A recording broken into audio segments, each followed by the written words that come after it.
Personil militer kontingen penjaga perdamaian Rusia memastikan pengiriman dan pengeluaran bantuan kemanusiaan yang aman bagi penduduk Nagorno dan Karabakh. Kargo kemanusiaan dari organisasi publik seluruh Rusia, Palang Merah Rusia, tiba sehari sebelumnya di wilayah tanggung jawab pasukan penjaga perdamaian Rusia. Setelah menyepakati masalah antara para pihak dan memeriksa dokumen yang diperlukan, konvoi kemanusiaan didampingi oleh unit polisi militer dari kontingen penjaga perdamaian Rusia tiba di Stepanakert. Bantuan kemanusiaan yang dikirimkan kepada penduduk lokal Nagorno-Karabakh meliputi makanan, pakaian, perlengkapan kebersihan dan kebutuhan anak-anak, serta barang-barang penting. Setiap set bahan makanan mencakup lebih dari 11 kg produk. Tempat tidur tersebut disumbangkan kepada organisasi medis di Nagorno-Karabakh.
Angkatan Bersenjata Federasi Rusia melanjutkan operasi militer khusus.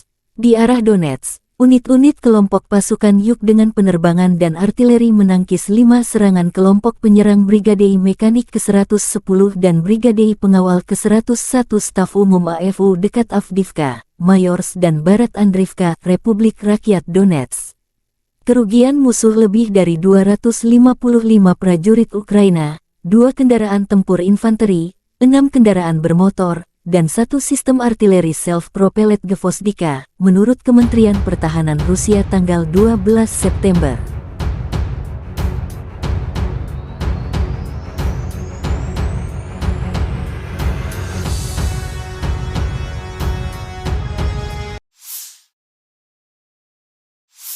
Penerbangan operasional taktis dan Angkatan Darat, pasukan rudal dan artileri Angkatan Bersenjata Federasi Rusia menetralisir 2 depot amunisi Brigade Mekanis ke-44 Ukraina dan Brigade Pertahanan Teritorial ke-114 Ukraina, serta tenaga kerja musuh dan perangkat keras militer di 143 wilayah. 1 sistem artileri M777 buatan AS hancur terkena serangan, serta howitzer Mesta B dan D-30. Fasilitas pertahanan udara Rusia mencegat 4 proyektil HIMARS dan Uragan. Selain itu, 41 kendaraan udara tak berawak Ukraina tel ditembak jatuh di dekat Kodema, Lipovoye, Klenovoye, Republik Rakyat Donetsk, Nikolayevka, wilayah Kherson, dan Ocheretovatoye, wilayah Zaporozhye.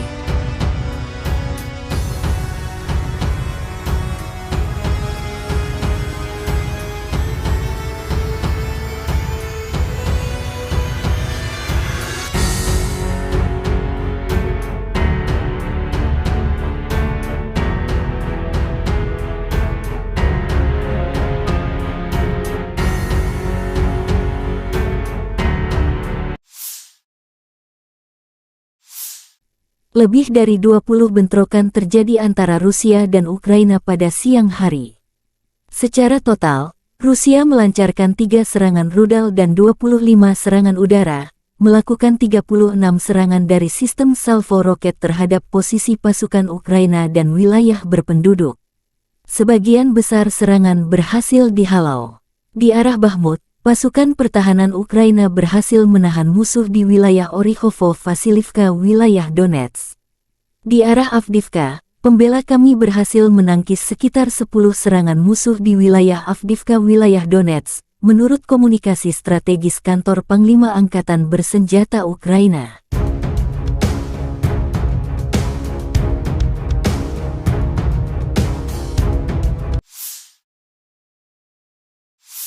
Angkatan Udara Ukraina melakukan 8 serangan di area konsentrasi personel senjata dan peralatan militer musuh. 2 unit artileri, 1 depo amunisi, 1 pos kendali dan 1 kompleks rudal anti-pesawat Rusia hancur terkena serangan oleh unit pasukan rudal. Menurut komunikasi strategis kantor Panglima Angkatan Bersenjata Ukraina, Rusia kehilangan 33 sistem artileri, 8 tank, dan 17 drone dalam 24 jam terakhir.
Angkatan Bersenjata Ukraina melaporkan tanggal 12 September bahwa Rusia total kehilangan 269.760 tentara di Ukraina sejak awal invasi skala penuh tanggal 24 Februari tahun 2022. Jumlah ini termasuk 550 korban pasukan Rusia dalam 24 jam terakhir.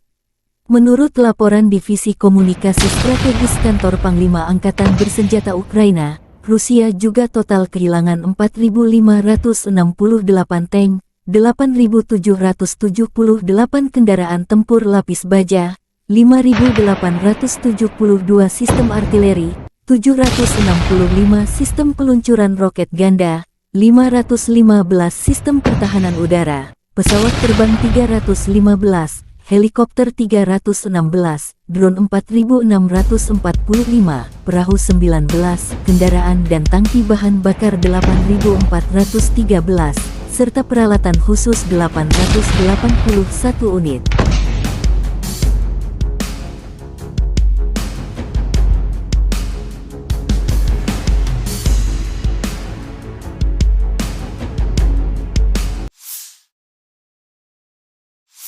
Letnan Jenderal Igor Konasenkov, juru bicara Kementerian Pertahanan Federasi Rusia mengatakan, Angkatan Bersenjata Ukraina secara total kehilangan 467 pesawat, 248 helikopter, 6.669 kendaraan udara tak berawak, 437 sistem rudal pertahanan udara, 11.793 tank dan kendaraan tempur lapis baja lainnya. Juga 1.150 kendaraan tempur dilengkapi dengan MLRS, 6.346 meriam dan mortir artileri lapangan, serta 12.927 kendaraan bermotor militer khusus telah dihancurkan selama operasi militer khusus.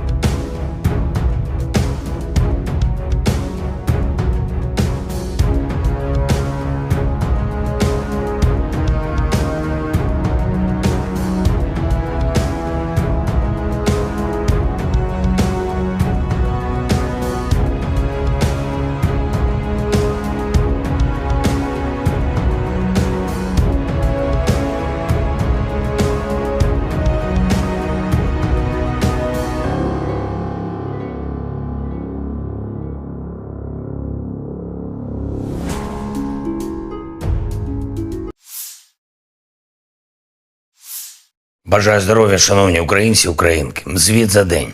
Перший закон про електронне декларування. Одразу, як сьогодні вранці проголосований закон надійшов з Верховної Ради, підписав вето. Очікую нове голосування із позитивом щодо негайного відкриття реєстру декларацій. Вже у вересні таке рішення має бути. Як, до речі, і по законопроекту щодо ПЕПів, політично значущих персон. І це питання не лише політичної відповідальності парламенту, але й наших переговорів з Євросоюзом щодо вступу. Новий історичний крок між Україною та ЄС має відбутись цього року, і всі гілки державної влади в Україні повинні спрацювати на цей крок. Перед усіма іншими нарадами цього дня провів військовий кабінет, особливо коло учасників. Говорили лише про те, що на фронті зараз, що очікуємо на найближчий час. Посилення наших бригад, власне виробництво зброї, снарядів в Україні та постачання від наших партнерів. Важливі доповіді розвідки. Чітко бачимо, до чого реально готуються окупанти та до чого відповідно мають бути готові наші воїни. Вагоме рішення Данії є сьогодні найбільший за увесь час повномасштабної війни і вже 12-й оборонний пакет. Обсяг цього нового пакету більш ніж $800 мільйонів. За змістом саме те, про що ми домовлялись з пані прем'єр-міністром Метте Фредеріксен та її урядовою командою. Хороше посилення, дякую за нього. Сьогодні дуже продуктивно поспілкувався зі студентами університетів Нідерландів. Це був широкий формат, кілька університетів, доволі політичні були питання. Дійсно хороша увага до України, до нашої боротьби за свободу. І велике сподівання, що ми повернемо мир всій нашій землі, всім нашим людям без виключення. Я вдячний Нідерландам, і суспільству, і політичній спільноті, і тобі, Марку, пане прем'єр-міністре, особисто за таку щиру підтримку України і за віру в Україну, у наших людей. І, звичайно, наші воїни. Сьогодні є за що подякувати усім воїнам нашої 95-ї окремої бригади ДШВ, 3-я штурмова «Молодці хлопці», об'єднана штурмова бригада Національної поліції «Людь». Дякую, всі 3 бригади відзначились в боях на Бахмутському напрямку. Важливі, успішні дії. 46-та окрема аеромобільна, 47-ма окрема механізована. Дякую вам, воїни, за ваш рух вперед. 72-га окрема механізована бригада та 79-та окрема ДШВ. Дякую за надзвичайно міцний захист наших позицій. І особливо відзначу сьогодні спецпідрозділи ГУР, які виконують завдання в районі Кліщіївки та в інших надзвичайно гарячих точках. Дякую вам, хлопці. Слава Україні! На Краснолиманском направлении активными действиями подразделений группировки войск «Центр», ударами армейской авиации, огнем артиллерии отражена атака штурмовой группы 12-й бригады специального назначения ВСУ в районе южнее Кузьмино. ВСУ потеряла до 45 военнослужащих, 2 боевые бронированные машины, 3 пикапа, 122 миллиметровая гаубица Д-30. На запорожском направлении подразделениями российской группировки войск, ударами авиации, огнем артиллерии и тяжелых огнеметных систем отражены 3 атаки 47-й механизированной и 71-й егерской бригад ВСУ в районах Работино и Вербового. Уничтожено до 35 военнослужащих противника, 1 танк, 6 боевых машин пехоты, в том числе 3 БМП американского производства «Брэдли», 3 автомобиля, 155 миллиметровая гаубица М777, 152 миллиметровая гаубица М100Б, 2 122 миллиметровые гаубицы Д-30, 105 миллиметровая буксируемая гаубица американского производства М119, станция радиоэлектронной борьбы «Нота». На Херсонском направлении в результате огневого поражения ВСУ потеряли до 80 военнослужащих, 5 автомобилей, 155 миллиметровую гаубицу М777, 152 миллиметровую гаубицу М100Б и 122 миллиметровую гаубицу Д-30. Средствами противовоздушной обороны и радиоэлектронной борьбы, огнем и стрелкового оружия уничтожен 21 украинский беспилотный летательный аппарат в районах населенных пунктов Николаевка Херсонской области, Очеретоватая Запорожской области, а также 4 реактивных снаряда РСЗО «Химарс» и «Ураган». На Купянском направлении ударами авиации, огнем артиллерии западной группировки войск поражена живая сила и техника 68-й егерской бригады, 14-й и 32-й механизированных бригад Вооруженных сил Украины в районе населенных пунктов Новоегоровка, Синьковка, Загоруйковка. Потери противника составили до 25 военнослужащих, 3 автомобиля, 2 155 миллиметровые гаубицы М777, 155 миллиметровая французская гаубица ТИР-Ф1, 152 миллиметровое орудие Д-20, 122 миллиметровая самоходная артиллерийская установка «Гвоздика», боевая машина реактивной системы залпового огня Т-122 «Сакарья» турецкого производства. Уничтожены командно-наблюдательный пункт подразделения 106-й и склад боеприпасов 118-й бригад территориальной обороны Вооруженных сил Украины в районах Новенького, Гремячки. Presiden Rusia Vladimir Putin bertemu dengan pemimpin Korea Utara Kim Jong-un di Kosmodrom Vostokny, tanggal 13 September. Putin menjelaskan mengapa pertemuan itu diadakan di Vostokny bukan di tempat lain. Pemimpin Korea Utara menunjukkan minat yang besar terhadap teknologi rudal dan roket luar angkasa, kata Putin.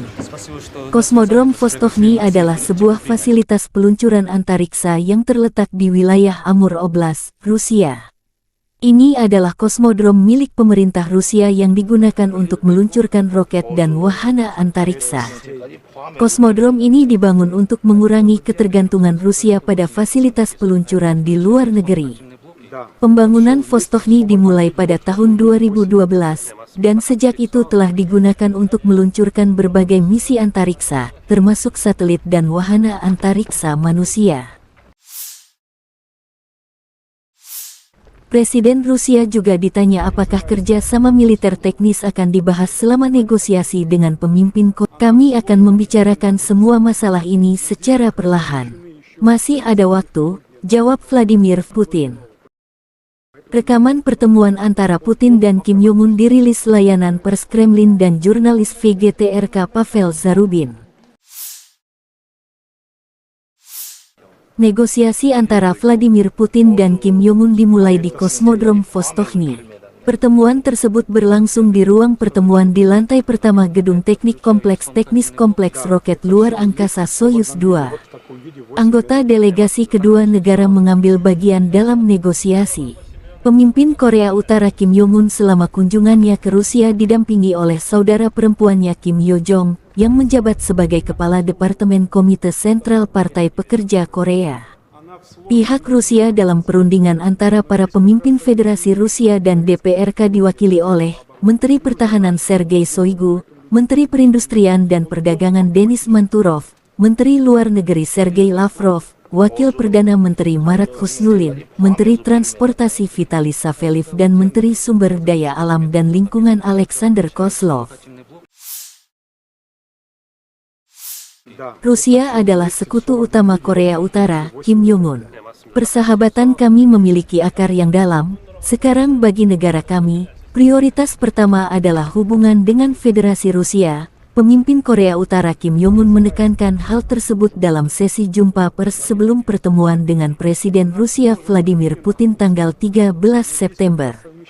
Kim Jong-un menambahkan bahwa Korea Utara akan selalu mendukung Rusia dalam perjuangan melawan imperialisme. Kim Jong-un menyatakan keyakinannya bahwa negosiasinya dengan Putin akan membantu meningkatkan hubungan antar negara ke tingkat yang baru. Korea Utara mendukung semua keputusan Putin. Kim Jong-un juga menambahkan bahwa Rusia telah melakukan perjuangan suci untuk melindungi keamanannya, dilansir kantor berita Rusia TASS.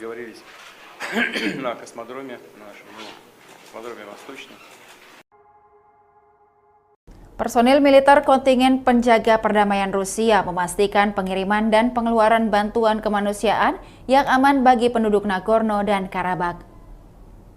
Kargo kemanusiaan dari organisasi publik seluruh Rusia, Palang Merah Rusia, tiba sehari sebelumnya di wilayah tanggung jawab pasukan penjaga perdamaian Rusia. Setelah menyepakati masalah antara para pihak dan memeriksa dokumen yang diperlukan, konvoi kemanusiaan didampingi oleh unit polisi militer dari kontingen penjaga perdamaian Rusia tiba di Stepanakert. Bantuan kemanusiaan yang dikirimkan kepada penduduk lokal Nagorno-Karabakh meliputi makanan, pakaian, perlengkapan kebersihan dan kebutuhan anak-anak, serta barang-barang penting. Setiap set bahan makanan mencakup lebih dari 11 kg produk. Tempat tidur tersebut disumbangkan kepada organisasi medis di Nagorno-Karabakh.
Angkatan Bersenjata Federasi Rusia melanjutkan operasi militer khusus. Di arah Donetsk, unit-unit kelompok pasukan Yuk dengan penerbangan dan artileri menangkis 5 serangan kelompok penyerang Brigade Mekanik ke-110 dan Brigade Pengawal ke-101 Staf Umum AFU dekat Avdiivka, Mayorsk dan Barat Andriivka, Republik Rakyat Donetsk.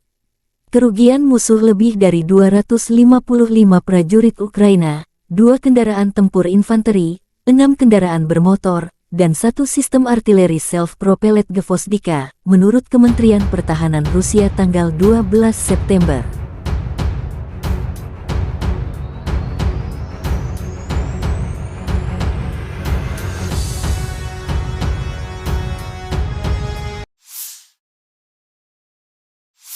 Penerbangan operasional taktis dan Angkatan Darat, pasukan rudal dan artileri Angkatan Bersenjata Federasi Rusia menetralisir 2 depot amunisi Brigade Mekanis ke-44 Ukraina dan Brigade Pertahanan Teritorial ke-114 Ukraina, serta tenaga kerja musuh dan perangkat keras militer di 143 wilayah.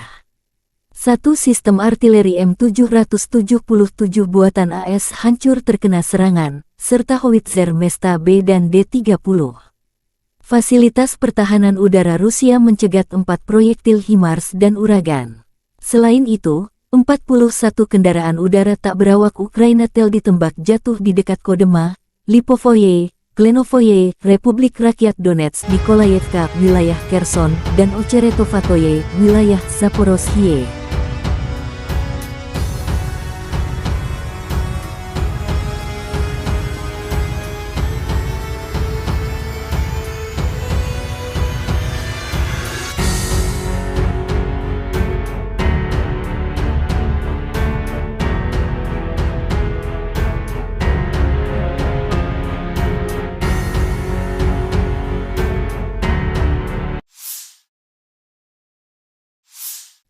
Lebih dari 20 bentrokan terjadi antara Rusia dan Ukraina pada siang hari.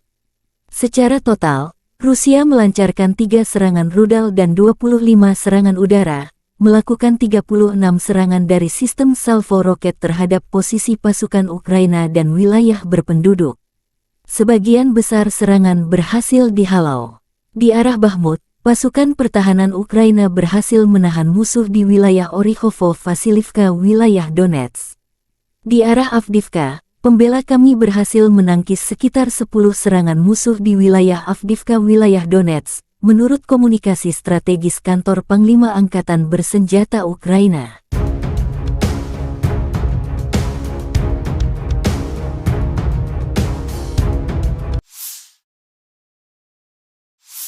Angkatan Udara Ukraina melakukan 8 serangan di area konsentrasi personel senjata dan peralatan militer musuh. 2 unit artileri, 1 depo amunisi, 1 pos kendali dan 1 kompleks rudal anti-pesawat Rusia hancur terkena serangan oleh unit pasukan rudal. Menurut komunikasi strategis kantor Panglima Angkatan Bersenjata Ukraina, Rusia kehilangan 33 sistem artileri, 8 tank, dan 17 drone dalam 24 jam terakhir.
Angkatan Bersenjata Ukraina melaporkan tanggal 12 September bahwa Rusia total kehilangan 269.760 tentara di Ukraina sejak awal invasi skala penuh tanggal 24 Februari tahun 2022. Jumlah ini termasuk 550 korban pasukan Rusia dalam 24 jam terakhir. Menurut laporan Divisi Komunikasi Strategis Kantor Panglima Angkatan Bersenjata Ukraina, Rusia juga total kehilangan 4.568 tank, 8.778 kendaraan tempur lapis baja, 5.872 sistem artileri, 765 sistem peluncuran roket ganda, 515 sistem pertahanan udara, pesawat terbang 315, helikopter 316, drone 4.645, perahu 19, kendaraan dan tangki bahan bakar 8.413, serta peralatan khusus 881 unit.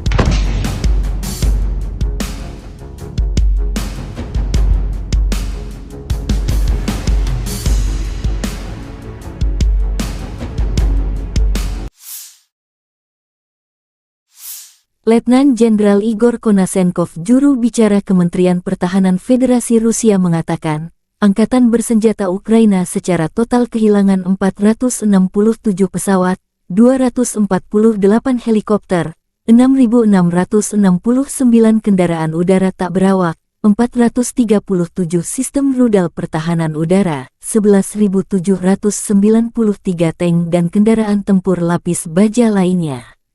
Juga 1.150 kendaraan tempur dilengkapi dengan MLRS, 6.346 meriam dan mortir artileri lapangan, serta 12.927 kendaraan bermotor militer khusus telah dihancurkan selama operasi militer khusus.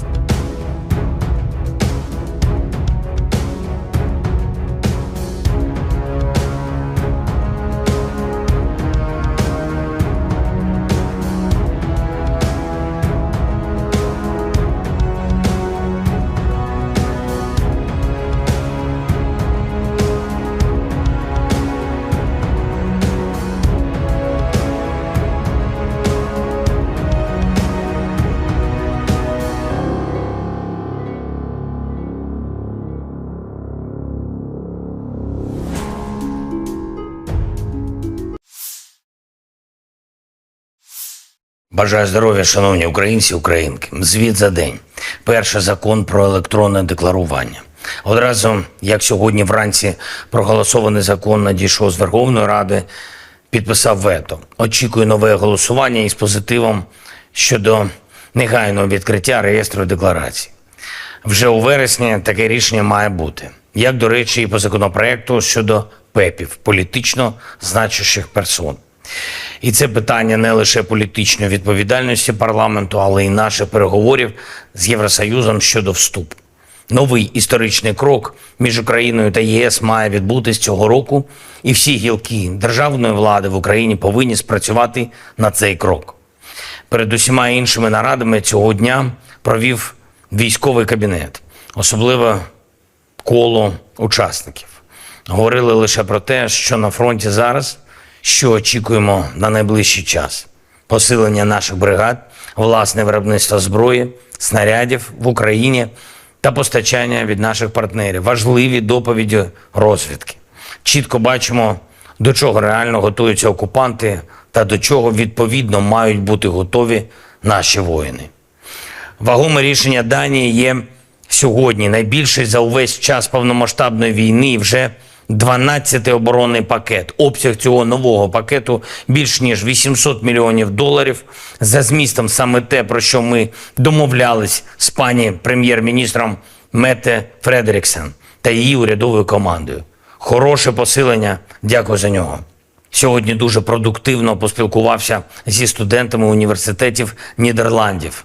Це був широкий формат, кілька університетів, доволі політичні були питання. Дійсно хороша увага до України, до нашої боротьби за свободу.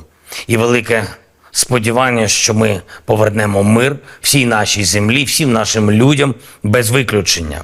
Я вдячний Нідерландам, і суспільству, і політичній спільноті, і тобі, Марку, пане прем'єр-міністре, особисто за таку щиру підтримку України і за віру в Україну, у наших людей.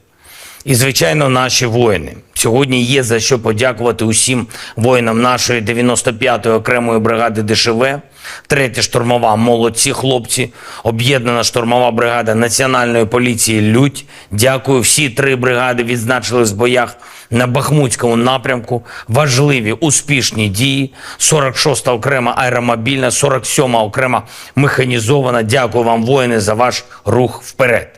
72-га окрема механізована бригада та 79-та окрема ДШВ. Дякую за надзвичайно міцний захист наших позицій.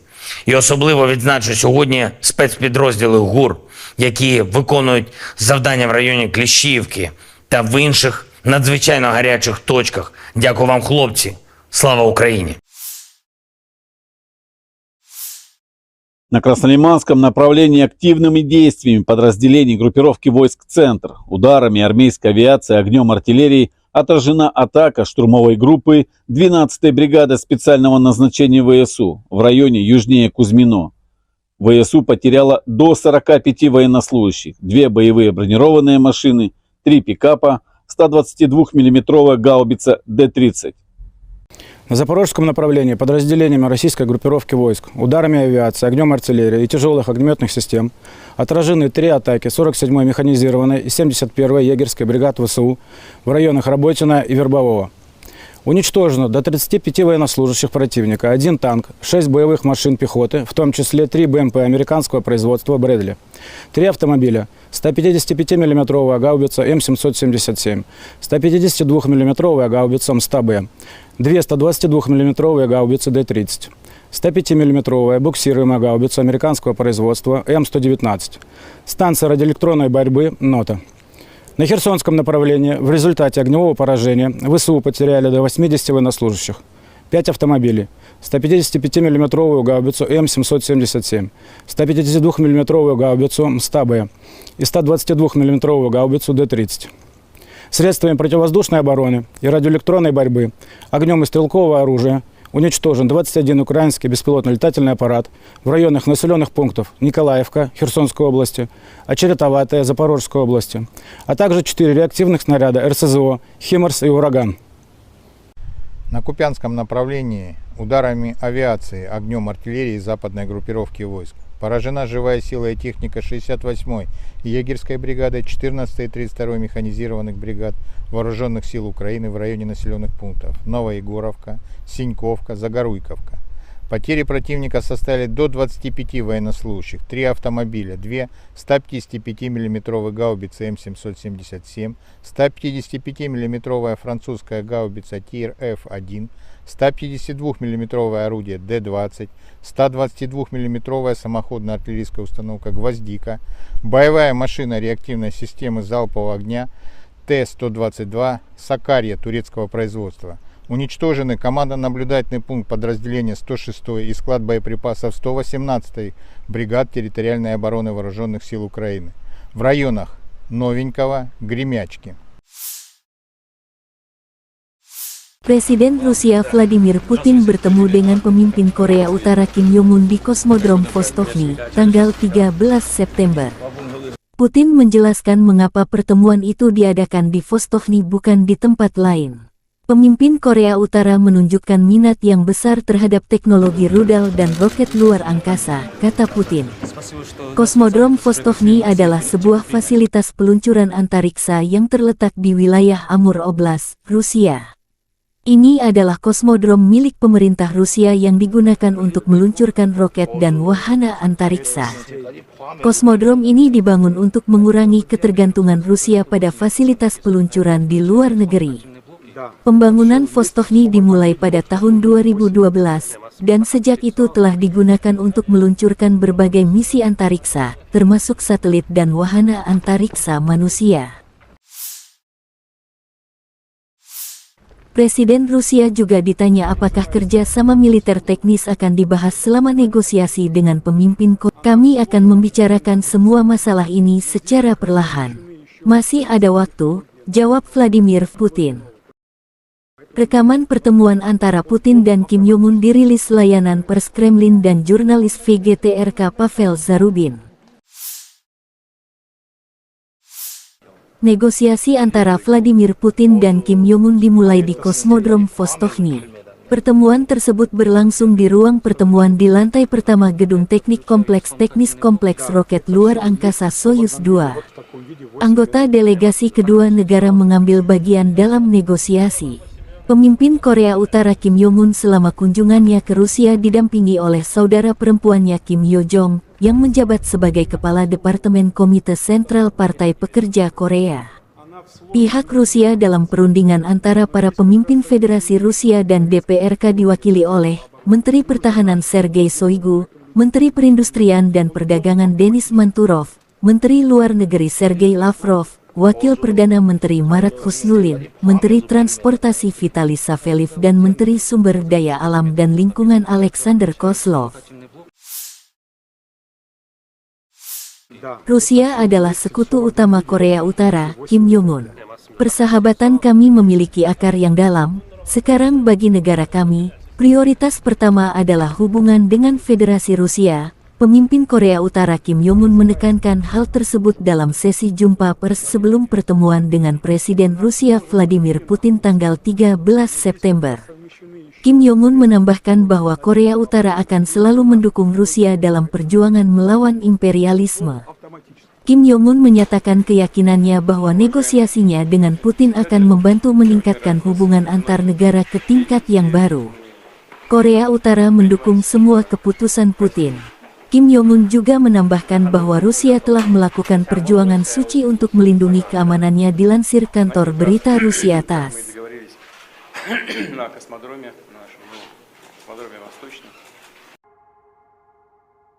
Personil militer kontingen penjaga perdamaian Rusia memastikan pengiriman dan pengeluaran bantuan kemanusiaan yang aman bagi penduduk Nagorno dan Karabakh. Kargo kemanusiaan dari organisasi publik seluruh Rusia, Palang Merah Rusia, tiba sehari sebelumnya di wilayah tanggung jawab pasukan penjaga perdamaian Rusia.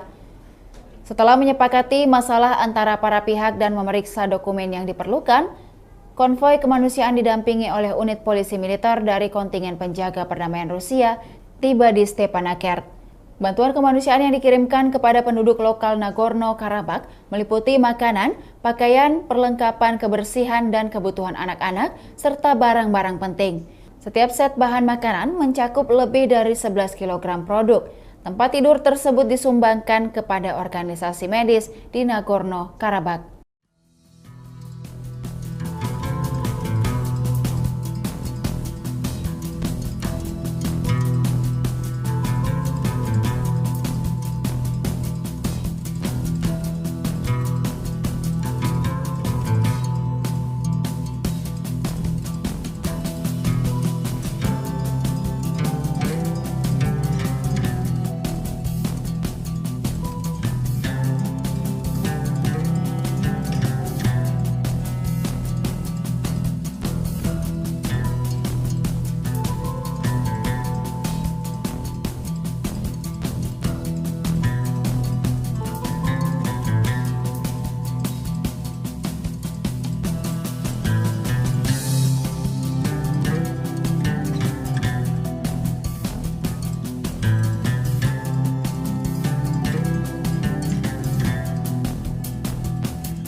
Angkatan Bersenjata Federasi Rusia melanjutkan operasi militer khusus. Di arah Donetsk, unit-unit kelompok pasukan Yuk dengan penerbangan dan artileri menangkis 5 serangan kelompok penyerang Brigade Mekanik ke-110 dan Brigade Pengawal ke-101 Staf Umum AFU dekat Avdiivka, Mayorsk dan Barat Andriivka, Republik Rakyat Donetsk. Kerugian musuh lebih dari 255 prajurit Ukraina, 2 kendaraan tempur infanteri, 6 kendaraan bermotor, dan 1 sistem artileri self-propelled Gvozdika, menurut Kementerian Pertahanan Rusia tanggal 12 September.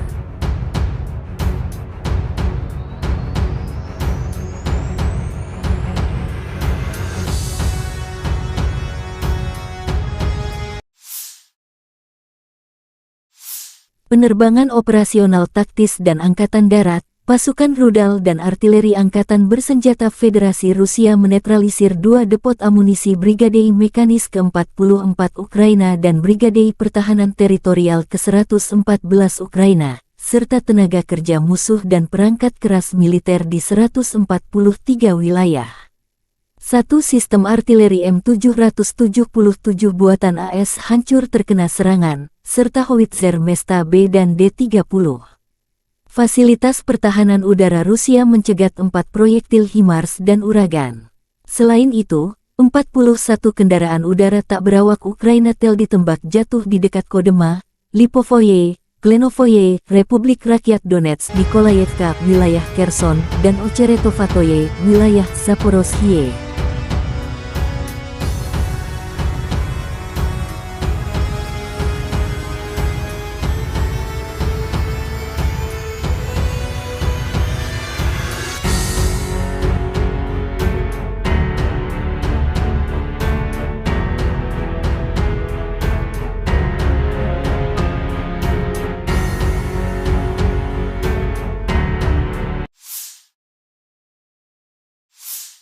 Lebih dari 20 bentrokan terjadi antara Rusia dan Ukraina pada siang hari.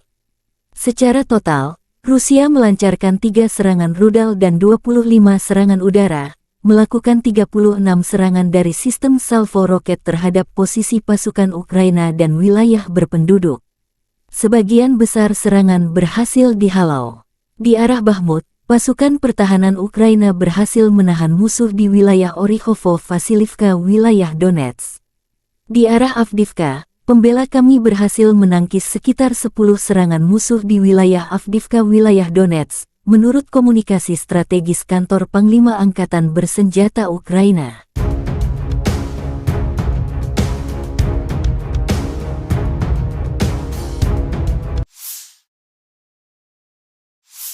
Angkatan Udara Ukraina melakukan 8 serangan di area konsentrasi personel senjata dan peralatan militer musuh. 2 unit artileri, 1 depo amunisi, 1 pos kendali dan 1 kompleks rudal anti-pesawat Rusia hancur terkena serangan oleh unit pasukan rudal.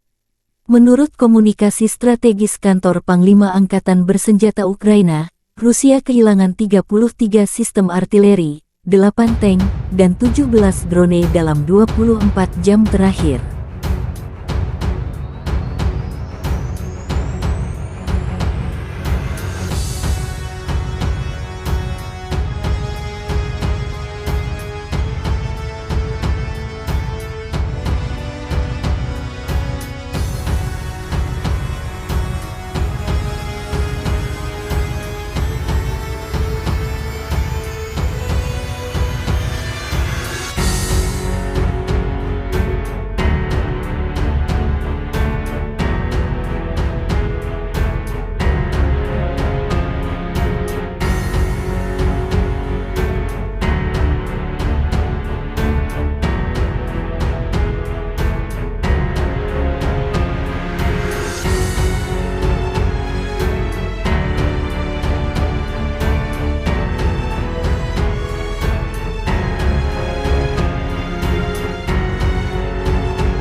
Angkatan Bersenjata Ukraina melaporkan tanggal 12 September bahwa Rusia total kehilangan 269.760 tentara di Ukraina sejak awal invasi skala penuh tanggal 24 Februari tahun 2022. Jumlah ini termasuk 550 korban pasukan Rusia dalam 24 jam terakhir. Menurut laporan Divisi Komunikasi Strategis Kantor Panglima Angkatan Bersenjata Ukraina, Rusia juga total kehilangan 4.568 tank, 8.778 kendaraan tempur lapis baja, 5.872 sistem artileri, 765 sistem peluncuran roket ganda, 515 sistem pertahanan udara, pesawat terbang 315, helikopter 316, drone 4.645, perahu 19, kendaraan dan tangki bahan bakar 8.413, serta peralatan khusus 881 unit.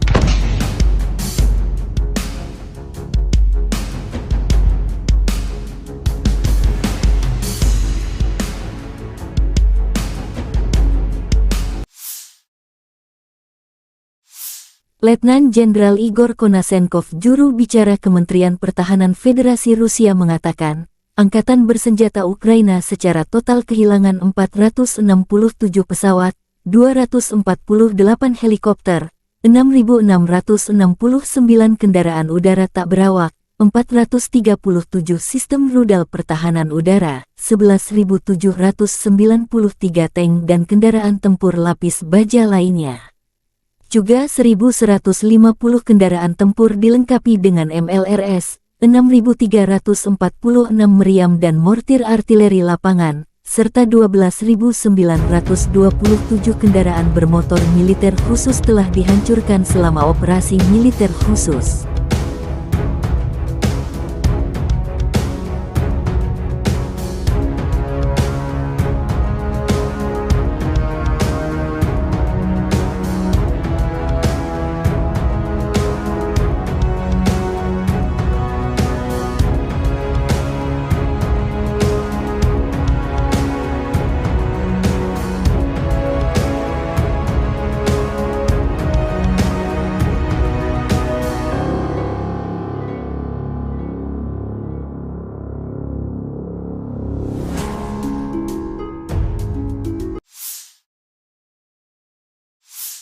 Бажаю здоров'я, шановні українці, українки. Звіт за день. Перший закон про електронне декларування. Одразу, як сьогодні вранці проголосований закон надійшов з Верховної Ради, підписав вето. Очікую нове голосування із позитивом щодо негайного відкриття реєстру декларацій. Вже у вересні таке рішення має бути. Як, до речі, і по законопроекту щодо ПЕПів, політично значущих персон. І це питання не лише політичної відповідальності парламенту, але й наших переговорів з Євросоюзом щодо вступу. Новий історичний крок між Україною та ЄС має відбутись цього року, і всі гілки державної влади в Україні повинні спрацювати на цей крок. Перед усіма іншими нарадами цього дня провів військовий кабінет, особливо коло учасників. Говорили лише про те, що на фронті зараз, що очікуємо на найближчий час. Посилення наших бригад, власне виробництво зброї, снарядів в Україні та постачання від наших партнерів. Важливі доповіді розвідки. Чітко бачимо, до чого реально готуються окупанти та до чого відповідно мають бути готові наші воїни.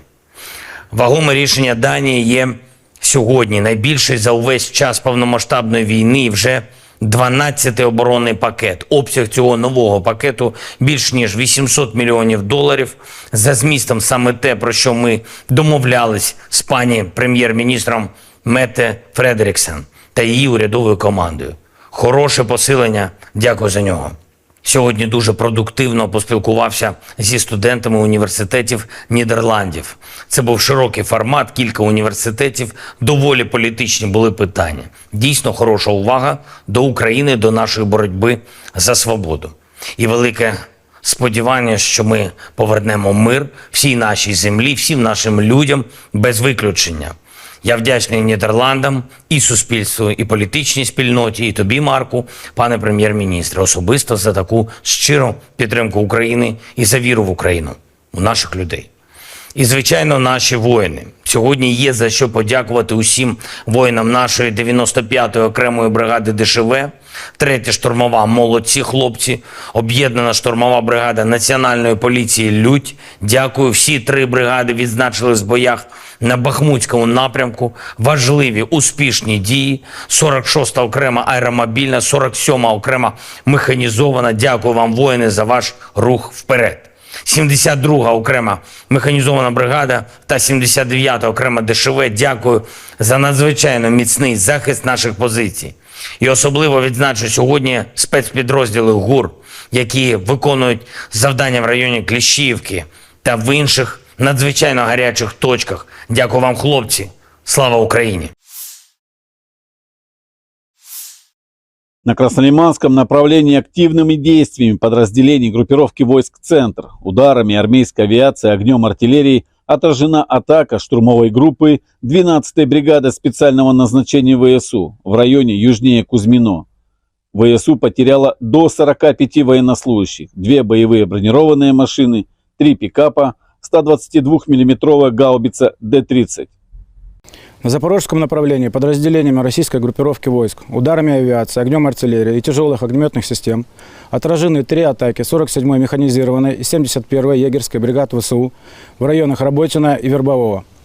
Уничтожено до 35 военнослужащих противника, 1 танк, 6 боевых машин пехоты, в том числе 3 БМП американского производства «Брэдли», 3 автомобиля, 155 миллиметровая гаубица М777, 152 миллиметровая гаубица М100Б, 2 122 миллиметровые гаубицы Д-30, 105 миллиметровая буксируемая гаубица американского производства М119, станция радиоэлектронной борьбы «Нота».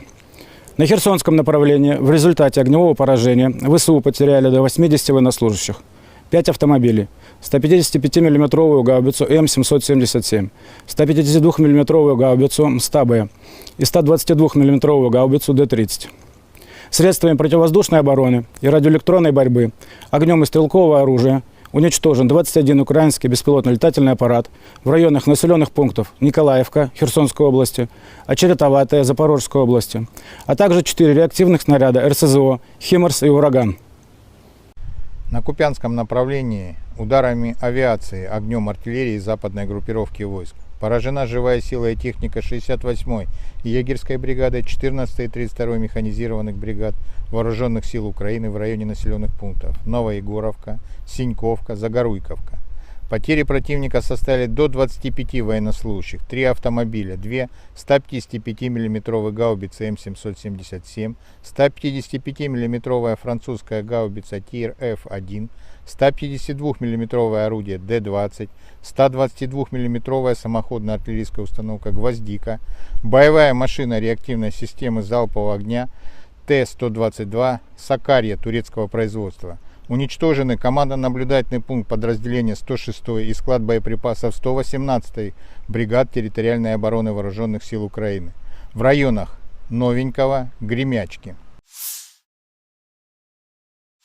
Presiden Rusia Vladimir Putin bertemu dengan pemimpin Korea Utara Kim Jong-un di Kosmodrom Vostokny, tanggal 13 September.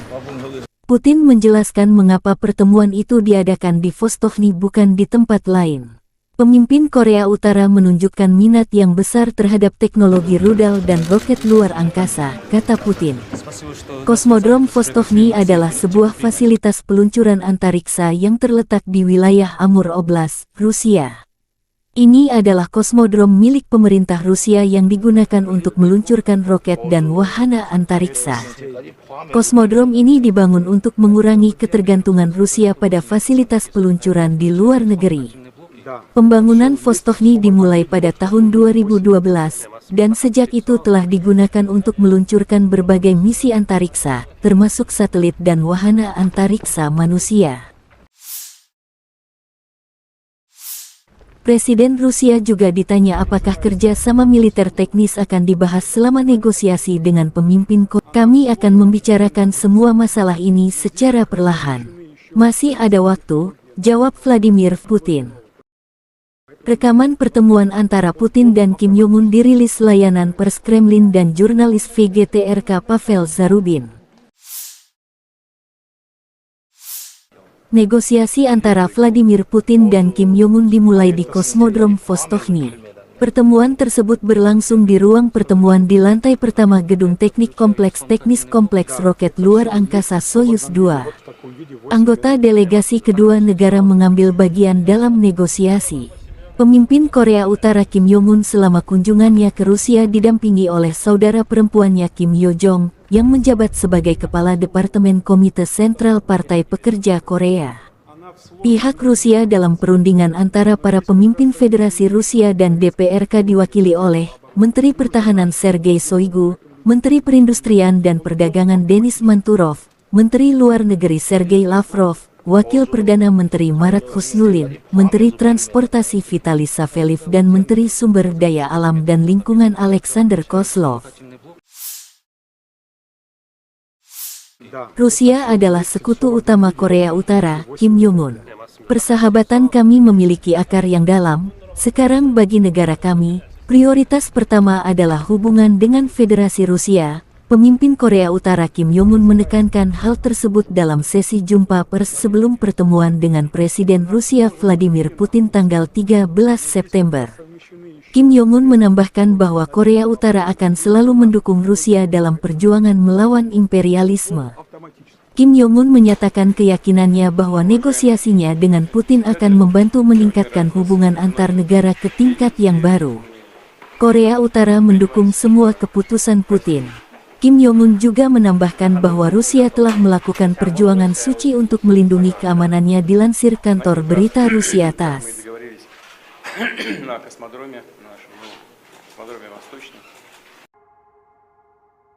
Personil militer kontingen penjaga perdamaian Rusia memastikan pengiriman dan pengeluaran bantuan kemanusiaan yang aman bagi penduduk Nagorno dan Karabakh.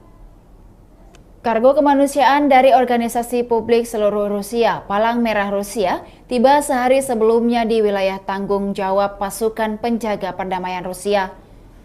Setelah menyepakati masalah antara para pihak dan memeriksa dokumen yang diperlukan, konvoi kemanusiaan didampingi oleh unit polisi militer dari kontingen penjaga perdamaian Rusia tiba di Stepanakert. Bantuan kemanusiaan yang dikirimkan kepada penduduk lokal Nagorno-Karabakh meliputi makanan, pakaian, perlengkapan kebersihan dan kebutuhan anak-anak, serta barang-barang penting. Setiap set bahan makanan mencakup lebih dari 11 kg produk. Tempat tidur tersebut disumbangkan kepada organisasi medis di Nagorno-Karabakh.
Angkatan Bersenjata Federasi Rusia melanjutkan operasi militer khusus. Di arah Donetsk, unit-unit kelompok pasukan Yuk dengan penerbangan dan artileri menangkis 5 serangan kelompok penyerang Brigade Mekanik ke-110 dan Brigade Pengawal ke-101 Staf Umum AFU dekat Avdiivka, Mayorsk dan Barat Andriivka, Republik Rakyat Donetsk. Kerugian musuh lebih dari 255 prajurit Ukraina, 2 kendaraan tempur infanteri, 6 kendaraan bermotor, dan 1 sistem artileri self-propelled Gvozdika, menurut Kementerian Pertahanan Rusia tanggal 12 September.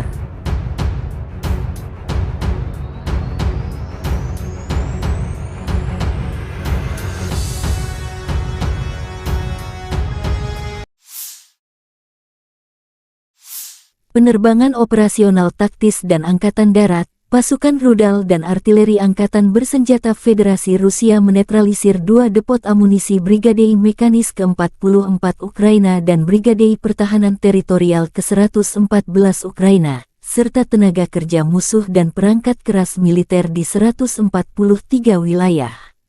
1 sistem artileri M777 buatan AS hancur terkena serangan, serta howitzer Mesta B dan D-30. Fasilitas pertahanan udara Rusia mencegat 4 proyektil HIMARS dan Uragan.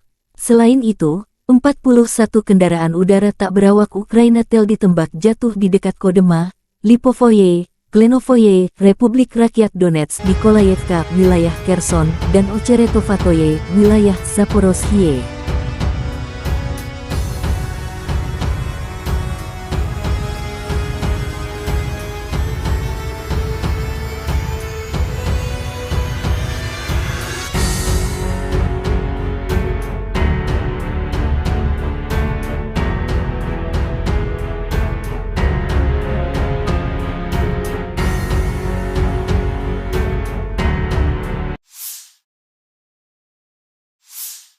Lebih dari 20 bentrokan terjadi antara Rusia dan Ukraina pada siang hari. Secara total, Rusia melancarkan 3 serangan rudal dan 25 serangan udara, melakukan 36 serangan dari sistem salvo roket terhadap posisi pasukan Ukraina dan wilayah berpenduduk. Sebagian besar serangan berhasil dihalau. Di arah Bakhmut, pasukan pertahanan Ukraina berhasil menahan musuh di wilayah Orikhovo-Vasilivka, wilayah Donetsk. Di arah Avdiivka, pembela kami berhasil menangkis sekitar 10 serangan musuh di wilayah Avdiivka, wilayah Donetsk, menurut komunikasi strategis kantor Panglima Angkatan Bersenjata Ukraina.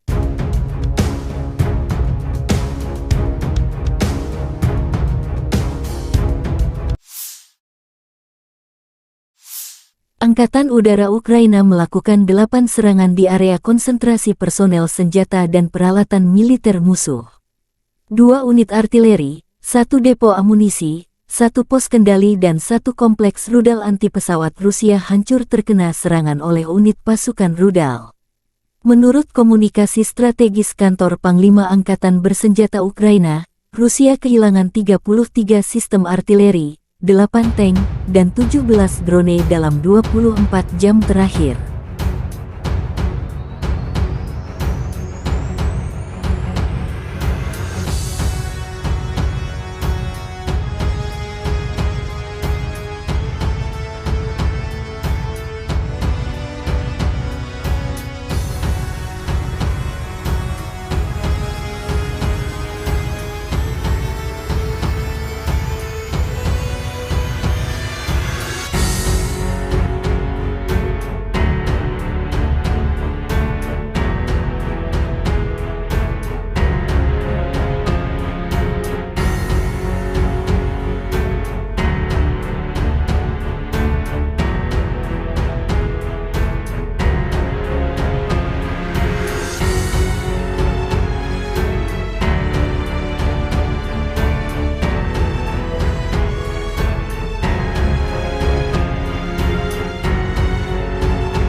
Angkatan Bersenjata Ukraina melaporkan tanggal 12 September bahwa Rusia total kehilangan 269.760 tentara di Ukraina sejak awal invasi skala penuh tanggal 24 Februari tahun 2022.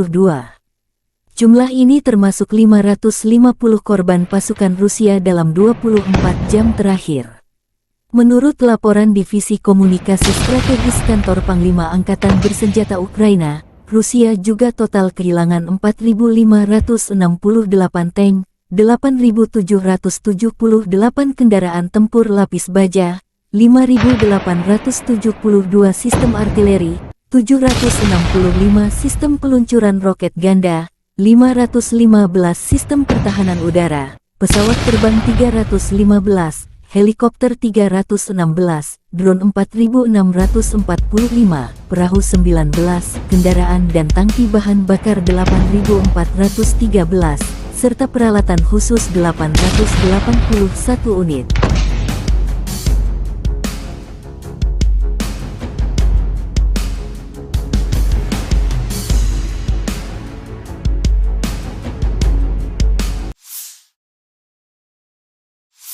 Letnan Jenderal Igor Konasenkov, juru bicara Kementerian Pertahanan Federasi Rusia mengatakan, Angkatan Bersenjata Ukraina secara total kehilangan 467 pesawat, 248 helikopter, 6.669 kendaraan udara tak berawak, 437 sistem rudal pertahanan udara, 11.793 tank dan kendaraan tempur lapis baja lainnya.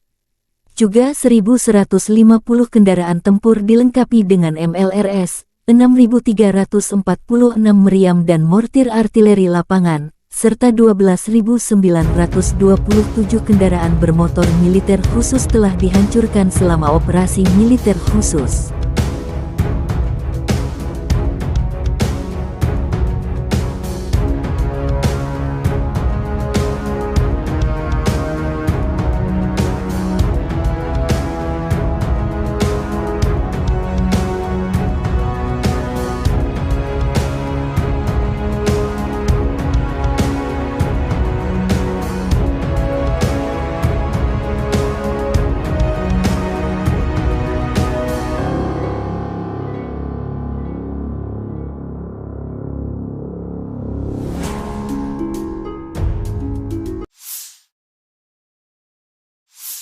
Бажаю здоров'я, шановні українці, українки. Звіт за день.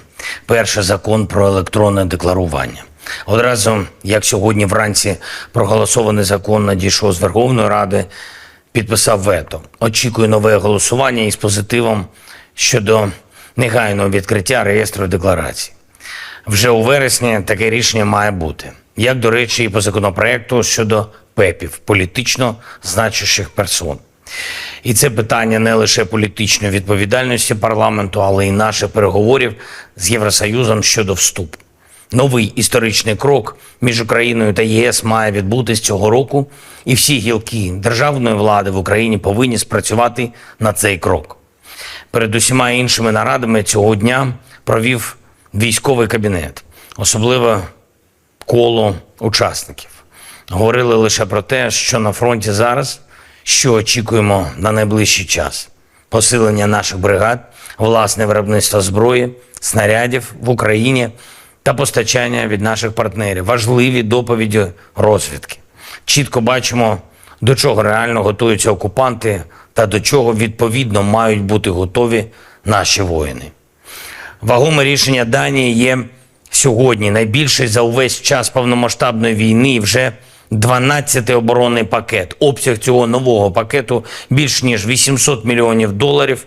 За змістом саме те, про що ми домовлялись з пані прем'єр-міністром Метте Фредеріксен та її урядовою командою. Хороше посилення, дякую за нього. Сьогодні дуже продуктивно поспілкувався зі студентами університетів Нідерландів. Це був широкий формат, кілька університетів, доволі політичні були питання. Дійсно хороша увага до України, до нашої боротьби за свободу. І велике сподівання, що ми повернемо мир всій нашій землі, всім нашим людям без виключення. Я вдячний Нідерландам, і суспільству, і політичній спільноті, і тобі, Марку, пане прем'єр-міністре, особисто за таку щиру підтримку України і за віру в Україну, у наших людей. І, звичайно, наші воїни. Сьогодні є за що подякувати усім воїнам нашої 95-ї окремої бригади ДШВ, 3-я штурмова, молодці хлопці, об'єднана штурмова бригада Національної поліції «Людь». Дякую, всі 3 бригади відзначились в боях на Бахмутському напрямку. Важливі, успішні дії. 46-та окрема аеромобільна, 47-та окрема механізована. Дякую вам, воїни, за ваш рух вперед. 72-га окрема механізована бригада та 79-та окрема ДШВ. Дякую за надзвичайно міцний захист наших позицій. І особливо відзначу сьогодні спецпідрозділи ГУР, які виконують завдання в районі Кліщіївки та в інших надзвичайно гарячих точках. Дякую вам, хлопці. Слава Україні! На Краснолиманском направлении активными действиями подразделений группировки войск «Центр», ударами армейской авиации, огнем артиллерии отражена атака штурмовой группы 12-й бригады специального назначения ВСУ в районе южнее Кузьмино. ВСУ потеряла до 45 военнослужащих, 2 боевые бронированные машины, 3 пикапа, 122 миллиметровая гаубица Д-30. На запорожском направлении подразделениями российской группировки войск, ударами авиации, огнем артиллерии и тяжелых огнеметных систем отражены 3 атаки 47-й механизированной и 71-й егерской бригад ВСУ в районах Работино и Вербового. Уничтожено до 35 военнослужащих противника, 1 танк, 6 боевых машин пехоты, в том числе 3 БМП американского производства «Брэдли», 3 автомобиля, 155 миллиметровая гаубица М777, 152 миллиметровая гаубица М100Б, 2 122 миллиметровые гаубицы Д-30, 105 миллиметровая буксируемая гаубица американского производства М119, станция радиоэлектронной борьбы «Нота». На Херсонском направлении в результате огневого поражения ВСУ потеряли до 80 военнослужащих, 5 автомобилей, 155 миллиметровую гаубицу М777, 152 миллиметровую гаубицу М100Б и 122 миллиметровую гаубицу Д-30. Средствами противовоздушной обороны и радиоэлектронной борьбы, огнем и стрелкового оружия уничтожен 21 украинский беспилотный летательный аппарат в районах населенных пунктов Николаевка Херсонской области, Очеретоватая Запорожской области, а также 4 реактивных снаряда РСЗО «Химарс» и «Ураган». На Купянском направлении ударами авиации, огнем артиллерии западной группировки войск поражена живая сила и техника 68-й егерской бригады, 14-й и 32-й механизированных бригад Вооруженных сил Украины в районе населенных пунктов Новоегоровка, Синьковка, Загоруйковка. Потери противника составили до 25 военнослужащих, 3 автомобиля, 2 155 мм гаубицы М777, 155 мм французская гаубица ТИР-Ф1, 152 мм орудие Д-20, 122 мм самоходная артиллерийская установка «Гвоздика», боевая машина реактивной системы залпового огня Т-122 «Сакарья» турецкого производства. Уничтожены командно-наблюдательный пункт подразделения 106-й и склад боеприпасов 118-й бригад территориальной обороны Вооруженных сил Украины в районах Новенького, Гремячки. Presiden Rusia Vladimir Putin bertemu dengan pemimpin Korea Utara Kim Jong-un di Kosmodrom Vostokny, tanggal 13 September. Putin menjelaskan mengapa pertemuan itu diadakan di Vostokny bukan di tempat lain.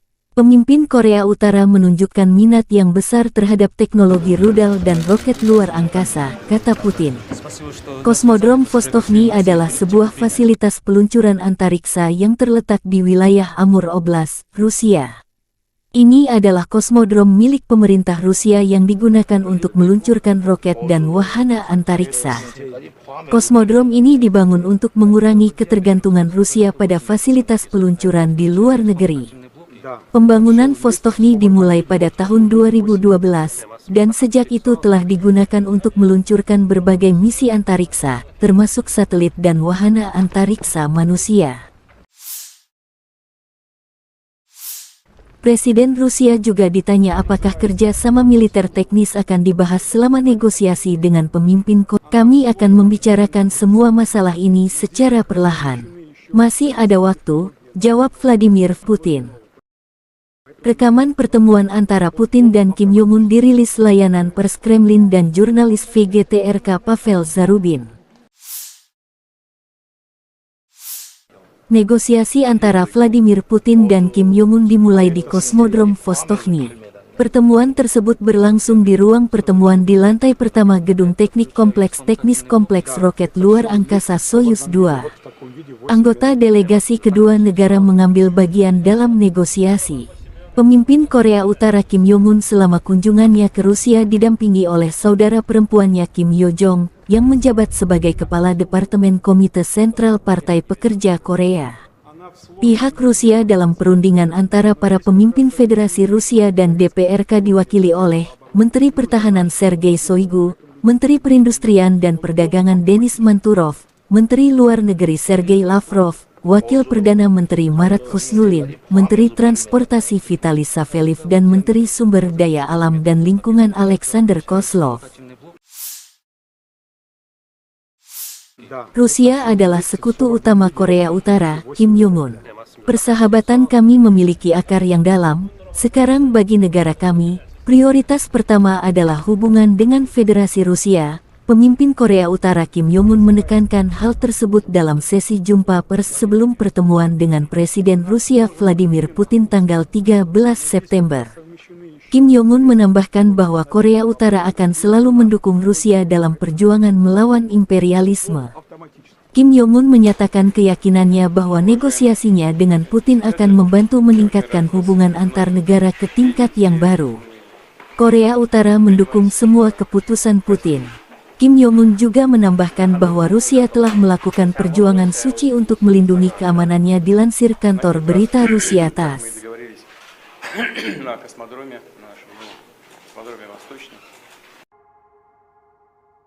Personil militer kontingen penjaga perdamaian Rusia memastikan pengiriman dan pengeluaran bantuan kemanusiaan yang aman bagi penduduk Nagorno dan Karabakh. Kargo kemanusiaan dari organisasi publik seluruh Rusia, Palang Merah Rusia, tiba sehari sebelumnya di wilayah tanggung jawab pasukan penjaga perdamaian Rusia. Setelah menyepakati masalah antara para pihak dan memeriksa dokumen yang diperlukan, konvoi kemanusiaan didampingi oleh unit polisi militer dari kontingen penjaga perdamaian Rusia tiba di Stepanakert. Bantuan kemanusiaan yang dikirimkan kepada penduduk lokal Nagorno-Karabakh meliputi makanan, pakaian, perlengkapan kebersihan dan kebutuhan anak-anak, serta barang-barang penting. Setiap set bahan makanan mencakup lebih dari 11 kg produk. Tempat tidur tersebut disumbangkan kepada organisasi medis di Nagorno-Karabakh.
Angkatan Bersenjata Federasi Rusia melanjutkan operasi militer khusus. Di arah Donetsk, unit-unit kelompok pasukan Yuk dengan penerbangan dan artileri menangkis 5 serangan kelompok penyerang Brigade Mekanik ke-110 dan Brigade Pengawal ke-101 Staf Umum AFU dekat Avdiivka, Mayorsk dan Barat Andriivka, Republik Rakyat Donetsk. Kerugian musuh lebih dari 255 prajurit Ukraina, 2 kendaraan tempur infanteri, 6 kendaraan bermotor, dan 1 sistem artileri self-propelled Gvozdika, menurut Kementerian Pertahanan Rusia tanggal 12 September.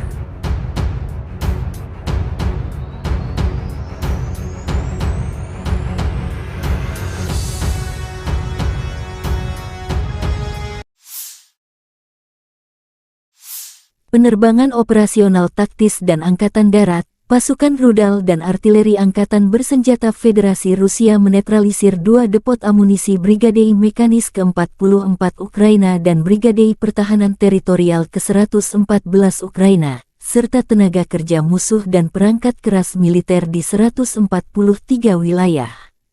1 sistem artileri M777 buatan AS hancur terkena serangan, serta howitzer Mesta B dan D-30. Fasilitas pertahanan udara Rusia mencegat 4 proyektil HIMARS dan Uragan. Selain itu, 41 kendaraan udara tak berawak Ukraina tel ditembak jatuh di dekat Kodema, Lipovoye, Klenovoye, Republik Rakyat Donetsk, Nikolayevka, wilayah Kherson, dan Ocheretovatoye, wilayah Zaporozhye.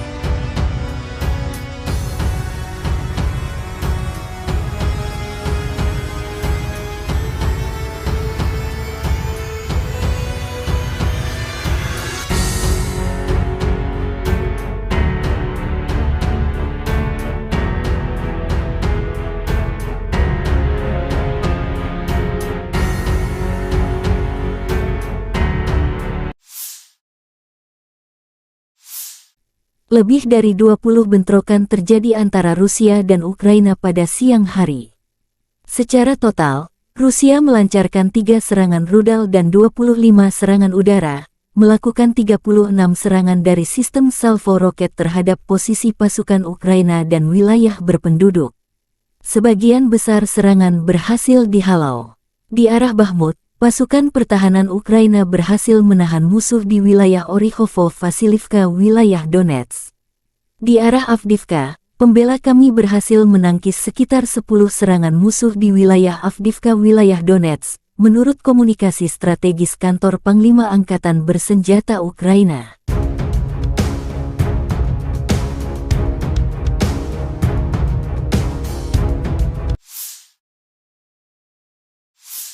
Angkatan Udara Ukraina melakukan 8 serangan di area konsentrasi personel senjata dan peralatan militer musuh. 2 unit artileri, 1 depo amunisi, 1 pos kendali dan 1 kompleks rudal anti-pesawat Rusia hancur terkena serangan oleh unit pasukan rudal.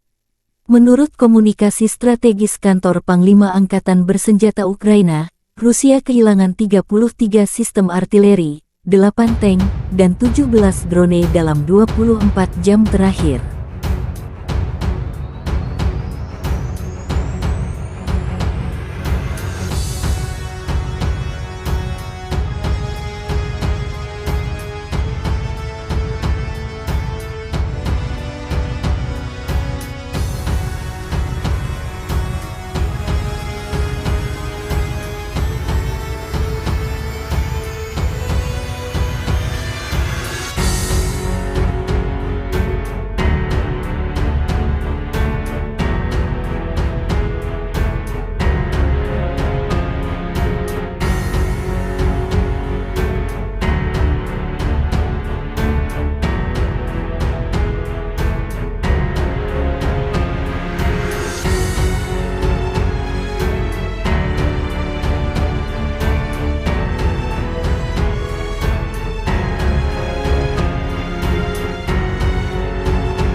Angkatan Bersenjata Ukraina melaporkan tanggal 12 September bahwa Rusia total kehilangan 269.760 tentara di Ukraina sejak awal invasi skala penuh tanggal 24 Februari tahun 2022. Jumlah ini termasuk 550 korban pasukan Rusia dalam 24 jam terakhir. Menurut laporan Divisi Komunikasi Strategis Kantor Panglima Angkatan Bersenjata Ukraina, Rusia juga total kehilangan 4.568 tank, 8.778 kendaraan tempur lapis baja, 5.872 sistem artileri, 765 sistem peluncuran roket ganda, 515 sistem pertahanan udara, pesawat terbang 315, helikopter 316, drone 4.645, perahu 19, kendaraan dan tangki bahan bakar 8.413, serta peralatan khusus 881 unit.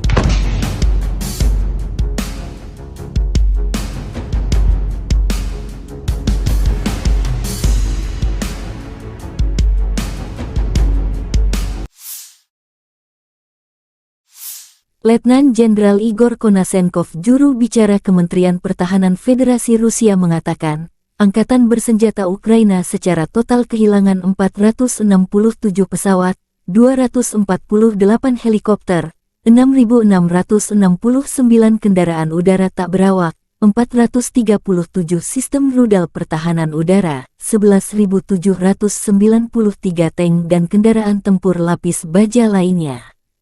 Juga 1.150 kendaraan tempur dilengkapi dengan MLRS, 6.346 meriam dan mortir artileri lapangan, serta 12.927 kendaraan bermotor militer khusus telah dihancurkan selama operasi militer khusus.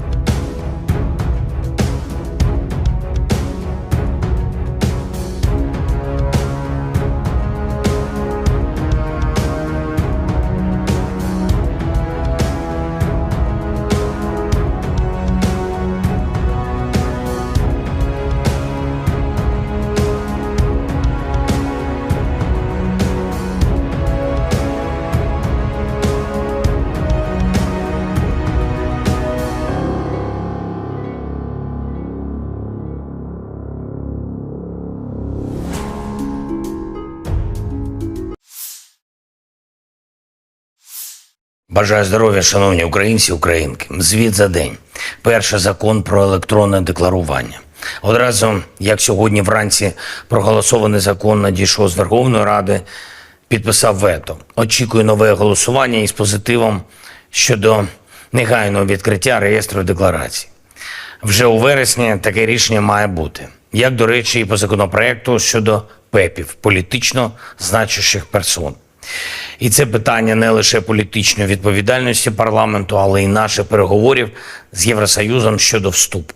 Новий історичний крок між Україною та ЄС має відбутись цього року, і всі гілки державної влади в Україні повинні спрацювати на цей крок. Перед усіма іншими нарадами цього дня провів військовий кабінет, особливо коло учасників. Говорили лише про те, що на фронті зараз, що очікуємо на найближчий час. Посилення наших бригад, власне виробництво зброї, снарядів в Україні та постачання від наших партнерів. Важливі доповіді розвідки. Чітко бачимо, до чого реально готуються окупанти та до чого відповідно мають бути готові наші воїни.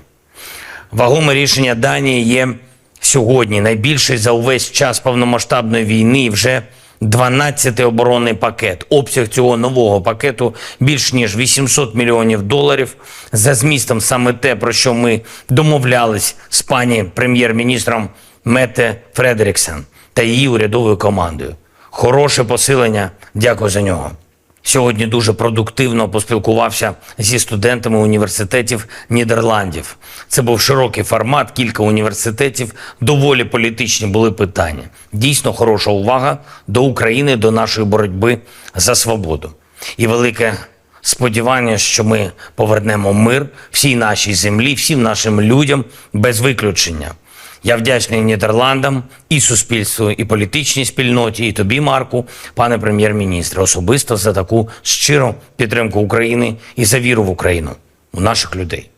І, звичайно, наші воїни. Сьогодні є за що подякувати усім воїнам нашої 95-ї окремої бригади ДШВ, 3-я штурмова «Молодці хлопці», об'єднана штурмова бригада Національної поліції «Людь». Дякую, всі 3 бригади відзначились в боях на Бахмутському напрямку. Важливі, успішні дії. 46-та окрема аеромобільна, 47-та окрема механізована. Дякую вам, воїни, за ваш рух вперед.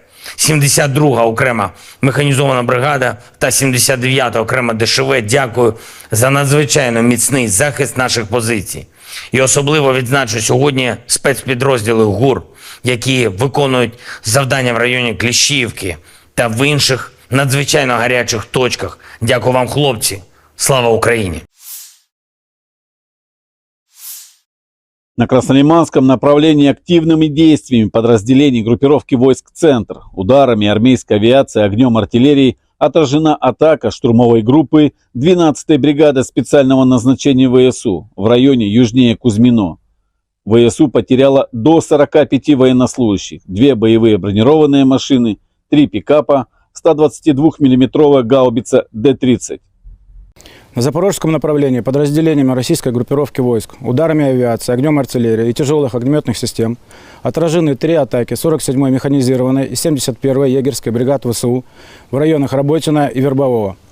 Уничтожено до 35 военнослужащих противника, 1 танк, 6 боевых машин пехоты, в том числе 3 БМП американского производства «Брэдли», 3 автомобиля, 155 миллиметровая гаубица М777, 152 миллиметровая гаубица МСТА-Б, 2 122 миллиметровые гаубицы Д-30, 105 миллиметровая буксируемая гаубица американского производства М119, станция радиоэлектронной борьбы «Нота».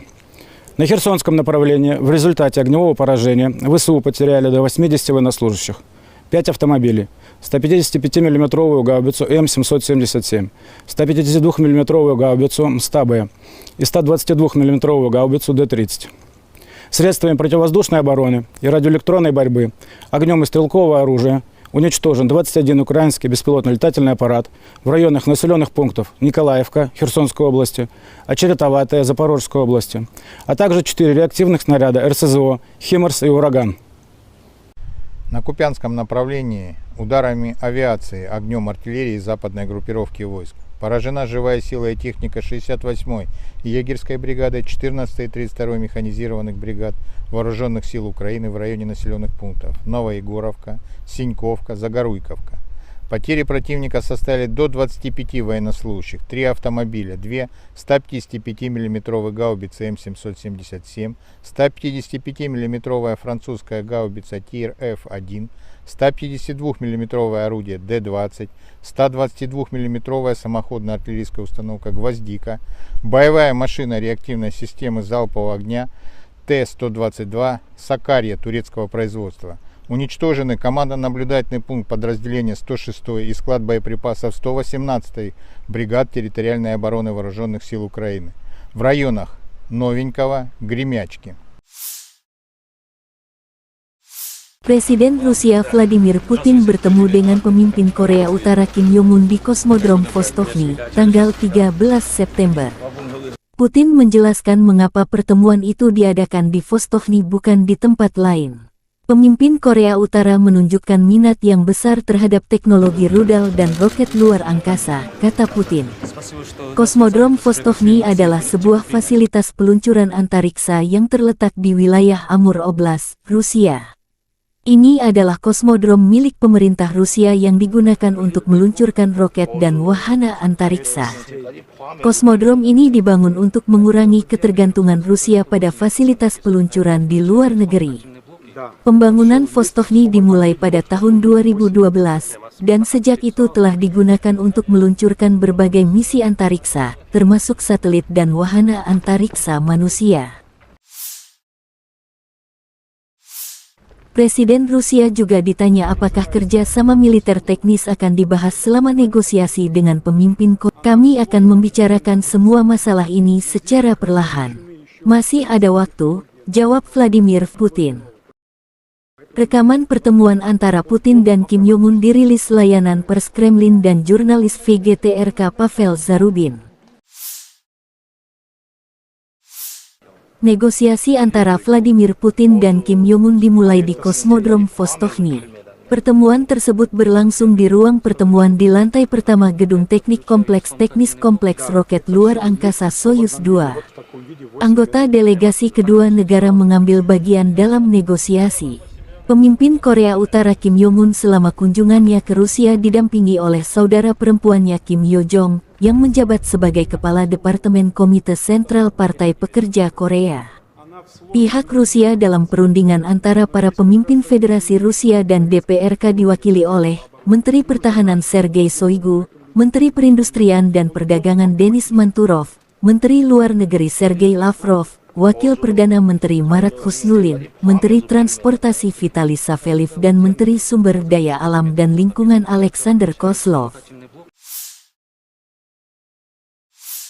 Rusia adalah sekutu utama Korea Utara, Kim Jong-un.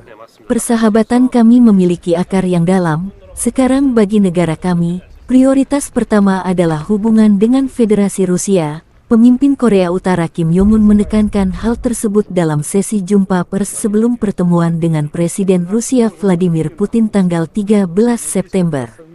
Kim Jong-un menambahkan bahwa Korea Utara akan selalu mendukung Rusia dalam perjuangan melawan imperialisme. Kim Jong-un menyatakan keyakinannya bahwa negosiasinya dengan Putin akan membantu meningkatkan hubungan antar negara ke tingkat yang baru. Korea Utara mendukung semua keputusan Putin. Kim Jong-un juga menambahkan bahwa Rusia telah melakukan perjuangan suci untuk melindungi keamanannya dilansir kantor berita Rusia TASS.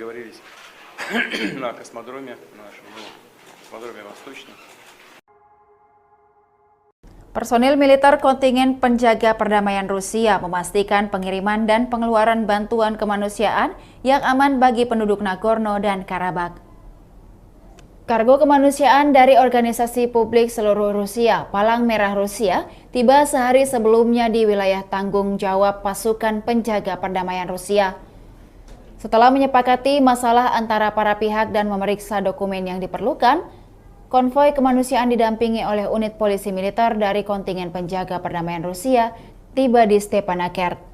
Bantuan kemanusiaan yang dikirimkan kepada penduduk lokal Nagorno-Karabakh meliputi makanan, pakaian, perlengkapan kebersihan dan kebutuhan anak-anak, serta barang-barang penting. Setiap set bahan makanan mencakup lebih dari 11 kg produk. Tempat tidur tersebut disumbangkan kepada organisasi medis di Nagorno-Karabakh.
Angkatan Bersenjata Federasi Rusia melanjutkan operasi militer khusus. Di arah Donetsk, unit-unit kelompok pasukan Yuk dengan penerbangan dan artileri menangkis 5 serangan kelompok penyerang Brigade Mekanik ke-110 dan Brigade Pengawal ke-101 Staf Umum AFU dekat Avdiivka, Mayorsk dan Barat Andriivka, Republik Rakyat Donetsk.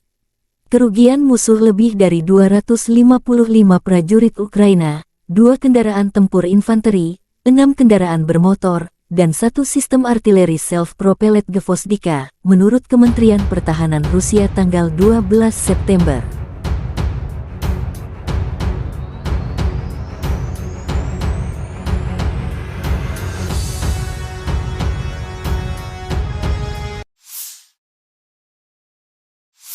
Penerbangan operasional taktis dan Angkatan Darat, pasukan rudal dan artileri Angkatan Bersenjata Federasi Rusia menetralisir 2 depot amunisi Brigade Mekanis ke-44 Ukraina dan Brigade Pertahanan Teritorial ke-114 Ukraina, serta tenaga kerja musuh dan perangkat keras militer di 143 wilayah.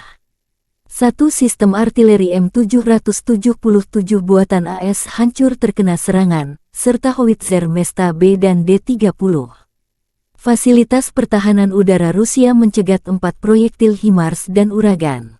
Selain itu, 41 kendaraan udara tak berawak Ukraina Tel ditembak jatuh di dekat Kodema, Lipovoye, Klenovoye, Republik Rakyat Donetsk, Nikolayevka, wilayah Kherson, dan Ocheretovatoye, wilayah Zaporozhye.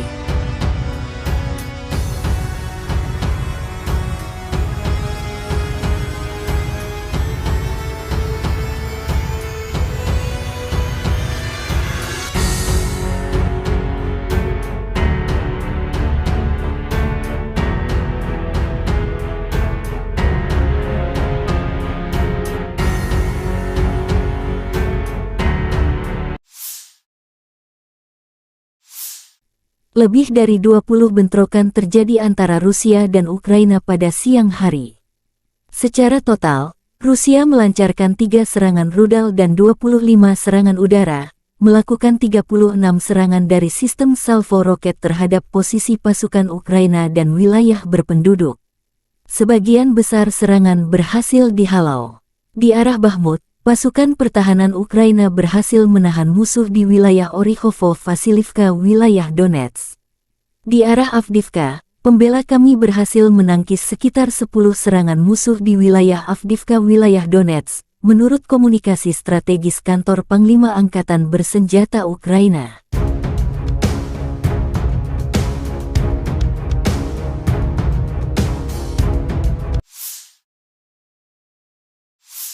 Angkatan Udara Ukraina melakukan 8 serangan di area konsentrasi personel senjata dan peralatan militer musuh. 2 unit artileri, 1 depo amunisi, 1 pos kendali dan 1 kompleks rudal anti-pesawat Rusia hancur terkena serangan oleh unit pasukan rudal. Menurut komunikasi strategis kantor Panglima Angkatan Bersenjata Ukraina, Rusia kehilangan 33 sistem artileri, 8 tank, dan 17 drone dalam 24 jam terakhir.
Angkatan Bersenjata Ukraina melaporkan tanggal 12 September bahwa Rusia total kehilangan 269.760 tentara di Ukraina sejak awal invasi skala penuh tanggal 24 Februari tahun 2022.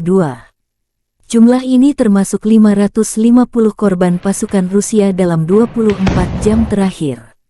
Menurut laporan Divisi Komunikasi Strategis Kantor Panglima Angkatan Bersenjata Ukraina, Rusia juga total kehilangan 4.568 tank, 8.778 kendaraan tempur lapis baja, 5.872 sistem artileri, 765 sistem peluncuran roket ganda, 515 sistem pertahanan udara, pesawat terbang 315, helikopter 316, drone 4.645, perahu 19, kendaraan dan tangki bahan bakar 8.413, serta peralatan khusus 881 unit.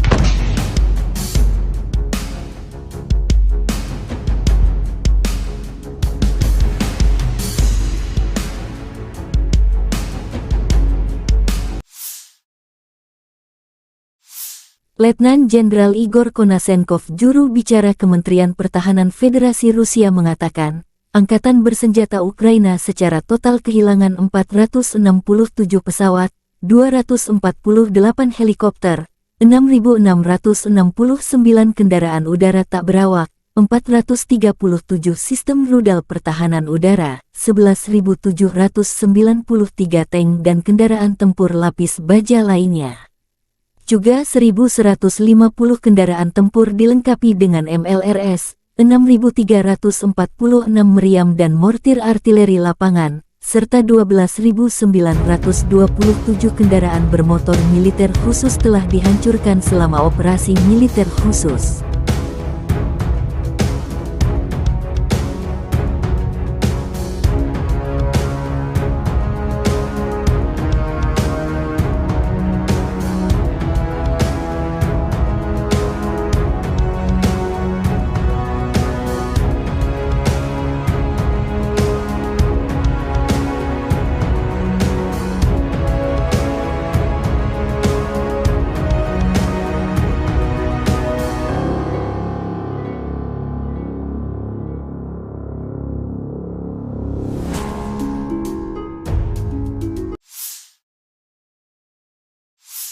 Бажаю здоров'я, шановні українці, українки. Звіт за день. Перший закон про електронне декларування. Одразу, як сьогодні вранці проголосований закон надійшов з Верховної Ради, підписав вето. Очікую нове голосування із позитивом щодо негайного відкриття реєстру декларацій. Вже у вересні таке рішення має бути. Як, до речі, і по законопроекту щодо ПЕПів, політично значущих персон. І це питання не лише політичної відповідальності парламенту, але й наших переговорів з Євросоюзом щодо вступу. Новий історичний крок між Україною та ЄС має відбутись цього року, і всі гілки державної влади в Україні повинні спрацювати на цей крок. Перед усіма іншими нарадами цього дня провів військовий кабінет, особливо коло учасників. Говорили лише про те, що на фронті зараз, що очікуємо на найближчий час. Посилення наших бригад, власне виробництво зброї, снарядів в Україні та постачання від наших партнерів. Важливі доповіді розвідки. Чітко бачимо, до чого реально готуються окупанти та до чого відповідно мають бути готові наші воїни. Вагоме рішення Данії є сьогодні найбільший за увесь час повномасштабної війни і вже 12-й оборонний пакет. Обсяг цього нового пакету більш ніж $800 мільйонів.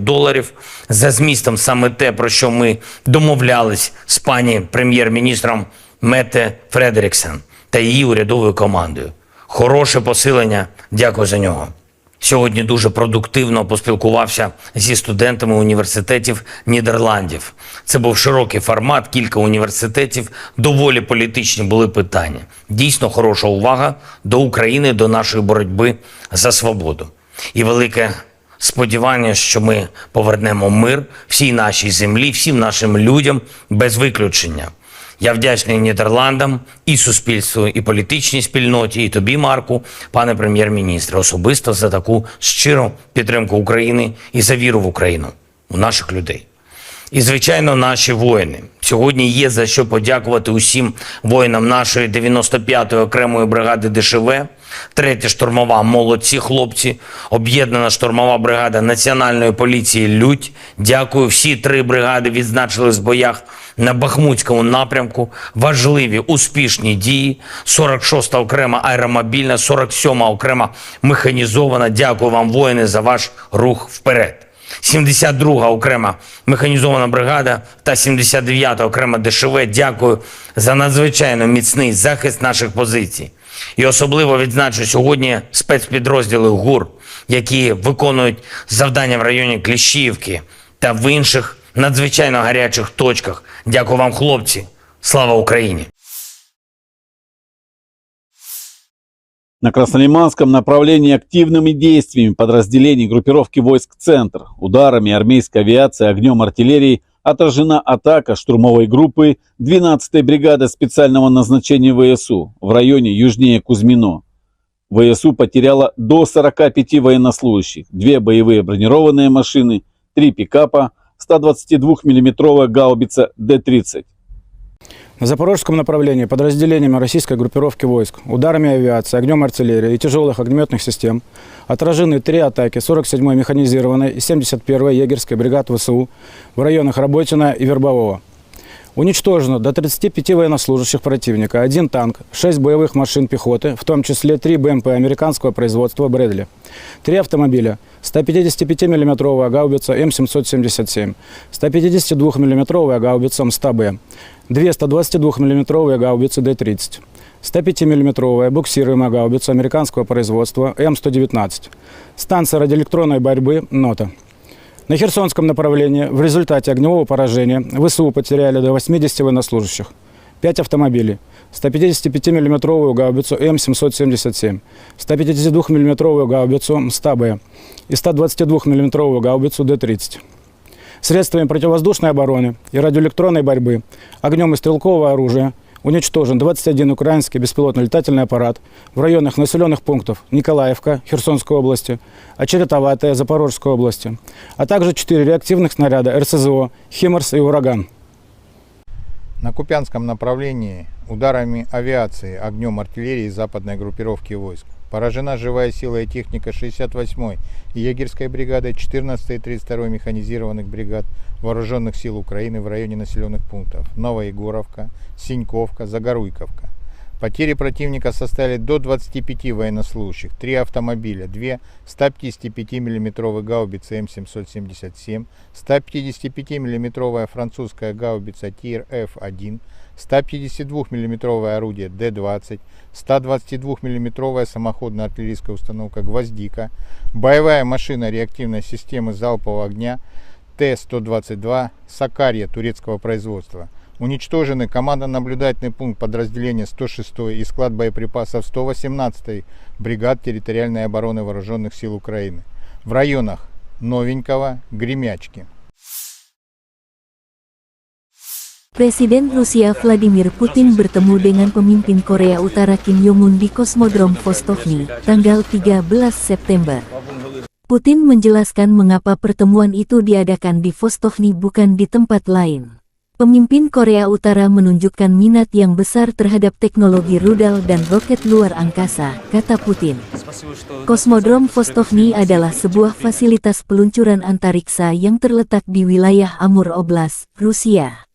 Ini adalah kosmodrom milik pemerintah Rusia yang digunakan untuk meluncurkan roket dan wahana antariksa.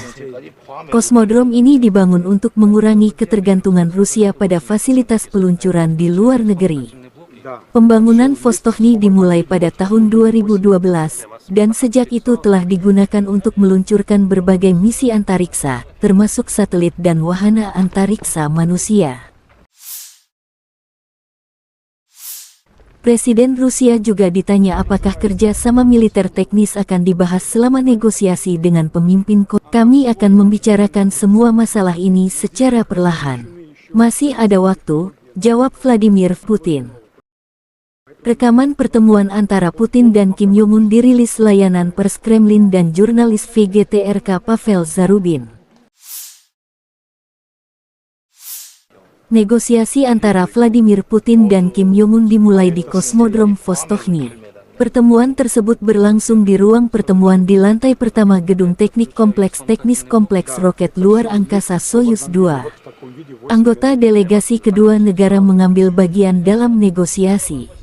Pemimpin Korea Utara Kim Jong-un selama kunjungannya ke Rusia didampingi oleh saudara perempuannya Kim Yo-jong, yang menjabat sebagai Kepala Departemen Komite Sentral Partai Pekerja Korea.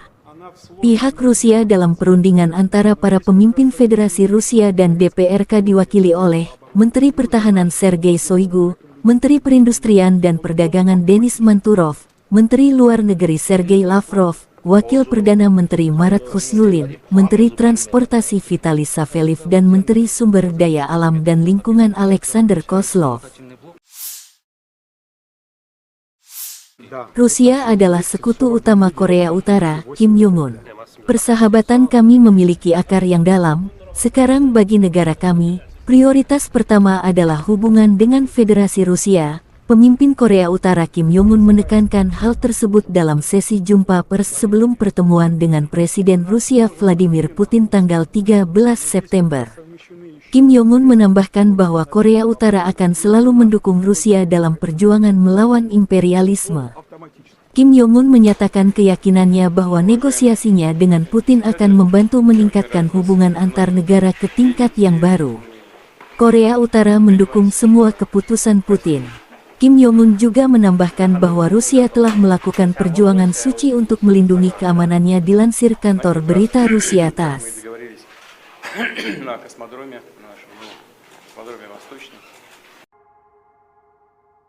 Personil militer kontingen penjaga perdamaian Rusia memastikan pengiriman dan pengeluaran bantuan kemanusiaan yang aman bagi penduduk Nagorno dan Karabakh.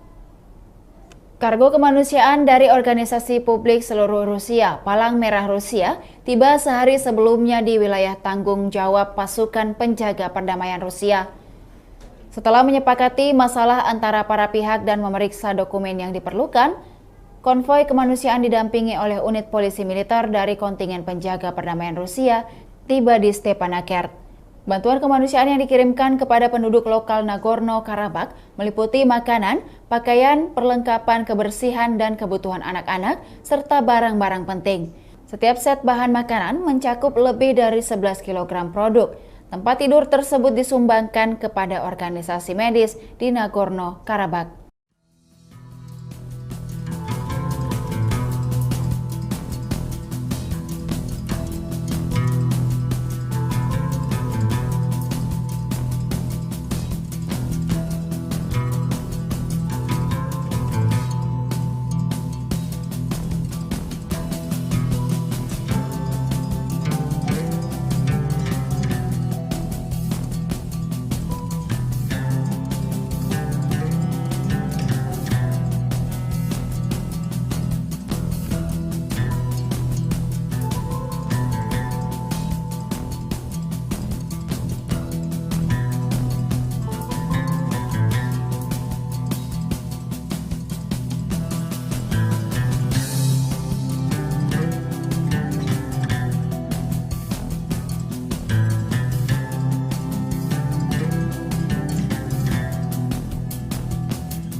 Angkatan Bersenjata Federasi Rusia melanjutkan operasi militer khusus.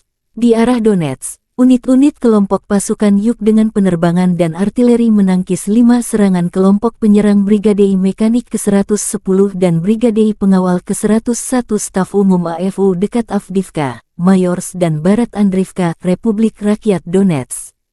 Kerugian musuh lebih dari 255 prajurit Ukraina, 2 kendaraan tempur infanteri, 6 kendaraan bermotor, dan 1 sistem artileri self-propelled Gvozdika, menurut Kementerian Pertahanan Rusia tanggal 12 September.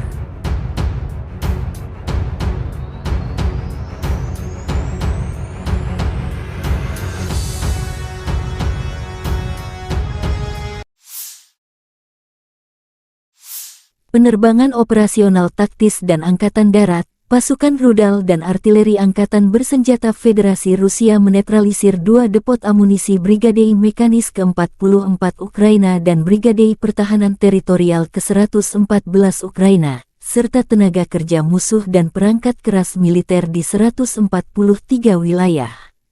1 sistem artileri M777 buatan AS hancur terkena serangan, serta howitzer Mesta B dan D-30. Fasilitas pertahanan udara Rusia mencegat 4 proyektil HIMARS dan Uragan. Selain itu, 41 kendaraan udara tak berawak Ukraina tel ditembak jatuh di dekat Kodema, Lipovoye, Klenovoye, Republik Rakyat Donetsk, Nikolayevka, wilayah Kherson, dan Ocheretovatoye, wilayah Zaporozhye.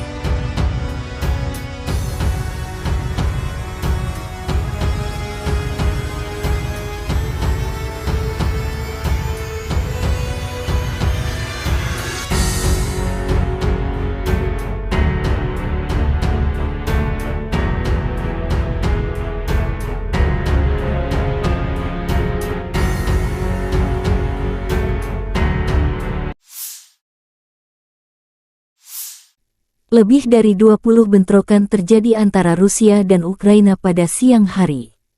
Secara total, Rusia melancarkan 3 serangan rudal dan 25 serangan udara, melakukan 36 serangan dari sistem salvo roket terhadap posisi pasukan Ukraina dan wilayah berpenduduk. Sebagian besar serangan berhasil dihalau. Di arah Bakhmut, pasukan pertahanan Ukraina berhasil menahan musuh di wilayah Orikhovo-Vasilivka, wilayah Donetsk. Di arah Avdiivka, pembela kami berhasil menangkis sekitar 10 serangan musuh di wilayah Avdiivka, wilayah Donetsk, menurut komunikasi strategis kantor Panglima Angkatan Bersenjata Ukraina.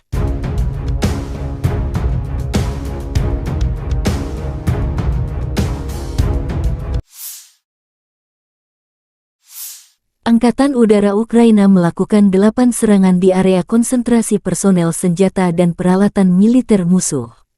2 unit artileri, 1 depo amunisi, 1 pos kendali dan 1 kompleks rudal anti-pesawat Rusia hancur terkena serangan oleh unit pasukan rudal. Menurut komunikasi strategis kantor Panglima Angkatan Bersenjata Ukraina, Rusia kehilangan 33 sistem artileri, 8 tank, dan 17 drone dalam 24 jam terakhir.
Angkatan Bersenjata Ukraina melaporkan tanggal 12 September bahwa Rusia total kehilangan 269.760 tentara di Ukraina sejak awal invasi skala penuh tanggal 24 Februari tahun 2022. Jumlah ini termasuk 550 korban pasukan Rusia dalam 24 jam terakhir. Menurut laporan Divisi Komunikasi Strategis Kantor Panglima Angkatan Bersenjata Ukraina, Rusia juga total kehilangan 4.568 tank, 8.778 kendaraan tempur lapis baja, 5.872 sistem artileri, 765 sistem peluncuran roket ganda, 515 sistem pertahanan udara, pesawat terbang 315, helikopter 316, drone 4.645, perahu 19, kendaraan dan tangki bahan bakar 8.413, serta peralatan khusus 881 unit.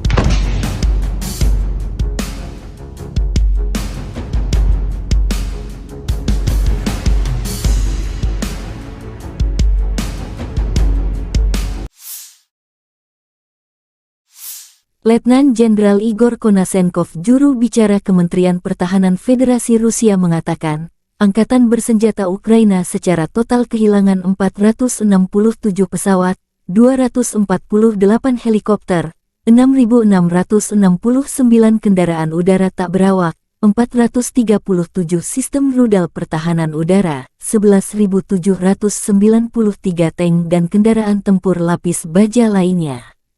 Juga 1.150 kendaraan tempur dilengkapi dengan MLRS, 6.346 meriam dan mortir artileri lapangan, serta 12.927 kendaraan bermotor militer khusus telah dihancurkan selama operasi militer khusus.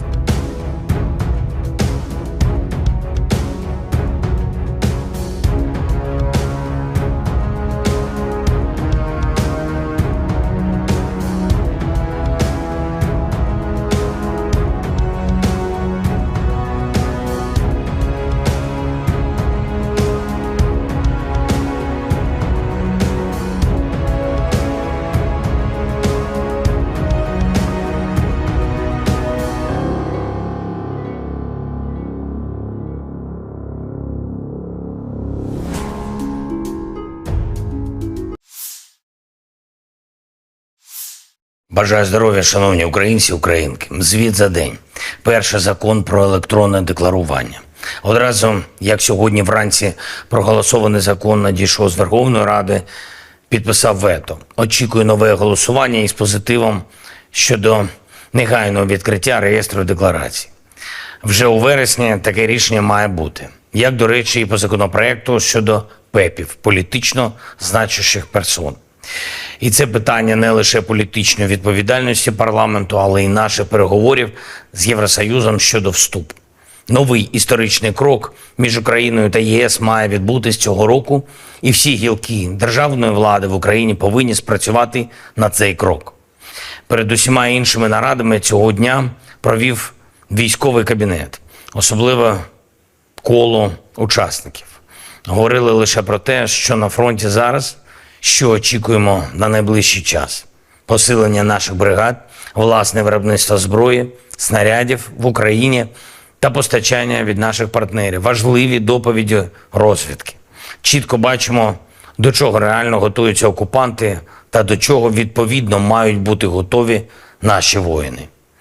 Вагоме рішення Данії є сьогодні найбільший за увесь час повномасштабної війни, і вже 12-й оборонний пакет. Обсяг цього нового пакету більш ніж $800 мільйонів. За змістом саме те, про що ми домовлялись з пані прем'єр-міністром Метте Фредеріксен та її урядовою командою. Хороше посилення, дякую за нього. Сьогодні дуже продуктивно поспілкувався зі студентами університетів Нідерландів. Це був широкий формат, кілька університетів, доволі політичні були питання. Дійсно хороша увага до України, до нашої боротьби за свободу. І велике сподівання, що ми повернемо мир всій нашій землі, всім нашим людям без виключення. Я вдячний Нідерландам, і суспільству, і політичній спільноті, і тобі, Марку, пане прем'єр-міністре, особисто за таку щиру підтримку України і за віру в Україну, у наших людей. І, звичайно, наші воїни. Сьогодні є за що подякувати усім воїнам нашої 95-ї окремої бригади ДШВ, 3-я штурмова «Молодці хлопці», об'єднана штурмова бригада Національної поліції «Людь». Дякую, всі 3 бригади відзначились в боях на Бахмутському напрямку. Важливі, успішні дії. 46-та окрема аеромобільна, 47-ма окрема механізована. Дякую вам, воїни, за ваш рух вперед. 72-га окрема механізована бригада та 79-та окрема ДШВ. Дякую за надзвичайно міцний захист наших позицій. І особливо відзначу сьогодні спецпідрозділи ГУР, які виконують завдання в районі Кліщіївки та в інших надзвичайно гарячих точках. Дякую вам, хлопці. Слава Україні! На Краснолиманском направлении активными действиями подразделений группировки войск «Центр», ударами армейской авиации, огнем артиллерии отражена атака штурмовой группы 12-й бригады специального назначения ВСУ в районе южнее Кузьмино. ВСУ потеряла до 45 военнослужащих, 2 боевые бронированные машины, 3 пикапа, 122 миллиметровая гаубица Д-30. На запорожском направлении подразделениями российской группировки войск, ударами авиации, огнем артиллерии и тяжелых огнеметных систем отражены 3 атаки 47-й механизированной и 71-й егерской бригад ВСУ в районах Работино и Вербового. Уничтожено до 35 военнослужащих противника, 1 танк, 6 боевых машин пехоты, в том числе 3 БМП американского производства «Брэдли», 3 автомобиля, 155 миллиметровая гаубица М777, 152 миллиметровая гаубица МСТА-Б, 2 122 миллиметровые гаубицы Д-30, 105 миллиметровая буксируемая гаубица американского производства М119, станция радиоэлектронной борьбы «Нота». На Херсонском направлении в результате огневого поражения ВСУ потеряли до 80 военнослужащих, 5 автомобилей, 155 миллиметровую гаубицу М777, 152 миллиметровую гаубицу МСТА-Б и 122 миллиметровую гаубицу Д-30. Средствами противовоздушной обороны и радиоэлектронной борьбы, огнем и стрелкового оружия уничтожен 21 украинский беспилотный летательный аппарат в районах населенных пунктов Николаевка Херсонской области, Очеретоватая Запорожской области, а также 4 реактивных снаряда РСЗО «Химарс» и «Ураган». На Купянском направлении ударами авиации, огнем артиллерии западной группировки войск поражена живая сила и техника 68-й егерской бригады, 14-й и 32-й механизированных бригад Вооруженных сил Украины в районе населенных пунктов Новоегоровка, Синьковка, Загоруйковка. Потери противника составили до 25 военнослужащих, 3 автомобиля, 2 155 миллиметровые гаубицы М777, 155 миллиметровая французская гаубица ТИР-Ф1, 152 миллиметровое орудие Д-20, 122 миллиметровая самоходная артиллерийская установка «Гвоздика», боевая машина реактивной системы залпового огня Т-122 «Сакарья» турецкого производства. Уничтожены командно-наблюдательный пункт подразделения 106-й и склад боеприпасов 118-й бригад территориальной обороны Вооруженных сил Украины в районах Новенького, Гремячки. Presiden Rusia Vladimir Putin bertemu dengan pemimpin Korea Utara Kim Jong-un di Kosmodrom Vostokny, tanggal 13 September. Putin menjelaskan mengapa pertemuan itu diadakan di Vostokny bukan di tempat lain. Pemimpin Korea Utara menunjukkan minat yang besar terhadap teknologi rudal dan roket luar angkasa, kata Putin. Kosmodrom Vostokny adalah sebuah fasilitas peluncuran antariksa yang terletak di wilayah Amur Oblast, Rusia. Ini adalah kosmodrom milik pemerintah Rusia yang digunakan untuk meluncurkan roket dan wahana antariksa. Kosmodrom ini dibangun untuk mengurangi ketergantungan Rusia pada fasilitas peluncuran di luar negeri. Pembangunan Vostokny dimulai pada tahun 2012, dan sejak itu telah digunakan untuk meluncurkan berbagai misi antariksa, termasuk satelit dan wahana antariksa manusia. Presiden Rusia juga ditanya apakah kerja sama militer teknis akan dibahas selama negosiasi dengan pemimpin Korea. Kami akan membicarakan semua masalah ini secara perlahan. Masih ada waktu, jawab Vladimir Putin. Rekaman pertemuan antara Putin dan Kim Jong-un dirilis layanan pers Kremlin dan jurnalis VGTRK Pavel Zarubin. Negosiasi antara Vladimir Putin dan Kim Jong-un dimulai di Kosmodrom Vostochny. Pertemuan tersebut berlangsung di ruang pertemuan di lantai pertama Gedung Teknik Kompleks Teknis Kompleks Roket Luar Angkasa Soyuz 2. Anggota delegasi kedua negara mengambil bagian dalam negosiasi. Pemimpin Korea Utara Kim Jong-un selama kunjungannya ke Rusia didampingi oleh saudara perempuannya Kim Yo-jong, yang menjabat sebagai Kepala Departemen Komite Sentral Partai Pekerja Korea. Pihak Rusia dalam perundingan antara para pemimpin Federasi Rusia dan DPRK diwakili oleh Menteri Pertahanan Sergei Shoigu, Menteri Perindustrian dan Perdagangan Denis Manturov, Menteri Luar Negeri Sergei Lavrov, Wakil Perdana Menteri Marat Husnulin, Menteri Transportasi Vitaly Saveliv dan Menteri Sumber Daya Alam dan Lingkungan Alexander Kozlov.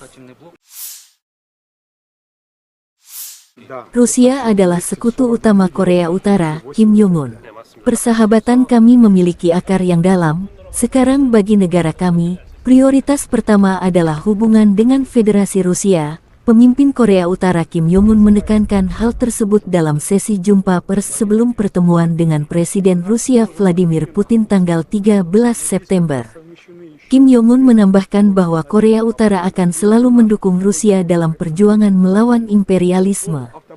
Kim Jong-un menyatakan keyakinannya bahwa negosiasinya dengan Putin akan membantu meningkatkan hubungan antar negara ke tingkat yang baru. Korea Utara mendukung semua keputusan Putin. Kim Jong-un juga menambahkan bahwa Rusia telah melakukan perjuangan suci untuk melindungi keamanannya dilansir kantor berita Rusia TASS.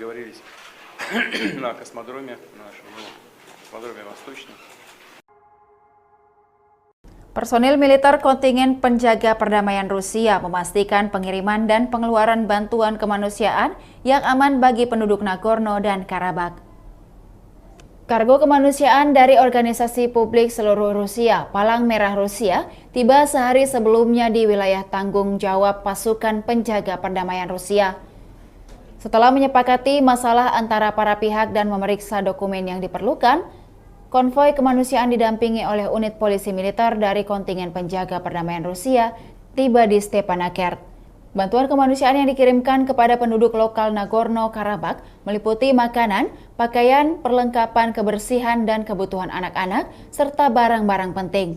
Setiap set bahan makanan mencakup lebih dari 11 kg produk. Tempat tidur tersebut disumbangkan kepada organisasi medis di Nagorno-Karabakh.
Angkatan Bersenjata Federasi Rusia melanjutkan operasi militer khusus.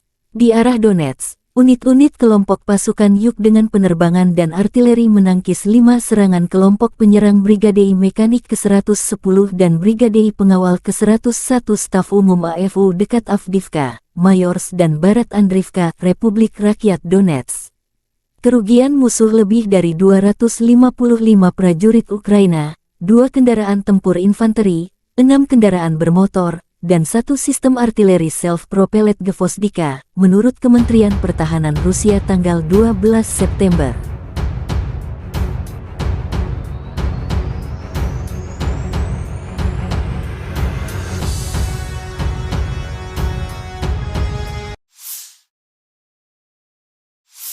Penerbangan operasional taktis dan Angkatan Darat, pasukan rudal dan artileri Angkatan Bersenjata Federasi Rusia menetralisir 2 depot amunisi Brigadei Mekanis ke-44 Ukraina dan Brigadei Pertahanan Teritorial ke-114 Ukraina, serta tenaga kerja musuh dan perangkat keras militer di 143 wilayah. 1 sistem artileri M777 buatan AS hancur terkena serangan, serta howitzer Mesta B dan D-30.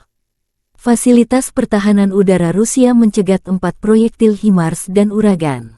Selain itu, 41 kendaraan udara tak berawak Ukraina tel ditembak jatuh di dekat Kodema, Lipovoye, Klenovoye, Republik Rakyat Donetsk, Nikolayevka, wilayah Kherson, dan Ocheretovatoye, wilayah Zaporozhye.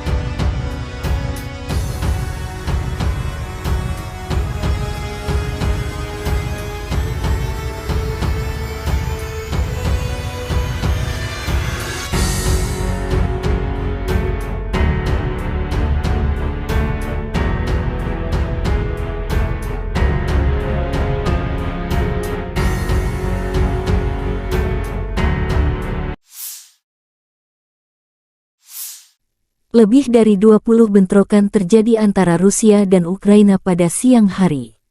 Secara total, Rusia melancarkan 3 serangan rudal dan 25 serangan udara, melakukan 36 serangan dari sistem salvo roket terhadap posisi pasukan Ukraina dan wilayah berpenduduk.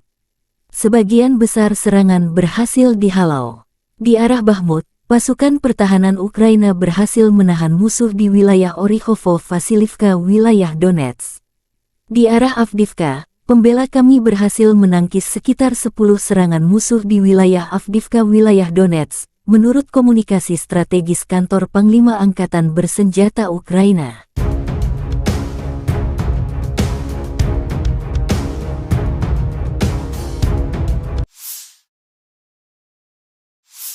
Angkatan Udara Ukraina melakukan 8 serangan di area konsentrasi personel senjata dan peralatan militer musuh. 2 unit artileri, 1 depo amunisi, 1 pos kendali dan 1 kompleks rudal anti-pesawat Rusia hancur terkena serangan oleh unit pasukan rudal. Menurut komunikasi strategis kantor Panglima Angkatan Bersenjata Ukraina, Rusia kehilangan 33 sistem artileri, 8 tank, dan 17 drone dalam 24 jam terakhir.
Angkatan Bersenjata Ukraina melaporkan tanggal 12 September bahwa Rusia total kehilangan 269.760 tentara di Ukraina sejak awal invasi skala penuh tanggal 24 Februari tahun 2022. Jumlah ini termasuk 550 korban pasukan Rusia dalam 24 jam terakhir. Menurut laporan Divisi Komunikasi Strategis Kantor Panglima Angkatan Bersenjata Ukraina, Rusia juga total kehilangan 4.568 tank, 8.778 kendaraan tempur lapis baja, 5.872 sistem artileri, 765 sistem peluncuran roket ganda, 515 sistem pertahanan udara, pesawat terbang 315, helikopter 316, drone 4.645, perahu 19, kendaraan dan tangki bahan bakar 8.413, serta peralatan khusus 881 unit.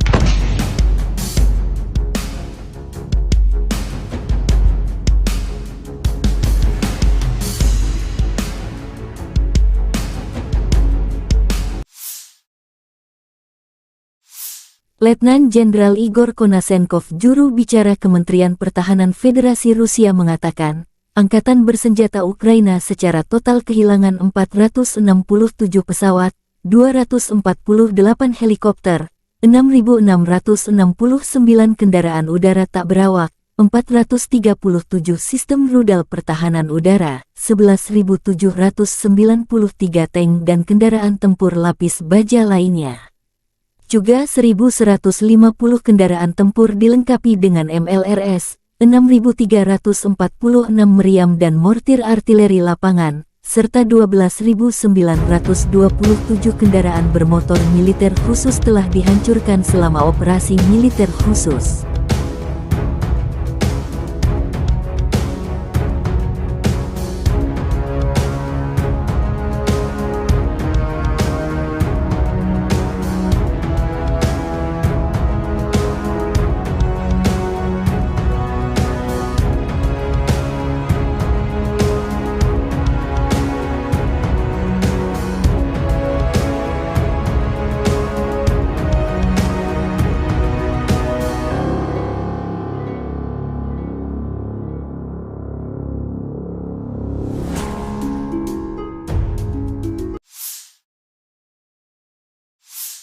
Бажаю здоров'я, шановні українці, українки. Звіт за день.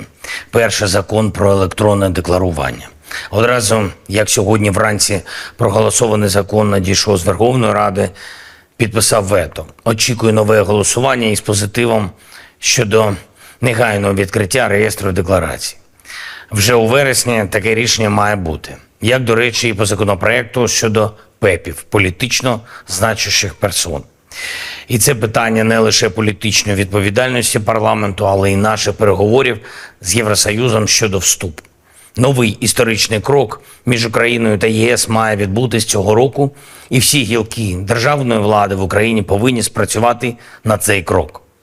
Перед усіма іншими нарадами цього дня провів військовий кабінет, особливо коло учасників. Говорили лише про те, що на фронті зараз, що очікуємо на найближчий час. Посилення наших бригад, власне виробництво зброї, снарядів в Україні та постачання від наших партнерів. Важливі доповіді розвідки. Чітко бачимо, до чого реально готуються окупанти та до чого відповідно мають бути готові наші воїни. Вагоме рішення Данії є сьогодні найбільший за увесь час повномасштабної війни і вже 12-й оборонний пакет. Обсяг цього нового пакету більш ніж $800 мільйонів. За змістом саме те, про що ми домовлялись з пані прем'єр-міністром Метте Фредеріксен та її урядовою командою. Хороше посилення, дякую за нього. Сьогодні дуже продуктивно поспілкувався зі студентами університетів Нідерландів. Це був широкий формат, кілька університетів, доволі політичні були питання. Дійсно хороша увага до України, до нашої боротьби за свободу. І велике сподівання, що ми повернемо мир всій нашій землі, всім нашим людям без виключення. Я вдячний Нідерландам, і суспільству, і політичній спільноті, і тобі, Марку, пане прем'єр-міністре, особисто за таку щиру підтримку України і за віру в Україну, у наших людей.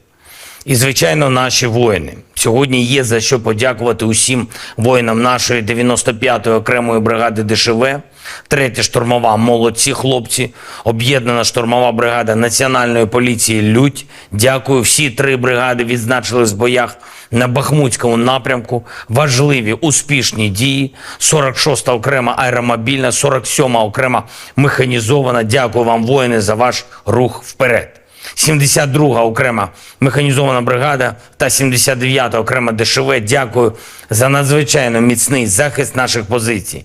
І особливо відзначу сьогодні спецпідрозділи ГУР, які виконують завдання в районі Кліщіївки та в інших надзвичайно гарячих точках. Дякую вам, хлопці. Слава Україні! На Краснолиманском направлении активными действиями подразделений группировки войск «Центр», ударами армейской авиации, огнем артиллерии отражена атака штурмовой группы 12-й бригады специального назначения ВСУ в районе южнее Кузьмино. ВСУ потеряла до 45 военнослужащих, 2 боевые бронированные машины, 3 пикапа, 122 миллиметровая гаубица Д-30.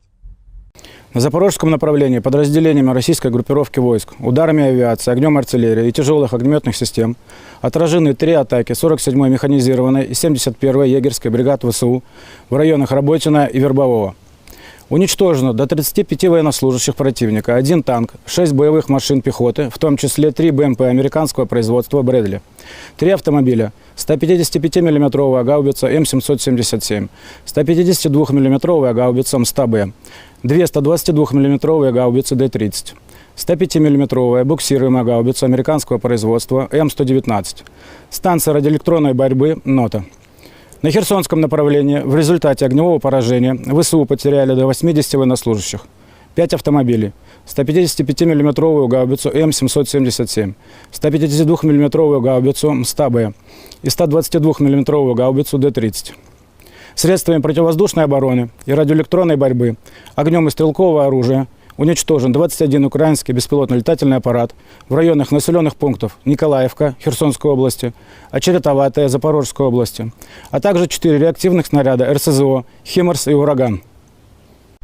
На Купянском направлении ударами авиации, огнем артиллерии западной группировки войск поражена живая сила и техника 68-й егерской бригады, 14-й и 32-й механизированных бригад Вооруженных сил Украины в районе населенных пунктов Новоегоровка, Синьковка, Загоруйковка.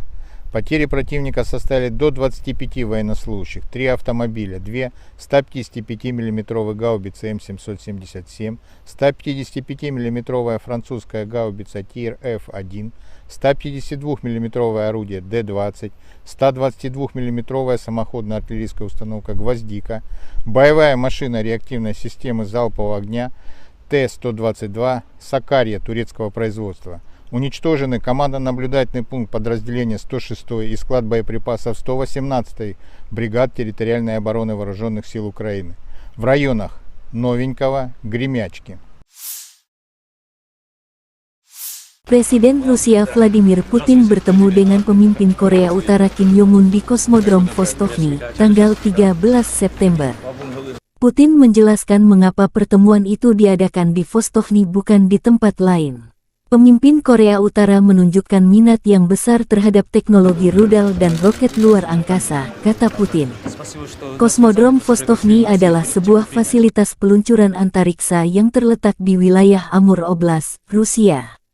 Ini adalah kosmodrom milik pemerintah Rusia yang digunakan untuk meluncurkan roket dan wahana antariksa. Kosmodrom ini dibangun untuk mengurangi ketergantungan Rusia pada fasilitas peluncuran di luar negeri. Pembangunan Vostokny dimulai pada tahun 2012, dan sejak itu telah digunakan untuk meluncurkan berbagai misi antariksa, termasuk satelit dan wahana antariksa manusia. Presiden Rusia juga ditanya apakah kerja sama militer teknis akan dibahas selama negosiasi dengan pemimpin Korea. Kami akan membicarakan semua masalah ini secara perlahan.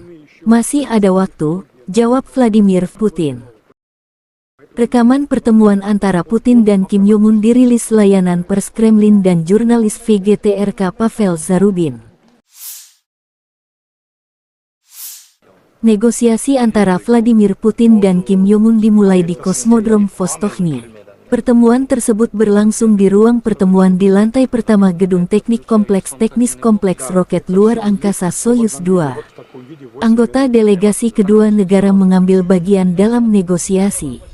Pemimpin Korea Utara Kim Jong-un selama kunjungannya ke Rusia didampingi oleh saudara perempuannya Kim Yo Jong, yang menjabat sebagai Kepala Departemen Komite Sentral Partai Pekerja Korea. Pihak Rusia dalam perundingan antara para pemimpin Federasi Rusia dan DPRK diwakili oleh Menteri Pertahanan Sergei Shoigu, Menteri Perindustrian dan Perdagangan Denis Manturov, Menteri Luar Negeri Sergei Lavrov, Wakil Perdana Menteri Marat Husnulin, Menteri Transportasi Vitaly Saveliv dan Menteri Sumber Daya Alam dan Lingkungan Alexander Kozlov. Rusia adalah sekutu utama Korea Utara, Kim Jong-un. Persahabatan kami memiliki akar yang dalam. Sekarang bagi negara kami, prioritas pertama adalah hubungan dengan Federasi Rusia. Pemimpin Korea Utara Kim Jong-un menekankan hal tersebut dalam sesi jumpa pers sebelum pertemuan dengan Presiden Rusia Vladimir Putin tanggal 13 September. Kim Jong-un menambahkan bahwa Korea Utara akan selalu mendukung Rusia dalam perjuangan melawan imperialisme. Kim Jong-un menyatakan keyakinannya bahwa negosiasinya dengan Putin akan membantu meningkatkan hubungan antar negara ke tingkat yang baru. Korea Utara mendukung semua keputusan Putin. Kim Jong-un juga menambahkan bahwa Rusia telah melakukan perjuangan suci untuk melindungi keamanannya dilansir kantor berita Rusia TASS.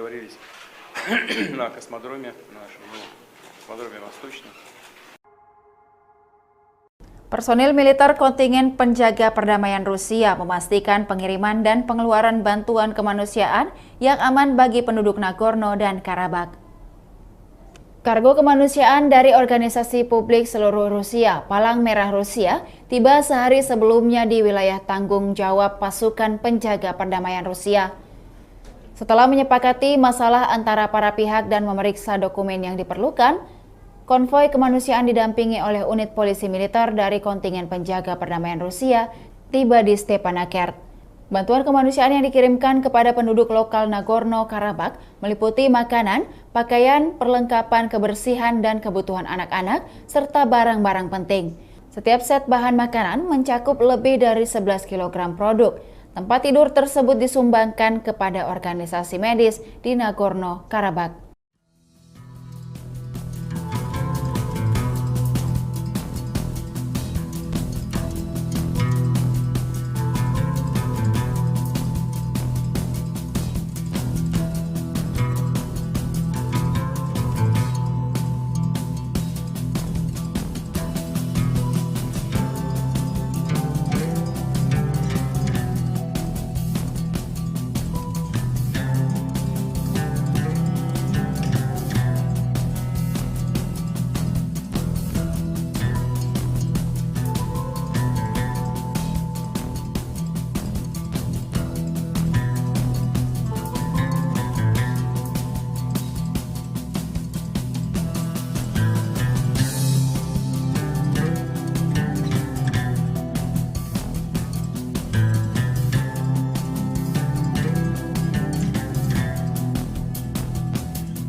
Angkatan Bersenjata Federasi Rusia melanjutkan operasi militer khusus. Di arah Donetsk, unit-unit kelompok pasukan Yuk dengan penerbangan dan artileri menangkis 5 serangan kelompok penyerang Brigade Mekanik ke-110 dan Brigade Pengawal ke-101 Staf Umum AFU dekat Avdiivka, Mayorsk dan Barat Andriivka, Republik Rakyat Donetsk. Kerugian musuh lebih dari 255 prajurit Ukraina, 2 kendaraan tempur infanteri, 6 kendaraan bermotor, dan 1 sistem artileri self-propelled Gvozdika, menurut Kementerian Pertahanan Rusia tanggal 12 September.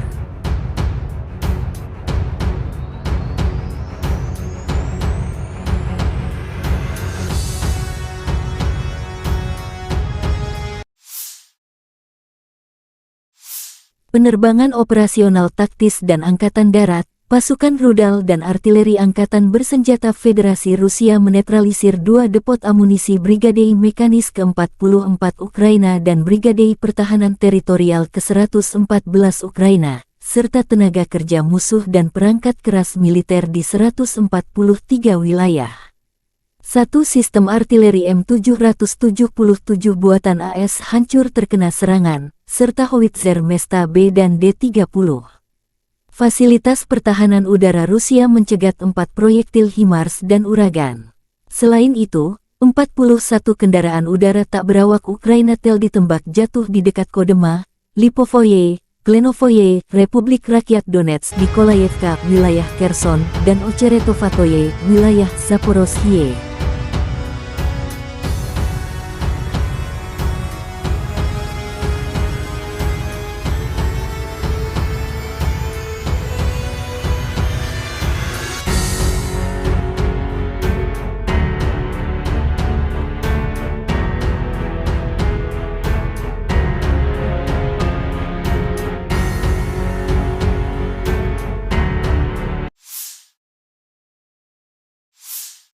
Lebih dari 20 bentrokan terjadi antara Rusia dan Ukraina pada siang hari. Secara total, Rusia melancarkan 3 serangan rudal dan 25 serangan udara, melakukan 36 serangan dari sistem salvo roket terhadap posisi pasukan Ukraina dan wilayah berpenduduk. Sebagian besar serangan berhasil dihalau. Di arah Bakhmut, pasukan pertahanan Ukraina berhasil menahan musuh di wilayah Orikhovo-Vasilivka, wilayah Donetsk. Di arah Avdiivka, pembela kami berhasil menangkis sekitar 10 serangan musuh di wilayah Avdiivka, wilayah Donetsk, menurut komunikasi strategis kantor Panglima Angkatan Bersenjata Ukraina.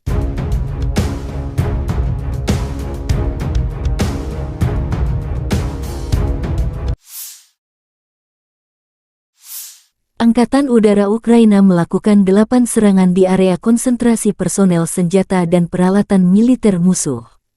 2 unit artileri, 1 depo amunisi, 1 pos kendali dan 1 kompleks rudal anti-pesawat Rusia hancur terkena serangan oleh unit pasukan rudal. Menurut komunikasi strategis kantor Panglima Angkatan Bersenjata Ukraina, Rusia kehilangan 33 sistem artileri, 8 tank, dan 17 drone dalam 24 jam terakhir.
Angkatan Bersenjata Ukraina melaporkan tanggal 12 September bahwa Rusia total kehilangan 269.760 tentara di Ukraina sejak awal invasi skala penuh tanggal 24 Februari tahun 2022.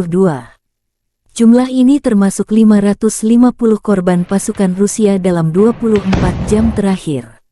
Menurut laporan Divisi Komunikasi Strategis Kantor Panglima Angkatan Bersenjata Ukraina, Rusia juga total kehilangan 4.568 tank, 8.778 kendaraan tempur lapis baja, 5.872 sistem artileri, 765 sistem peluncuran roket ganda, 515 sistem pertahanan udara, pesawat terbang 315, helikopter 316, drone 4.645, perahu 19, kendaraan dan tangki bahan bakar 8.413, serta peralatan khusus 881 unit.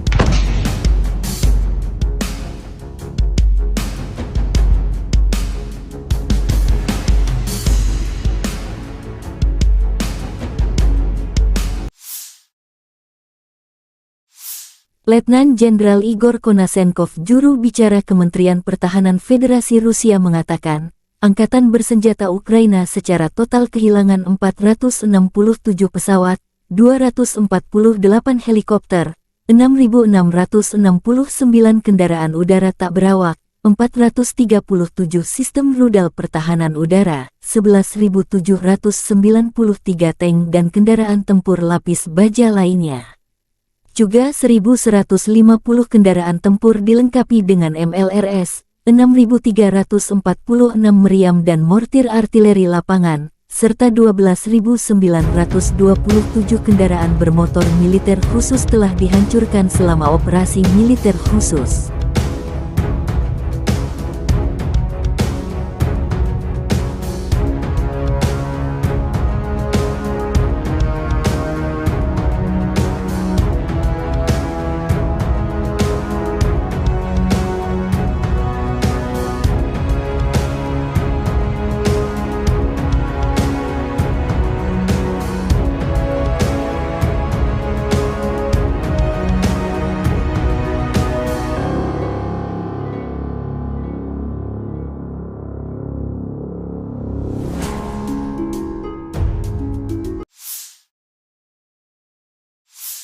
Бажаю здоров'я, шановні українці, українки. Звіт за день. Перший закон про електронне декларування. Одразу, як сьогодні вранці проголосований закон надійшов з Верховної Ради, підписав вето. Очікую нове голосування із позитивом щодо негайного відкриття реєстру декларацій. Вже у вересні таке рішення має бути. Як, до речі, і по законопроекту щодо ПЕПів, політично значущих персон. І це питання не лише політичної відповідальності парламенту, але й наших переговорів з Євросоюзом щодо вступу. Новий історичний крок між Україною та ЄС має відбутись цього року, і всі гілки державної влади в Україні повинні спрацювати на цей крок. Перед усіма іншими нарадами цього дня провів військовий кабінет, особливо коло учасників. Говорили лише про те, що на фронті зараз, що очікуємо на найближчий час. Посилення наших бригад, власне виробництво зброї, снарядів в Україні та постачання від наших партнерів. Важливі доповіді розвідки. Чітко бачимо, до чого реально готуються окупанти та до чого відповідно мають бути готові наші воїни. Вагоме рішення Данії є сьогодні найбільший за увесь час повномасштабної війни і вже 12-й оборонний пакет. Обсяг цього нового пакету більш ніж $800 мільйонів. За змістом саме те, про що ми домовлялись з пані прем'єр-міністром Метте Фредеріксен та її урядовою командою. Хороше посилення, дякую за нього. Сьогодні дуже продуктивно поспілкувався зі студентами університетів Нідерландів. Це був широкий формат, кілька університетів, доволі політичні були питання. Дійсно хороша увага до України, до нашої боротьби за свободу. І велике сподівання, що ми повернемо мир всій нашій землі, всім нашим людям без виключення. Я вдячний Нідерландам, і суспільству, і політичній спільноті, і тобі, Марку, пане прем'єр-міністре, особисто за таку щиру підтримку України і за віру в Україну, у наших людей.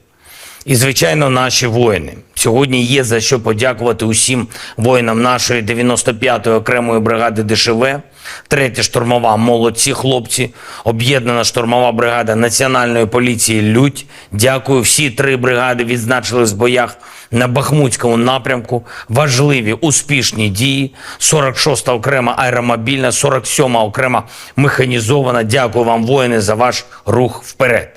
72-га окрема механізована бригада та 79-та окрема ДШВ. Дякую за надзвичайно міцний захист наших позицій.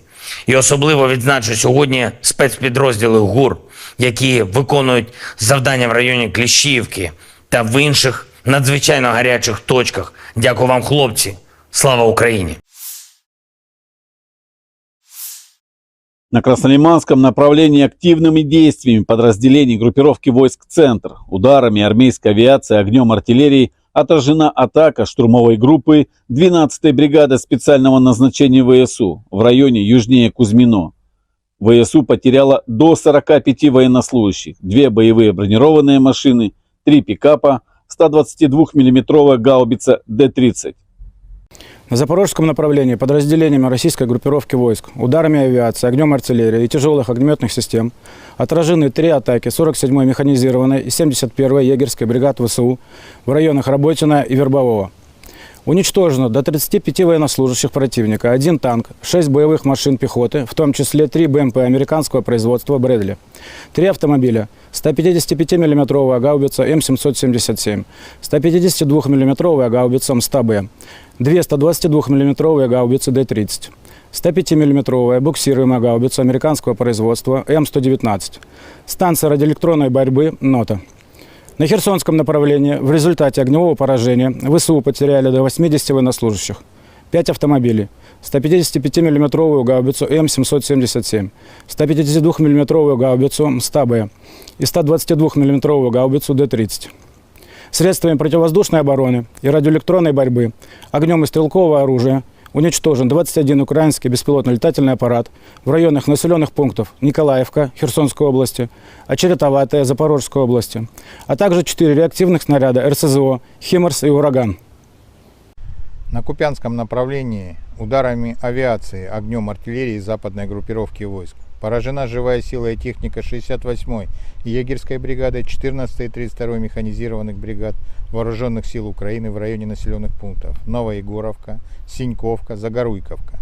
Потери противника составили до 25 военнослужащих, 3 автомобиля, 2 155 миллиметровые гаубицы М777, 155 миллиметровая французская гаубица ТИР-Ф1, 152 миллиметровое орудие Д-20, 122 миллиметровая самоходная артиллерийская установка «Гвоздика», боевая машина реактивной системы залпового огня Т-122 «Сакарья» турецкого производства. Уничтожены командно-наблюдательный пункт подразделения 106-й и склад боеприпасов 118-й бригад территориальной обороны Вооруженных сил Украины в районах Новенького, Гремячки. Presiden Rusia Vladimir Putin bertemu dengan pemimpin Korea Utara Kim Jong-un di Kosmodrom Vostokny, tanggal 13 September. Putin menjelaskan mengapa pertemuan itu diadakan di Vostokny bukan di tempat lain. Pemimpin Korea Utara menunjukkan minat yang besar terhadap teknologi rudal dan roket luar angkasa, kata Putin. Kosmodrom Vostokny adalah sebuah fasilitas peluncuran antariksa yang terletak di wilayah Amur Oblast, Rusia. Ini adalah kosmodrom milik pemerintah Rusia yang digunakan untuk meluncurkan roket dan wahana antariksa. Kosmodrom ini dibangun untuk mengurangi ketergantungan Rusia pada fasilitas peluncuran di luar negeri. Pembangunan Vostokny dimulai pada tahun 2012, dan sejak itu telah digunakan untuk meluncurkan berbagai misi antariksa, termasuk satelit dan wahana antariksa manusia.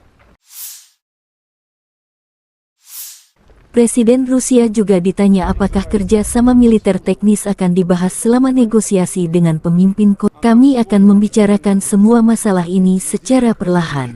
Masih ada waktu, jawab Vladimir Putin. Rekaman pertemuan antara Putin dan Kim Jong-un dirilis layanan pers Kremlin dan jurnalis VGTRK Pavel Zarubin. Negosiasi antara Vladimir Putin dan Kim Jong-un dimulai di Kosmodrom Vostochny. Pertemuan tersebut berlangsung di ruang pertemuan di lantai pertama Gedung Teknik Kompleks Teknis Kompleks Roket Luar Angkasa Soyuz 2. Anggota delegasi kedua negara mengambil bagian dalam negosiasi. Pemimpin Korea Utara Kim Jong-un selama kunjungannya ke Rusia didampingi oleh saudara perempuannya Kim Yo-jong, yang menjabat sebagai Kepala Departemen Komite Sentral Partai Pekerja Korea. Pihak Rusia dalam perundingan antara para pemimpin Federasi Rusia dan DPRK diwakili oleh Menteri Pertahanan Sergei Shoigu, Menteri Perindustrian dan Perdagangan Denis Manturov, Menteri Luar Negeri Sergei Lavrov, Wakil Perdana Menteri Marat Husnulin, Menteri Transportasi Vitaly Saveliv dan Menteri Sumber Daya Alam dan Lingkungan Alexander Kozlov. Rusia adalah sekutu utama Korea Utara, Kim Jong-un. Persahabatan kami memiliki akar yang dalam. Sekarang bagi negara kami, prioritas pertama adalah hubungan dengan Federasi Rusia. Pemimpin Korea Utara Kim Jong-un menekankan hal tersebut dalam sesi jumpa pers sebelum pertemuan dengan Presiden Rusia Vladimir Putin tanggal 13 September. Kim Jong-un menambahkan bahwa Korea Utara akan selalu mendukung Rusia dalam perjuangan melawan imperialisme. Kim Jong-un menyatakan keyakinannya bahwa negosiasinya dengan Putin akan membantu meningkatkan hubungan antar negara ke tingkat yang baru. Korea Utara mendukung semua keputusan Putin. Kim Jong-un juga menambahkan bahwa Rusia telah melakukan perjuangan suci untuk melindungi keamanannya dilansir kantor berita Rusia TASS.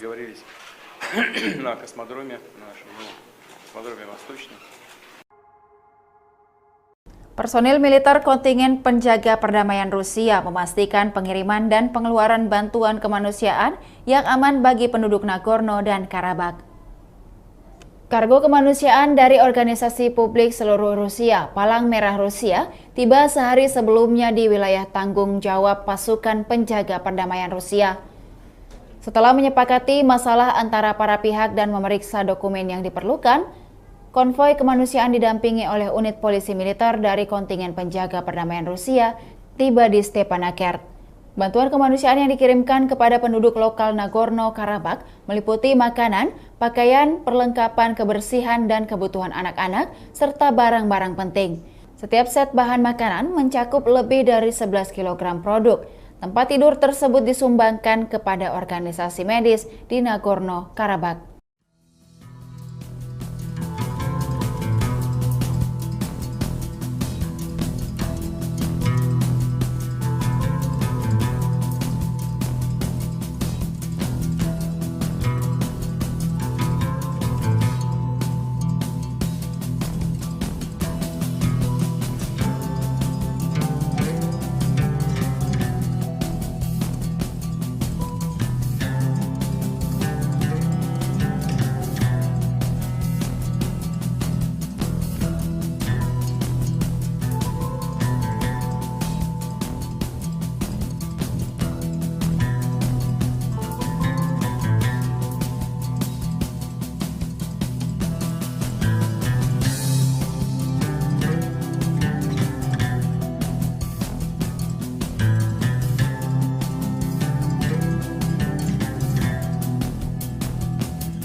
Angkatan Bersenjata Federasi Rusia melanjutkan operasi militer khusus.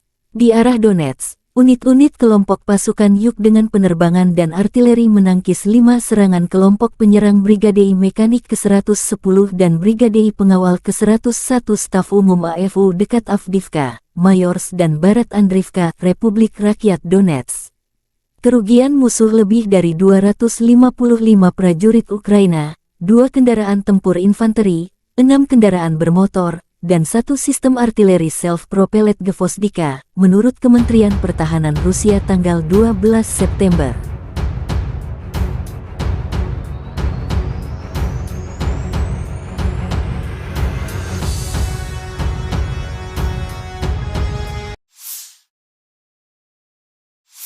Penerbangan operasional taktis dan Angkatan Darat, pasukan rudal dan artileri Angkatan Bersenjata Federasi Rusia menetralisir 2 depot amunisi Brigadei Mekanis ke-44 Ukraina dan Brigadei Pertahanan Teritorial ke-114 Ukraina, serta tenaga kerja musuh dan perangkat keras militer di 143 wilayah.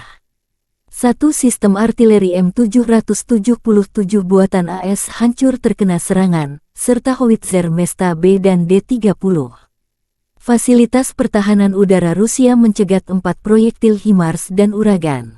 Selain itu, 41 kendaraan udara tak berawak Ukraina tel ditembak jatuh di dekat Kodema, Lipovoye, Klenovoye, Republik Rakyat Donetsk, Nikolayevka, wilayah Kherson, dan Ocheretovatoye, wilayah Zaporozhye.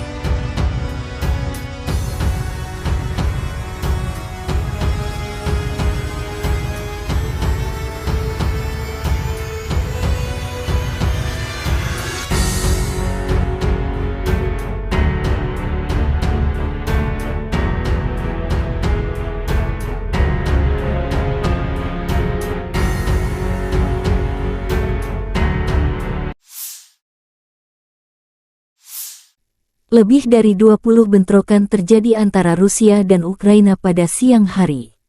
Secara total, Rusia melancarkan 3 serangan rudal dan 25 serangan udara, melakukan 36 serangan dari sistem salvo roket terhadap posisi pasukan Ukraina dan wilayah berpenduduk.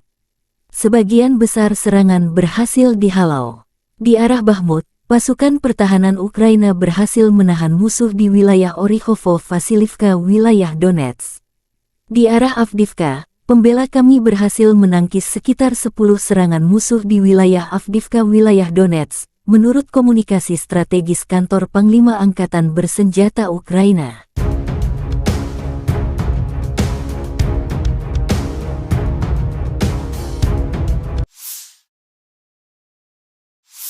Angkatan Udara Ukraina melakukan 8 serangan di area konsentrasi personel senjata dan peralatan militer musuh.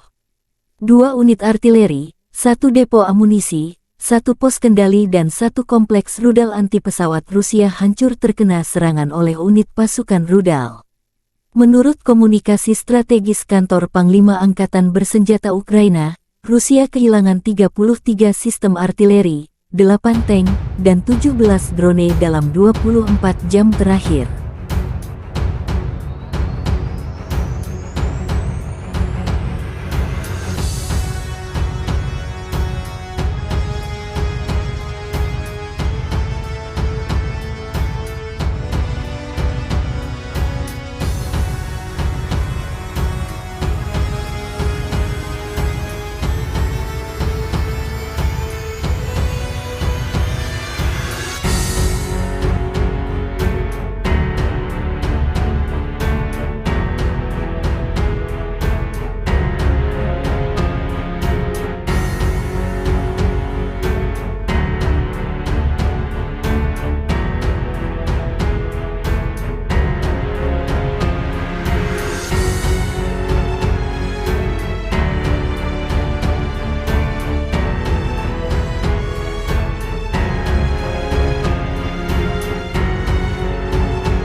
Angkatan Bersenjata Ukraina melaporkan tanggal 12 September bahwa Rusia total kehilangan 269.760 tentara di Ukraina sejak awal invasi skala penuh tanggal 24 Februari tahun 2022.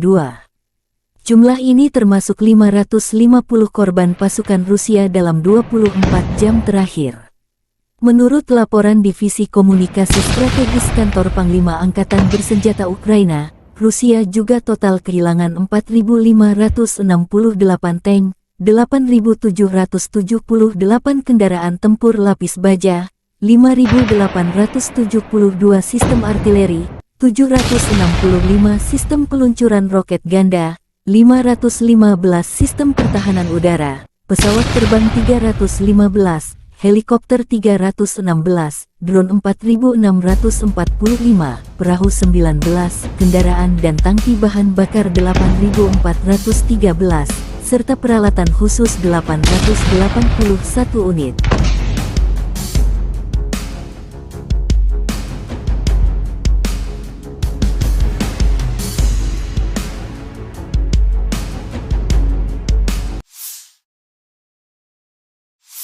Letnan Jenderal Igor Konasenkov, juru bicara Kementerian Pertahanan Federasi Rusia mengatakan, Angkatan Bersenjata Ukraina secara total kehilangan 467 pesawat, 248 helikopter, 6.669 kendaraan udara tak berawak, 437 sistem rudal pertahanan udara, 11.793 tank dan kendaraan tempur lapis baja lainnya.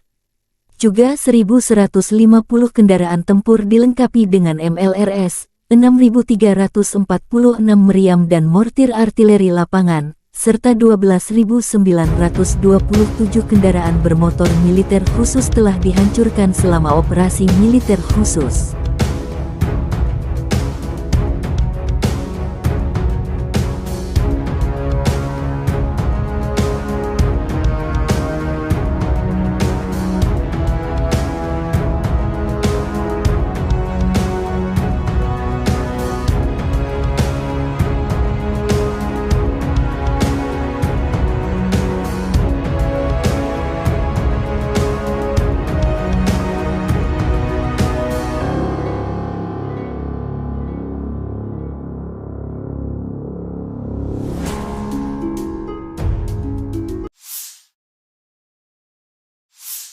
Бажаю здоров'я, шановні українці, українки. Звіт за день. Перший закон про електронне декларування. Одразу, як сьогодні вранці проголосований закон надійшов з Верховної Ради, підписав вето. Очікую нове голосування із позитивом щодо негайного відкриття реєстру декларацій. Вже у вересні таке рішення має бути. Як, до речі, і по законопроекту щодо ПЕПів, політично значущих персон. І це питання не лише політичної відповідальності парламенту, але й наших переговорів з Євросоюзом щодо вступу. Новий історичний крок між Україною та ЄС має відбутись цього року, і всі гілки державної влади в Україні повинні спрацювати на цей крок. Перед усіма іншими нарадами цього дня провів військовий кабінет, особливо коло учасників. Говорили лише про те, що на фронті зараз, що очікуємо на найближчий час. Посилення наших бригад, власне виробництво зброї, снарядів в Україні та постачання від наших партнерів. Важливі доповіді розвідки. Чітко бачимо, до чого реально готуються окупанти та до чого відповідно мають бути готові наші воїни. Вагоме рішення Данії є сьогодні найбільший за увесь час повномасштабної війни, і вже 12-й оборонний пакет. Обсяг цього нового пакету більш ніж $800 мільйонів. За змістом саме те, про що ми домовлялись з пані прем'єр-міністром Метте Фредеріксен та її урядовою командою. Хороше посилення, дякую за нього. Сьогодні дуже продуктивно поспілкувався зі студентами університетів Нідерландів. Це був широкий формат, кілька університетів, доволі політичні були питання. Дійсно хороша увага до України, до нашої боротьби за свободу. І велике сподівання, що ми повернемо мир всій нашій землі, всім нашим людям без виключення. Я вдячний Нідерландам, і суспільству, і політичній спільноті, і тобі, Марку, пане прем'єр-міністре, особисто за таку щиру підтримку України і за віру в Україну, у наших людей. І, звичайно, наші воїни. Сьогодні є за що подякувати усім воїнам нашої 95-ї окремої бригади ДШВ, 3-я штурмова «Молодці хлопці», об'єднана штурмова бригада Національної поліції «Людь». Дякую, всі 3 бригади відзначились в боях на Бахмутському напрямку. Важливі, успішні дії. 46-та окрема аеромобільна, 47-ма окрема механізована. Дякую вам, воїни, за ваш рух вперед. 72-га окрема механізована бригада та 79-та окрема ДШВ. Дякую за надзвичайно міцний захист наших позицій. І особливо відзначу сьогодні спецпідрозділи ГУР, які виконують завдання в районі Кліщіївки та в інших надзвичайно гарячих точках. Дякую вам, хлопці. Слава Україні! На Краснолиманском направлении активными действиями подразделений группировки войск «Центр», ударами армейской авиации, огнем артиллерии отражена атака штурмовой группы 12-й бригады специального назначения ВСУ в районе южнее Кузьмино. ВСУ потеряла до 45 военнослужащих, 2 боевые бронированные машины, 3 пикапа, 122 мм гаубица Д-30. На запорожском направлении подразделениями российской группировки войск, ударами авиации, огнем артиллерии и тяжелых огнеметных систем отражены 3 атаки 47-й механизированной и 71-й егерской бригад ВСУ в районах Работина и Вербового. Уничтожено до 35 военнослужащих противника, 1 танк, 6 боевых машин пехоты, в том числе 3 БМП американского производства «Брэдли», 3 автомобиля, 155 мм гаубица М777, 152 мм гаубица МСТА-Б, 2 122 мм гаубицы Д-30, 105 мм буксируемая гаубица американского производства М119, станция радиоэлектронной борьбы «Нота». На Херсонском направлении в результате огневого поражения ВСУ потеряли до 80 военнослужащих, 5 автомобилей, 155 мм гаубицу М777, 152 мм гаубицу МСТА-Б и 122 мм гаубицу Д-30. Средствами противовоздушной обороны и радиоэлектронной борьбы, огнем и стрелкового оружия уничтожен 21 украинский беспилотный летательный аппарат в районах населенных пунктов Николаевка Херсонской области, Очеретоватая Запорожской области, а также 4 реактивных снаряда РСЗО «Химарс» и «Ураган». На Купянском направлении ударами авиации, огнем артиллерии западной группировки войск поражена живая сила и техника 68-й егерской бригады, 14-й и 32-й механизированных бригад Вооруженных сил Украины в районе населенных пунктов Новоегоровка, Синьковка, Загоруйковка. Потери противника составили до 25 военнослужащих, 3 автомобиля, 2 155 мм гаубицы М777, 155 мм французская гаубица Тир-Ф1, 152 мм орудие Д-20, 122 мм самоходная артиллерийская установка «Гвоздика», боевая машина реактивной системы залпового огня Т-122 «Сакарья» турецкого производства. Уничтожены командно-наблюдательный пункт подразделения 106-й и склад боеприпасов 118-й бригад территориальной обороны Вооруженных сил Украины в районах Новенького, Гремячки. Presiden Rusia Vladimir Putin bertemu dengan pemimpin Korea Utara Kim Jong-un di Kosmodrom Vostokny, tanggal 13 September. Putin menjelaskan mengapa pertemuan itu diadakan di Vostokny bukan di tempat lain. Pemimpin Korea Utara menunjukkan minat yang besar terhadap teknologi rudal dan roket luar angkasa, kata Putin. Kosmodrom Vostokny adalah sebuah fasilitas peluncuran antariksa yang terletak di wilayah Amur Oblast, Rusia. Ini adalah kosmodrom milik pemerintah Rusia yang digunakan untuk meluncurkan roket dan wahana antariksa. Kosmodrom ini dibangun untuk mengurangi ketergantungan Rusia pada fasilitas peluncuran di luar negeri. Pembangunan Vostokny dimulai pada tahun 2012, dan sejak itu telah digunakan untuk meluncurkan berbagai misi antariksa, termasuk satelit dan wahana antariksa manusia. Presiden Rusia juga ditanya apakah kerja sama militer teknis akan dibahas selama negosiasi dengan pemimpin Korea. Kami akan membicarakan semua masalah ini secara perlahan. Masih ada waktu, jawab Vladimir Putin. Rekaman pertemuan antara Putin dan Kim Jong-un dirilis layanan pers Kremlin dan jurnalis VGTRK Pavel Zarubin. Negosiasi antara Vladimir Putin dan Kim Jong-un dimulai di Kosmodrom Vostochny. Pertemuan tersebut berlangsung di ruang pertemuan di lantai pertama Gedung Teknik Teknis Kompleks Roket Luar Angkasa Soyuz 2. Anggota delegasi kedua negara mengambil bagian dalam negosiasi. Pemimpin Korea Utara Kim Jong-un selama kunjungannya ke Rusia didampingi oleh saudara perempuannya Kim Yo Jong, yang menjabat sebagai Kepala Departemen Komite Sentral Partai Pekerja Korea. Pihak Rusia dalam perundingan antara para pemimpin Federasi Rusia dan DPRK diwakili oleh Menteri Pertahanan Sergei Shoigu, Menteri Perindustrian dan Perdagangan Denis Manturov, Menteri Luar Negeri Sergei Lavrov, Wakil Perdana Menteri Marat Husnulin, Menteri Transportasi Vitaly Saveliv dan Menteri Sumber Daya Alam dan Lingkungan Alexander Kozlov. Rusia adalah sekutu utama Korea Utara, Kim Jong-un. Persahabatan kami memiliki akar yang dalam. Sekarang bagi negara kami, prioritas pertama adalah hubungan dengan Federasi Rusia. Pemimpin Korea Utara Kim Jong-un menekankan hal tersebut dalam sesi jumpa pers sebelum pertemuan dengan Presiden Rusia Vladimir Putin tanggal 13 September. Kim Jong-un menambahkan bahwa Korea Utara akan selalu mendukung Rusia dalam perjuangan melawan imperialisme.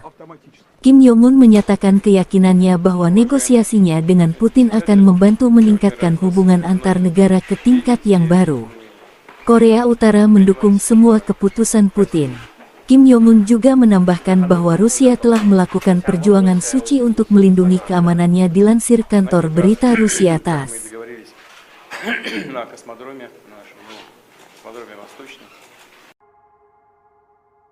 Personil militer kontingen penjaga perdamaian Rusia memastikan pengiriman dan pengeluaran bantuan kemanusiaan yang aman bagi penduduk Nagorno dan Karabakh. Kargo kemanusiaan dari organisasi publik seluruh Rusia, Palang Merah Rusia, tiba sehari sebelumnya di wilayah tanggung jawab pasukan penjaga perdamaian Rusia. Setelah menyepakati masalah antara para pihak dan memeriksa dokumen yang diperlukan, konvoi kemanusiaan didampingi oleh unit polisi militer dari kontingen penjaga perdamaian Rusia tiba di Stepanakert. Bantuan kemanusiaan yang dikirimkan kepada penduduk lokal Nagorno-Karabakh meliputi makanan, pakaian, perlengkapan kebersihan dan kebutuhan anak-anak, serta barang-barang penting. Setiap set bahan makanan mencakup lebih dari 11 kg produk. Tempat tidur tersebut disumbangkan kepada organisasi medis di Nagorno-Karabakh.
Angkatan Bersenjata Federasi Rusia melanjutkan operasi militer khusus.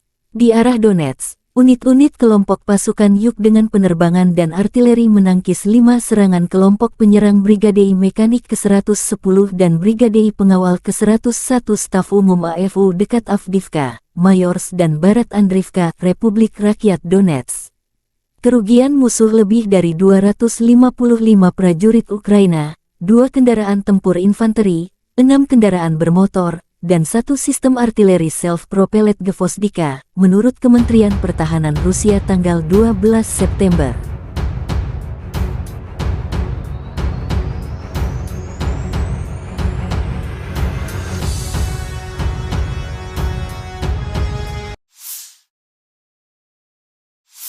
Penerbangan operasional taktis dan Angkatan Darat, pasukan rudal dan artileri Angkatan Bersenjata Federasi Rusia menetralisir 2 depot amunisi Brigadei Mekanis ke-44 Ukraina dan Brigadei Pertahanan Teritorial ke-114 Ukraina, serta tenaga kerja musuh dan perangkat keras militer di 143 wilayah.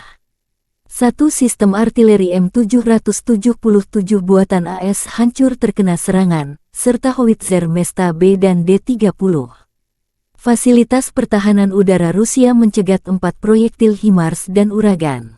Selain itu, 41 kendaraan udara tak berawak Ukraina tel ditembak jatuh di dekat Kodema, Lipovoye, Klenovoye, Republik Rakyat Donetsk, Nikolayevka, wilayah Kherson, dan Ocheretovatoye, wilayah Zaporozhye.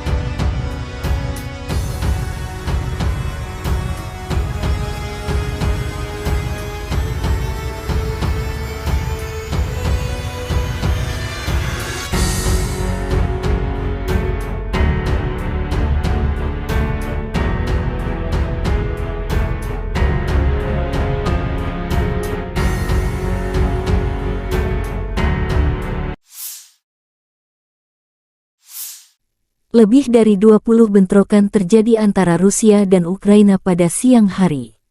Secara total, Rusia melancarkan 3 serangan rudal dan 25 serangan udara, melakukan 36 serangan dari sistem salvo roket terhadap posisi pasukan Ukraina dan wilayah berpenduduk. Sebagian besar serangan berhasil dihalau. Di arah Bakhmut, pasukan pertahanan Ukraina berhasil menahan musuh di wilayah Orikhovo-Vasilivka, wilayah Donetsk. Di arah Avdiivka, pembela kami berhasil menangkis sekitar 10 serangan musuh di wilayah Avdiivka, wilayah Donetsk, menurut komunikasi strategis kantor Panglima Angkatan Bersenjata Ukraina.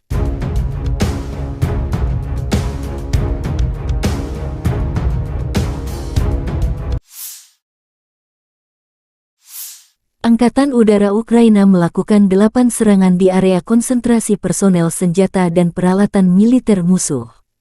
2 unit artileri, 1 depo amunisi, 1 pos kendali dan 1 kompleks rudal anti-pesawat Rusia hancur terkena serangan oleh unit pasukan rudal. Menurut komunikasi strategis kantor Panglima Angkatan Bersenjata Ukraina, Rusia kehilangan 33 sistem artileri, 8 tank, dan 17 drone dalam 24 jam terakhir.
Angkatan Bersenjata Ukraina melaporkan tanggal 12 September bahwa Rusia total kehilangan 269.760 tentara di Ukraina sejak awal invasi skala penuh tanggal 24 Februari tahun 2022.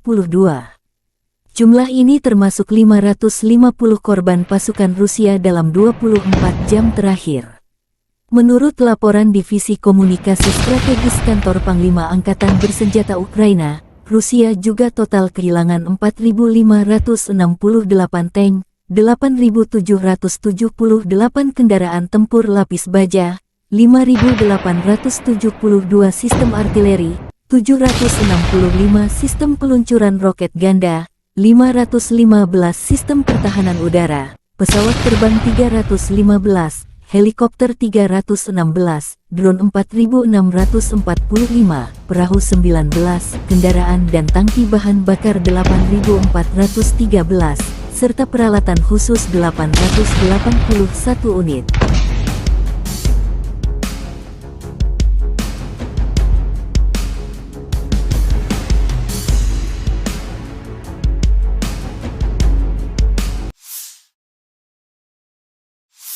Letnan Jenderal Igor Konasenkov, juru bicara Kementerian Pertahanan Federasi Rusia mengatakan, Angkatan Bersenjata Ukraina secara total kehilangan 467 pesawat, 248 helikopter, 6.669 kendaraan udara tak berawak, 437 sistem rudal pertahanan udara, 11.793 tank dan kendaraan tempur lapis baja lainnya.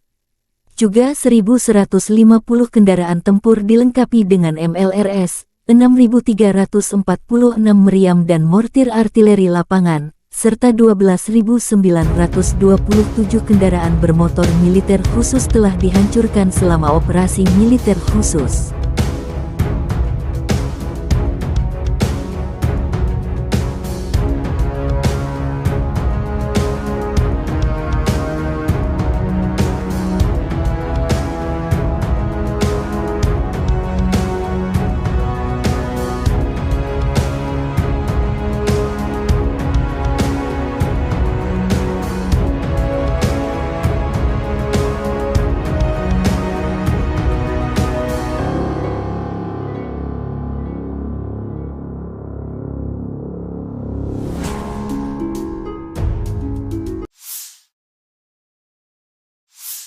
Бажаю здоров'я, шановні українці, українки. Звіт за день. Перший закон про електронне декларування. Одразу, як сьогодні вранці проголосований закон надійшов з Верховної Ради, підписав вето. Очікую нове голосування із позитивом щодо негайного відкриття реєстру декларацій. Вже у вересні таке рішення має бути. Як, до речі, і по законопроекту щодо ПЕПів, політично значущих персон. І це питання не лише політичної відповідальності парламенту, але й наших переговорів з Євросоюзом щодо вступу. Новий історичний крок між Україною та ЄС має відбутись цього року, і всі гілки державної влади в Україні повинні спрацювати на цей крок. Перед усіма іншими нарадами цього дня провів військовий кабінет, особливо коло учасників. Говорили лише про те, що на фронті зараз, що очікуємо на найближчий час. Посилення наших бригад, власне виробництво зброї, снарядів в Україні та постачання від наших партнерів. Важливі доповіді розвідки. Чітко бачимо, до чого реально готуються окупанти та до чого відповідно мають бути готові наші воїни. Вагоме рішення Данії є сьогодні найбільший за увесь час повномасштабної війни і вже 12-й оборонний пакет. Обсяг цього нового пакету більш ніж $800 мільйонів. За змістом саме те, про що ми домовлялись з пані прем'єр-міністром Метте Фредеріксен та її урядовою командою. Хороше посилення, дякую за нього. Сьогодні дуже продуктивно поспілкувався зі студентами університетів Нідерландів. Це був широкий формат, кілька університетів, доволі політичні були питання. Дійсно хороша увага до України, до нашої боротьби за свободу. І велике сподівання, що ми повернемо мир всій нашій землі, всім нашим людям без виключення. Я вдячний Нідерландам, і суспільству, і політичній спільноті, і тобі, Марку, пане прем'єр-міністре, особисто за таку щиру підтримку України і за віру в Україну, у наших людей. І, звичайно, наші воїни. Сьогодні є за що подякувати усім воїнам нашої 95-ї окремої бригади ДШВ, 3-я штурмова «Молодці хлопці», об'єднана штурмова бригада Національної поліції «Людь». Дякую, всі 3 бригади відзначились в боях на Бахмутському напрямку. Важливі, успішні дії. 46-та окрема аеромобільна, 47-ма окрема механізована. Дякую вам, воїни, за ваш рух вперед. 72-га окрема механізована бригада та 79-та окрема ДШВ. Дякую за надзвичайно міцний захист наших позицій. І особливо відзначу сьогодні спецпідрозділи ГУР, які виконують завдання в районі Кліщіївки та в інших надзвичайно гарячих точках. Дякую вам, хлопці. Слава Україні! На Краснолиманском направлении активными действиями подразделений группировки войск «Центр», ударами армейской авиации, огнем артиллерии отражена атака штурмовой группы 12-й бригады специального назначения ВСУ в районе южнее Кузьмино. ВСУ потеряла до 45 военнослужащих, 2 боевые бронированные машины, 3 пикапа, 122 миллиметровая гаубица Д-30. На запорожском направлении подразделениями российской группировки войск, ударами авиации, огнем артиллерии и тяжелых огнеметных систем отражены 3 атаки 47-й механизированной и 71-й егерской бригад ВСУ в районах Работино и Вербового. Уничтожено до 35 военнослужащих противника, 1 танк, 6 боевых машин пехоты, в том числе 3 БМП американского производства «Брэдли», 3 автомобиля, 155 миллиметровая гаубица М777, 152 миллиметровая гаубица М100Б, 2 122 миллиметровые гаубицы Д-30, 105 миллиметровая буксируемая гаубица американского производства М119, станция радиоэлектронной борьбы «Нота». На Херсонском направлении в результате огневого поражения ВСУ потеряли до 80 военнослужащих, 5 автомобилей, 155 миллиметровую гаубицу М777, 152 миллиметровую гаубицу М100Б и 122 миллиметровую гаубицу Д-30. Средствами противовоздушной обороны и радиоэлектронной борьбы, огнем и стрелкового оружия уничтожен 21 украинский беспилотный летательный аппарат в районах населенных пунктов Николаевка Херсонской области, Очеретоватая Запорожской области, а также 4 реактивных снаряда РСЗО «Химарс» и «Ураган». На Купянском направлении ударами авиации, огнем артиллерии западной группировки войск поражена живая сила и техника 68-й егерской бригады, 14-й и 32-й механизированных бригад Вооруженных сил Украины в районе населенных пунктов Новоегоровка, Синьковка, Загоруйковка. Потери противника составили до 25 военнослужащих, 3 автомобиля, 2 155 миллиметровые гаубицы М777, 155 миллиметровая французская гаубица ТИР-Ф1, 152 миллиметровое орудие Д-20, 122 миллиметровая самоходная артиллерийская установка «Гвоздика», боевая машина реактивной системы залпового огня Т-122 «Сакарья» турецкого производства. Уничтожены командно-наблюдательный пункт подразделения 106-й и склад боеприпасов 118-й бригад территориальной обороны Вооруженных сил Украины в районах Новенького, Гремячки. Presiden Rusia Vladimir Putin bertemu dengan pemimpin Korea Utara Kim Jong-un di Kosmodrom Vostokny, tanggal 13 September. Putin menjelaskan mengapa pertemuan itu diadakan di Vostokny bukan di tempat lain. Pemimpin Korea Utara menunjukkan minat yang besar terhadap teknologi rudal dan roket luar angkasa, kata Putin. Kosmodrom Vostokny adalah sebuah fasilitas peluncuran antariksa yang terletak di wilayah Amur Oblast, Rusia. Ini adalah kosmodrom milik pemerintah Rusia yang digunakan untuk meluncurkan roket dan wahana antariksa. Kosmodrom ini dibangun untuk mengurangi ketergantungan Rusia pada fasilitas peluncuran di luar negeri. Pembangunan Vostokny dimulai pada tahun 2012, dan sejak itu telah digunakan untuk meluncurkan berbagai misi antariksa, termasuk satelit dan wahana antariksa manusia. Presiden Rusia juga ditanya apakah kerja sama militer teknis akan dibahas selama negosiasi dengan pemimpin Korea. Kami akan membicarakan semua masalah ini secara perlahan. Masih ada waktu, jawab Vladimir Putin. Rekaman pertemuan antara Putin dan Kim Jong-un dirilis layanan pers Kremlin dan jurnalis VGTRK Pavel Zarubin. Negosiasi antara Vladimir Putin dan Kim Jong-un dimulai di Kosmodrom Vostochny. Pertemuan tersebut berlangsung di ruang pertemuan di lantai pertama Gedung Teknik Kompleks Teknis Kompleks Roket Luar Angkasa Soyuz 2. Anggota delegasi kedua negara mengambil bagian dalam negosiasi. Pemimpin Korea Utara Kim Jong-un selama kunjungannya ke Rusia didampingi oleh saudara perempuannya Kim Yo Jong, yang menjabat sebagai Kepala Departemen Komite Sentral Partai Pekerja Korea. Pihak Rusia dalam perundingan antara para pemimpin Federasi Rusia dan DPRK diwakili oleh Menteri Pertahanan Sergei Shoigu, Menteri Perindustrian dan Perdagangan Denis Manturov, Menteri Luar Negeri Sergei Lavrov, Wakil Perdana Menteri Marat Husnulin, Menteri Transportasi Vitaly Saveliv dan Menteri Sumber Daya Alam dan Lingkungan Alexander Kozlov. Rusia adalah sekutu utama Korea Utara, Kim Jong-un. Persahabatan kami memiliki akar yang dalam. Sekarang bagi negara kami, prioritas pertama adalah hubungan dengan Federasi Rusia. Pemimpin Korea Utara Kim Jong-un menekankan hal tersebut dalam sesi jumpa pers sebelum pertemuan dengan Presiden Rusia Vladimir Putin tanggal 13 September. Kim Jong-un menambahkan bahwa Korea Utara akan selalu mendukung Rusia dalam perjuangan melawan imperialisme.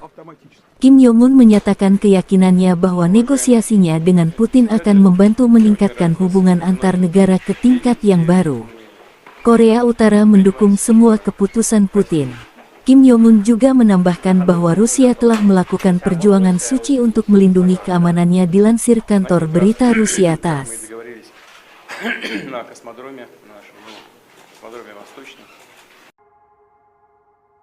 Personil militer kontingen penjaga perdamaian Rusia memastikan pengiriman dan pengeluaran bantuan kemanusiaan yang aman bagi penduduk Nagorno dan Karabakh. Kargo kemanusiaan dari organisasi publik seluruh Rusia, Palang Merah Rusia, tiba sehari sebelumnya di wilayah tanggung jawab pasukan penjaga perdamaian Rusia. Setelah menyepakati masalah antara para pihak dan memeriksa dokumen yang diperlukan, konvoi kemanusiaan didampingi oleh unit polisi militer dari kontingen penjaga perdamaian Rusia tiba di Stepanakert. Bantuan kemanusiaan yang dikirimkan kepada penduduk lokal Nagorno-Karabakh meliputi makanan, pakaian, perlengkapan kebersihan dan kebutuhan anak-anak, serta barang-barang penting. Setiap set bahan makanan mencakup lebih dari 11 kg produk. Tempat tidur tersebut disumbangkan kepada organisasi medis di Nagorno-Karabakh.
Angkatan Bersenjata Federasi Rusia melanjutkan operasi militer khusus.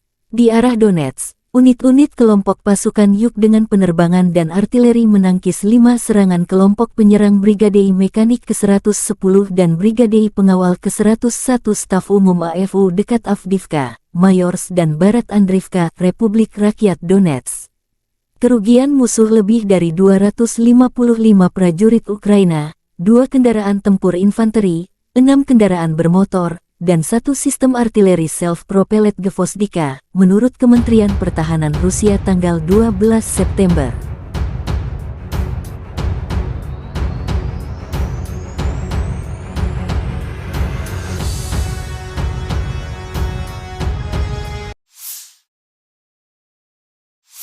Penerbangan operasional taktis dan Angkatan Darat, pasukan rudal dan artileri Angkatan Bersenjata Federasi Rusia menetralisir 2 depot amunisi Brigade Mekanis ke-44 Ukraina dan Brigade Pertahanan Teritorial ke-114 Ukraina, serta tenaga kerja musuh dan perangkat keras militer di 143 wilayah. 1 sistem artileri M777 buatan AS hancur terkena serangan, serta howitzer Mesta B dan D-30. Fasilitas pertahanan udara Rusia mencegat 4 proyektil HIMARS dan Uragan. Selain itu, 41 kendaraan udara tak berawak Ukraina tel ditembak jatuh di dekat Kodema, Lipovoye, Glenovoye, Republik Rakyat Donetsk, Nikolayevka, wilayah Kherson, dan Ocheretovatoye, wilayah Zaporozhye.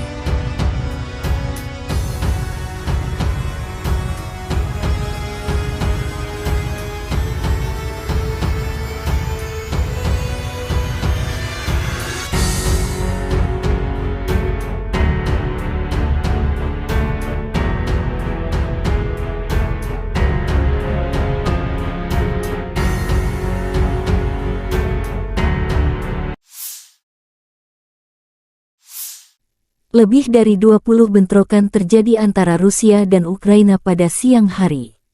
Secara total, Rusia melancarkan 3 serangan rudal dan 25 serangan udara, melakukan 36 serangan dari sistem salvo roket terhadap posisi pasukan Ukraina dan wilayah berpenduduk. Sebagian besar serangan berhasil dihalau. Di arah Bakhmut, pasukan pertahanan Ukraina berhasil menahan musuh di wilayah Orikhovo-Vasilivka, wilayah Donetsk. Di arah Avdiivka, pembela kami berhasil menangkis sekitar 10 serangan musuh di wilayah Avdiivka, wilayah Donetsk, menurut komunikasi strategis kantor Panglima Angkatan Bersenjata Ukraina.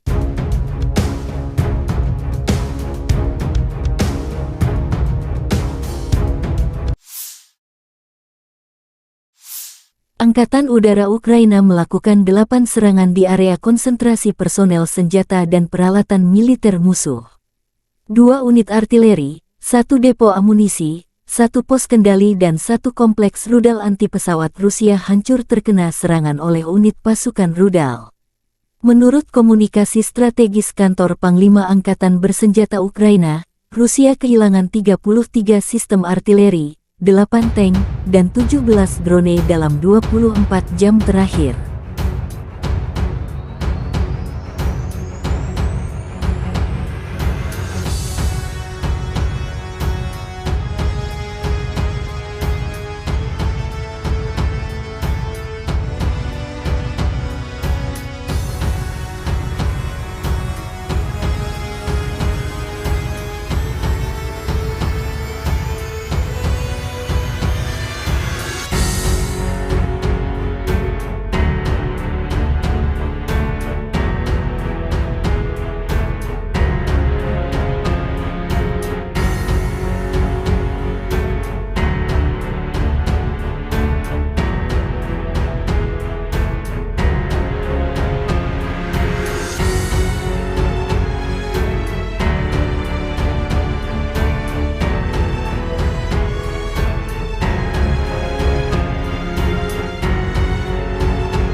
Angkatan Bersenjata Ukraina melaporkan tanggal 12 September bahwa Rusia total kehilangan 269.760 tentara di Ukraina sejak awal invasi skala penuh tanggal 24 Februari tahun 2022. Jumlah ini termasuk 550 korban pasukan Rusia dalam 24 jam terakhir. Menurut laporan Divisi Komunikasi Strategis Kantor Panglima Angkatan Bersenjata Ukraina, Rusia juga total kehilangan 4.568 tank, 8.778 kendaraan tempur lapis baja, 5.872 sistem artileri, 765 sistem peluncuran roket ganda, 515 sistem pertahanan udara, pesawat terbang 315, helikopter 316, drone 4.645, perahu 19, kendaraan dan tangki bahan bakar 8.413, serta peralatan khusus 881 unit.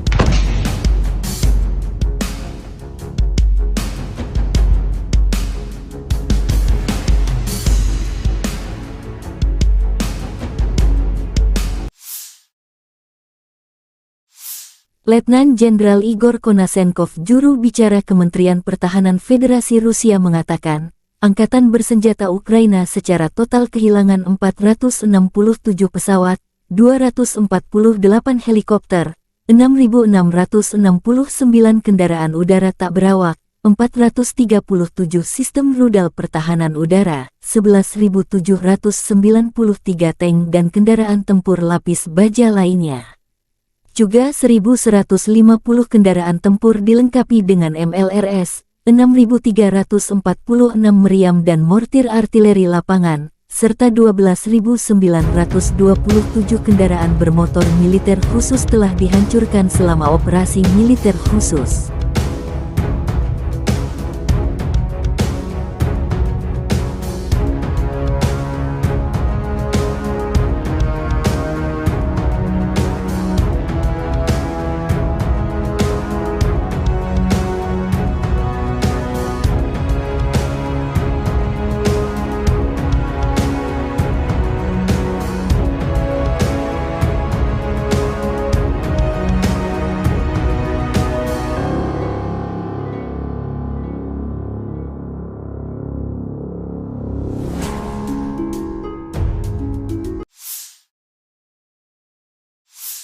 Бажаю здоров'я, шановні українці, українки. Звіт за день. Перший закон про електронне декларування. Одразу, як сьогодні вранці проголосований закон надійшов з Верховної Ради, підписав вето. Очікую нове голосування із позитивом щодо негайного відкриття реєстру декларацій. Вже у вересні таке рішення має бути. Як, до речі, і по законопроекту щодо ПЕПів, політично значущих персон. І це питання не лише політичної відповідальності парламенту, але й наших переговорів з Євросоюзом щодо вступу. Новий історичний крок між Україною та ЄС має відбутись цього року, і всі гілки державної влади в Україні повинні спрацювати на цей крок. Перед усіма іншими нарадами цього дня провів військовий кабінет, особливо коло учасників. Говорили лише про те, що на фронті зараз, що очікуємо на найближчий час. Посилення наших бригад, власне виробництво зброї, снарядів в Україні та постачання від наших партнерів. Важливі доповіді розвідки. Чітко бачимо, до чого реально готуються окупанти та до чого відповідно мають бути готові наші воїни. Вагоме рішення Данії є сьогодні найбільший за увесь час повномасштабної війни і вже 12-й оборонний пакет. Обсяг цього нового пакету більш ніж $800 мільйонів.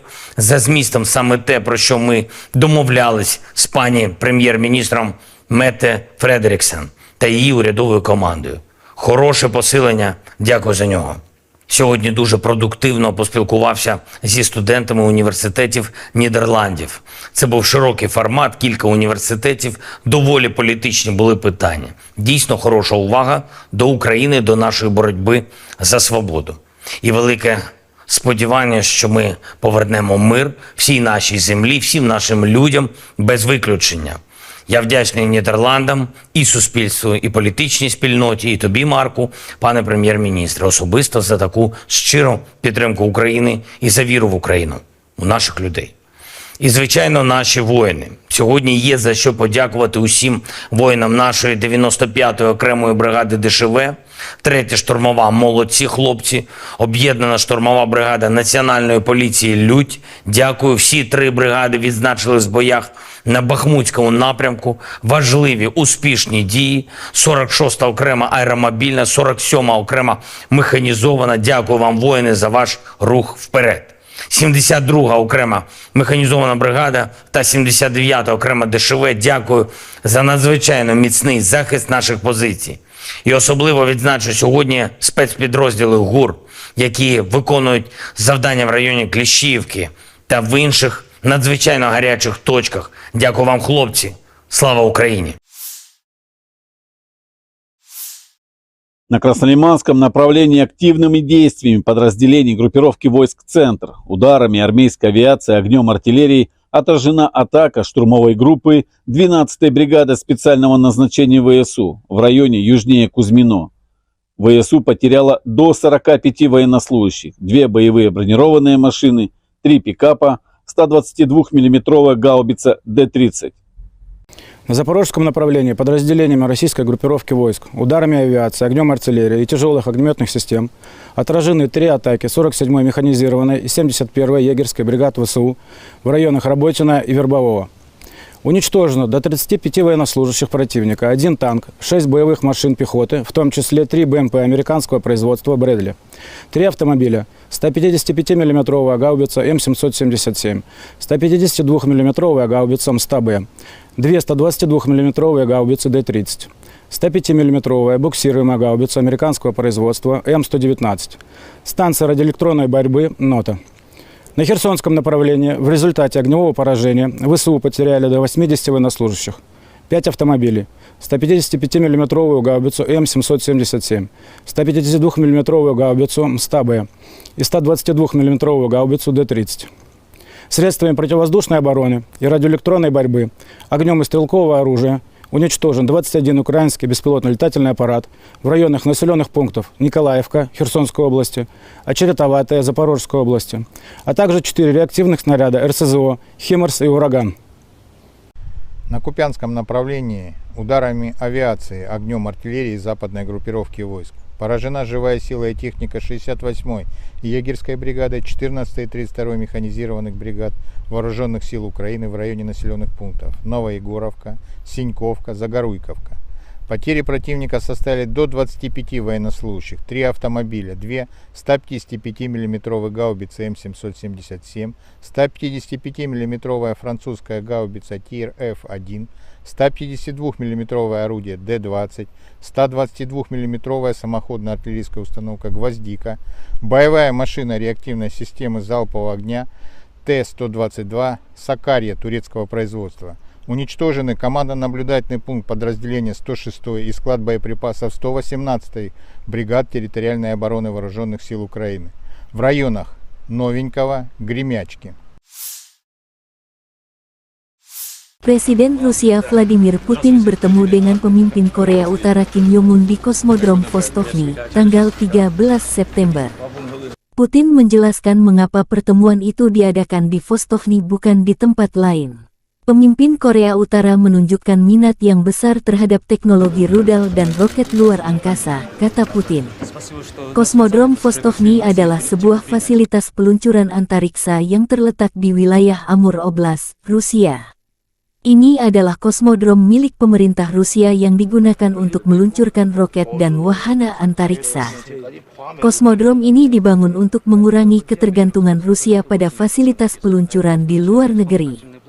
Pembangunan Vostokny dimulai pada tahun 2012, dan sejak itu telah digunakan untuk meluncurkan berbagai misi antariksa, termasuk satelit dan wahana antariksa manusia. Presiden Rusia juga ditanya apakah kerja sama militer teknis akan dibahas selama negosiasi dengan pemimpin Korea. Kami akan membicarakan semua masalah ini secara perlahan. Masih ada waktu, jawab Vladimir Putin.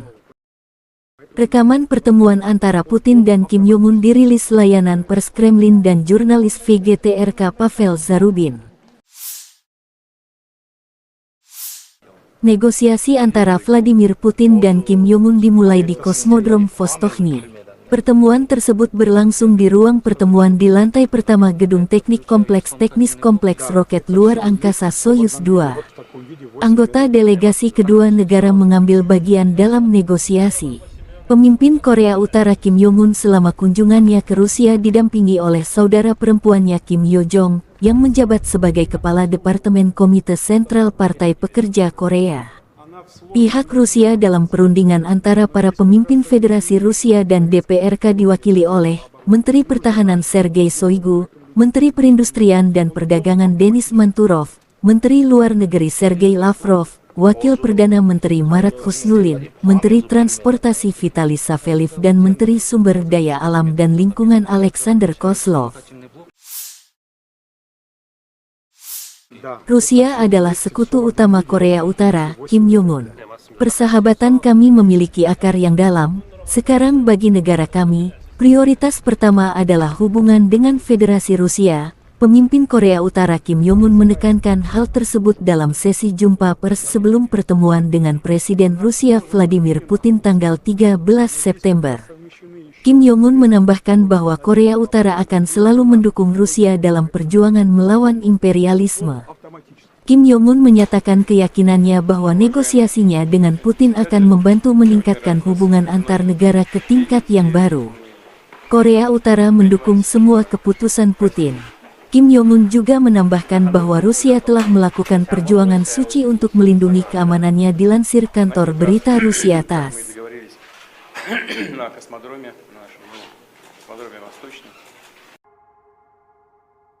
Personil militer kontingen penjaga perdamaian Rusia memastikan pengiriman dan pengeluaran bantuan kemanusiaan yang aman bagi penduduk Nagorno dan Karabakh. Kargo kemanusiaan dari organisasi publik seluruh Rusia, Palang Merah Rusia, tiba sehari sebelumnya di wilayah tanggung jawab pasukan penjaga perdamaian Rusia.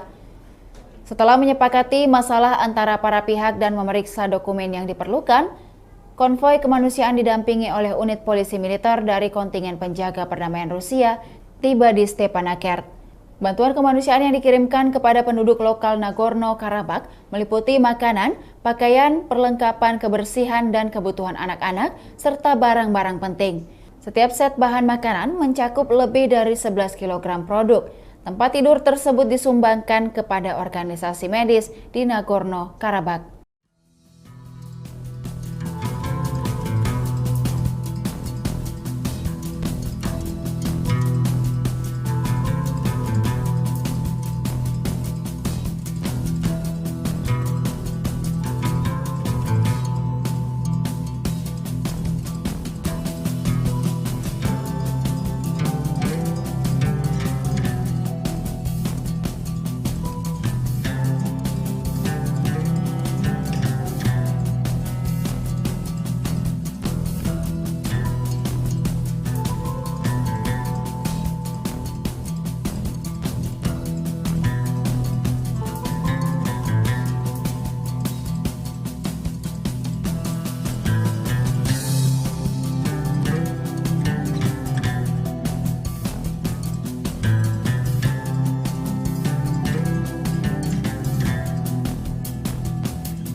Angkatan Bersenjata Federasi Rusia melanjutkan operasi militer khusus. Di arah Donetsk, unit-unit kelompok pasukan Yuk dengan penerbangan dan artileri menangkis 5 serangan kelompok penyerang Brigadei Mekanik ke-110 dan Brigadei Pengawal ke-101 Staf Umum AFU dekat Avdiivka, Mayorsk dan Barat Andriivka, Republik Rakyat Donetsk. Kerugian musuh lebih dari 255 prajurit Ukraina, 2 kendaraan tempur infanteri, 6 kendaraan bermotor, dan 1 sistem artileri self-propelled Gvozdika, menurut Kementerian Pertahanan Rusia tanggal 12 September.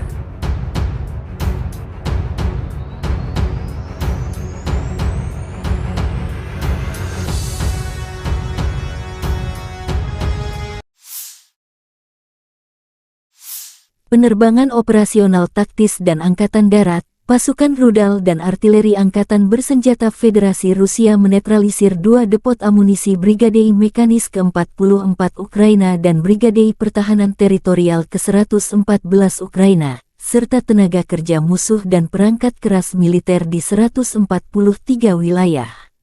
1 sistem artileri M777 buatan AS hancur terkena serangan, serta howitzer Mesta B dan D-30. Fasilitas pertahanan udara Rusia mencegat 4 proyektil HIMARS dan Uragan.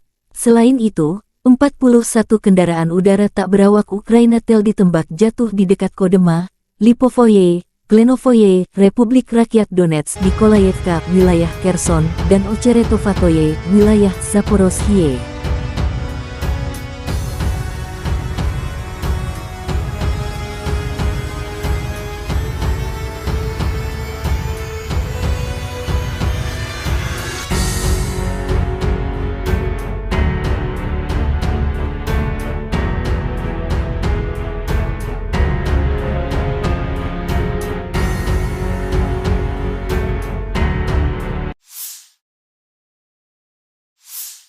Lebih dari 20 bentrokan terjadi antara Rusia dan Ukraina pada siang hari. Secara total, Rusia melancarkan 3 serangan rudal dan 25 serangan udara, melakukan 36 serangan dari sistem salvo roket terhadap posisi pasukan Ukraina dan wilayah berpenduduk. Sebagian besar serangan berhasil dihalau. Di arah Bakhmut, pasukan pertahanan Ukraina berhasil menahan musuh di wilayah Orikhovo-Vasilivka, wilayah Donetsk. Di arah Avdiivka, pembela kami berhasil menangkis sekitar 10 serangan musuh di wilayah Avdiivka, wilayah Donetsk, menurut komunikasi strategis kantor Panglima Angkatan Bersenjata Ukraina.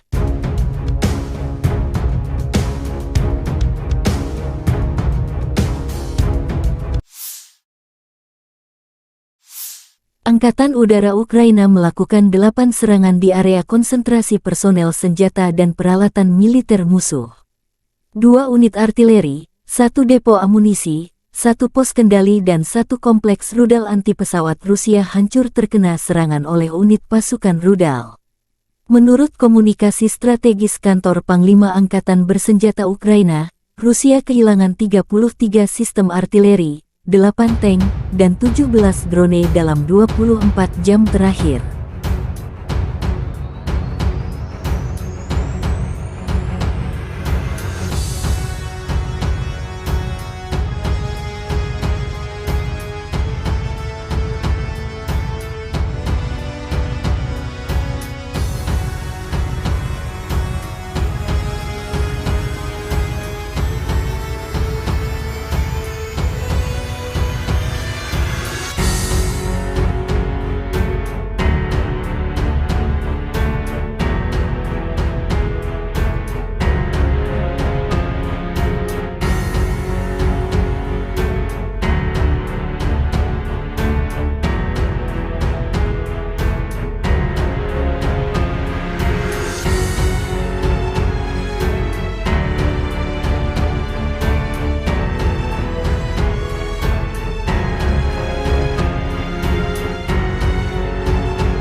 Angkatan Bersenjata Ukraina melaporkan tanggal 12 September bahwa Rusia total kehilangan 269.760 tentara di Ukraina sejak awal invasi skala penuh tanggal 24 Februari tahun 2022.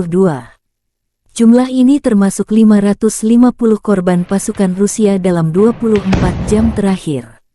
Menurut laporan Divisi Komunikasi Strategis Kantor Panglima Angkatan Bersenjata Ukraina, Rusia juga total kehilangan 4.568 tank, 8.778 kendaraan tempur lapis baja, 5.872 sistem artileri, 765 sistem peluncuran roket ganda, 515 sistem pertahanan udara, pesawat terbang 315, helikopter 316, drone 4.645, perahu 19, kendaraan dan tangki bahan bakar 8.413, serta peralatan khusus 881 unit.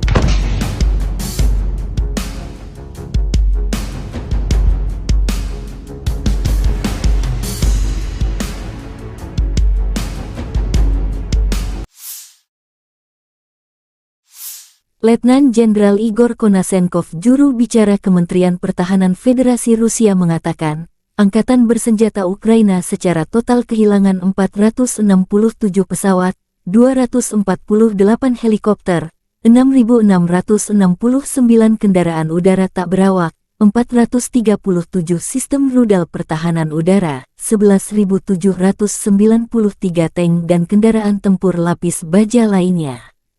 Juga 1.150 kendaraan tempur dilengkapi dengan MLRS, 6.346 meriam dan mortir artileri lapangan, serta 12.927 kendaraan bermotor militer khusus telah dihancurkan selama operasi militer khusus.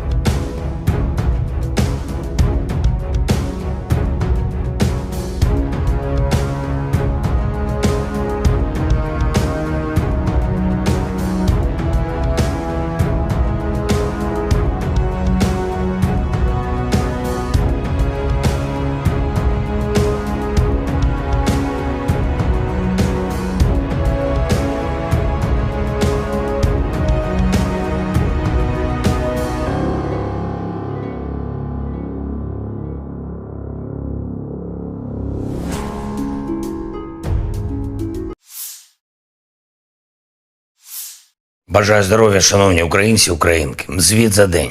Перший закон про електронне декларування. Одразу, як сьогодні вранці проголосований закон надійшов з Верховної Ради, підписав вето. Очікую нове голосування із позитивом щодо негайного відкриття реєстру декларацій. Вже у вересні таке рішення має бути. Як, до речі, і по законопроекту щодо ПЕПів, політично значущих персон. І це питання не лише політичної відповідальності парламенту, але й наших переговорів з Євросоюзом щодо вступу. Новий історичний крок між Україною та ЄС має відбутись цього року, і всі гілки державної влади в Україні повинні спрацювати на цей крок. Перед усіма іншими нарадами цього дня провів військовий кабінет, особливо коло учасників. Говорили лише про те, що на фронті зараз, що очікуємо на найближчий час. Посилення наших бригад, власне виробництво зброї, снарядів в Україні та постачання від наших партнерів. Важливі доповіді розвідки. Чітко бачимо, до чого реально готуються окупанти та до чого відповідно мають бути готові наші воїни. Вагоме рішення Данії є сьогодні найбільший за увесь час повномасштабної війни, і вже 12-й оборонний пакет. Обсяг цього нового пакету більш ніж $800 мільйонів. За змістом саме те, про що ми домовлялись з пані прем'єр-міністром Метте Фредеріксен та її урядовою командою. Хороше посилення, дякую за нього.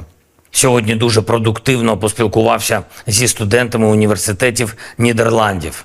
Це був широкий формат, кілька університетів, доволі політичні були питання. Дійсно хороша увага до України, до нашої боротьби за свободу. І велике сподівання, що ми повернемо мир всій нашій землі, всім нашим людям без виключення. Я вдячний Нідерландам, і суспільству, і політичній спільноті, і тобі, Марку, пане прем'єр-міністре, особисто за таку щиру підтримку України і за віру в Україну, у наших людей. І, звичайно, наші воїни. Сьогодні є за що подякувати усім воїнам нашої 95-ї окремої бригади ДШВ, 3-я штурмова «Молодці хлопці», об'єднана штурмова бригада Національної поліції «Людь». Дякую, всі 3 бригади відзначились в боях на Бахмутському напрямку. Важливі, успішні дії. 46-та окрема аеромобільна, 47-ма окрема механізована. Дякую вам, воїни, за ваш рух вперед. 72-га окрема механізована бригада та 79-та окрема ДШВ. Дякую за надзвичайно міцний захист наших позицій. І особливо відзначу сьогодні спецпідрозділи ГУР, які виконують завдання в районі Кліщіївки та в інших надзвичайно гарячих точках. Дякую вам, хлопці. Слава Україні! На Краснолиманском направлении активными действиями подразделений группировки войск «Центр», ударами армейской авиации, огнем артиллерии отражена атака штурмовой группы 12-й бригады специального назначения ВСУ в районе южнее Кузьмино. ВСУ потеряла до 45 военнослужащих, 2 боевые бронированные машины, 3 пикапа, 122 миллиметровая гаубица Д-30.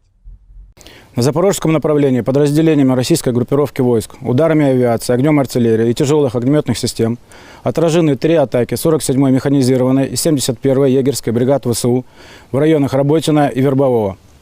Уничтожено до 35 военнослужащих противника, 1 танк, 6 боевых машин пехоты, в том числе 3 БМП американского производства «Брэдли», 3 автомобиля, 155 миллиметровая гаубица М777, 152 миллиметровая гаубица МСТА-Б, 2 122 миллиметровые гаубицы Д-30, 105 миллиметровая буксируемая гаубица американского производства М119, станция радиоэлектронной борьбы «Нота». На Херсонском направлении в результате огневого поражения ВСУ потеряли до 80 военнослужащих, 5 автомобилей, 155 миллиметровую гаубицу М777, 152 миллиметровую гаубицу МСТА-Б и 122 миллиметровую гаубицу Д-30. Средствами противовоздушной обороны и радиоэлектронной борьбы, огнем и стрелкового оружия уничтожен 21 украинский беспилотный летательный аппарат в районах населенных пунктов Николаевка Херсонской области, Очеретоватая Запорожской области, а также 4 реактивных снаряда РСЗО «Химарс» и «Ураган». На Купянском направлении ударами авиации, огнем артиллерии западной группировки войск поражена живая сила и техника 68-й егерской бригады, 14-й и 32-й механизированных бригад Вооруженных сил Украины в районе населенных пунктов Новоегоровка, Синьковка, Загоруйковка. Потери противника составили до 25 военнослужащих, 3 автомобиля, 2 155 миллиметровые гаубицы М777, 155 миллиметровая французская гаубица Тир-Ф1, 152 миллиметровое орудие Д-20, 122 миллиметровая самоходная артиллерийская установка «Гвоздика», боевая машина реактивной системы залпового огня Т-122 «Сакария» турецкого производства. Уничтожены командно-наблюдательный пункт подразделения 106-й и склад боеприпасов 118-й бригад территориальной обороны Вооруженных сил Украины в районах Новенького, Гремячки. Presiden Rusia Vladimir Putin bertemu dengan pemimpin Korea Utara Kim Jong-un di Kosmodrom Vostokny, tanggal 13 September. Putin menjelaskan mengapa pertemuan itu diadakan di Vostokny bukan di tempat lain. Pemimpin Korea Utara menunjukkan minat yang besar terhadap teknologi rudal dan roket luar angkasa, kata Putin. Kosmodrom Vostokny adalah sebuah fasilitas peluncuran antariksa yang terletak di wilayah Amur Oblast, Rusia. Ini adalah kosmodrom milik pemerintah Rusia yang digunakan untuk meluncurkan roket dan wahana antariksa. Kosmodrom ini dibangun untuk mengurangi ketergantungan Rusia pada fasilitas peluncuran di luar negeri. Pembangunan Vostokny dimulai pada tahun 2012, dan sejak itu telah digunakan untuk meluncurkan berbagai misi antariksa, termasuk satelit dan wahana antariksa manusia. Presiden Rusia juga ditanya apakah kerja sama militer teknis akan dibahas selama negosiasi dengan pemimpin Korea. Kami akan membicarakan semua masalah ini secara perlahan. Masih ada waktu, jawab Vladimir Putin. Rekaman pertemuan antara Putin dan Kim Jong-un dirilis layanan pers Kremlin dan jurnalis VGTRK Pavel Zarubin. Negosiasi antara Vladimir Putin dan Kim Jong-un dimulai di Kosmodrom Vostochny. Pertemuan tersebut berlangsung di ruang pertemuan di lantai pertama Gedung Teknik Kompleks Teknis Kompleks Roket Luar Angkasa Soyuz 2. Anggota delegasi kedua negara mengambil bagian dalam negosiasi. Pemimpin Korea Utara Kim Jong-un selama kunjungannya ke Rusia didampingi oleh saudara perempuannya Kim Yo Jong, yang menjabat sebagai Kepala Departemen Komite Sentral Partai Pekerja Korea. Pihak Rusia dalam perundingan antara para pemimpin Federasi Rusia dan DPRK diwakili oleh Menteri Pertahanan Sergei Shoigu, Menteri Perindustrian dan Perdagangan Denis Manturov, Menteri Luar Negeri Sergei Lavrov, Wakil Perdana Menteri Marat Husnulin, Menteri Transportasi Vitaly Saveliv dan Menteri Sumber Daya Alam dan Lingkungan Alexander Kozlov. Rusia adalah sekutu utama Korea Utara, Kim Jong-un.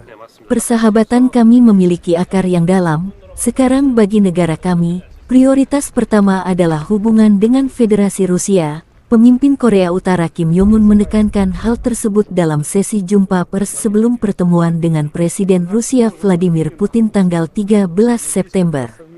Kim Jong-un menambahkan bahwa Korea Utara akan selalu mendukung Rusia dalam perjuangan melawan imperialisme.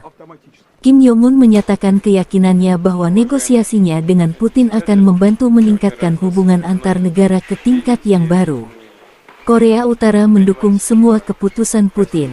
Kim Jong-un juga menambahkan bahwa Rusia telah melakukan perjuangan suci untuk melindungi keamanannya dilansir kantor berita Rusia TASS.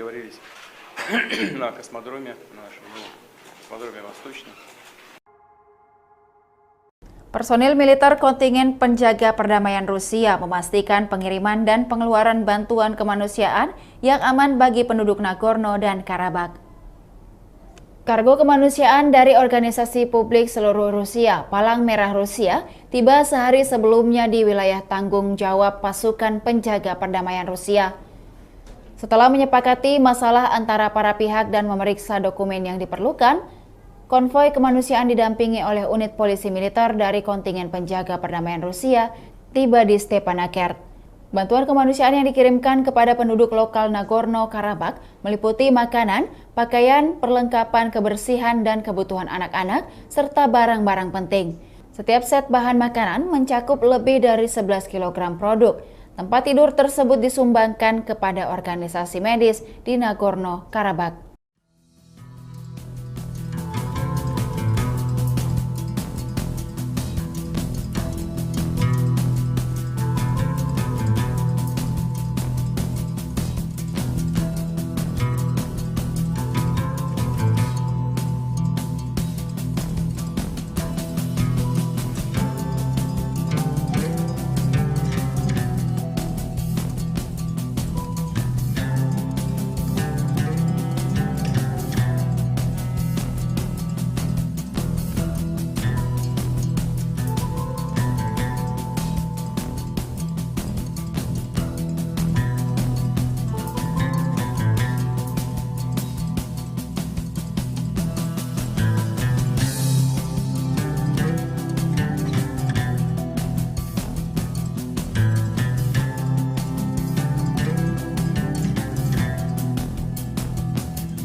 Angkatan Bersenjata Federasi Rusia melanjutkan operasi militer khusus.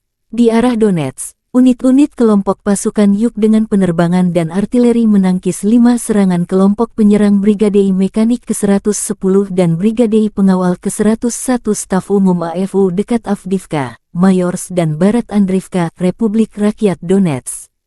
Kerugian musuh lebih dari 255 prajurit Ukraina, 2 kendaraan tempur infanteri, 6 kendaraan bermotor, dan 1 sistem artileri self-propelled Gvozdika, menurut Kementerian Pertahanan Rusia tanggal 12 September.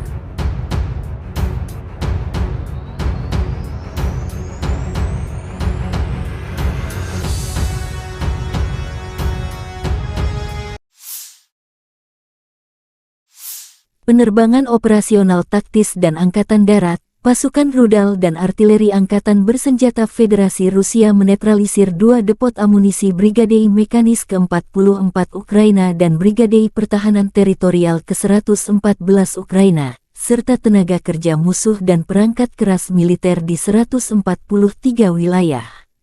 1 sistem artileri M777 buatan AS hancur terkena serangan, serta howitzer Mesta B dan D-30. Fasilitas pertahanan udara Rusia mencegat 4 proyektil HIMARS dan Uragan. Selain itu, 41 kendaraan udara tak berawak Ukraina Tel ditembak jatuh di dekat Kodema, Lipovoye, Klenovoye, Republik Rakyat Donetsk, Nikolayevka, wilayah Kherson, dan Ocheretovatoye, wilayah Zaporozhye.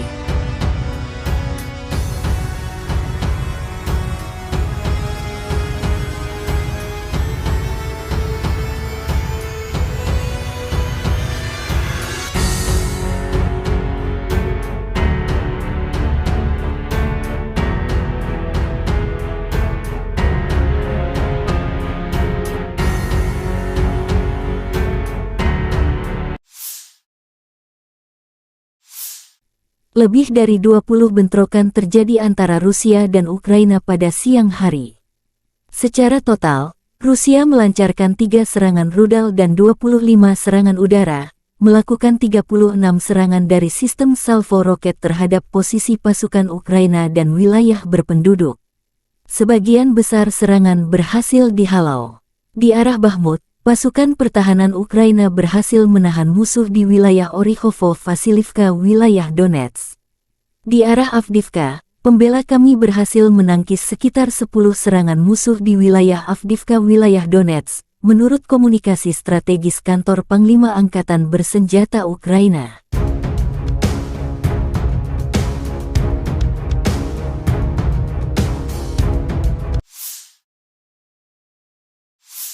Angkatan Udara Ukraina melakukan 8 serangan di area konsentrasi personel senjata dan peralatan militer musuh. 2 unit artileri, 1 depo amunisi, 1 pos kendali dan 1 kompleks rudal anti-pesawat Rusia hancur terkena serangan oleh unit pasukan rudal. Menurut komunikasi strategis kantor Panglima Angkatan Bersenjata Ukraina, Rusia kehilangan 33 sistem artileri, 8 tank, dan 17 drone dalam 24 jam terakhir.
Angkatan Bersenjata Ukraina melaporkan tanggal 12 September bahwa Rusia total kehilangan 269.760 tentara di Ukraina sejak awal invasi skala penuh tanggal 24 Februari tahun 2022. Jumlah ini termasuk 550 korban pasukan Rusia dalam 24 jam terakhir.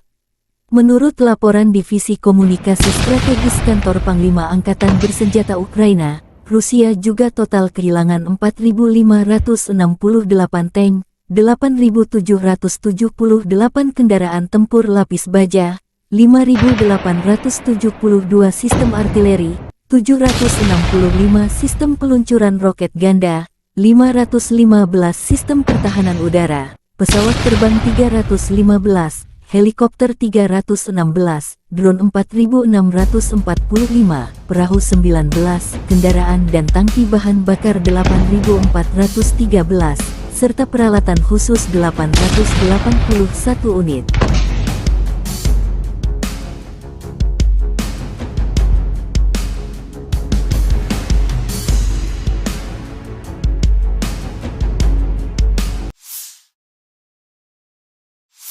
Letnan Jenderal Igor Konasenkov, juru bicara Kementerian Pertahanan Federasi Rusia mengatakan, Angkatan Bersenjata Ukraina secara total kehilangan 467 pesawat, 248 helikopter, 6.669 kendaraan udara tak berawak, 437 sistem rudal pertahanan udara, 11.793 tank dan kendaraan tempur lapis baja lainnya.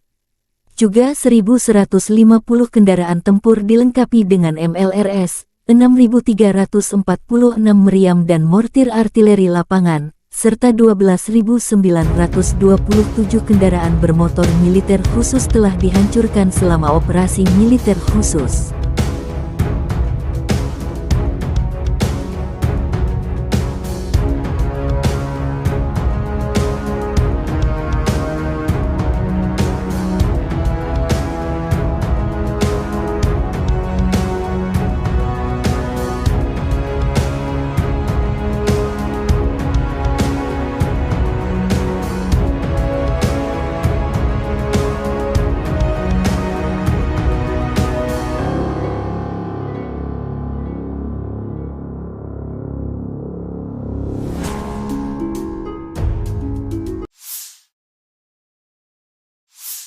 Бажаю здоров'я, шановні українці, українки. Звіт за день. Перший закон про електронне декларування. Одразу, як сьогодні вранці проголосований закон надійшов з Верховної Ради, підписав вето. Очікую нове голосування із позитивом щодо негайного відкриття реєстру декларацій. Вже у вересні таке рішення має бути. Як, до речі, і по законопроекту щодо ПЕПів, політично значущих персон. І це питання не лише політичної відповідальності парламенту, але й наших переговорів з Євросоюзом щодо вступу. Новий історичний крок між Україною та ЄС має відбутись цього року, і всі гілки державної влади в Україні повинні спрацювати на цей крок. Перед усіма іншими нарадами цього дня провів військовий кабінет, особливо коло учасників. Говорили лише про те, що на фронті зараз, що очікуємо на найближчий час. Посилення наших бригад, власне виробництво зброї, снарядів в Україні та постачання від наших партнерів. Важливі доповіді розвідки. Чітко бачимо, до чого реально готуються окупанти та до чого відповідно мають бути готові наші воїни. Вагоме рішення Данії є сьогодні найбільший за увесь час повномасштабної війни і вже 12-й оборонний пакет. Обсяг цього нового пакету більш ніж $800 мільйонів. За змістом саме те, про що ми домовлялись з пані прем'єр-міністром Метте Фредеріксен та її урядовою командою. Хороше посилення, дякую за нього. Сьогодні дуже продуктивно поспілкувався зі студентами університетів Нідерландів. Це був широкий формат, кілька університетів, доволі політичні були питання. Дійсно хороша увага до України, до нашої боротьби за свободу. І велике сподівання, що ми повернемо мир всій нашій землі, всім нашим людям без виключення. Я вдячний Нідерландам, і суспільству, і політичній спільноті, і тобі, Марку, пане прем'єр-міністре, особисто за таку щиру підтримку України і за віру в Україну, у наших людей. І, звичайно, наші воїни. Сьогодні є за що подякувати усім воїнам нашої 95-ї окремої бригади ДШВ, 3-я штурмова «Молодці хлопці», об'єднана штурмова бригада Національної поліції «Людь». Дякую, всі 3 бригади відзначились в боях на Бахмутському напрямку. Важливі, успішні дії. 46-та окрема аеромобільна, 47-ма окрема механізована. Дякую вам, воїни, за ваш рух вперед. 72-га окрема механізована бригада та 79-та окрема ДШВ. Дякую за надзвичайно міцний захист наших позицій. І особливо відзначу сьогодні спецпідрозділи ГУР, які виконують завдання в районі Кліщіївки та в інших надзвичайно гарячих точках. Дякую вам, хлопці. Слава Україні! На Краснолиманском направлении активными действиями подразделений группировки войск «Центр», ударами армейской авиации, огнем артиллерии отражена атака штурмовой группы 12-й бригады специального назначения ВСУ в районе южнее Кузьмино. ВСУ потеряла до 45 военнослужащих, 2 боевые бронированные машины, 3 пикапа, 122 миллиметровая гаубица Д-30. На запорожском направлении подразделениями российской группировки войск, ударами авиации, огнем артиллерии и тяжелых огнеметных систем отражены 3 атаки 47-й механизированной и 71-й егерской бригад ВСУ в районах Работино и Вербового. Уничтожено до 35 военнослужащих противника, 1 танк, 6 боевых машин пехоты, в том числе 3 БМП американского производства «Брэдли», 3 автомобиля, 155 миллиметровая гаубица М777, 152 миллиметровая гаубица М100Б, 2 122 миллиметровые гаубицы Д-30, 105 миллиметровая буксируемая гаубица американского производства М119, станция радиоэлектронной борьбы «Нота». На Херсонском направлении в результате огневого поражения ВСУ потеряли до 80 военнослужащих, 5 автомобилей, 155 миллиметровую гаубицу М777, 152 миллиметровую гаубицу М100Б и 122 миллиметровую гаубицу Д-30. Средствами противовоздушной обороны и радиоэлектронной борьбы, огнем и стрелкового оружия уничтожен 21 украинский беспилотный летательный аппарат в районах населенных пунктов Николаевка Херсонской области, Очеретоватая Запорожской области, а также 4 реактивных снаряда РСЗО «Химарс» и «Ураган». На Купянском направлении ударами авиации, огнем артиллерии западной группировки войск поражена живая сила и техника 68-й егерской бригады, 14-й и 32-й механизированных бригад Вооруженных сил Украины в районе населенных пунктов Новоегоровка, Синьковка, Загоруйковка. Потери противника составили до 25 военнослужащих, 3 автомобиля, 2 155 мм гаубицы М777, 155 мм французская гаубица ТИР-Ф1, 152 мм орудие Д-20, 122 мм самоходная артиллерийская установка «Гвоздика», боевая машина реактивной системы залпового огня Т-122 «Сакарья» турецкого производства. Уничтожены командно-наблюдательный пункт подразделения 106-й и склад боеприпасов 118-й бригад территориальной обороны Вооруженных сил Украины в районах Новенького, Гремячки. Presiden Rusia Vladimir Putin bertemu dengan pemimpin Korea Utara Kim Jong-un di Kosmodrom Vostokny, tanggal 13 September. Putin menjelaskan mengapa pertemuan itu diadakan di Vostokny bukan di tempat lain. Pemimpin Korea Utara menunjukkan minat yang besar terhadap teknologi rudal dan roket luar angkasa, kata Putin. Kosmodrom Vostokny adalah sebuah fasilitas peluncuran antariksa yang terletak di wilayah Amur Oblast, Rusia. Ini adalah kosmodrom milik pemerintah Rusia yang digunakan untuk meluncurkan roket dan wahana antariksa. Kosmodrom ini dibangun untuk mengurangi ketergantungan Rusia pada fasilitas peluncuran di luar negeri. Pembangunan Vostokny dimulai pada tahun 2012, dan sejak itu telah digunakan untuk meluncurkan berbagai misi antariksa, termasuk satelit dan wahana antariksa manusia.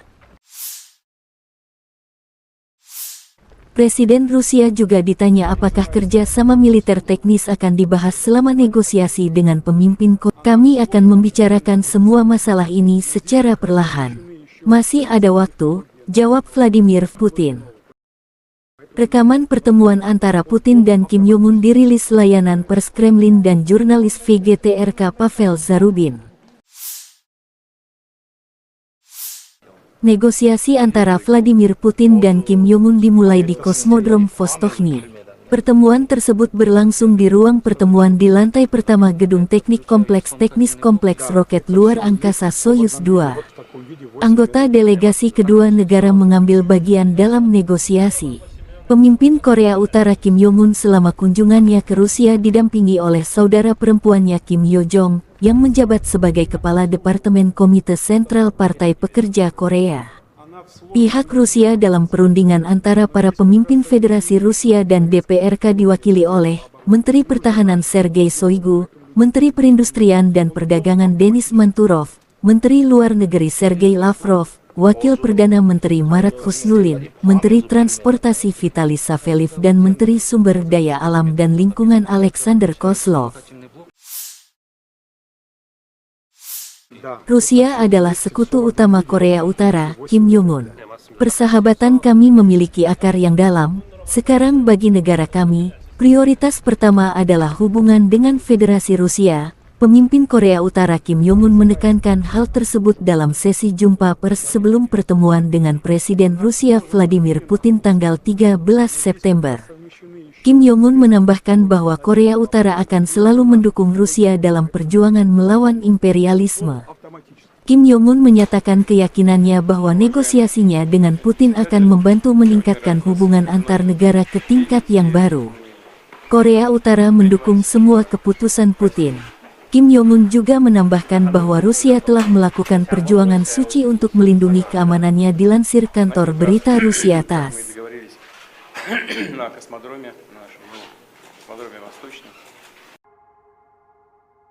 Personil militer kontingen penjaga perdamaian Rusia memastikan pengiriman dan pengeluaran bantuan kemanusiaan yang aman bagi penduduk Nagorno dan Karabakh.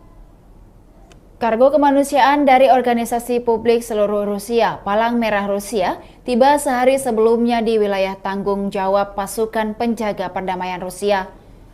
Setelah menyepakati masalah antara para pihak dan memeriksa dokumen yang diperlukan, konvoi kemanusiaan didampingi oleh unit polisi militer dari kontingen penjaga perdamaian Rusia tiba di Stepanakert.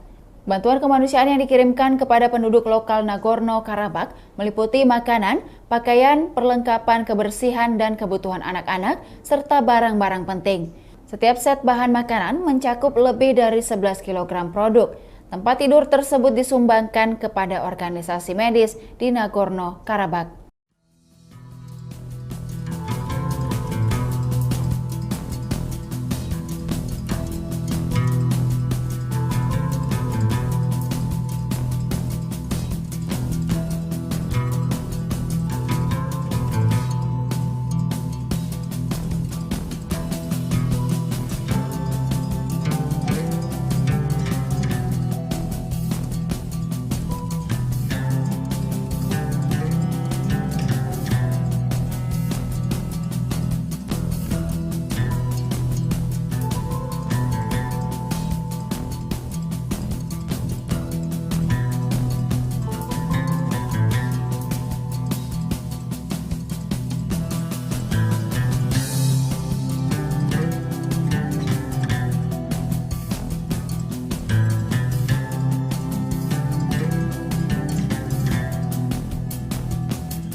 Angkatan Bersenjata Federasi Rusia melanjutkan operasi militer khusus. Di arah Donetsk, unit-unit kelompok pasukan Yuk dengan penerbangan dan artileri menangkis 5 serangan kelompok penyerang Brigade Mekanik ke-110 dan Brigade Pengawal ke-101 Staf Umum AFU dekat Avdiivka, Mayorsk dan Barat Andriivka, Republik Rakyat Donetsk. Kerugian musuh lebih dari 255 prajurit Ukraina, 2 kendaraan tempur infanteri, 6 kendaraan bermotor, dan 1 sistem artileri self-propelled Gvozdika, menurut Kementerian Pertahanan Rusia tanggal 12 September.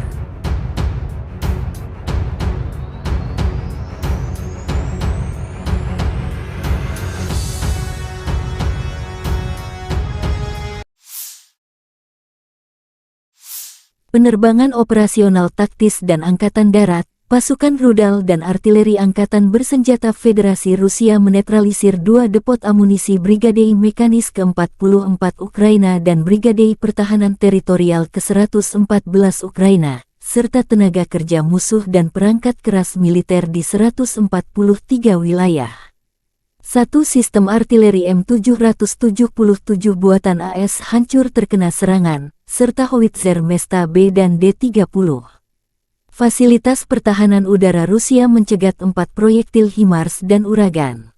Selain itu, 41 kendaraan udara tak berawak Ukraina tel ditembak jatuh di dekat Kodema, Lipovoye, Klenovoye, Republik Rakyat Donetsk, Nikolayevka, wilayah Kherson, dan Ocheretovatoye, wilayah Zaporozhye.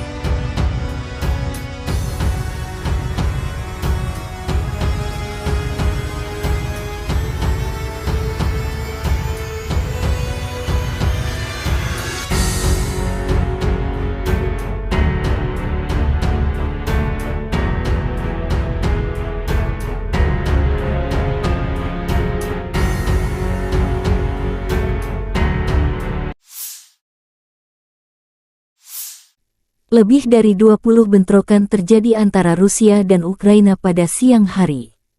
Secara total, Rusia melancarkan 3 serangan rudal dan 25 serangan udara, melakukan 36 serangan dari sistem salvo roket terhadap posisi pasukan Ukraina dan wilayah berpenduduk. Sebagian besar serangan berhasil dihalau. Di arah Bakhmut, pasukan pertahanan Ukraina berhasil menahan musuh di wilayah Orikhovo-Vasilivka, wilayah Donetsk. Di arah Avdiivka, pembela kami berhasil menangkis sekitar 10 serangan musuh di wilayah Avdiivka, wilayah Donetsk, menurut komunikasi strategis kantor Panglima Angkatan Bersenjata Ukraina.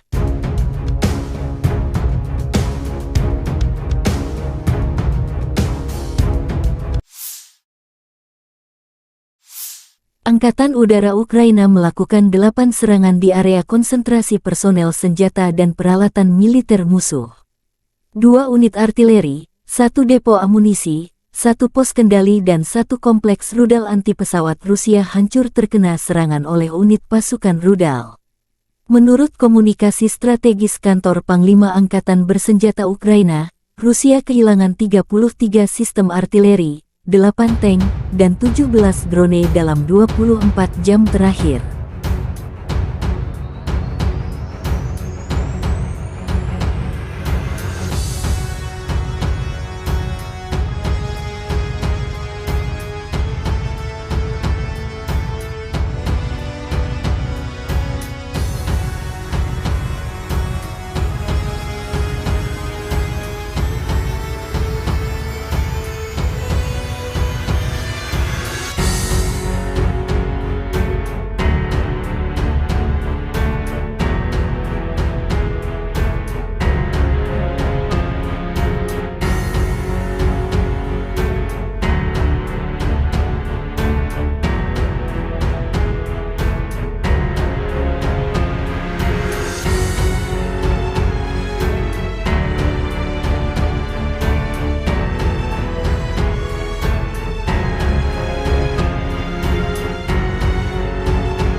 Angkatan Bersenjata Ukraina melaporkan tanggal 12 September bahwa Rusia total kehilangan 269.760 tentara di Ukraina sejak awal invasi skala penuh tanggal 24 Februari tahun 2022. Jumlah ini termasuk 550 korban pasukan Rusia dalam 24 jam terakhir. Menurut laporan Divisi Komunikasi Strategis Kantor Panglima Angkatan Bersenjata Ukraina, Rusia juga total kehilangan 4.568 tank, 8.778 kendaraan tempur lapis baja, 5.872 sistem artileri, 765 sistem peluncuran roket ganda, 515 sistem pertahanan udara, pesawat terbang 315, helikopter 316, drone 4.645, perahu 19, kendaraan dan tangki bahan bakar 8.413, serta peralatan khusus 881 unit.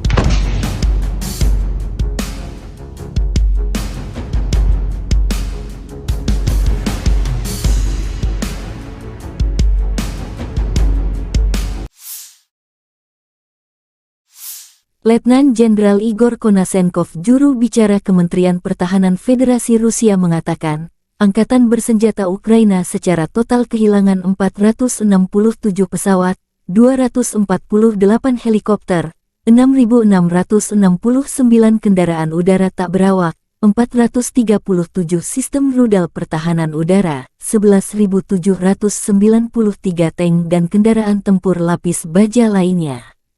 Juga 1.150 kendaraan tempur dilengkapi dengan MLRS, 6.346 meriam dan mortir artileri lapangan, serta 12.927 kendaraan bermotor militer khusus telah dihancurkan selama operasi militer khusus.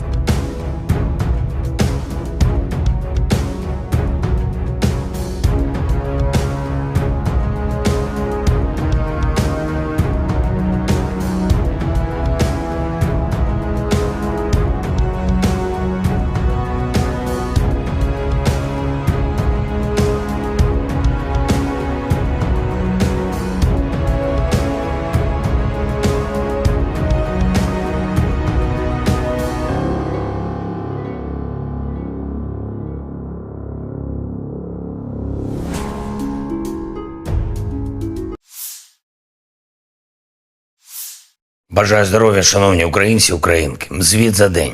Перший закон про електронне декларування.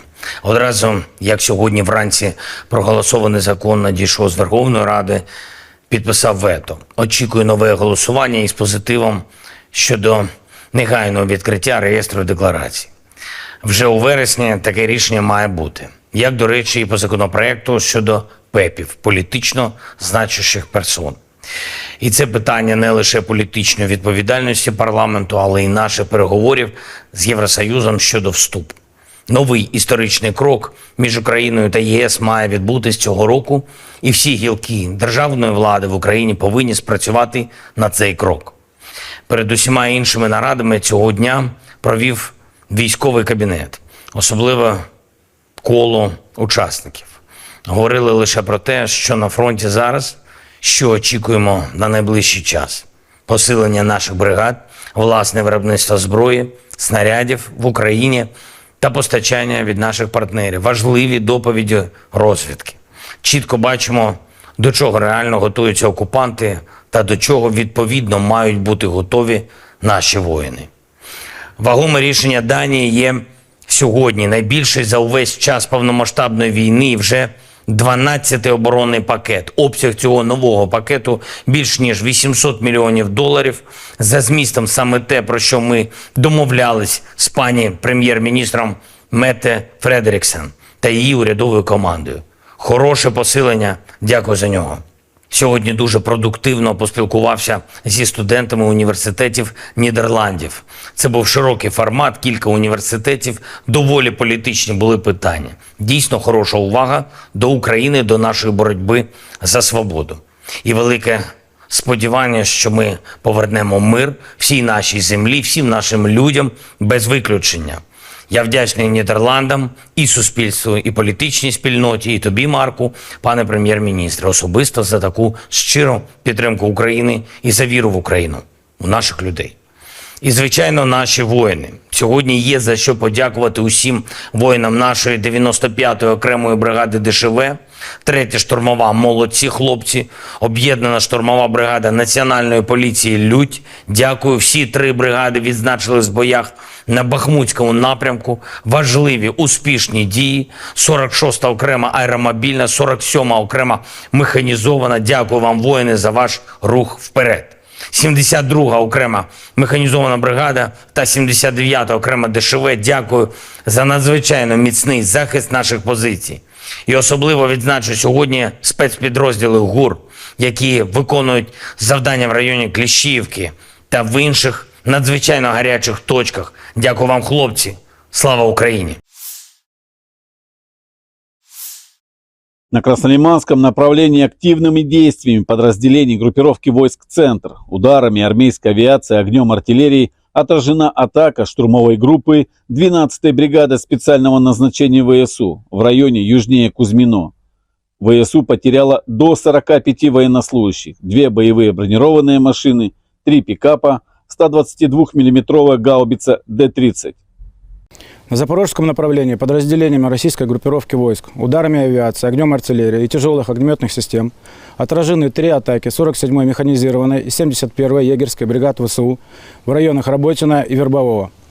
Уничтожено до 35 военнослужащих противника, 1 танк, 6 боевых машин пехоты, в том числе 3 БМП американского производства «Брэдли», 3 автомобиля, 155 миллиметровая гаубица М777, 152 миллиметровая гаубица МСТА-Б, 2 122 миллиметровые гаубицы Д-30, 105 миллиметровая буксируемая гаубица американского производства М119, станция радиоэлектронной борьбы «Нота». На Херсонском направлении в результате огневого поражения ВСУ потеряли до 80 военнослужащих, 5 автомобилей, 155 миллиметровую гаубицу М777, 152 миллиметровую гаубицу МСТА-Б и 122 миллиметровую гаубицу Д-30. Средствами противовоздушной обороны и радиоэлектронной борьбы, огнем и стрелкового оружия уничтожен 21 украинский беспилотный летательный аппарат в районах населенных пунктов Николаевка Херсонской области, Очеретоватая Запорожской области, а также 4 реактивных снаряда РСЗО «Химарс» и «Ураган». На Купянском направлении ударами авиации, огнем артиллерии западной группировки войск поражена живая сила и техника 68-й егерской бригады, 14-й и 32-й механизированных бригад Вооруженных сил Украины в районе населенных пунктов Новоегоровка, Синьковка, Загоруйковка.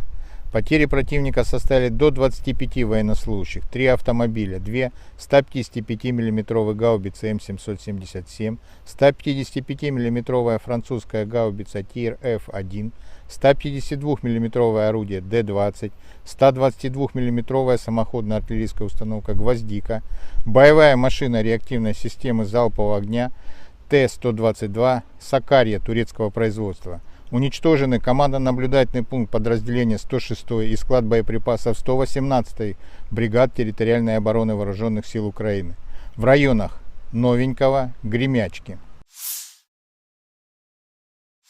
Presiden Rusia Vladimir Putin bertemu dengan pemimpin Korea Utara Kim Jong-un di Kosmodrom Vostokny, tanggal 13 September. Putin menjelaskan mengapa pertemuan itu diadakan di Vostokny bukan di tempat lain. Pemimpin Korea Utara menunjukkan minat yang besar terhadap teknologi rudal dan roket luar angkasa, kata Putin. Kosmodrom Vostokny adalah sebuah fasilitas peluncuran antariksa yang terletak di wilayah Amur Oblast, Rusia. Ini adalah kosmodrom milik pemerintah Rusia yang digunakan untuk meluncurkan roket dan wahana antariksa. Kosmodrom ini dibangun untuk mengurangi ketergantungan Rusia pada fasilitas peluncuran di luar negeri. Pembangunan Vostokny dimulai pada tahun 2012, dan sejak itu telah digunakan untuk meluncurkan berbagai misi antariksa, termasuk satelit dan wahana antariksa manusia. Presiden Rusia juga ditanya apakah kerja sama militer teknis akan dibahas selama negosiasi dengan pemimpin Korea. Kami akan membicarakan semua masalah ini secara perlahan. Masih ada waktu, jawab Vladimir Putin. Rekaman pertemuan antara Putin dan Kim Jong-un dirilis layanan pers Kremlin dan jurnalis VGTRK Pavel Zarubin. Negosiasi antara Vladimir Putin dan Kim Jong-un dimulai di Kosmodrom Vostochny. Pertemuan tersebut berlangsung di ruang pertemuan di lantai pertama Gedung Teknik Kompleks Teknis Kompleks Roket Luar Angkasa Soyuz 2. Anggota delegasi kedua negara mengambil bagian dalam negosiasi. Pemimpin Korea Utara Kim Jong-un selama kunjungannya ke Rusia didampingi oleh saudara perempuannya Kim Yo-jong, yang menjabat sebagai Kepala Departemen Komite Sentral Partai Pekerja Korea. Pihak Rusia dalam perundingan antara para pemimpin Federasi Rusia dan DPRK diwakili oleh Menteri Pertahanan Sergei Shoigu, Menteri Perindustrian dan Perdagangan Denis Manturov, Menteri Luar Negeri Sergei Lavrov, Wakil Perdana Menteri Marat Husnulin, Menteri Transportasi Vitaly Saveliv dan Menteri Sumber Daya Alam dan Lingkungan Alexander Kozlov. Rusia adalah sekutu utama Korea Utara, Kim Jong-un. Persahabatan kami memiliki akar yang dalam. Sekarang bagi negara kami, prioritas pertama adalah hubungan dengan Federasi Rusia. Pemimpin Korea Utara Kim Jong-un menekankan hal tersebut dalam sesi jumpa pers sebelum pertemuan dengan Presiden Rusia Vladimir Putin tanggal 13 September. Kim Jong-un menambahkan bahwa Korea Utara akan selalu mendukung Rusia dalam perjuangan melawan imperialisme. Kim Jong-un menyatakan keyakinannya bahwa negosiasinya dengan Putin akan membantu meningkatkan hubungan antar negara ke tingkat yang baru. Korea Utara mendukung semua keputusan Putin. Kim Jong-un juga menambahkan bahwa Rusia telah melakukan perjuangan suci untuk melindungi keamanannya dilansir kantor berita Rusia TASS.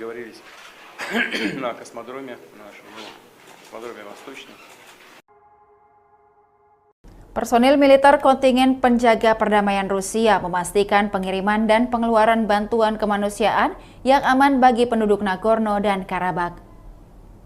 Kargo kemanusiaan dari organisasi publik seluruh Rusia, Palang Merah Rusia, tiba sehari sebelumnya di wilayah tanggung jawab pasukan penjaga perdamaian Rusia. Setelah menyepakati masalah antara para pihak dan memeriksa dokumen yang diperlukan, konvoi kemanusiaan didampingi oleh unit polisi militer dari kontingen penjaga perdamaian Rusia tiba di Stepanakert.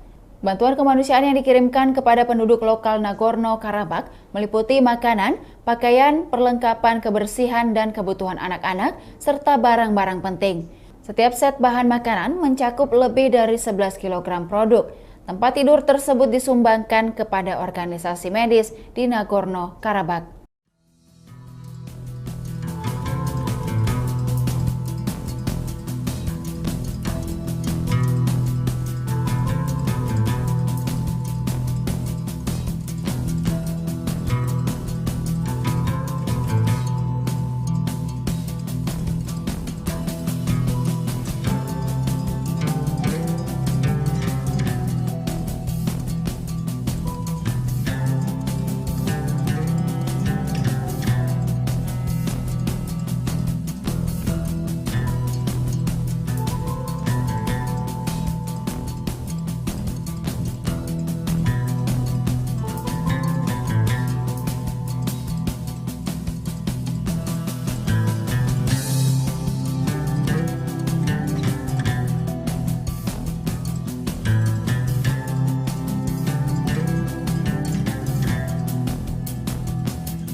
Angkatan Bersenjata Federasi Rusia melanjutkan operasi militer khusus.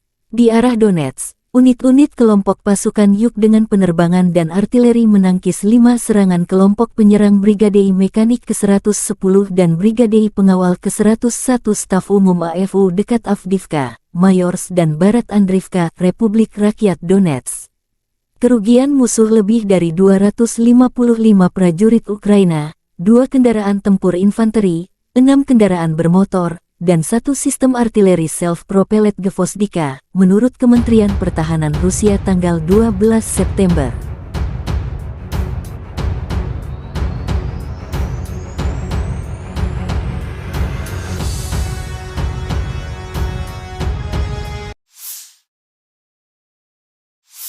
Penerbangan operasional taktis dan Angkatan Darat, pasukan rudal dan artileri Angkatan Bersenjata Federasi Rusia menetralisir 2 depot amunisi Brigadei Mekanis ke-44 Ukraina dan Brigadei Pertahanan Teritorial ke-114 Ukraina, serta tenaga kerja musuh dan perangkat keras militer di 143 wilayah. 1 sistem artileri M777 buatan AS hancur terkena serangan, serta howitzer Mesta B dan D-30. Fasilitas pertahanan udara Rusia mencegat 4 proyektil HIMARS dan Uragan.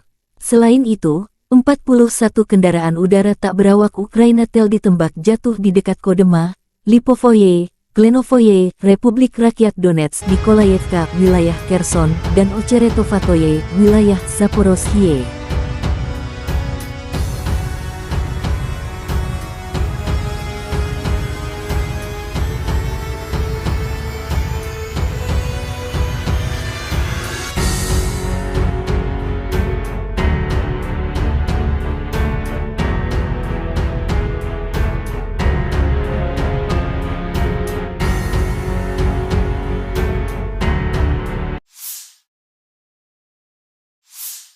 Lebih dari 20 bentrokan terjadi antara Rusia dan Ukraina pada siang hari.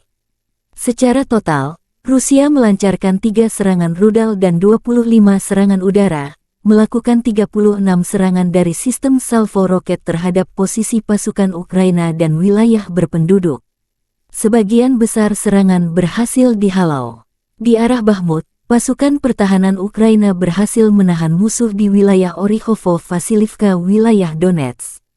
Di arah Avdiivka, pembela kami berhasil menangkis sekitar 10 serangan musuh di wilayah Avdiivka, wilayah Donetsk, menurut komunikasi strategis kantor Panglima Angkatan Bersenjata Ukraina.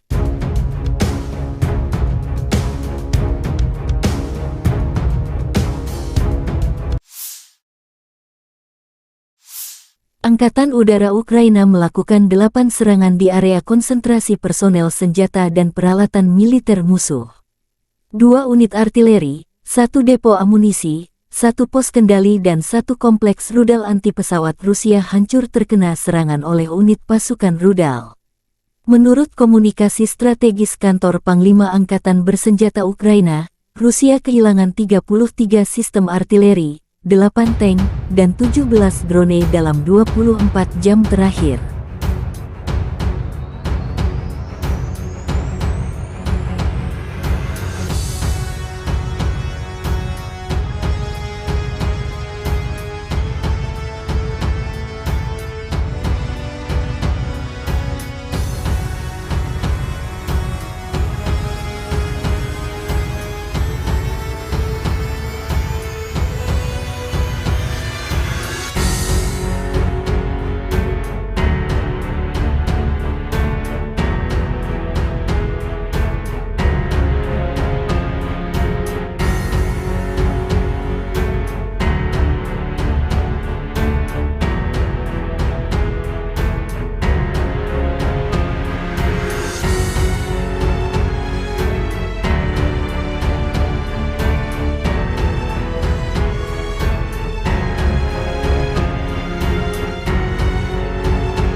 Angkatan Bersenjata Ukraina melaporkan tanggal 12 September bahwa Rusia total kehilangan 269.760 tentara di Ukraina sejak awal invasi skala penuh tanggal 24 Februari tahun 2022.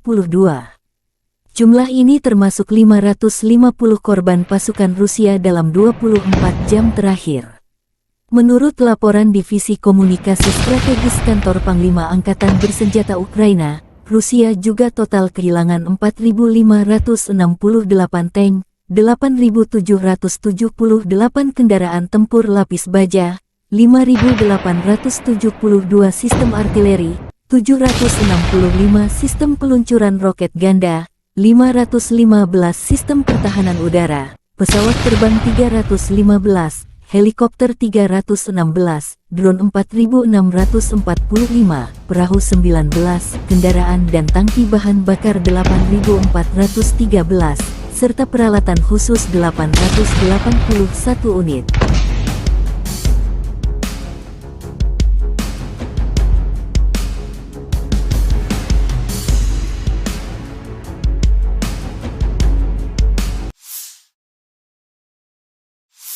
Letnan Jenderal Igor Konasenkov, juru bicara Kementerian Pertahanan Federasi Rusia mengatakan, Angkatan Bersenjata Ukraina secara total kehilangan 467 pesawat, 248 helikopter, 6.669 kendaraan udara tak berawak, 437 sistem rudal pertahanan udara, 11.793 tank dan kendaraan tempur lapis baja lainnya. Juga 1.150 kendaraan tempur dilengkapi dengan MLRS, 6.346 meriam dan mortir artileri lapangan, serta 12.927 kendaraan bermotor militer khusus telah dihancurkan selama operasi militer khusus.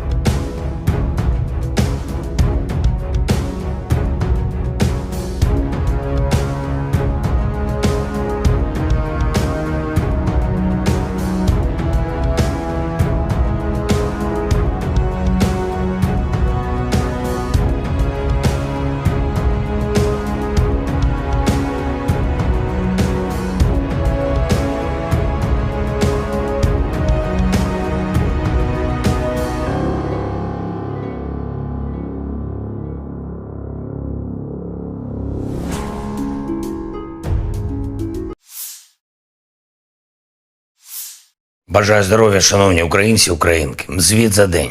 Перший закон про електронне декларування. Одразу, як сьогодні вранці проголосований закон надійшов з Верховної Ради, підписав вето. Очікую нове голосування із позитивом щодо негайного відкриття реєстру декларацій. Вже у вересні таке рішення має бути. Як, до речі, і по законопроекту щодо ПЕПів, політично значущих персон. І це питання не лише політичної відповідальності парламенту, але й наших переговорів з Євросоюзом щодо вступу. Новий історичний крок між Україною та ЄС має відбутись цього року, і всі гілки державної влади в Україні повинні спрацювати на цей крок. Перед усіма іншими нарадами цього дня провів військовий кабінет, особливо коло учасників. Говорили лише про те, що на фронті зараз, що очікуємо на найближчий час. Посилення наших бригад, власне виробництво зброї, снарядів в Україні та постачання від наших партнерів. Важливі доповіді розвідки. Чітко бачимо, до чого реально готуються окупанти та до чого відповідно мають бути готові наші воїни. Вагоме рішення Данії є сьогодні найбільший за увесь час повномасштабної війни і вже 12-й оборонний пакет. Обсяг цього нового пакету більш ніж $800 мільйонів. За змістом саме те, про що ми домовлялись з пані прем'єр-міністром Метте Фредеріксен та її урядовою командою. Хороше посилення, дякую за нього. Сьогодні дуже продуктивно поспілкувався зі студентами університетів Нідерландів. Це був широкий формат, кілька університетів, доволі політичні були питання. Дійсно хороша увага до України, до нашої боротьби за свободу. І велике сподівання, що ми повернемо мир всій нашій землі, всім нашим людям без виключення. Я вдячний Нідерландам, і суспільству, і політичній спільноті, і тобі, Марку, пане прем'єр-міністре, особисто за таку щиру підтримку України і за віру в Україну, у наших людей. І, звичайно, наші воїни. Сьогодні є за що подякувати усім воїнам нашої 95-ї окремої бригади ДШВ, 3-я штурмова «Молодці хлопці», об'єднана штурмова бригада Національної поліції «Людь». Дякую, всі 3 бригади відзначились в боях на Бахмутському напрямку. Важливі, успішні дії. 46-та окрема аеромобільна, 47-ма окрема механізована. Дякую вам, воїни, за ваш рух вперед. 72-га окрема механізована бригада та 79-та окрема ДШВ. Дякую за надзвичайно міцний захист наших позицій. І особливо відзначу сьогодні спецпідрозділи ГУР, які виконують завдання в районі Кліщіївки та в інших надзвичайно гарячих точках. Дякую вам, хлопці. Слава Україні! На Краснолиманском направлении активными действиями подразделений группировки войск «Центр», ударами армейской авиации, огнем артиллерии отражена атака штурмовой группы 12-й бригады специального назначения ВСУ в районе южнее Кузьмино. ВСУ потеряла до 45 военнослужащих, 2 боевые бронированные машины, 3 пикапа, 122 миллиметровая гаубица Д-30. На запорожском направлении подразделениями российской группировки войск, ударами авиации, огнем артиллерии и тяжелых огнеметных систем отражены 3 атаки 47-й механизированной и 71-й егерской бригад ВСУ в районах Работино и Вербового. Уничтожено до 35 военнослужащих противника, 1 танк, 6 боевых машин пехоты, в том числе 3 БМП американского производства «Брэдли», 3 автомобиля, 155 миллиметровая гаубица М777, 152 миллиметровая гаубица М100Б, 2 122 миллиметровые гаубицы Д-30, 105 миллиметровая буксируемая гаубица американского производства М119, станция радиоэлектронной борьбы «Нота». На Херсонском направлении в результате огневого поражения ВСУ потеряли до 80 военнослужащих, 5 автомобилей, 155 миллиметровую гаубицу М777, 152 миллиметровую гаубицу М100Б и 122 миллиметровую гаубицу Д-30. Средствами противовоздушной обороны и радиоэлектронной борьбы, огнем и стрелкового оружия уничтожен 21 украинский беспилотный летательный аппарат в районах населенных пунктов Николаевка Херсонской области, Очеретоватая Запорожской области, а также 4 реактивных снаряда РСЗО «Химарс» и «Ураган». На Купянском направлении ударами авиации, огнем артиллерии западной группировки войск поражена живая сила и техника 68-й егерской бригады, 14-й и 32-й механизированных бригад Вооруженных сил Украины в районе населенных пунктов Новоегоровка, Синьковка, Загоруйковка.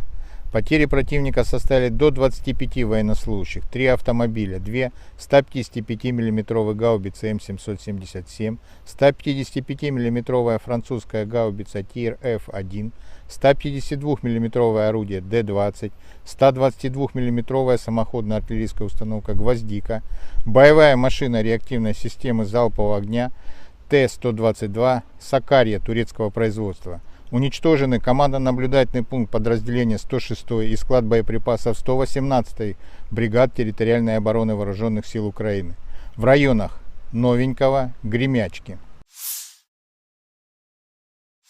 Presiden Rusia Vladimir Putin bertemu dengan pemimpin Korea Utara Kim Jong-un di Kosmodrom Vostokny, tanggal 13 September. Putin menjelaskan mengapa pertemuan itu diadakan di Vostokny bukan di tempat lain. Pemimpin Korea Utara menunjukkan minat yang besar terhadap teknologi rudal dan roket luar angkasa, kata Putin. Kosmodrom Vostokny adalah sebuah fasilitas peluncuran antariksa yang terletak di wilayah Amur Oblast, Rusia. Ini adalah kosmodrom milik pemerintah Rusia yang digunakan untuk meluncurkan roket dan wahana antariksa. Kosmodrom ini dibangun untuk mengurangi ketergantungan Rusia pada fasilitas peluncuran di luar negeri. Pembangunan Vostokny dimulai pada tahun 2012, dan sejak itu telah digunakan untuk meluncurkan berbagai misi antariksa, termasuk satelit dan wahana antariksa manusia. Presiden Rusia juga ditanya apakah kerja sama militer teknis akan dibahas selama negosiasi dengan pemimpin Korea. Kami akan membicarakan semua masalah ini secara perlahan. Masih ada waktu, jawab Vladimir Putin. Rekaman pertemuan antara Putin dan Kim Jong-un dirilis layanan pers Kremlin dan jurnalis VGTRK Pavel Zarubin. Negosiasi antara Vladimir Putin dan Kim Jong-un dimulai di Kosmodrom Vostochny. Pertemuan tersebut berlangsung di ruang pertemuan di lantai pertama Gedung Teknik Kompleks Teknis Kompleks Roket Luar Angkasa Soyuz 2. Anggota delegasi kedua negara mengambil bagian dalam negosiasi. Pemimpin Korea Utara Kim Jong-un selama kunjungannya ke Rusia didampingi oleh saudara perempuannya Kim Yo Jong, yang menjabat sebagai Kepala Departemen Komite Sentral Partai Pekerja Korea. Pihak Rusia dalam perundingan antara para pemimpin Federasi Rusia dan DPRK diwakili oleh Menteri Pertahanan Sergei Shoigu, Menteri Perindustrian dan Perdagangan Denis Manturov, Menteri Luar Negeri Sergei Lavrov, Wakil Perdana Menteri Marat Husnulin, Menteri Transportasi Vitaly Saveliv dan Menteri Sumber Daya Alam dan Lingkungan Alexander Kozlov. Rusia adalah sekutu utama Korea Utara, Kim Jong-un. Persahabatan kami memiliki akar yang dalam. Sekarang bagi negara kami, prioritas pertama adalah hubungan dengan Federasi Rusia. Pemimpin Korea Utara Kim Jong-un menekankan hal tersebut dalam sesi jumpa pers sebelum pertemuan dengan Presiden Rusia Vladimir Putin tanggal 13 September. Kim Jong-un menambahkan bahwa Korea Utara akan selalu mendukung Rusia dalam perjuangan melawan imperialisme. Kim Jong-un menyatakan keyakinannya bahwa negosiasinya dengan Putin akan membantu meningkatkan hubungan antar negara ke tingkat yang baru. Korea Utara mendukung semua keputusan Putin. Kim Jong-un juga menambahkan bahwa Rusia telah melakukan perjuangan suci untuk melindungi keamanannya dilansir kantor berita Rusia TASS.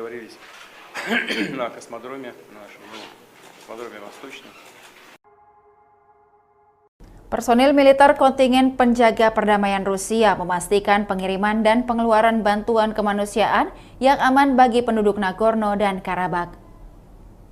Kargo kemanusiaan dari organisasi publik seluruh Rusia, Palang Merah Rusia, tiba sehari sebelumnya di wilayah tanggung jawab pasukan penjaga perdamaian Rusia. Setelah menyepakati masalah antara para pihak dan memeriksa dokumen yang diperlukan, konvoi kemanusiaan didampingi oleh unit polisi militer dari kontingen penjaga perdamaian Rusia tiba di Stepanakert. Bantuan kemanusiaan yang dikirimkan kepada penduduk lokal Nagorno-Karabakh meliputi makanan, pakaian, perlengkapan kebersihan dan kebutuhan anak-anak, serta barang-barang penting. Setiap set bahan makanan mencakup lebih dari 11 kg produk. Tempat tidur tersebut disumbangkan kepada organisasi medis di Nagorno-Karabakh.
Angkatan Bersenjata Federasi Rusia melanjutkan operasi militer khusus. Di arah Donetsk, unit-unit kelompok pasukan Yuk dengan penerbangan dan artileri menangkis 5 serangan kelompok penyerang Brigade Mekanik ke-110 dan Brigade Pengawal ke-101 Staf Umum AFU dekat Avdiivka, Mayorsk dan Barat Andriivka, Republik Rakyat Donetsk.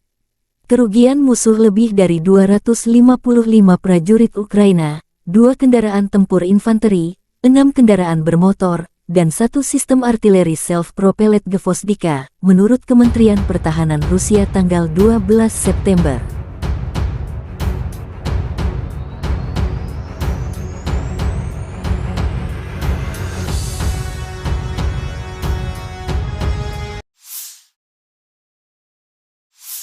Penerbangan operasional taktis dan Angkatan Darat, pasukan rudal dan artileri Angkatan Bersenjata Federasi Rusia menetralisir 2 depot amunisi Brigade Mekanis ke-44 Ukraina dan Brigade Pertahanan Teritorial ke-114 Ukraina, serta tenaga kerja musuh dan perangkat keras militer di 143 wilayah.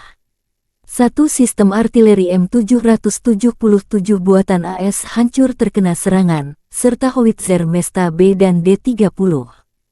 Fasilitas pertahanan udara Rusia mencegat 4 proyektil HIMARS dan Uragan. Selain itu, 41 kendaraan udara tak berawak Ukraina tel ditembak jatuh di dekat Kodema, Lipovoye, Klenovoye, Republik Rakyat Donetsk, Nikolayevka, wilayah Kherson, dan Ocheretovatoye, wilayah Zaporozhye.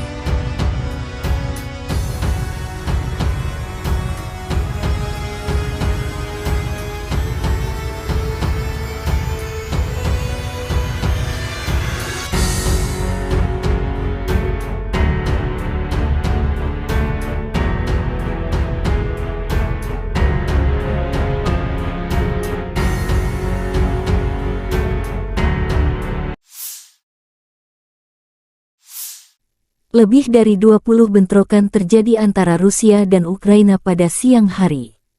Secara total, Rusia melancarkan 3 serangan rudal dan 25 serangan udara, melakukan 36 serangan dari sistem salvo roket terhadap posisi pasukan Ukraina dan wilayah berpenduduk. Sebagian besar serangan berhasil dihalau. Di arah Bakhmut, pasukan pertahanan Ukraina berhasil menahan musuh di wilayah Orikhovo-Vasilivka, wilayah Donetsk. Di arah Avdiivka, pembela kami berhasil menangkis sekitar 10 serangan musuh di wilayah Avdiivka, wilayah Donetsk, menurut komunikasi strategis kantor Panglima Angkatan Bersenjata Ukraina.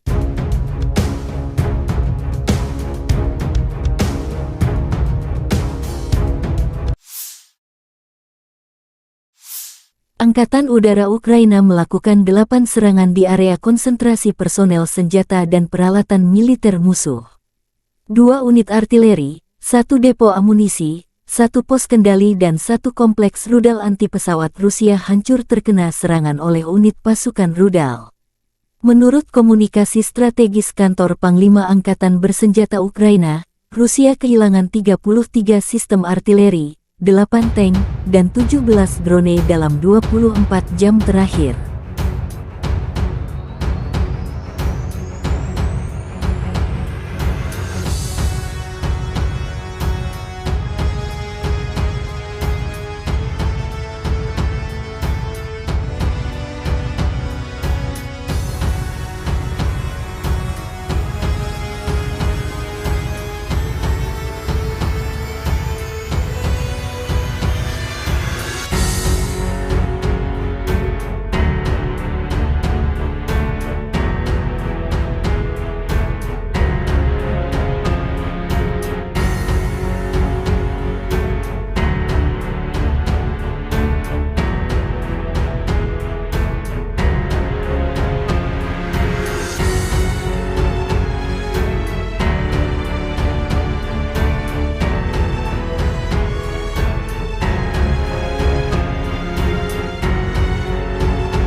Angkatan Bersenjata Ukraina melaporkan tanggal 12 September bahwa Rusia total kehilangan 269.760 tentara di Ukraina sejak awal invasi skala penuh tanggal 24 Februari tahun 2022. Jumlah ini termasuk 550 korban pasukan Rusia dalam 24 jam terakhir.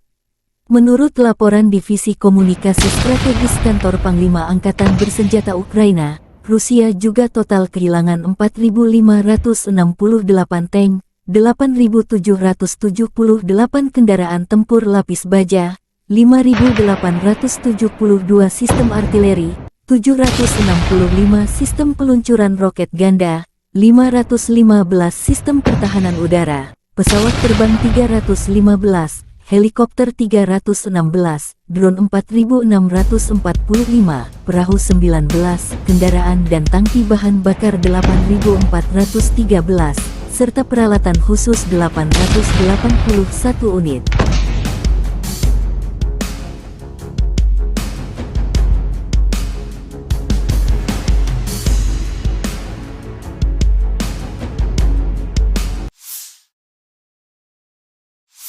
Letnan Jenderal Igor Konasenkov, juru bicara Kementerian Pertahanan Federasi Rusia mengatakan, Angkatan Bersenjata Ukraina secara total kehilangan 467 pesawat, 248 helikopter, 6.669 kendaraan udara tak berawak, 437 sistem rudal pertahanan udara, 11.793 tank dan kendaraan tempur lapis baja lainnya. Juga 1.150 kendaraan tempur dilengkapi dengan MLRS, 6.346 meriam dan mortir artileri lapangan, serta 12.927 kendaraan bermotor militer khusus telah dihancurkan selama operasi militer khusus.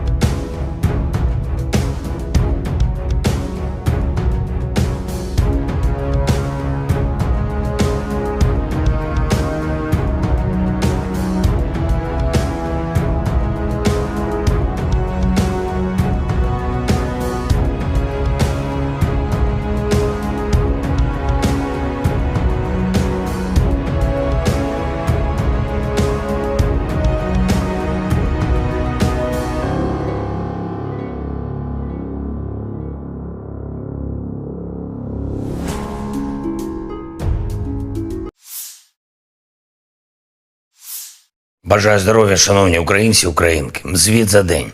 Перший закон про електронне декларування. Одразу, як сьогодні вранці проголосований закон надійшов з Верховної Ради, підписав вето. Очікую нове голосування із позитивом щодо негайного відкриття реєстру декларацій. Вже у вересні таке рішення має бути. Як, до речі, і по законопроекту щодо ПЕПів, політично значущих персон.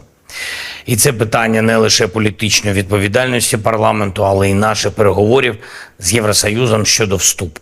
Новий історичний крок між Україною та ЄС має відбутись цього року, і всі гілки державної влади в Україні повинні спрацювати на цей крок. Перед усіма іншими нарадами цього дня провів військовий кабінет, особливо коло учасників. Говорили лише про те, що на фронті зараз, що очікуємо на найближчий час. Посилення наших бригад, власне виробництво зброї, снарядів в Україні та постачання від наших партнерів. Важливі доповіді розвідки. Чітко бачимо, до чого реально готуються окупанти та до чого відповідно мають бути готові наші воїни.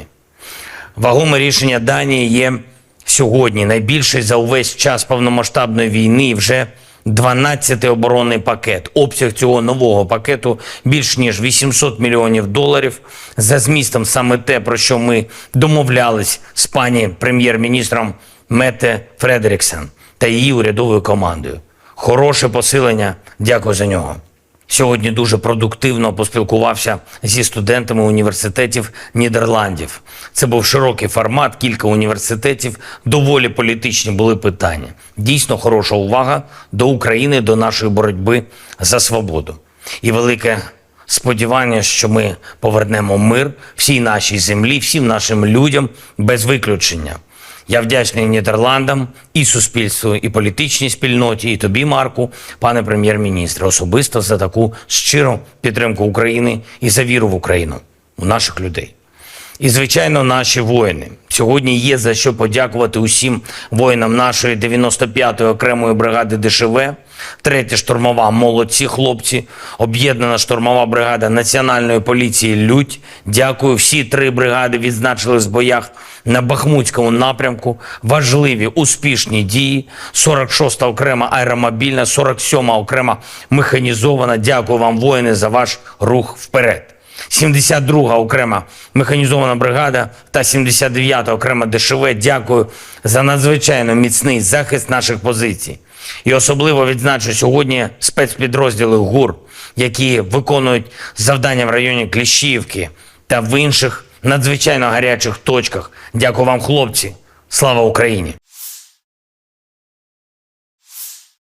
На Краснолиманском направлении активными действиями подразделений группировки войск «Центр», ударами армейской авиации, огнем артиллерии отражена атака штурмовой группы 12-й бригады специального назначения ВСУ в районе южнее Кузьмино. ВСУ потеряла до 45 военнослужащих, 2 боевые бронированные машины, 3 пикапа, 122 миллиметровая гаубица Д-30. На запорожском направлении подразделениями российской группировки войск, ударами авиации, огнем артиллерии и тяжелых огнеметных систем отражены 3 атаки 47-й механизированной и 71-й егерской бригад ВСУ в районах Работино и Вербового. Уничтожено до 35 военнослужащих противника, 1 танк, 6 боевых машин пехоты, в том числе 3 БМП американского производства «Брэдли», 3 автомобиля, 155 миллиметровая гаубица М777, 152 миллиметровая гаубица М100Б, 2 122 миллиметровые гаубицы Д-30, 105 миллиметровая буксируемая гаубица американского производства М119, станция радиоэлектронной борьбы «Нота». На Херсонском направлении в результате огневого поражения ВСУ потеряли до 80 военнослужащих, 5 автомобилей, 155 миллиметровую гаубицу М777, 152 миллиметровую гаубицу М100Б и 122 миллиметровую гаубицу Д-30.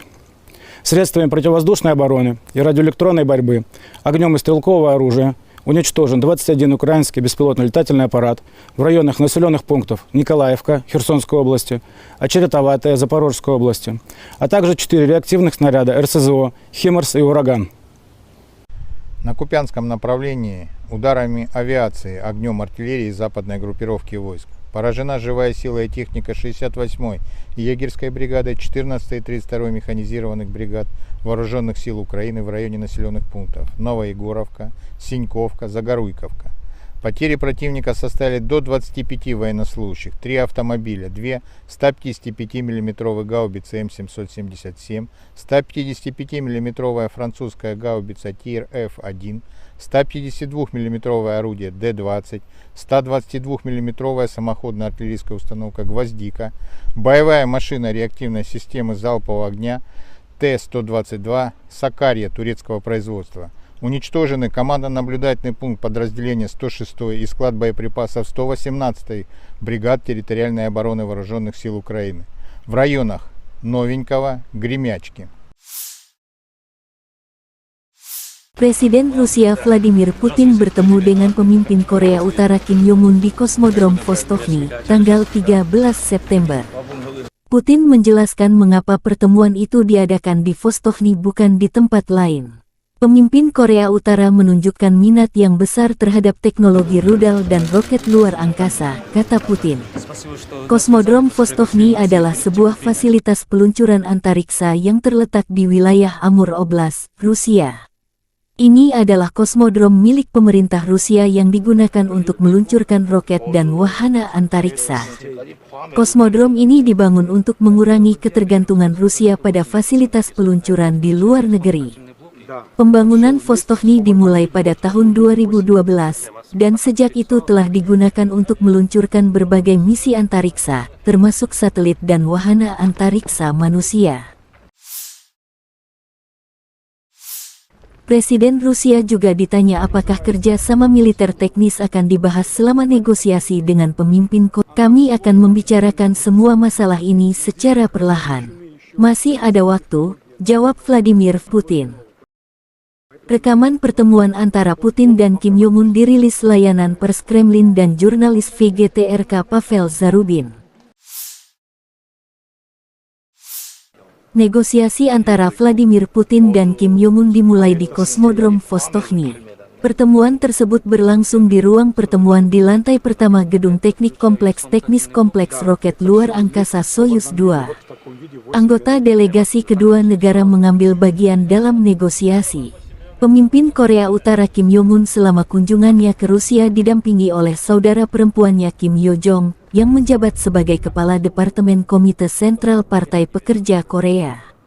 Pihak Rusia dalam perundingan antara para pemimpin Federasi Rusia dan DPRK diwakili oleh Menteri Pertahanan Sergei Shoigu, Menteri Perindustrian dan Perdagangan Denis Manturov, Menteri Luar Negeri Sergei Lavrov, Wakil Perdana Menteri Marat Husnulin, Menteri Transportasi Vitaly Saveliv dan Menteri Sumber Daya Alam dan Lingkungan Alexander Kozlov.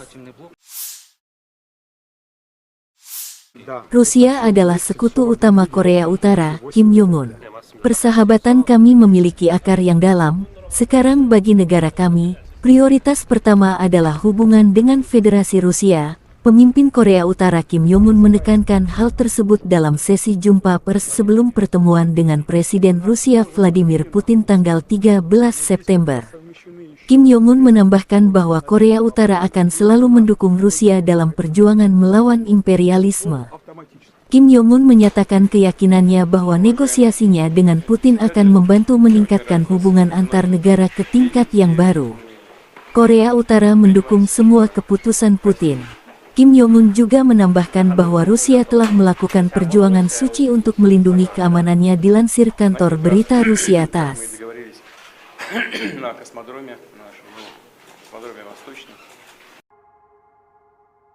Personil militer kontingen penjaga perdamaian Rusia memastikan pengiriman dan pengeluaran bantuan kemanusiaan yang aman bagi penduduk Nagorno dan Karabakh. Kargo kemanusiaan dari organisasi publik seluruh Rusia, Palang Merah Rusia, tiba sehari sebelumnya di wilayah tanggung jawab pasukan penjaga perdamaian Rusia. Setelah menyepakati masalah antara para pihak dan memeriksa dokumen yang diperlukan, konvoi kemanusiaan didampingi oleh unit polisi militer dari kontingen penjaga perdamaian Rusia tiba di Stepanakert. Bantuan kemanusiaan yang dikirimkan kepada penduduk lokal Nagorno-Karabakh meliputi makanan, pakaian, perlengkapan kebersihan dan kebutuhan anak-anak, serta barang-barang penting. Setiap set bahan makanan mencakup lebih dari 11 kg produk. Tempat tidur tersebut disumbangkan kepada organisasi medis di Nagorno-Karabakh.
Angkatan Bersenjata Federasi Rusia melanjutkan operasi militer khusus.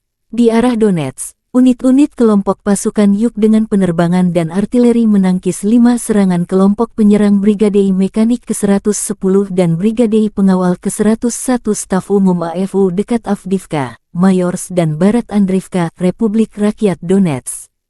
Kerugian musuh lebih dari 255 prajurit Ukraina, 2 kendaraan tempur infanteri, 6 kendaraan bermotor, dan 1 sistem artileri self-propelled Gvozdika, menurut Kementerian Pertahanan Rusia tanggal 12 September.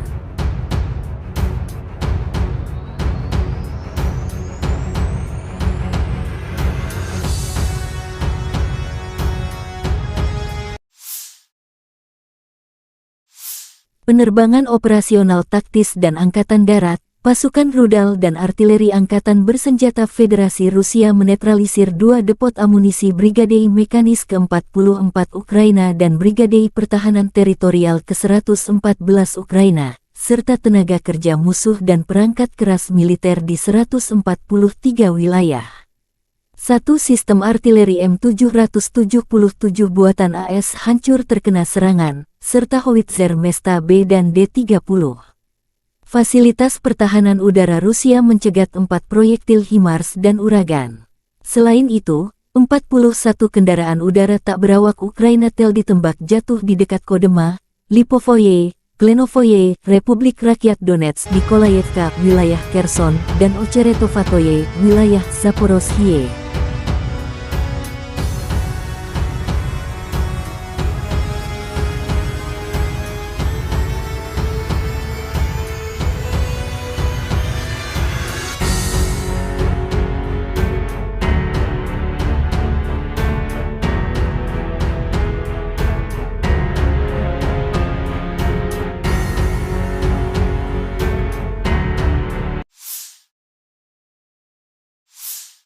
Lebih dari 20 bentrokan terjadi antara Rusia dan Ukraina pada siang hari. Secara total, Rusia melancarkan 3 serangan rudal dan 25 serangan udara, melakukan 36 serangan dari sistem salvo roket terhadap posisi pasukan Ukraina dan wilayah berpenduduk. Sebagian besar serangan berhasil dihalau. Di arah Bakhmut, pasukan pertahanan Ukraina berhasil menahan musuh di wilayah Orikhovo-Vasilivka, wilayah Donetsk. Di arah Avdiivka, pembela kami berhasil menangkis sekitar 10 serangan musuh di wilayah Avdiivka, wilayah Donetsk, menurut komunikasi strategis kantor Panglima Angkatan Bersenjata Ukraina.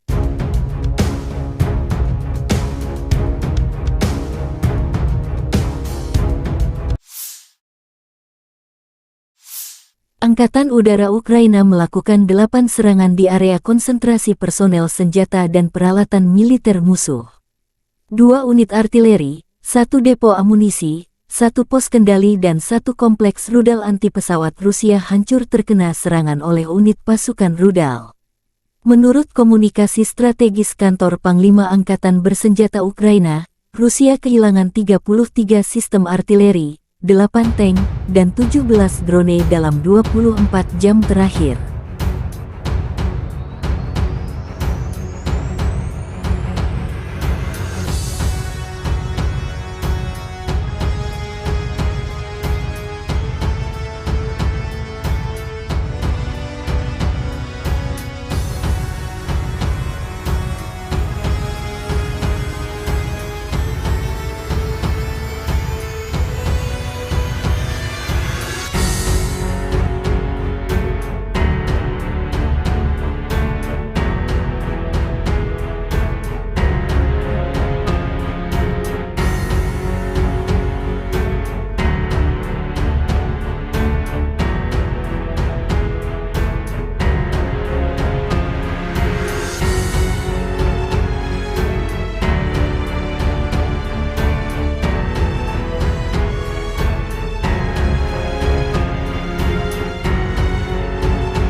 Angkatan Bersenjata Ukraina melaporkan tanggal 12 September bahwa Rusia total kehilangan 269.760 tentara di Ukraina sejak awal invasi skala penuh tanggal 24 Februari tahun 2022.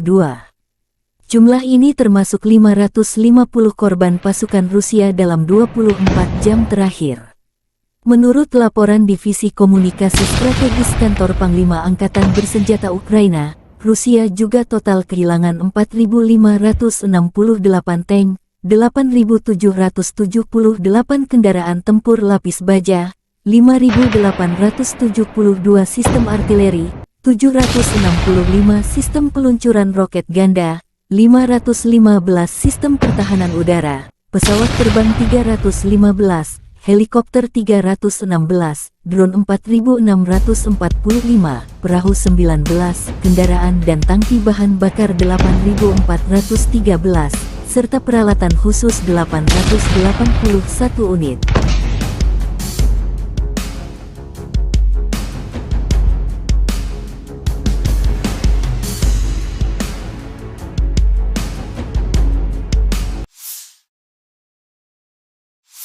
Letnan Jenderal Igor Konasenkov, juru bicara Kementerian Pertahanan Federasi Rusia mengatakan, Angkatan Bersenjata Ukraina secara total kehilangan 467 pesawat, 248 helikopter, 6.669 kendaraan udara tak berawak, 437 sistem rudal pertahanan udara, 11.793 tank dan kendaraan tempur lapis baja lainnya. Juga 1.150 kendaraan tempur dilengkapi dengan MLRS, 6.346 meriam dan mortir artileri lapangan, serta 12.927 kendaraan bermotor militer khusus telah dihancurkan selama operasi militer khusus.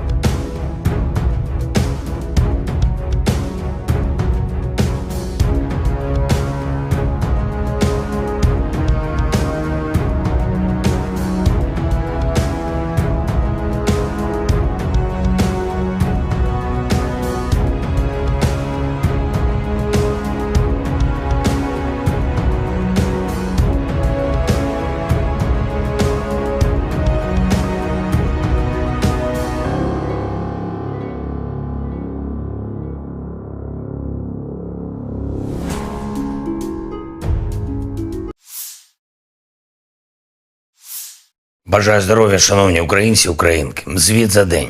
Перший закон про електронне декларування. Одразу, як сьогодні вранці проголосований закон надійшов з Верховної Ради, підписав вето. Очікую нове голосування із позитивом щодо негайного відкриття реєстру декларацій. Вже у вересні таке рішення має бути. Як, до речі, і по законопроекту щодо ПЕПів, політично значущих персон. І це питання не лише політичної відповідальності парламенту, але й наших переговорів з Євросоюзом щодо вступу. Новий історичний крок між Україною та ЄС має відбутись цього року, і всі гілки державної влади в Україні повинні спрацювати на цей крок. Перед усіма іншими нарадами цього дня провів військовий кабінет, особливо коло учасників. Говорили лише про те, що на фронті зараз, що очікуємо на найближчий час.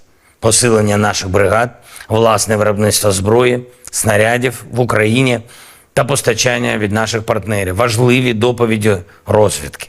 Чітко бачимо, до чого реально готуються окупанти та до чого відповідно мають бути готові наші воїни. Вагоме рішення Данії є сьогодні найбільший за увесь час повномасштабної війни і вже 12-й оборонний пакет. Обсяг цього нового пакету більш ніж $800 мільйонів.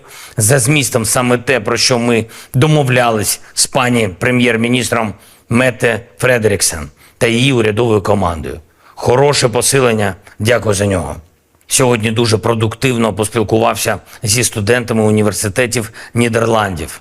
Це був широкий формат, кілька університетів, доволі політичні були питання. Дійсно хороша увага до України, до нашої боротьби за свободу.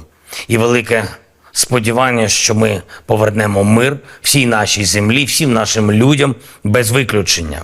Я вдячний Нідерландам, і суспільству, і політичній спільноті, і тобі, Марку, пане прем'єр-міністре, особисто за таку щиру підтримку України і за віру в Україну, у наших людей. І, звичайно, наші воїни. Сьогодні є за що подякувати усім воїнам нашої 95-ї окремої бригади ДШВ, 3-я штурмова «Молодці хлопці», об'єднана штурмова бригада Національної поліції «Людь». Дякую, всі 3 бригади відзначились в боях на Бахмутському напрямку. Важливі, успішні дії. 46-та окрема аеромобільна, 47-та окрема механізована. Дякую вам, воїни, за ваш рух вперед. 72-га окрема механізована бригада та 79-та окрема ДШВ. Дякую за надзвичайно міцний захист наших позицій.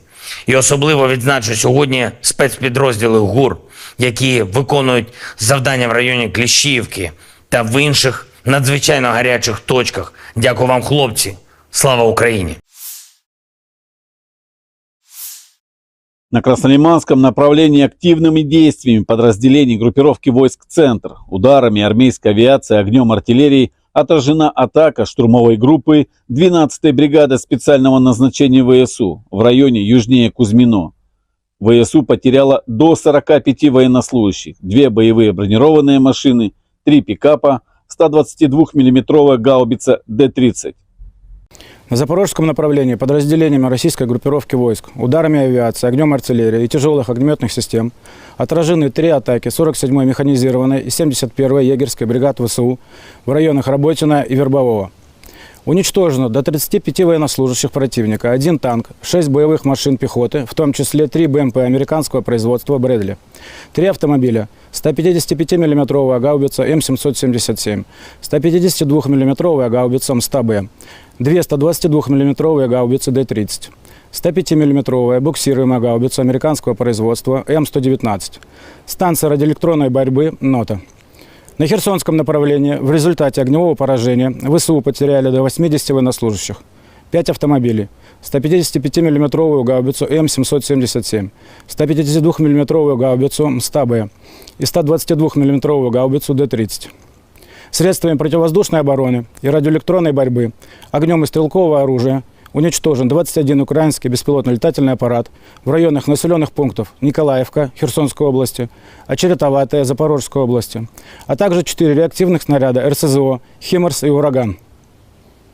На Купянском направлении ударами авиации, огнем артиллерии западной группировки войск поражена живая сила и техника 68-й егерской бригады, 14-й и 32-й механизированных бригад Вооруженных сил Украины в районе населенных пунктов Новоегоровка, Синьковка, Загоруйковка.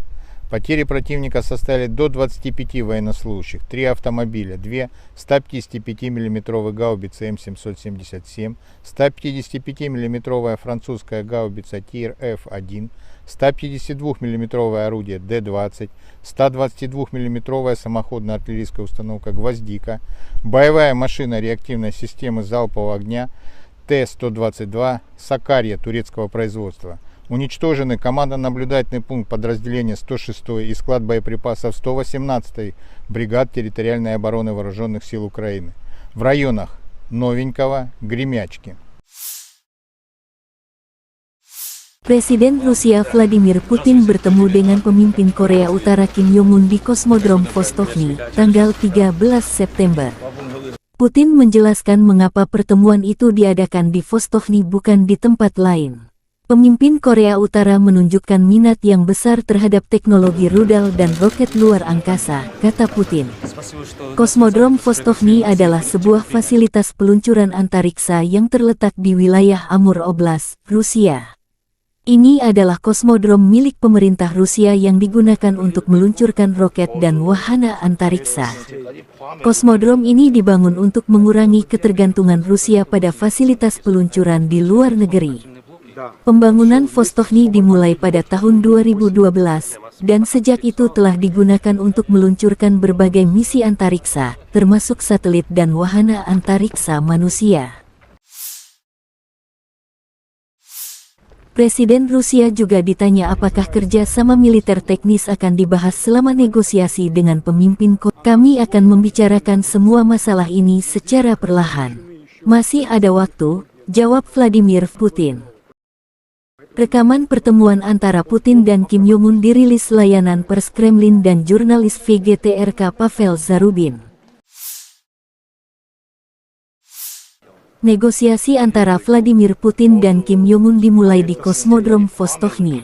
Pertemuan tersebut berlangsung di ruang pertemuan di lantai pertama Gedung Teknik Kompleks Teknis Kompleks Roket Luar Angkasa Soyuz 2. Anggota delegasi kedua negara mengambil bagian dalam negosiasi. Pemimpin Korea Utara Kim Jong-un selama kunjungannya ke Rusia didampingi oleh saudara perempuannya Kim Yo-jong, yang menjabat sebagai Kepala Departemen Komite Sentral Partai Pekerja Korea. Pihak Rusia dalam perundingan antara para pemimpin Federasi Rusia dan DPRK diwakili oleh Menteri Pertahanan Sergei Shoigu, Menteri Perindustrian dan Perdagangan Denis Manturov, Menteri Luar Negeri Sergei Lavrov, Wakil Perdana Menteri Marat Husnulin, Menteri Transportasi Vitaly Saveliv dan Menteri Sumber Daya Alam dan Lingkungan Alexander Kozlov. Rusia adalah sekutu utama Korea Utara, Kim Jong-un. Persahabatan kami memiliki akar yang dalam. Sekarang bagi negara kami, prioritas pertama adalah hubungan dengan Federasi Rusia. Pemimpin Korea Utara Kim Jong-un menekankan hal tersebut dalam sesi jumpa pers sebelum pertemuan dengan Presiden Rusia Vladimir Putin tanggal 13 September. Kim Jong-un menambahkan bahwa Korea Utara akan selalu mendukung Rusia dalam perjuangan melawan imperialisme. Kim Jong-un menyatakan keyakinannya bahwa negosiasinya dengan Putin akan membantu meningkatkan hubungan antar negara ke tingkat yang baru. Korea Utara mendukung semua keputusan Putin. Kim Jong-un juga menambahkan bahwa Rusia telah melakukan perjuangan suci untuk melindungi keamanannya dilansir kantor berita Rusia TASS.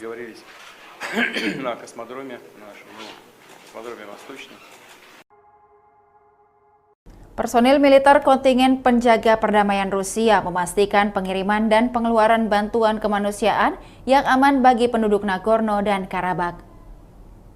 Kargo kemanusiaan dari organisasi publik seluruh Rusia, Palang Merah Rusia, tiba sehari sebelumnya di wilayah tanggung jawab pasukan penjaga perdamaian Rusia. Setelah menyepakati masalah antara para pihak dan memeriksa dokumen yang diperlukan, konvoi kemanusiaan didampingi oleh unit polisi militer dari kontingen penjaga perdamaian Rusia tiba di Stepanakert. Bantuan kemanusiaan yang dikirimkan kepada penduduk lokal Nagorno-Karabakh meliputi makanan, pakaian, perlengkapan kebersihan dan kebutuhan anak-anak, serta barang-barang penting. Setiap set bahan makanan mencakup lebih dari 11 kg produk. Tempat tidur tersebut disumbangkan kepada organisasi medis di Nagorno-Karabakh.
Angkatan Bersenjata Federasi Rusia melanjutkan operasi militer khusus.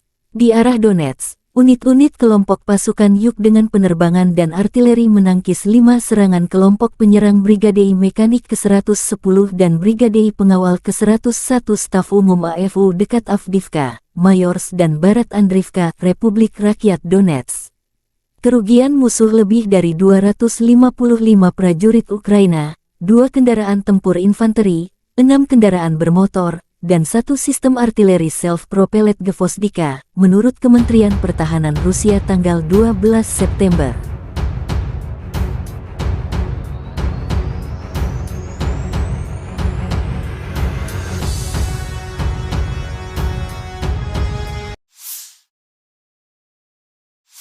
Penerbangan operasional taktis dan Angkatan Darat, pasukan rudal dan artileri Angkatan Bersenjata Federasi Rusia menetralisir 2 depot amunisi Brigade Mekanis ke-44 Ukraina dan Brigade Pertahanan Teritorial ke-114 Ukraina, serta tenaga kerja musuh dan perangkat keras militer di 143 wilayah. 1 sistem artileri M777 buatan AS hancur terkena serangan, serta howitzer Mesta B dan D-30. Fasilitas pertahanan udara Rusia mencegat 4 proyektil HIMARS dan Uragan.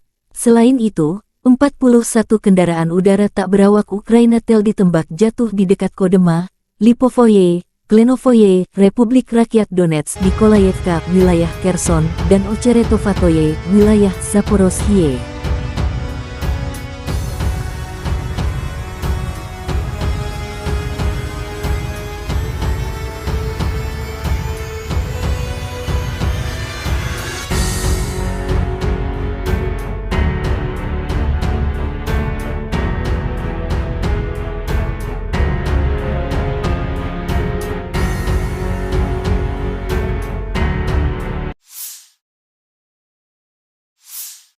Lebih dari 20 bentrokan terjadi antara Rusia dan Ukraina pada siang hari. Secara total, Rusia melancarkan 3 serangan rudal dan 25 serangan udara, melakukan 36 serangan dari sistem salvo roket terhadap posisi pasukan Ukraina dan wilayah berpenduduk. Sebagian besar serangan berhasil dihalau. Di arah Bakhmut, pasukan pertahanan Ukraina berhasil menahan musuh di wilayah Orikhovo-Vasilivka, wilayah Donetsk. Di arah Avdiivka, pembela kami berhasil menangkis sekitar 10 serangan musuh di wilayah Avdiivka, wilayah Donetsk, menurut komunikasi strategis kantor Panglima Angkatan Bersenjata Ukraina.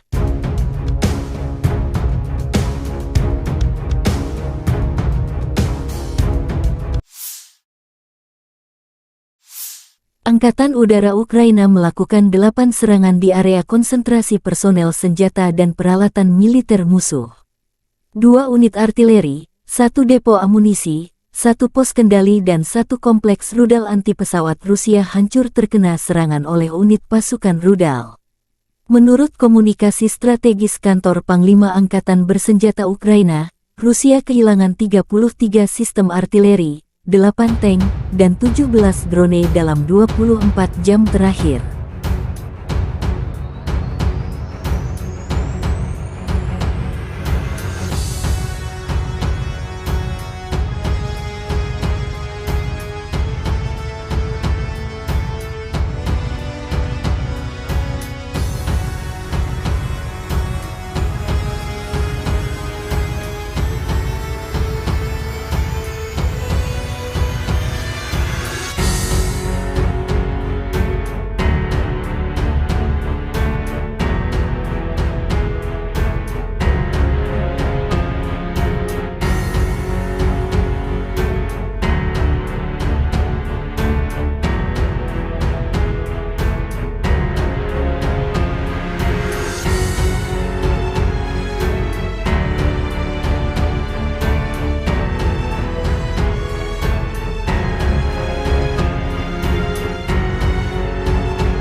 Angkatan Bersenjata Ukraina melaporkan tanggal 12 September bahwa Rusia total kehilangan 269.760 tentara di Ukraina sejak awal invasi skala penuh tanggal 24 Februari tahun 2022. Jumlah ini termasuk 550 korban pasukan Rusia dalam 24 jam terakhir. Menurut laporan Divisi Komunikasi Strategis Kantor Panglima Angkatan Bersenjata Ukraina, Rusia juga total kehilangan 4.568 tank, 8.778 kendaraan tempur lapis baja, 5.872 sistem artileri, 765 sistem peluncuran roket ganda, 515 sistem pertahanan udara, pesawat terbang 315, helikopter 316, drone 4.645, perahu 19, kendaraan dan tangki bahan bakar 8.413, serta peralatan khusus 881 unit.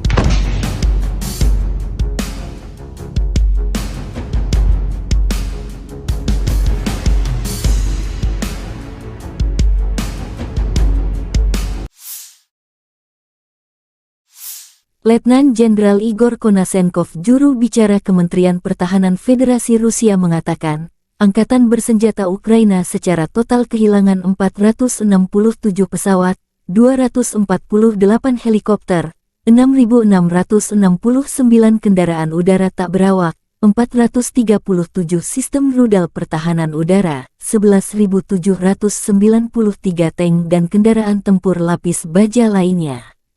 Juga 1.150 kendaraan tempur dilengkapi dengan MLRS, 6.346 meriam dan mortir artileri lapangan, serta 12.927 kendaraan bermotor militer khusus telah dihancurkan selama operasi militer khusus.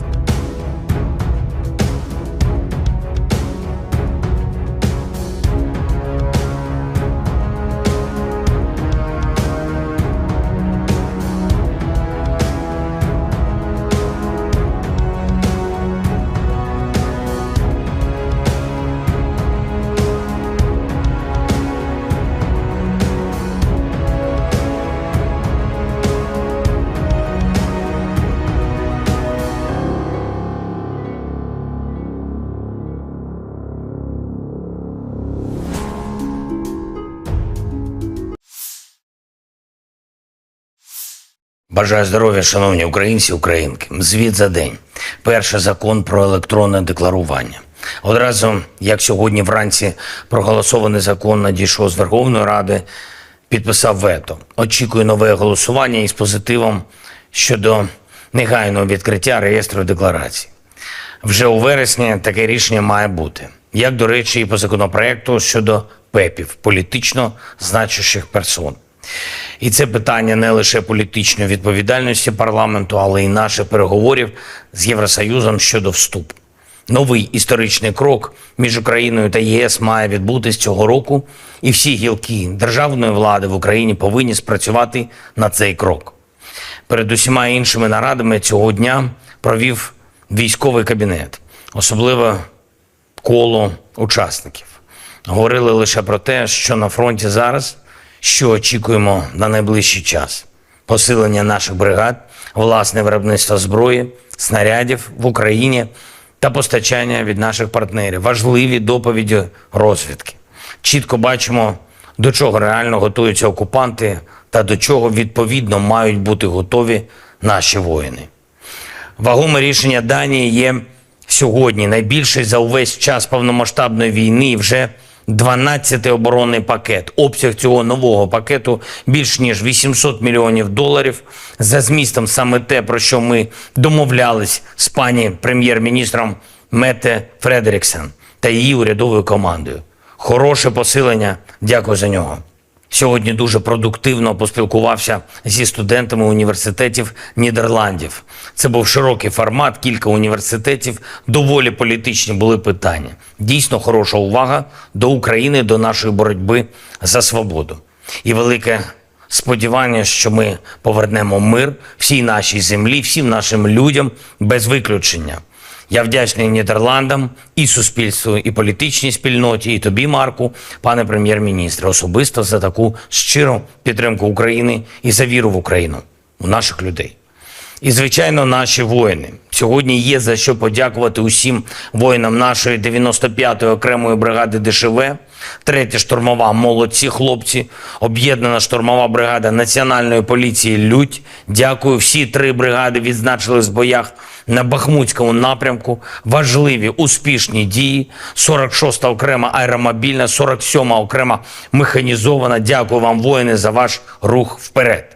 72-га окрема механізована бригада та 79-та окрема ДШВ. Дякую за надзвичайно міцний захист наших позицій. І особливо відзначу сьогодні спецпідрозділи ГУР, які виконують завдання в районі Кліщіївки та в інших надзвичайно гарячих точках. Дякую вам, хлопці. Слава Україні! На Краснолиманском направлении активными действиями подразделений группировки войск «Центр», ударами армейской авиации, огнем артиллерии отражена атака штурмовой группы 12-й бригады специального назначения ВСУ в районе южнее Кузьмино. ВСУ потеряла до 45 военнослужащих, 2 боевые бронированные машины, 3 пикапа, 122 миллиметровая гаубица Д-30. На запорожском направлении подразделениями российской группировки войск, ударами авиации, огнем артиллерии и тяжелых огнеметных систем отражены 3 атаки 47-й механизированной и 71-й егерской бригад ВСУ в районах Работино и Вербового. Уничтожено до 35 военнослужащих противника, 1 танк, 6 боевых машин пехоты, в том числе 3 БМП американского производства «Брэдли», 3 автомобиля, 155 миллиметровая гаубица М777, 152 миллиметровая гаубица МСТА-Б, 2 122 миллиметровые гаубицы Д-30, 105 миллиметровая буксируемая гаубица американского производства М119, станция радиоэлектронной борьбы «Нота». На Херсонском направлении в результате огневого поражения ВСУ потеряли до 80 военнослужащих, 5 автомобилей, 155 миллиметровую гаубицу М777, 152 миллиметровую гаубицу МСТА-Б и 122 миллиметровую гаубицу Д-30. Средствами противовоздушной обороны и радиоэлектронной борьбы, огнем и стрелкового оружия уничтожен 21 украинский беспилотный летательный аппарат в районах населенных пунктов Николаевка Херсонской области, Очеретоватая Запорожской области, а также 4 реактивных снаряда РСЗО «Химарс» и «Ураган». На Купянском направлении ударами авиации, огнем артиллерии западной группировки войск поражена живая сила и техника 68-й егерской бригады, 14-й и 32-й механизированных бригад Вооруженных сил Украины в районе населенных пунктов Новоегоровка, Синьковка, Загоруйковка. Потери противника составили до 25 военнослужащих, 3 автомобиля, 2 155 миллиметровые гаубицы М777, 155 миллиметровая французская гаубица ТИР-Ф1, 152 миллиметровое орудие Д-20, 122 миллиметровая самоходная артиллерийская установка «Гвоздика», боевая машина реактивной системы залпового огня Т-122 «Сакарья» турецкого производства. Уничтожены командно-наблюдательный пункт подразделения 106-й и склад боеприпасов 118-й бригад территориальной обороны Вооруженных сил Украины в районах Новенького, Гремячки. Presiden Rusia Vladimir Putin bertemu dengan pemimpin Korea Utara Kim Jong-un di Kosmodrom Vostokny, tanggal 13 September. Putin menjelaskan mengapa pertemuan itu diadakan di Vostokny bukan di tempat lain. Pemimpin Korea Utara menunjukkan minat yang besar terhadap teknologi rudal dan roket luar angkasa, kata Putin. Kosmodrom Vostokny adalah sebuah fasilitas peluncuran antariksa yang terletak di wilayah Amur Oblast, Rusia. Ini adalah kosmodrom milik pemerintah Rusia yang digunakan untuk meluncurkan roket dan wahana antariksa. Kosmodrom ini dibangun untuk mengurangi ketergantungan Rusia pada fasilitas peluncuran di luar negeri.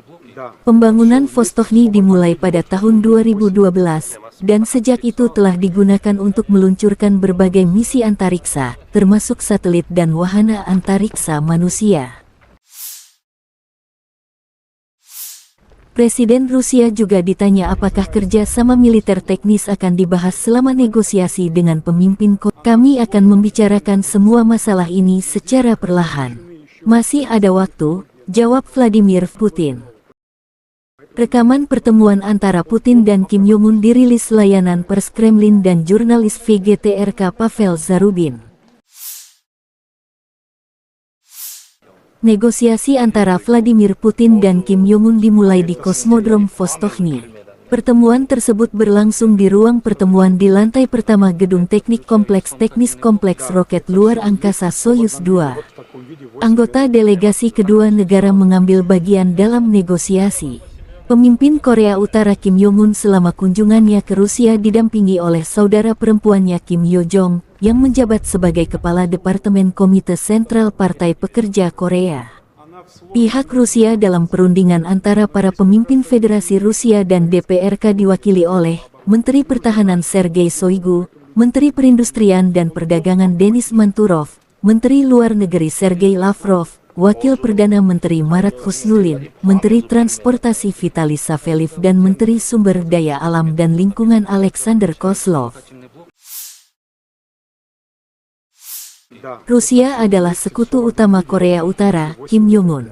Persahabatan kami memiliki akar yang dalam. Sekarang bagi negara kami, prioritas pertama adalah hubungan dengan Federasi Rusia. Pemimpin Korea Utara Kim Jong-un menekankan hal tersebut dalam sesi jumpa pers sebelum pertemuan dengan Presiden Rusia Vladimir Putin tanggal 13 September. Kim Jong-un menambahkan bahwa Korea Utara akan selalu mendukung Rusia dalam perjuangan melawan imperialisme. Kim Jong-un menyatakan keyakinannya bahwa negosiasinya dengan Putin akan membantu meningkatkan hubungan antar negara ke tingkat yang baru. Korea Utara mendukung semua keputusan Putin. Kim Jong-un juga menambahkan bahwa Rusia telah melakukan perjuangan suci untuk melindungi keamanannya dilansir kantor berita Rusia TASS.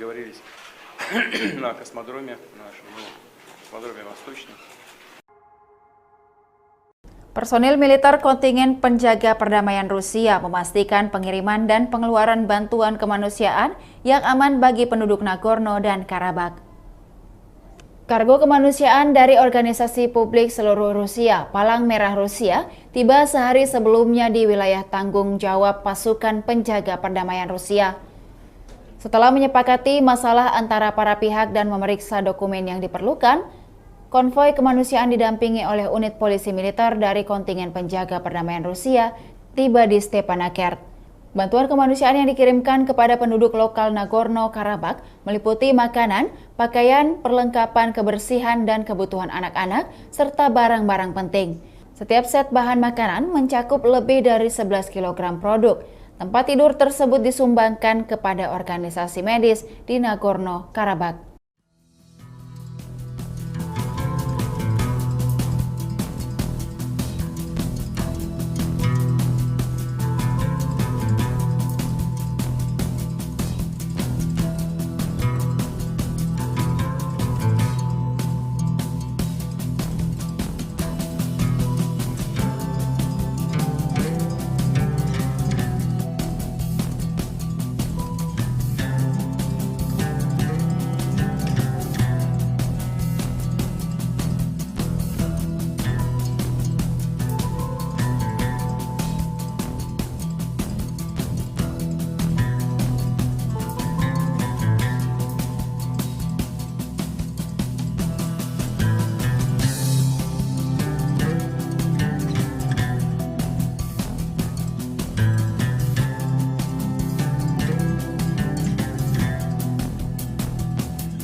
Angkatan Bersenjata Federasi Rusia melanjutkan operasi militer khusus.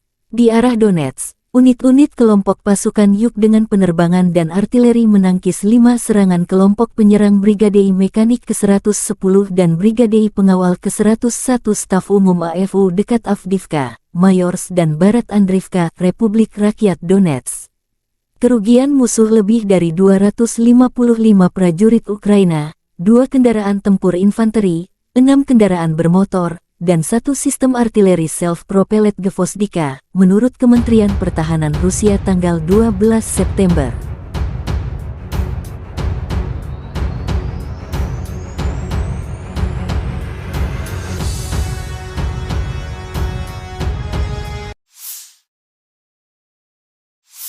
Penerbangan operasional taktis dan Angkatan Darat, pasukan rudal dan artileri Angkatan Bersenjata Federasi Rusia menetralisir 2 depot amunisi Brigadei Mekanis ke-44 Ukraina dan Brigadei Pertahanan Teritorial ke-114 Ukraina, serta tenaga kerja musuh dan perangkat keras militer di 143 wilayah. 1 sistem artileri M777 buatan AS hancur terkena serangan, serta howitzer Mesta B dan D-30. Fasilitas pertahanan udara Rusia mencegat 4 proyektil HIMARS dan Uragan. Selain itu, 41 kendaraan udara tak berawak Ukraina tel ditembak jatuh di dekat Kodema, Lipovoye, Klenovoye, Republik Rakyat Donetsk, Nikolayevka, wilayah Kherson, dan Ocheretovatoye, wilayah Zaporozhye.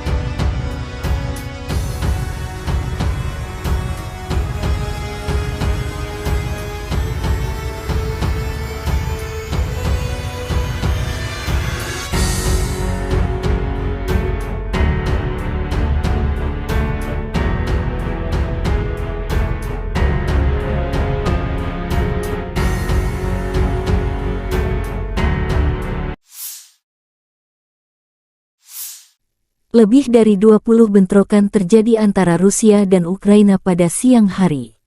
Secara total, Rusia melancarkan 3 serangan rudal dan 25 serangan udara, melakukan 36 serangan dari sistem salvo roket terhadap posisi pasukan Ukraina dan wilayah berpenduduk. Sebagian besar serangan berhasil dihalau.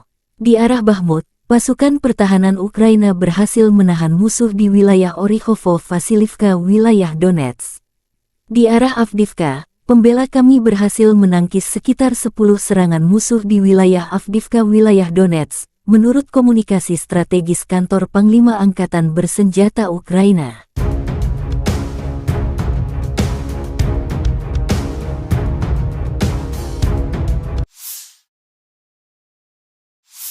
Angkatan Udara Ukraina melakukan 8 serangan di area konsentrasi personel senjata dan peralatan militer musuh.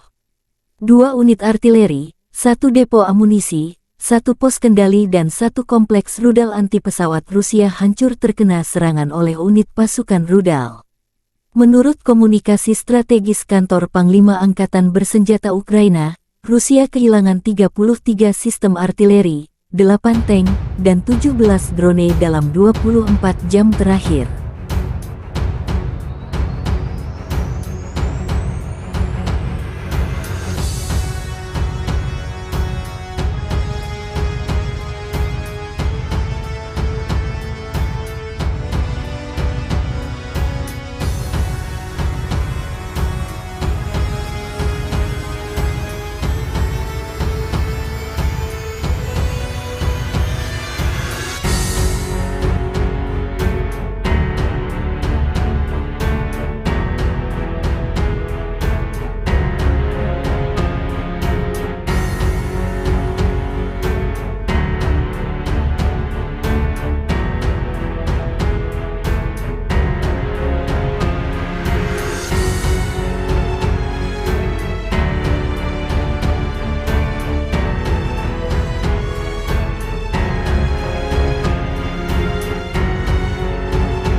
Angkatan Bersenjata Ukraina melaporkan tanggal 12 September bahwa Rusia total kehilangan 269.760 tentara di Ukraina sejak awal invasi skala penuh tanggal 24 Februari tahun 2022.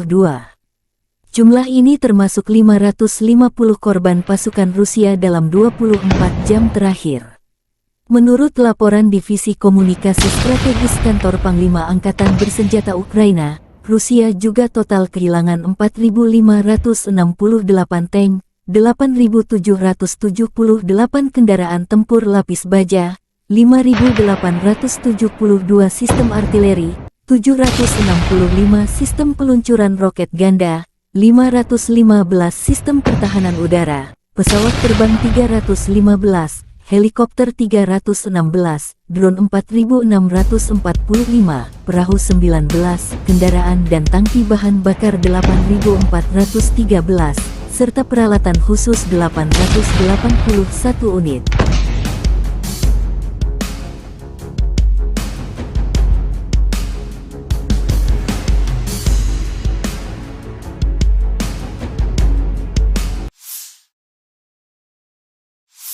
Letnan Jenderal Igor Konasenkov, juru bicara Kementerian Pertahanan Federasi Rusia mengatakan, Angkatan Bersenjata Ukraina secara total kehilangan 467 pesawat, 248 helikopter, 6.669 kendaraan udara tak berawak, 437 sistem rudal pertahanan udara, 11.793 tank dan kendaraan tempur lapis baja lainnya.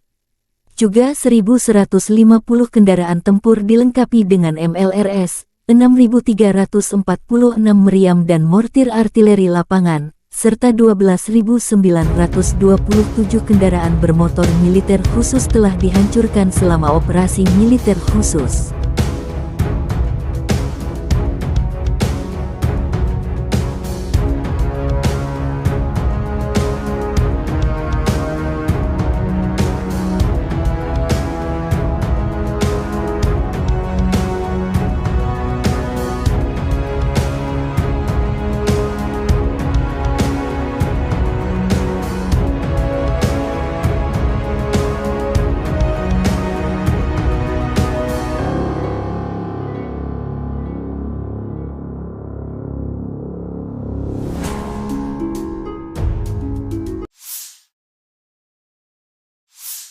Бажаю здоров'я, шановні українці, українки. Звіт за день.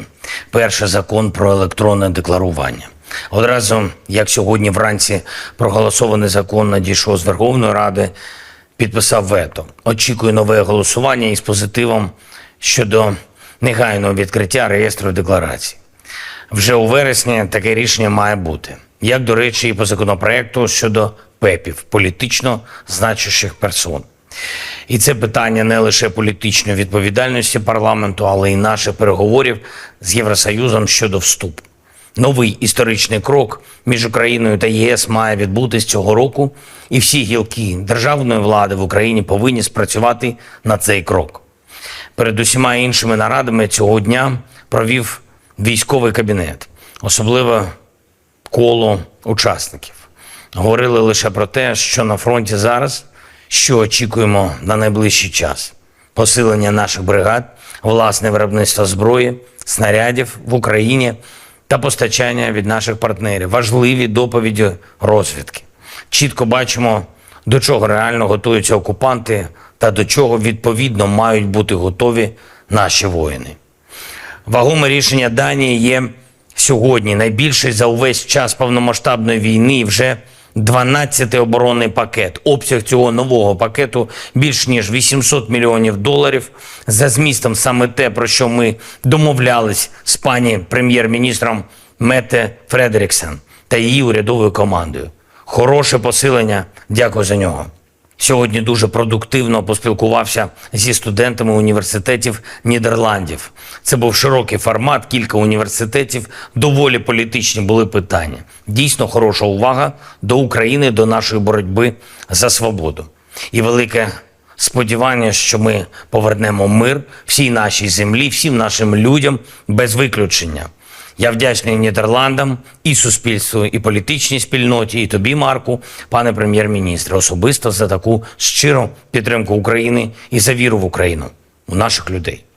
І, звичайно, наші воїни. Сьогодні є за що подякувати усім воїнам нашої 95-ї окремої бригади ДШВ, 3-я штурмова «Молодці хлопці», об'єднана штурмова бригада Національної поліції «Людь». Дякую, всі 3 бригади відзначились в боях на Бахмутському напрямку. Важливі, успішні дії. 46-та окрема аеромобільна, 47-ма окрема механізована. Дякую вам, воїни, за ваш рух вперед.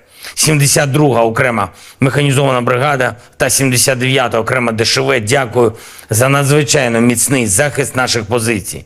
І особливо відзначу сьогодні спецпідрозділи ГУР, які виконують завдання в районі Кліщіївки та в інших надзвичайно гарячих точках. Дякую вам, хлопці. Слава Україні! На Краснолиманском направлении активными действиями подразделений группировки войск «Центр», ударами армейской авиации, огнем артиллерии отражена атака штурмовой группы 12-й бригады специального назначения ВСУ в районе южнее Кузьмино. ВСУ потеряла до 45 военнослужащих, 2 боевые бронированные машины, 3 пикапа, 122 миллиметровая гаубица Д-30. На запорожском направлении подразделениями российской группировки войск, ударами авиации, огнем артиллерии и тяжелых огнеметных систем отражены 3 атаки 47-й механизированной и 71-й егерской бригад ВСУ в районах Работино и Вербового. Уничтожено до 35 военнослужащих противника, 1 танк, 6 боевых машин пехоты, в том числе 3 БМП американского производства «Брэдли», 3 автомобиля, 155 миллиметровая гаубица М777, 152 миллиметровая гаубица М100Б, 2 122 миллиметровые гаубицы Д-30, 105 миллиметровая буксируемая гаубица американского производства М119, станция радиоэлектронной борьбы «Нота». На Херсонском направлении в результате огневого поражения ВСУ потеряли до 80 военнослужащих, 5 автомобилей, 155 миллиметровую гаубицу М777, 152 миллиметровую гаубицу М100Б и 122 миллиметровую гаубицу Д-30. Средствами противовоздушной обороны и радиоэлектронной борьбы, огнем и стрелкового оружия уничтожен 21 украинский беспилотный летательный аппарат в районах населенных пунктов Николаевка Херсонской области, Очеретоватая Запорожской области, а также 4 реактивных снаряда РСЗО «Химарс» и «Ураган». На Купянском направлении ударами авиации, огнем артиллерии западной группировки войск поражена живая сила и техника 68-й егерской бригады, 14-й и 32-й механизированных бригад Вооруженных сил Украины в районе населенных пунктов Новоегоровка, Синьковка, Загоруйковка. Потери противника составили до 25 военнослужащих, 3 автомобиля, 2 155 миллиметровых гаубицы М777, 155 миллиметровая французская гаубица ТИР-Ф1, 152 миллиметровое орудие Д-20, 122 миллиметровая самоходная артиллерийская установка «Гвоздика», боевая машина реактивной системы залпового огня Т-122 «Сакарья» турецкого производства. Уничтожены командно-наблюдательный пункт подразделения 106-й и склад боеприпасов 118-й бригад территориальной обороны Вооруженных сил Украины в районах Новенького, Гремячки. Presiden Rusia Vladimir Putin bertemu dengan pemimpin Korea Utara Kim Jong-un di Kosmodrom Vostokny, tanggal 13 September. Putin menjelaskan mengapa pertemuan itu diadakan di Vostokny bukan di tempat lain. Pemimpin Korea Utara menunjukkan minat yang besar terhadap teknologi rudal dan roket luar angkasa, kata Putin. Kosmodrom Vostokny adalah sebuah fasilitas peluncuran antariksa yang terletak di wilayah Amur Oblast, Rusia. Ini adalah kosmodrom milik pemerintah Rusia yang digunakan untuk meluncurkan roket dan wahana antariksa. Kosmodrom ini dibangun untuk mengurangi ketergantungan Rusia pada fasilitas peluncuran di luar negeri. Pembangunan Vostokny dimulai pada tahun 2012, dan sejak itu telah digunakan untuk meluncurkan berbagai misi antariksa, termasuk satelit dan wahana antariksa manusia.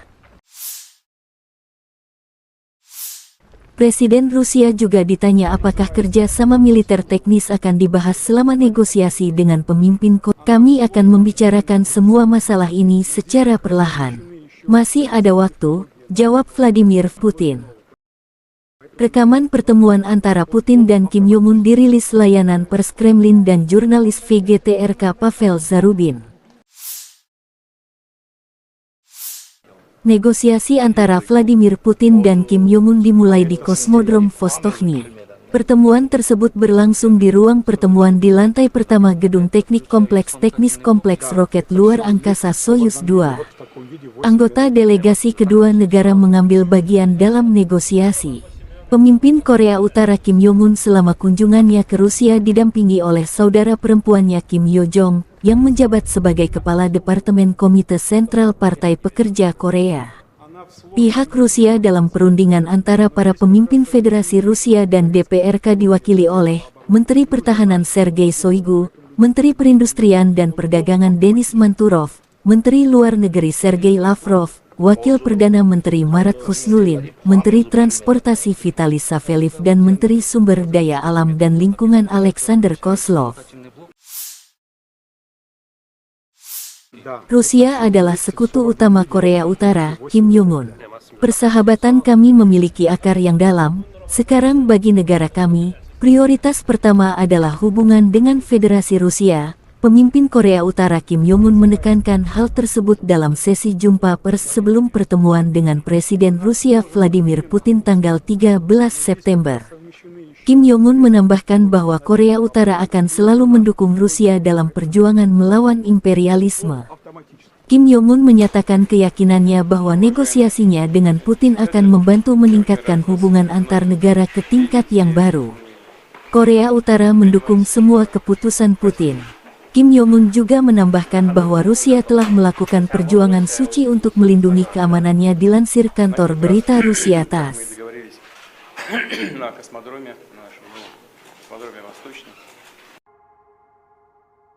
Personil militer kontingen penjaga perdamaian Rusia memastikan pengiriman dan pengeluaran bantuan kemanusiaan yang aman bagi penduduk Nagorno dan Karabakh. Kargo kemanusiaan dari organisasi publik seluruh Rusia, Palang Merah Rusia, tiba sehari sebelumnya di wilayah tanggung jawab pasukan penjaga perdamaian Rusia. Setelah menyepakati masalah antara para pihak dan memeriksa dokumen yang diperlukan, konvoi kemanusiaan didampingi oleh unit polisi militer dari kontingen penjaga perdamaian Rusia tiba di Stepanakert. Bantuan kemanusiaan yang dikirimkan kepada penduduk lokal Nagorno-Karabakh meliputi makanan, pakaian, perlengkapan kebersihan dan kebutuhan anak-anak, serta barang-barang penting. Setiap set bahan makanan mencakup lebih dari 11 kg produk. Tempat tidur tersebut disumbangkan kepada organisasi medis di Nagorno-Karabakh.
Angkatan Bersenjata Federasi Rusia melanjutkan operasi militer khusus. Di arah Donetsk, unit-unit kelompok pasukan Yuk dengan penerbangan dan artileri menangkis 5 serangan kelompok penyerang Brigade Mekanik ke-110 dan Brigade Pengawal ke-101 Staf Umum AFU dekat Avdiivka, Mayorsk dan Barat Andriivka, Republik Rakyat Donetsk. Kerugian musuh lebih dari 255 prajurit Ukraina, 2 kendaraan tempur infanteri, 6 kendaraan bermotor, dan 1 sistem artileri self-propelled Gvozdika, menurut Kementerian Pertahanan Rusia tanggal 12 September.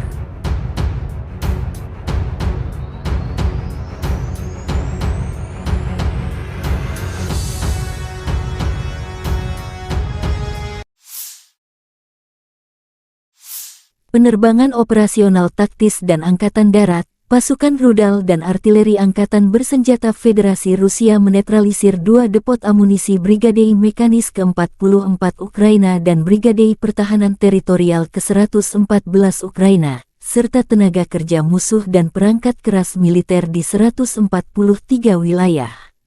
1 sistem artileri M777 buatan AS hancur terkena serangan, serta howitzer Mesta B dan D-30. Fasilitas pertahanan udara Rusia mencegat 4 proyektil HIMARS dan Uragan. Selain itu, 41 kendaraan udara tak berawak Ukraina tel ditembak jatuh di dekat Kodema, Lipovoye, Klenovoye, Republik Rakyat Donetsk, Nikolayevka, wilayah Kherson, dan Ocheretovatoye, wilayah Zaporozhye.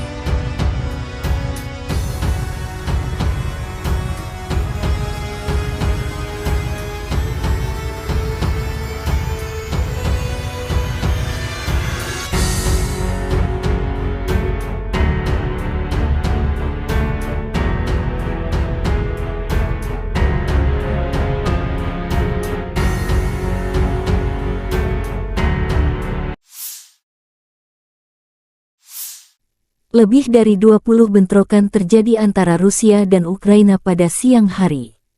Secara total, Rusia melancarkan 3 serangan rudal dan 25 serangan udara, melakukan 36 serangan dari sistem salvo roket terhadap posisi pasukan Ukraina dan wilayah berpenduduk. Sebagian besar serangan berhasil dihalau.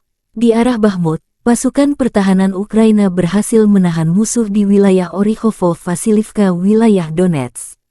Di arah Avdiivka, pembela kami berhasil menangkis sekitar 10 serangan musuh di wilayah Avdiivka, wilayah Donetsk, menurut komunikasi strategis kantor Panglima Angkatan Bersenjata Ukraina.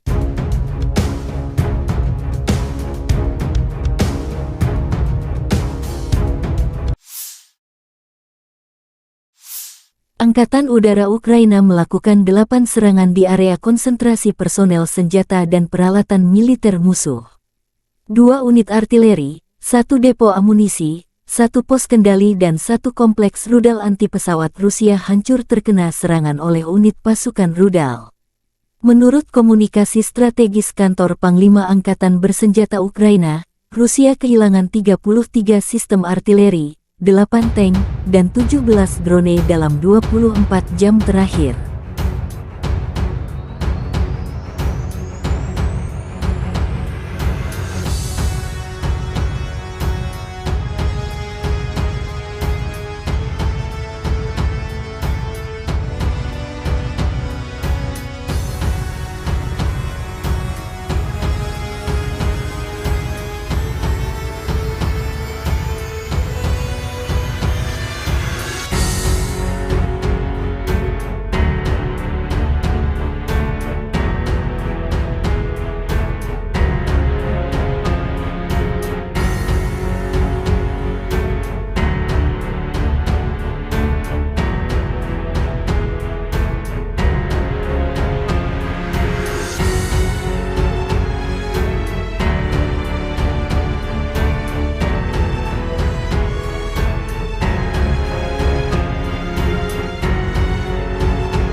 Angkatan Bersenjata Ukraina melaporkan tanggal 12 September bahwa Rusia total kehilangan 269.760 tentara di Ukraina sejak awal invasi skala penuh tanggal 24 Februari tahun 2022. Jumlah ini termasuk 550 korban pasukan Rusia dalam 24 jam terakhir. Menurut laporan Divisi Komunikasi Strategis Kantor Panglima Angkatan Bersenjata Ukraina, Rusia juga total kehilangan 4.568 tank, 8.778 kendaraan tempur lapis baja, 5.872 sistem artileri, 765 sistem peluncuran roket ganda, 515 sistem pertahanan udara, pesawat terbang 315, helikopter 316, drone 4.645, perahu 19, kendaraan dan tangki bahan bakar 8.413, serta peralatan khusus 881 unit.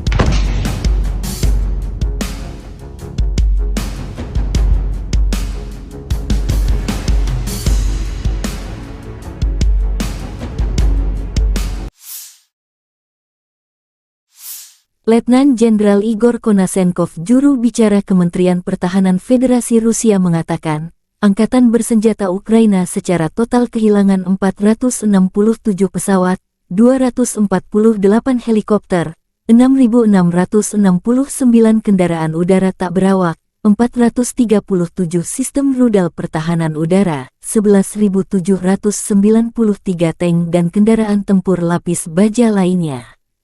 Juga 1.150 kendaraan tempur dilengkapi dengan MLRS, 6.346 meriam dan mortir artileri lapangan, serta 12.927 kendaraan bermotor militer khusus telah dihancurkan selama operasi militer khusus.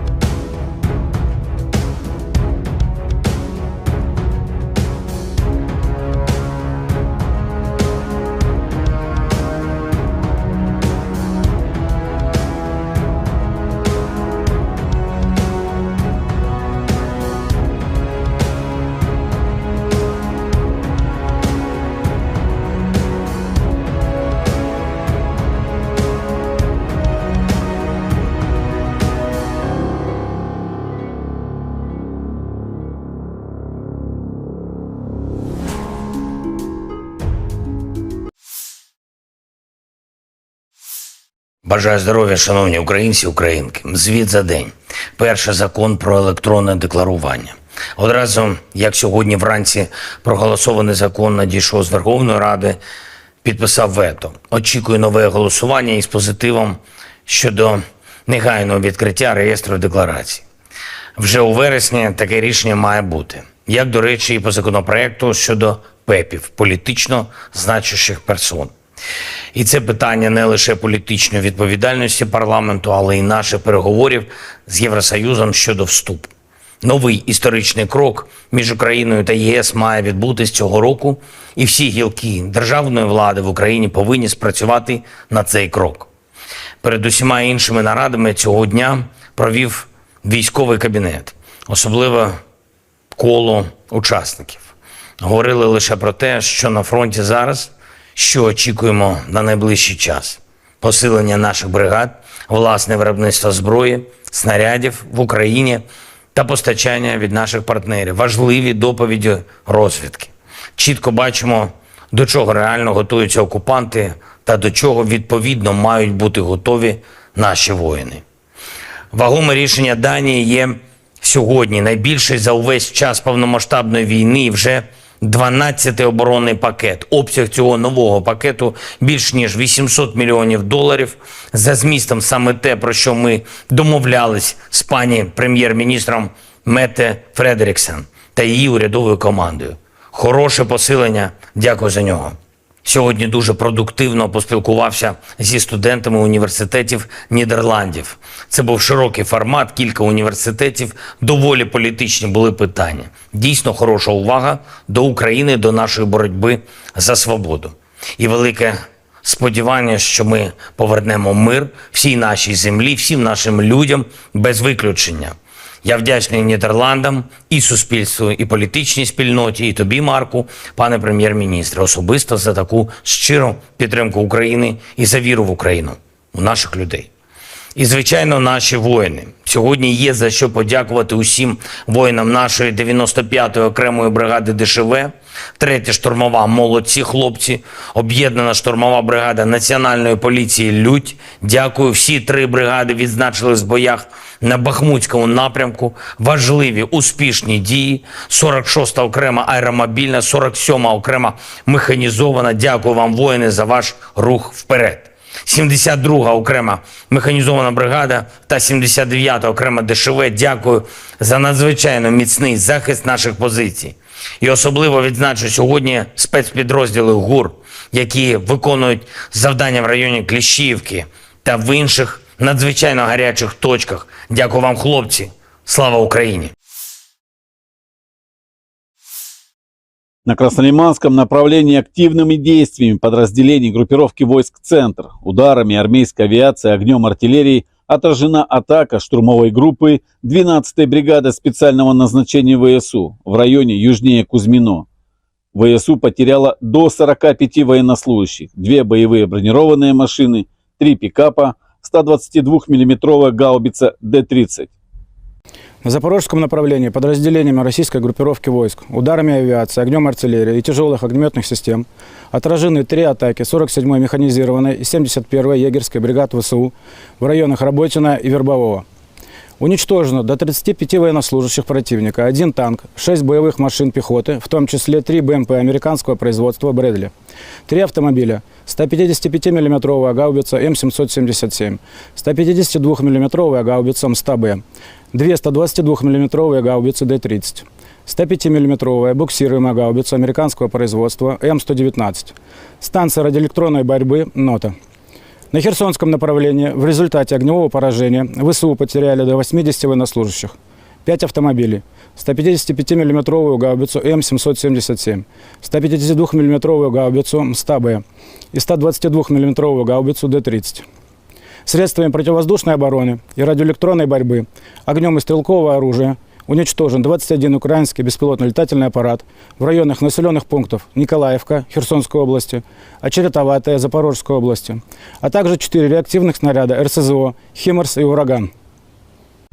На Купянском направлении ударами авиации, огнем артиллерии западной группировки войск поражена живая сила и техника 68-й егерской бригады, 14-й и 32-й механизированных бригад Вооруженных сил Украины в районе населенных пунктов Новоегоровка, Синьковка, Загоруйковка. Потери противника составили до 25 военнослужащих, 3 автомобиля, 2 155 миллиметровые гаубицы М777, 155 миллиметровая французская гаубица ТИР-Ф1, 152 миллиметровое орудие Д-20, 122 миллиметровая самоходная артиллерийская установка «Гвоздика», боевая машина реактивной системы залпового огня Т-122 «Сакарья» турецкого производства. Уничтожены командно-наблюдательный пункт подразделения 106-й и склад боеприпасов 118-й бригад территориальной обороны Вооруженных сил Украины в районах Новенького, Гремячки. Presiden Rusia Vladimir Putin bertemu dengan pemimpin Korea Utara Kim Jong-un di Kosmodrom Vostokny, tanggal 13 September. Putin menjelaskan mengapa pertemuan itu diadakan di Vostokny bukan di tempat lain. Pemimpin Korea Utara menunjukkan minat yang besar terhadap teknologi rudal dan roket luar angkasa, kata Putin.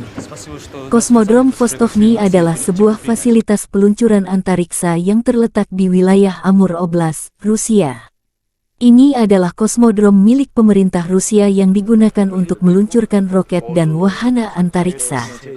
Kosmodrom ini dibangun untuk mengurangi ketergantungan Rusia pada fasilitas peluncuran di luar negeri. Pembangunan Vostokny dimulai pada tahun 2012, dan sejak itu telah digunakan untuk meluncurkan berbagai misi antariksa, termasuk satelit dan wahana antariksa manusia. Presiden Rusia juga ditanya apakah kerja sama militer teknis akan dibahas selama negosiasi dengan pemimpin Korea. Kami akan membicarakan semua masalah ini secara perlahan. Masih ada waktu, jawab Vladimir Putin. Rekaman pertemuan antara Putin dan Kim Jong-un dirilis layanan pers Kremlin dan jurnalis VGTRK Pavel Zarubin. Negosiasi antara Vladimir Putin dan Kim Jong-un dimulai di Kosmodrom Vostochny. Pertemuan tersebut berlangsung di ruang pertemuan di lantai pertama Gedung Teknik Kompleks Teknis Kompleks Roket Luar Angkasa Soyuz 2. Anggota delegasi kedua negara mengambil bagian dalam negosiasi. Pemimpin Korea Utara Kim Jong-un selama kunjungannya ke Rusia didampingi oleh saudara perempuannya Kim Yo-jong, yang menjabat sebagai Kepala Departemen Komite Sentral Partai Pekerja Korea. Pihak Rusia dalam perundingan antara para pemimpin Federasi Rusia dan DPRK diwakili oleh Menteri Pertahanan Sergei Shoigu, Menteri Perindustrian dan Perdagangan Denis Manturov, Menteri Luar Negeri Sergei Lavrov, Wakil Perdana Menteri Marat Husnulin, Menteri Transportasi Vitaly Saveliv dan Menteri Sumber Daya Alam dan Lingkungan Alexander Kozlov. Rusia adalah sekutu utama Korea Utara, Kim Jong-un.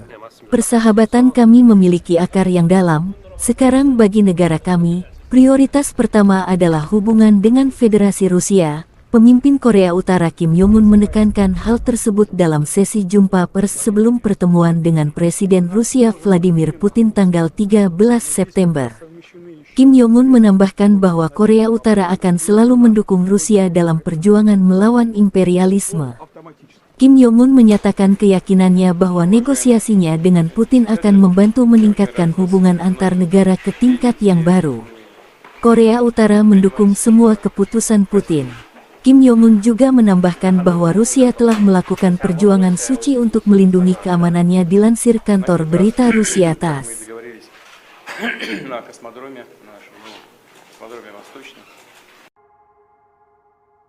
Personil militer kontingen penjaga perdamaian Rusia memastikan pengiriman dan pengeluaran bantuan kemanusiaan yang aman bagi penduduk Nagorno dan Karabakh. Kargo kemanusiaan dari organisasi publik seluruh Rusia, Palang Merah Rusia, tiba sehari sebelumnya di wilayah tanggung jawab pasukan penjaga perdamaian Rusia. Setelah menyepakati masalah antara para pihak dan memeriksa dokumen yang diperlukan, konvoi kemanusiaan didampingi oleh unit polisi militer dari kontingen penjaga perdamaian Rusia tiba di Stepanakert. Bantuan kemanusiaan yang dikirimkan kepada penduduk lokal Nagorno-Karabakh meliputi makanan, pakaian, perlengkapan kebersihan dan kebutuhan anak-anak, serta barang-barang penting. Setiap set bahan makanan mencakup lebih dari 11 kg produk. Tempat tidur tersebut disumbangkan kepada organisasi medis di Nagorno-Karabakh.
Angkatan Bersenjata Federasi Rusia melanjutkan operasi militer khusus.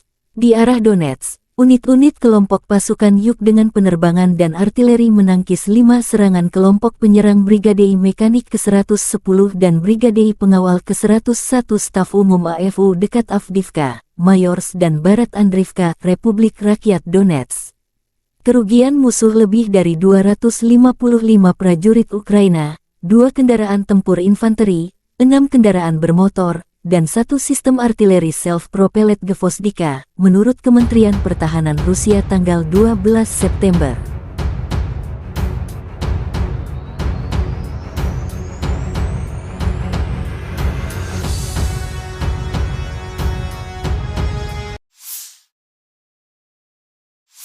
Penerbangan operasional taktis dan Angkatan Darat, pasukan rudal dan artileri Angkatan Bersenjata Federasi Rusia menetralisir 2 depot amunisi Brigadei Mekanis ke-44 Ukraina dan Brigadei Pertahanan Teritorial ke-114 Ukraina, serta tenaga kerja musuh dan perangkat keras militer di 143 wilayah.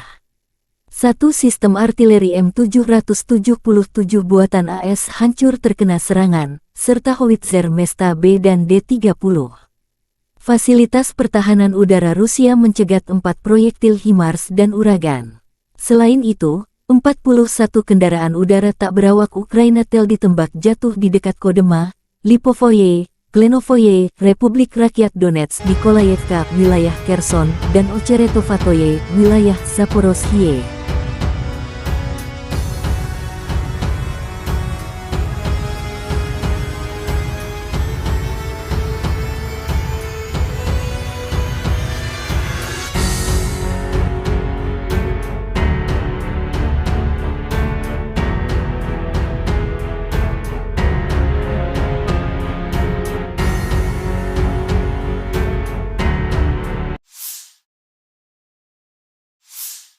Lebih dari 20 bentrokan terjadi antara Rusia dan Ukraina pada siang hari. Secara total, Rusia melancarkan 3 serangan rudal dan 25 serangan udara, melakukan 36 serangan dari sistem salvo roket terhadap posisi pasukan Ukraina dan wilayah berpenduduk. Sebagian besar serangan berhasil dihalau. Di arah Bakhmut, pasukan pertahanan Ukraina berhasil menahan musuh di wilayah Orikhovo-Vasilivka, wilayah Donetsk. Di arah Avdiivka, pembela kami berhasil menangkis sekitar 10 serangan musuh di wilayah Avdiivka, wilayah Donetsk, menurut komunikasi strategis kantor Panglima Angkatan Bersenjata Ukraina.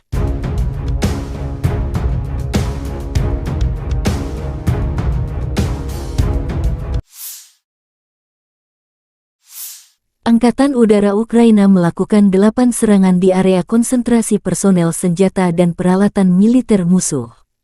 2 unit artileri, 1 depo amunisi, 1 pos kendali dan 1 kompleks rudal anti-pesawat Rusia hancur terkena serangan oleh unit pasukan rudal. Menurut komunikasi strategis kantor Panglima Angkatan Bersenjata Ukraina, Rusia kehilangan 33 sistem artileri, 8 tank, dan 17 drone dalam 24 jam terakhir.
Angkatan Bersenjata Ukraina melaporkan tanggal 12 September bahwa Rusia total kehilangan 269.760 tentara di Ukraina sejak awal invasi skala penuh tanggal 24 Februari tahun 2022.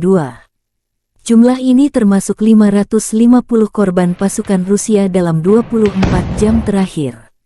Menurut laporan Divisi Komunikasi Strategis Kantor Panglima Angkatan Bersenjata Ukraina, Rusia juga total kehilangan 4.568 tank, 8.778 kendaraan tempur lapis baja, 5.872 sistem artileri, 765 sistem peluncuran roket ganda, 515 sistem pertahanan udara, pesawat terbang 315, helikopter 316, drone 4.645, perahu 19, kendaraan dan tangki bahan bakar 8.413, serta peralatan khusus 881 unit.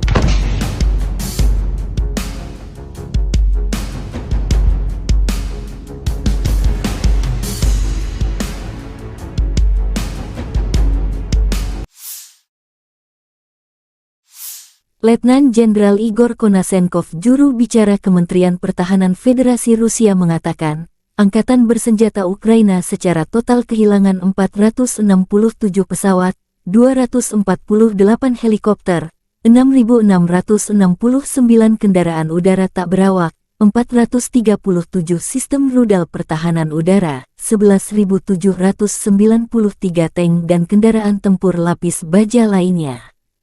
Juga 1.150 kendaraan tempur dilengkapi dengan MLRS, 6.346 meriam dan mortir artileri lapangan, serta 12.927 kendaraan bermotor militer khusus telah dihancurkan selama operasi militer khusus.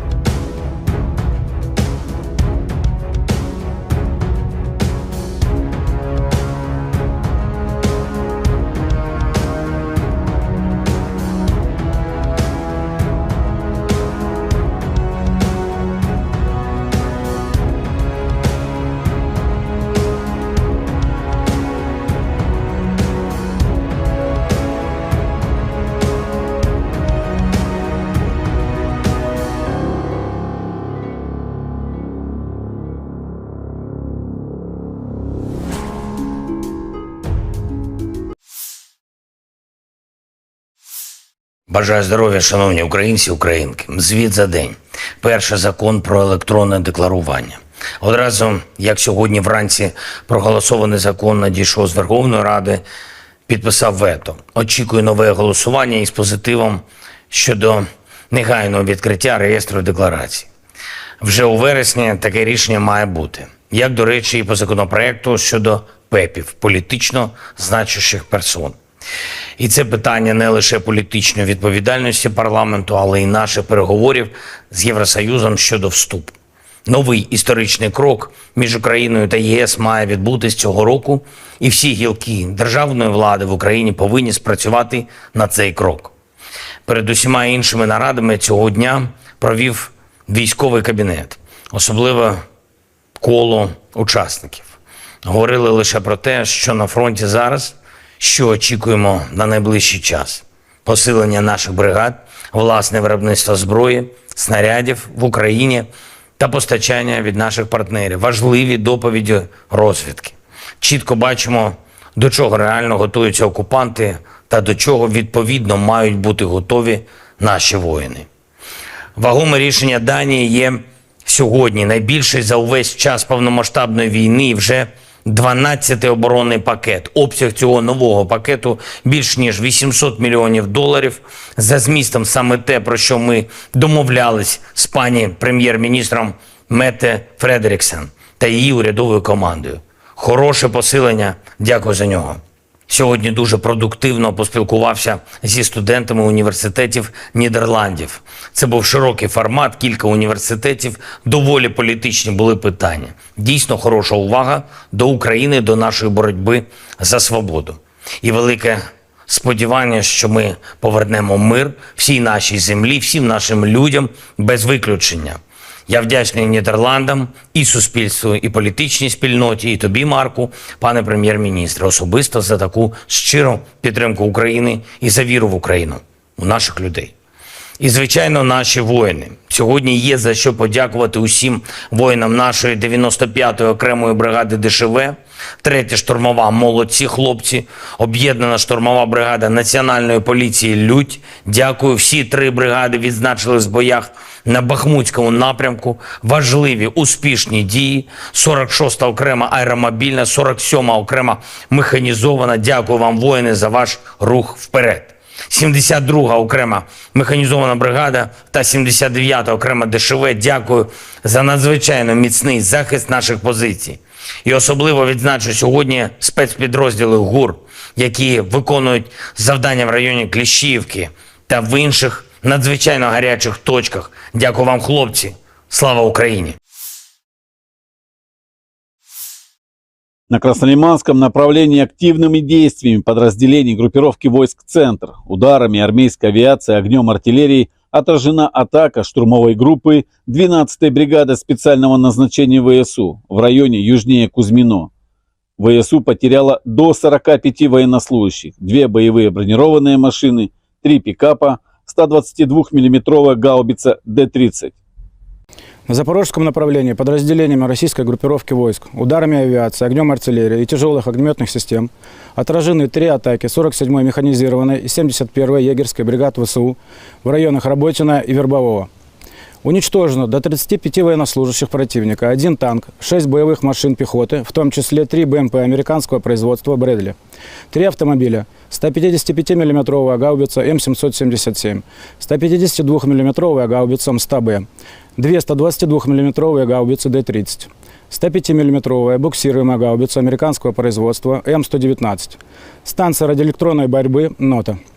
На Херсонском направлении в результате огневого поражения ВСУ потеряли до 80 военнослужащих, 5 автомобилей, 155 миллиметровую гаубицу М777, 152 миллиметровую гаубицу МСТА-Б и 122 миллиметровую гаубицу Д-30.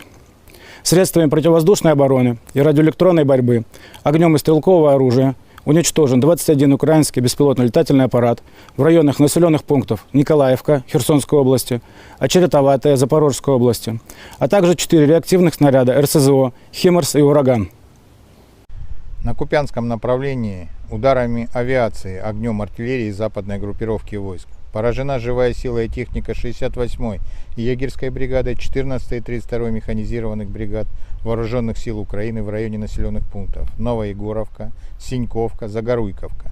Потери противника составили до 25 военнослужащих, 3 автомобиля, 2 155 миллиметровых гаубицы М777, 155 миллиметровая французская гаубица Тир-Ф1, 152 миллиметровое орудие Д-20, 122 миллиметровая самоходная артиллерийская установка «Гвоздика», боевая машина реактивной системы залпового огня Т-122 «Сакарья» турецкого производства. Уничтожены командно-наблюдательный пункт подразделения 106-й и склад боеприпасов 118-й бригад территориальной обороны Вооруженных сил Украины в районах Новенького, Гремячки.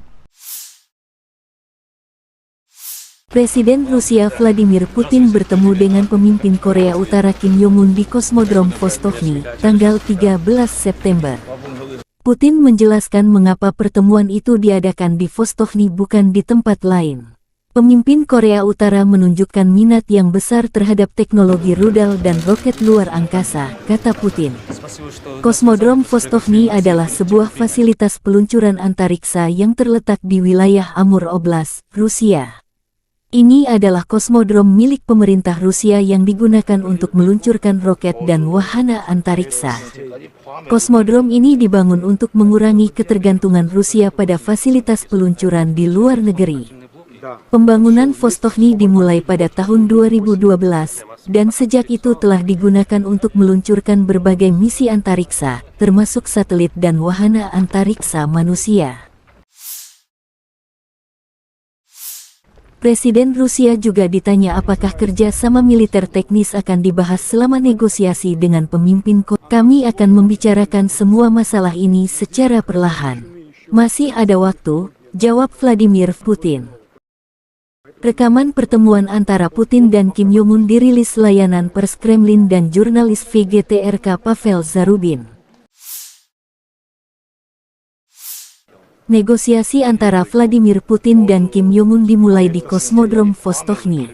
Pertemuan tersebut berlangsung di ruang pertemuan di lantai pertama Gedung Teknik Kompleks Teknis Kompleks Roket Luar Angkasa Soyuz 2. Anggota delegasi kedua negara mengambil bagian dalam negosiasi. Pemimpin Korea Utara Kim Jong-un selama kunjungannya ke Rusia didampingi oleh saudara perempuannya Kim Yo Jong, yang menjabat sebagai Kepala Departemen Komite Sentral Partai Pekerja Korea. Pihak Rusia dalam perundingan antara para pemimpin Federasi Rusia dan DPRK diwakili oleh Menteri Pertahanan Sergei Shoigu, Menteri Perindustrian dan Perdagangan Denis Manturov, Menteri Luar Negeri Sergei Lavrov, Wakil Perdana Menteri Marat Husnulin, Menteri Transportasi Vitaly Saveliv dan Menteri Sumber Daya Alam dan Lingkungan Alexander Kozlov. Rusia adalah sekutu utama Korea Utara, Kim Jong-un. Persahabatan kami memiliki akar yang dalam. Sekarang bagi negara kami, prioritas pertama adalah hubungan dengan Federasi Rusia. Pemimpin Korea Utara Kim Jong-un menekankan hal tersebut dalam sesi jumpa pers sebelum pertemuan dengan Presiden Rusia Vladimir Putin tanggal 13 September. Kim Jong-un menambahkan bahwa Korea Utara akan selalu mendukung Rusia dalam perjuangan melawan imperialisme. Kim Jong-un menyatakan keyakinannya bahwa negosiasinya dengan Putin akan membantu meningkatkan hubungan antar negara ke tingkat yang baru. Korea Utara mendukung semua keputusan Putin. Kim Jong-un juga menambahkan bahwa Rusia telah melakukan perjuangan suci untuk melindungi keamanannya, dilansir kantor berita Rusia TASS.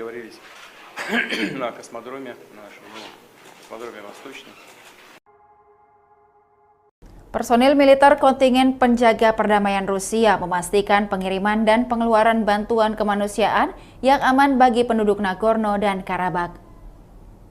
Kargo kemanusiaan dari organisasi publik seluruh Rusia, Palang Merah Rusia, tiba sehari sebelumnya di wilayah tanggung jawab pasukan penjaga perdamaian Rusia.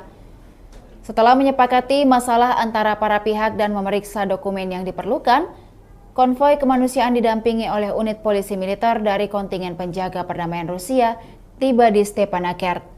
Bantuan kemanusiaan yang dikirimkan kepada penduduk lokal Nagorno-Karabakh meliputi makanan, pakaian, perlengkapan kebersihan dan kebutuhan anak-anak, serta barang-barang penting. Setiap set bahan makanan mencakup lebih dari 11 kg produk. Tempat tidur tersebut disumbangkan kepada organisasi medis di Nagorno-Karabakh.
Angkatan Bersenjata Federasi Rusia melanjutkan operasi militer khusus. Di arah Donetsk, unit-unit kelompok pasukan Yuk dengan penerbangan dan artileri menangkis 5 serangan kelompok penyerang Brigade Mekanik ke-110 dan Brigade Pengawal ke-101 Staf Umum AFU dekat Avdiivka, Mayorsk dan Barat Andriivka, Republik Rakyat Donetsk.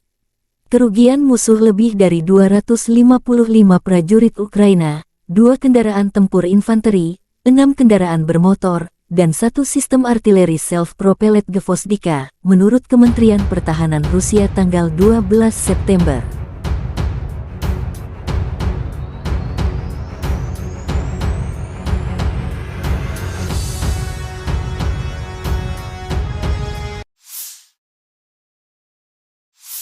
Penerbangan operasional taktis dan Angkatan Darat, pasukan rudal dan artileri Angkatan Bersenjata Federasi Rusia menetralisir 2 depot amunisi Brigade Mekanis ke-44 Ukraina dan Brigade Pertahanan Teritorial ke-114 Ukraina, serta tenaga kerja musuh dan perangkat keras militer di 143 wilayah.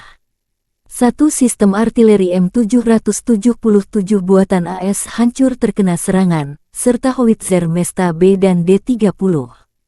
Fasilitas pertahanan udara Rusia mencegat 4 proyektil HIMARS dan Uragan. Selain itu, 41 kendaraan udara tak berawak Ukraina TEL ditembak jatuh di dekat Kodema, Lipovoye, Klenovoye, Republik Rakyat Donetsk, Nikolayevka, wilayah Kherson, dan Ocheretovatoye, wilayah Zaporozhye.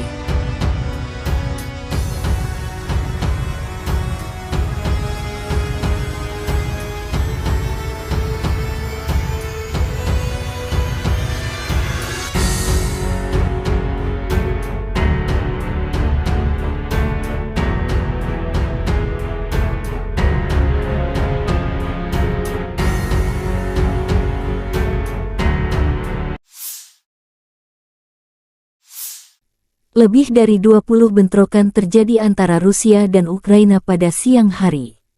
Secara total, Rusia melancarkan 3 serangan rudal dan 25 serangan udara, melakukan 36 serangan dari sistem salvo roket terhadap posisi pasukan Ukraina dan wilayah berpenduduk.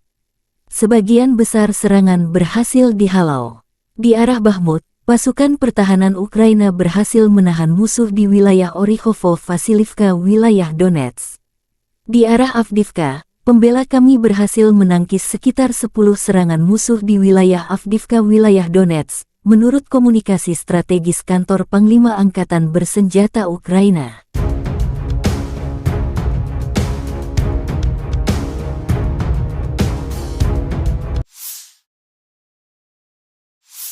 Angkatan Udara Ukraina melakukan 8 serangan di area konsentrasi personel senjata dan peralatan militer musuh.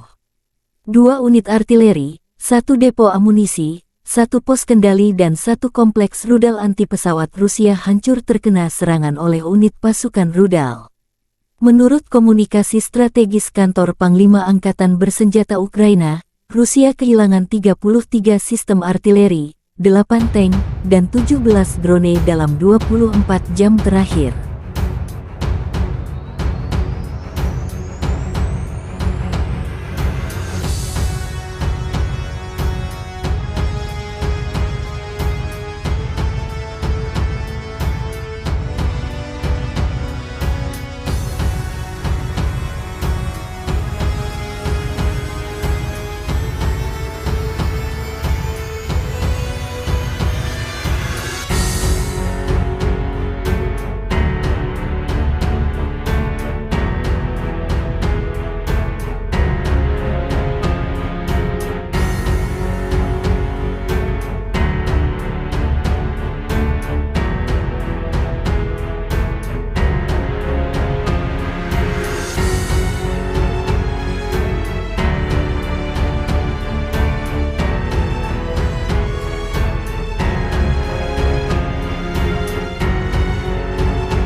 Angkatan Bersenjata Ukraina melaporkan tanggal 12 September bahwa Rusia total kehilangan 269.760 tentara di Ukraina sejak awal invasi skala penuh tanggal 24 Februari tahun 2022.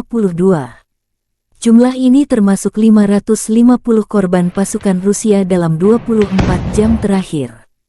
Menurut laporan Divisi Komunikasi Strategis Kantor Panglima Angkatan Bersenjata Ukraina, Rusia juga total kehilangan 4.568 tank, 8.778 kendaraan tempur lapis baja, 5.872 sistem artileri, 765 sistem peluncuran roket ganda, 515 sistem pertahanan udara, pesawat terbang 315, helikopter 316, drone 4.645, perahu 19, kendaraan dan tangki bahan bakar 8.413, serta peralatan khusus 881 unit.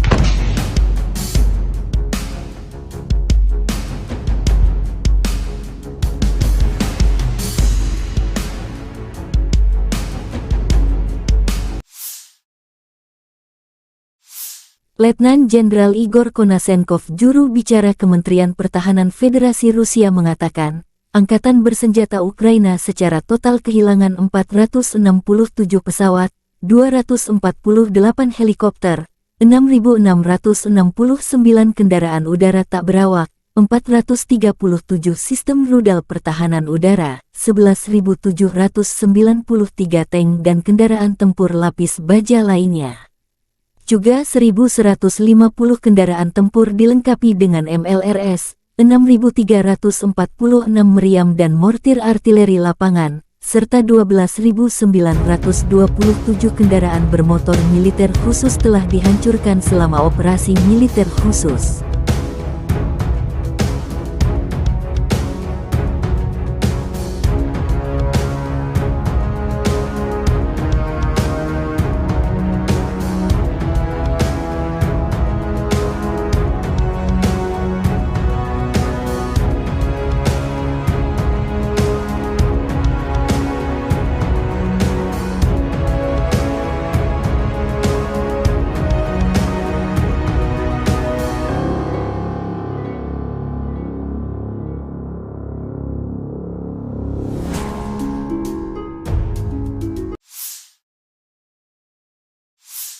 Бажаю здоров'я, шановні українці, українки. Звіт за день. Перший закон про електронне декларування. Одразу, як сьогодні вранці проголосований закон надійшов з Верховної Ради, підписав вето. Очікую нове голосування із позитивом щодо негайного відкриття реєстру декларацій. Вже у вересні таке рішення має бути. Як, до речі, і по законопроекту щодо ПЕПів, політично значущих персон. І це питання не лише політичної відповідальності парламенту, але й наших переговорів з Євросоюзом щодо вступу. Новий історичний крок між Україною та ЄС має відбутись цього року, і всі гілки державної влади в Україні повинні спрацювати на цей крок. Перед усіма іншими нарадами цього дня провів військовий кабінет, особливо коло учасників. Говорили лише про те, що на фронті зараз, що очікуємо на найближчий час. Посилення наших бригад, власне виробництво зброї, снарядів в Україні та постачання від наших партнерів. Важливі доповіді розвідки. Чітко бачимо, до чого реально готуються окупанти та до чого відповідно мають бути готові наші воїни. Вагоме рішення Данії є сьогодні найбільший за увесь час повномасштабної війни і вже 12-й оборонний пакет. Обсяг цього нового пакету більш ніж $800 мільйонів. За змістом саме те, про що ми домовлялись з пані прем'єр-міністром Метте Фредеріксен та її урядовою командою. Хороше посилення, дякую за нього. Сьогодні дуже продуктивно поспілкувався зі студентами університетів Нідерландів. Це був широкий формат, кілька університетів, доволі політичні були питання. Дійсно хороша увага до України, до нашої боротьби за свободу.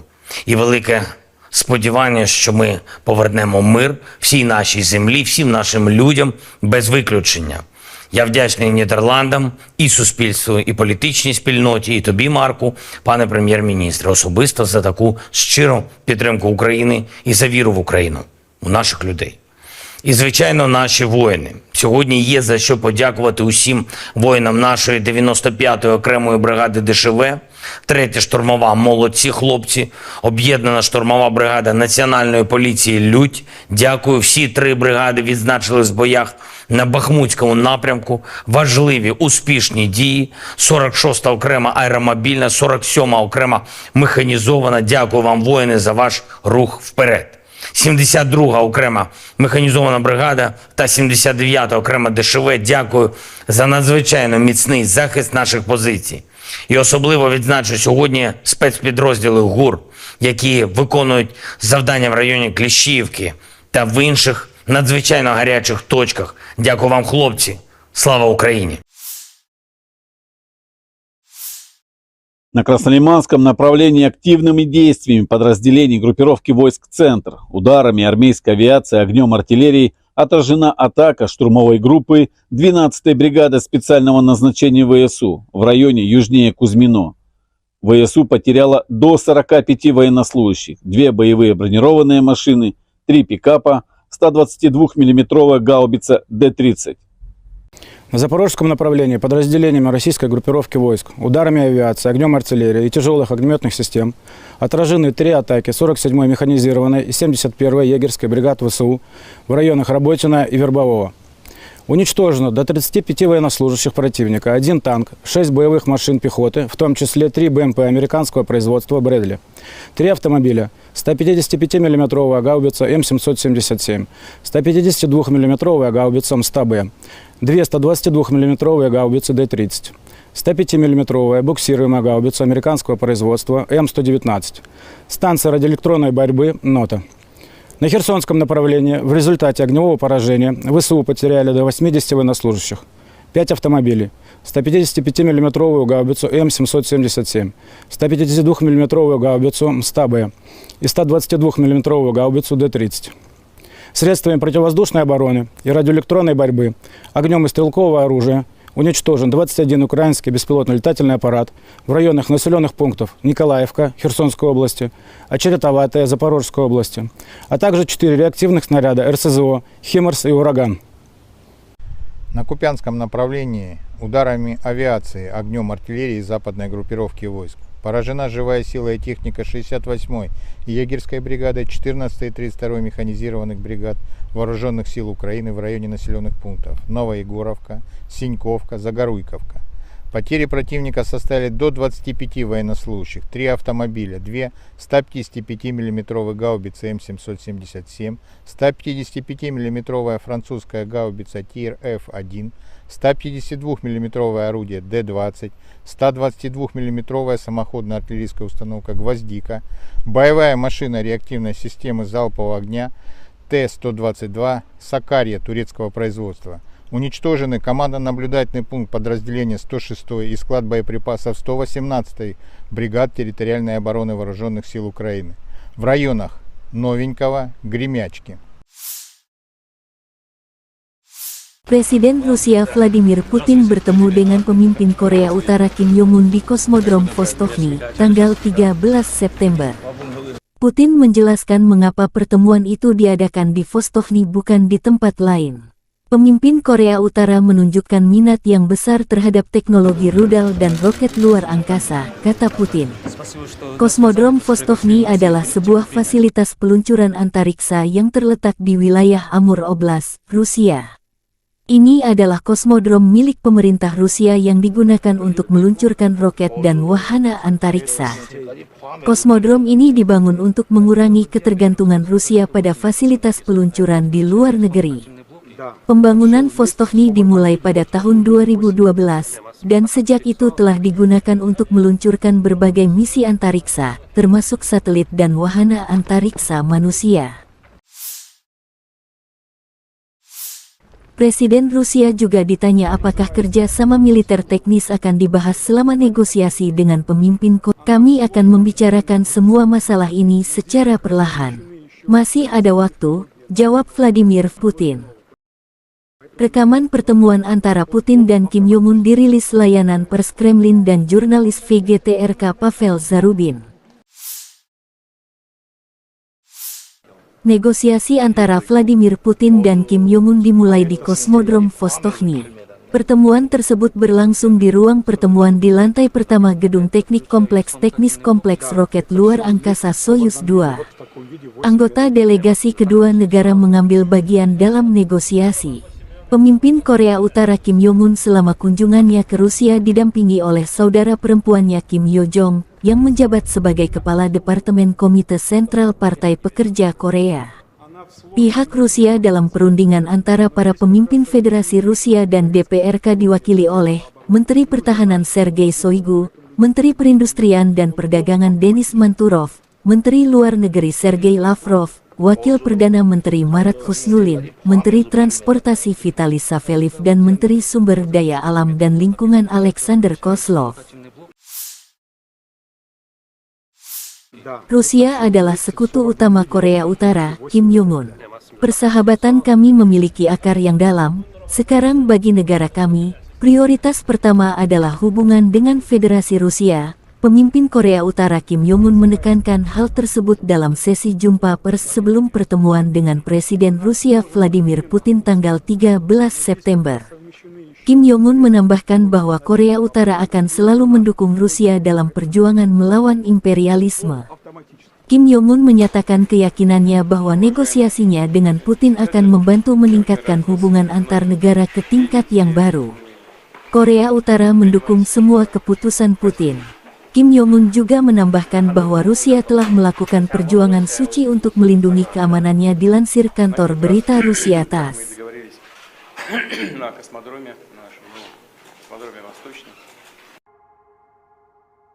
Personil militer kontingen penjaga perdamaian Rusia memastikan pengiriman dan pengeluaran bantuan kemanusiaan yang aman bagi penduduk Nagorno dan Karabakh. Kargo kemanusiaan dari organisasi publik seluruh Rusia, Palang Merah Rusia, tiba sehari sebelumnya di wilayah tanggung jawab pasukan penjaga perdamaian Rusia. Setelah menyepakati masalah antara para pihak dan memeriksa dokumen yang diperlukan, konvoi kemanusiaan didampingi oleh unit polisi militer dari kontingen penjaga perdamaian Rusia tiba di Stepanakert. Bantuan kemanusiaan yang dikirimkan kepada penduduk lokal Nagorno-Karabakh meliputi makanan, pakaian, perlengkapan kebersihan dan kebutuhan anak-anak, serta barang-barang penting. Setiap set bahan makanan mencakup lebih dari 11 kg produk.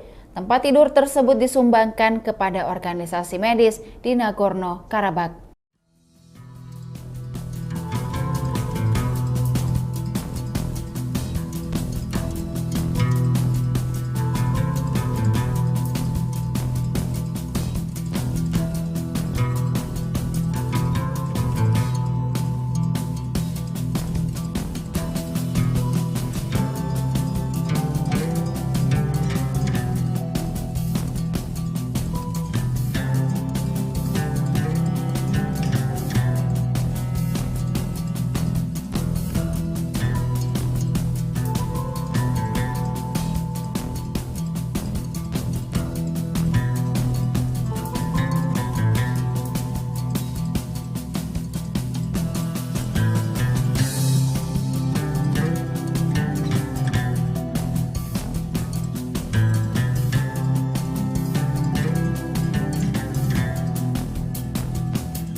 Angkatan Bersenjata Federasi Rusia melanjutkan operasi militer khusus. Di arah Donetsk, unit-unit kelompok pasukan Yuk dengan penerbangan dan artileri menangkis 5 serangan kelompok penyerang Brigade Mekanik ke-110 dan Brigade Pengawal ke-101 Staf Umum AFU dekat Avdiivka, Mayorsk dan Barat Andriivka, Republik Rakyat Donetsk. Kerugian musuh lebih dari 255 prajurit Ukraina, 2 kendaraan tempur infanteri, 6 kendaraan bermotor, dan 1 sistem artileri self-propelled Gvozdika, menurut Kementerian Pertahanan Rusia tanggal 12 September.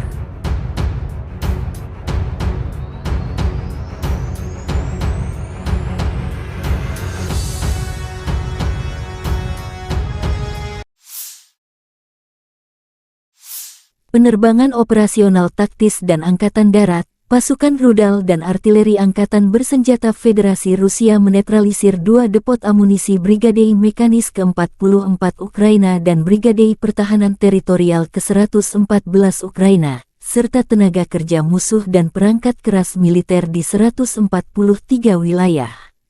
1 sistem artileri M777 buatan AS hancur terkena serangan, serta howitzer Mesta B dan D-30.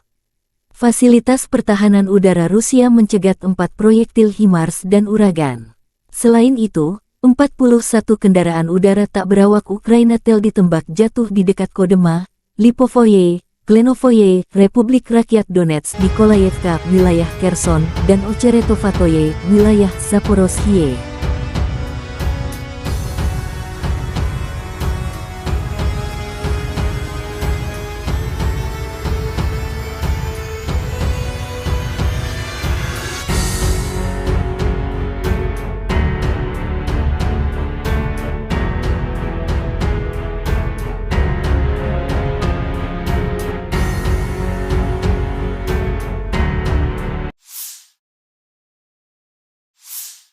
Lebih dari 20 bentrokan terjadi antara Rusia dan Ukraina pada siang hari. Secara total, Rusia melancarkan 3 serangan rudal dan 25 serangan udara, melakukan 36 serangan dari sistem salvo roket terhadap posisi pasukan Ukraina dan wilayah berpenduduk. Sebagian besar serangan berhasil dihalau. Di arah Bakhmut, pasukan pertahanan Ukraina berhasil menahan musuh di wilayah Orikhovo-Vasilivka, wilayah Donetsk. Di arah Avdiivka, pembela kami berhasil menangkis sekitar 10 serangan musuh di wilayah Avdiivka, wilayah Donetsk, menurut komunikasi strategis kantor Panglima Angkatan Bersenjata Ukraina.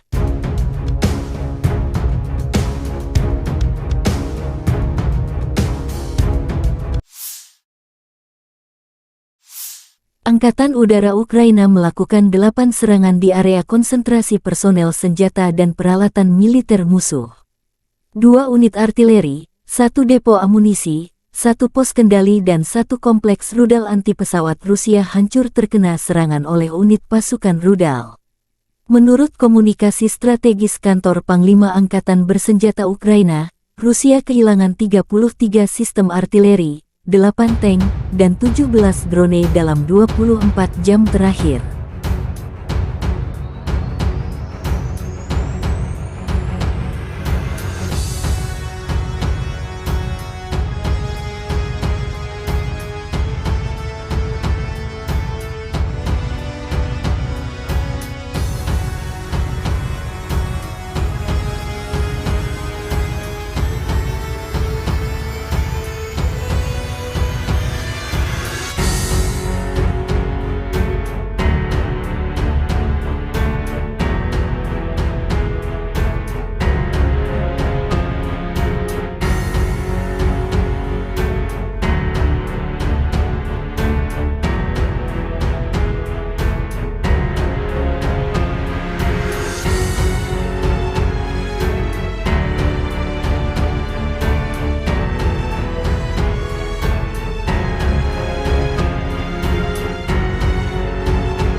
Angkatan Bersenjata Ukraina melaporkan tanggal 12 September bahwa Rusia total kehilangan 269.760 tentara di Ukraina sejak awal invasi skala penuh tanggal 24 Februari tahun 2022.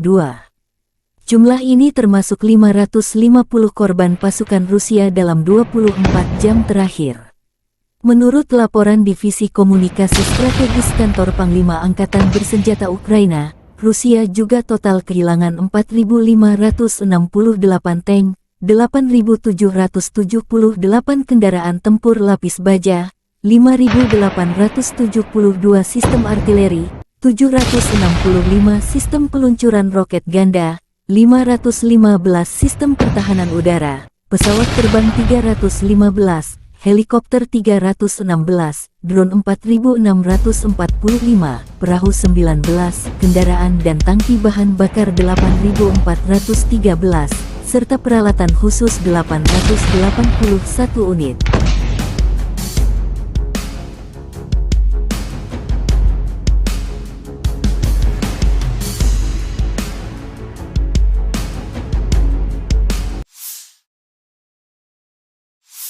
Letnan Jenderal Igor Konasenkov, juru bicara Kementerian Pertahanan Federasi Rusia mengatakan, Angkatan Bersenjata Ukraina secara total kehilangan 467 pesawat, 248 helikopter, 6.669 kendaraan udara tak berawak, 437 sistem rudal pertahanan udara, 11.793 tank dan kendaraan tempur lapis baja lainnya. Juga 1.150 kendaraan tempur dilengkapi dengan MLRS, 6.346 meriam dan mortir artileri lapangan, serta 12.927 kendaraan bermotor militer khusus telah dihancurkan selama operasi militer khusus.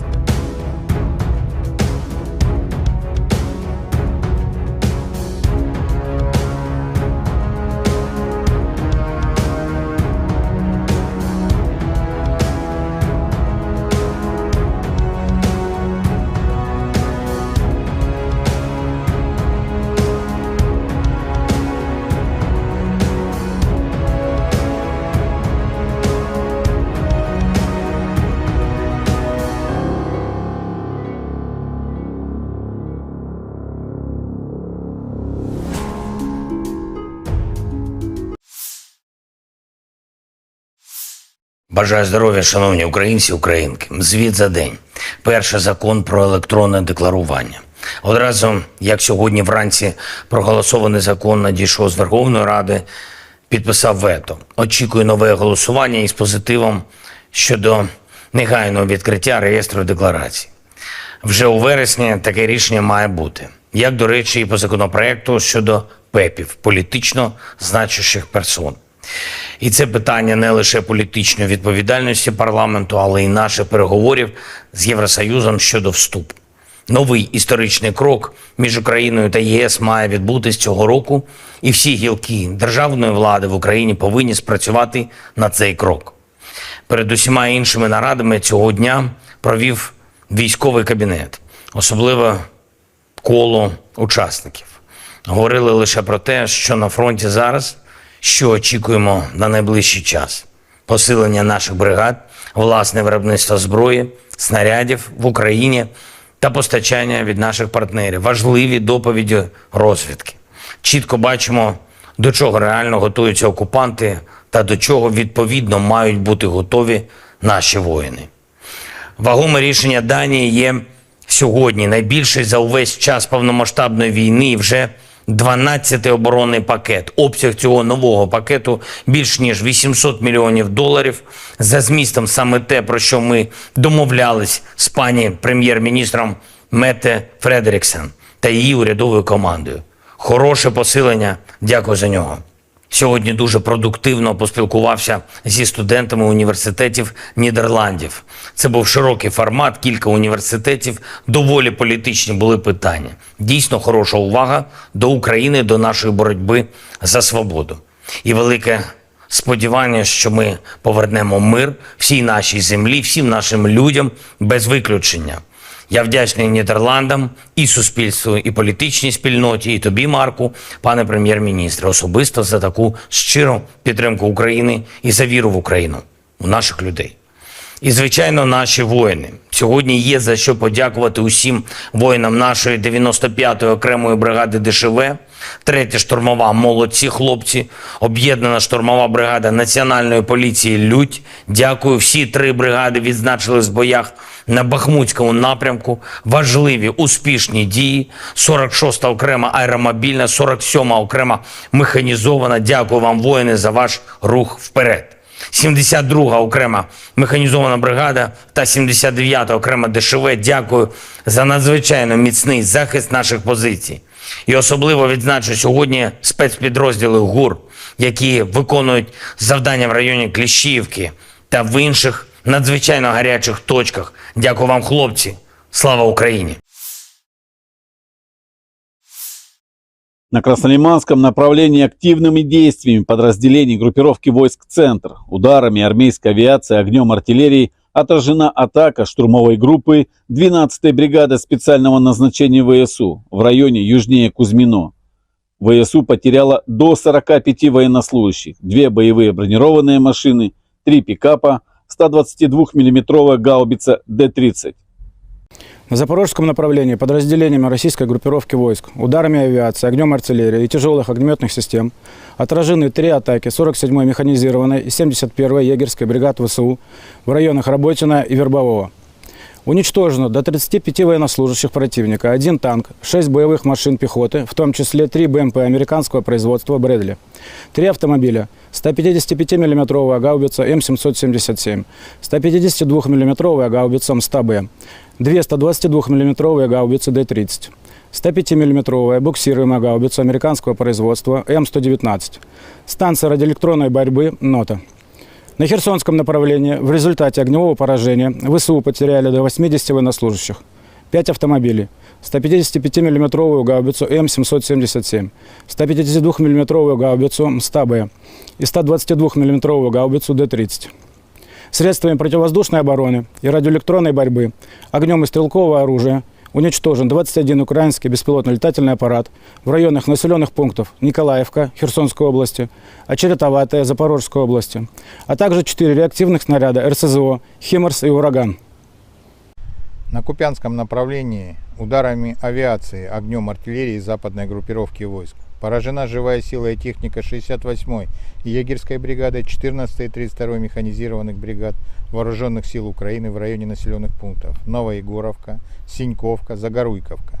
Потери противника составили до 25 военнослужащих, 3 автомобиля, 2 155 миллиметровые гаубицы М777, 155 миллиметровая французская гаубица ТИР-Ф1, 152 миллиметровое орудие Д-20, 122 миллиметровая самоходная артиллерийская установка «Гвоздика», боевая машина реактивной системы залпового огня Т-122 «Сакарья» турецкого производства. Уничтожены командно-наблюдательный пункт подразделения 106-й и склад боеприпасов 118-й бригад территориальной обороны Вооруженных сил Украины в районах Новенького, Гремячки. Presiden Rusia Vladimir Putin bertemu dengan pemimpin Korea Utara Kim Jong-un di Kosmodrom Vostokny, tanggal 13 September. Putin menjelaskan mengapa pertemuan itu diadakan di Vostokny bukan di tempat lain. Pemimpin Korea Utara menunjukkan minat yang besar terhadap teknologi rudal dan roket luar angkasa, kata Putin. Kosmodrom Vostokny adalah sebuah fasilitas peluncuran antariksa yang terletak di wilayah Amur Oblast, Rusia. Ini adalah kosmodrom milik pemerintah Rusia yang digunakan untuk meluncurkan roket dan wahana antariksa. Kosmodrom ini dibangun untuk mengurangi ketergantungan Rusia pada fasilitas peluncuran di luar negeri. Pembangunan Vostokny dimulai pada tahun 2012, dan sejak itu telah digunakan untuk meluncurkan berbagai misi antariksa, termasuk satelit dan wahana antariksa manusia. Presiden Rusia juga ditanya apakah kerja sama militer teknis akan dibahas selama negosiasi dengan pemimpin Korea. Kami akan membicarakan semua masalah ini secara perlahan. Masih ada waktu, jawab Vladimir Putin.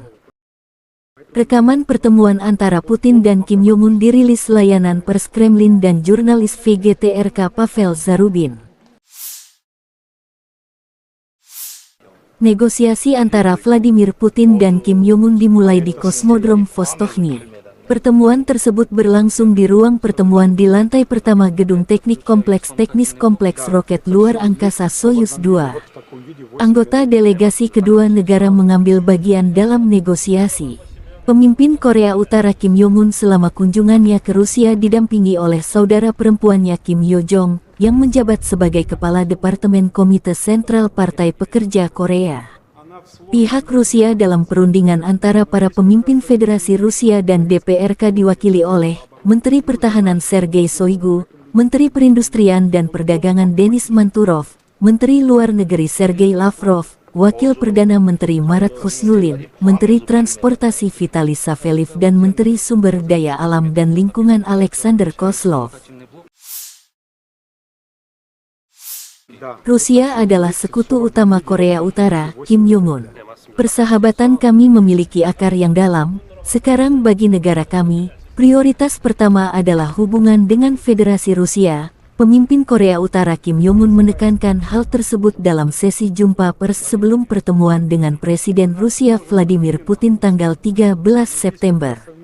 Kim Jong-un menambahkan bahwa Korea Utara akan selalu mendukung Rusia dalam perjuangan melawan imperialisme. Kim Jong-un menyatakan keyakinannya bahwa negosiasinya dengan Putin akan membantu meningkatkan hubungan antar negara ke tingkat yang baru. Korea Utara mendukung semua keputusan Putin. Kim Jong-un juga menambahkan bahwa Rusia telah melakukan perjuangan suci untuk melindungi keamanannya dilansir kantor berita Rusia TASS.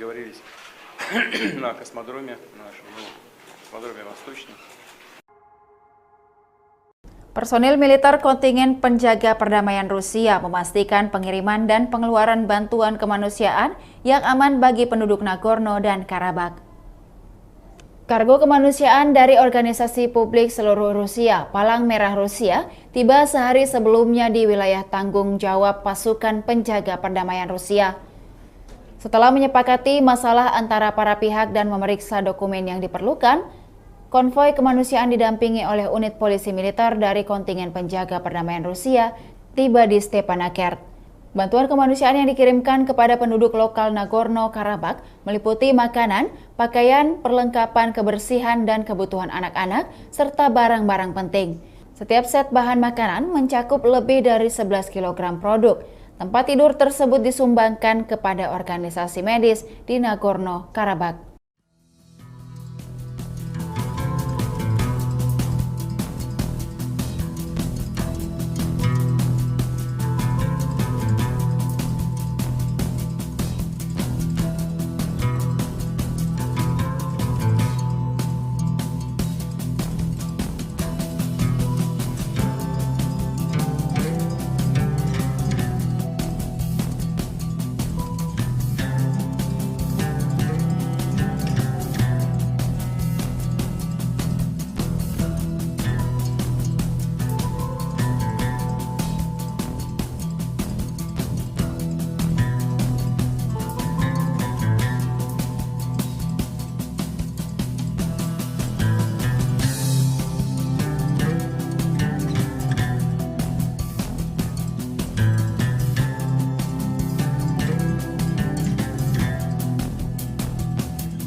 Angkatan Bersenjata Federasi Rusia melanjutkan operasi militer khusus.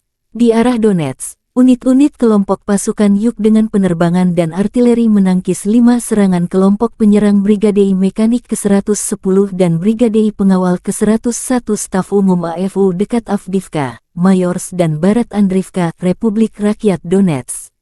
Kerugian musuh lebih dari 255 prajurit Ukraina, 2 kendaraan tempur infanteri, 6 kendaraan bermotor, dan 1 sistem artileri self-propelled Gvozdika, menurut Kementerian Pertahanan Rusia tanggal 12 September.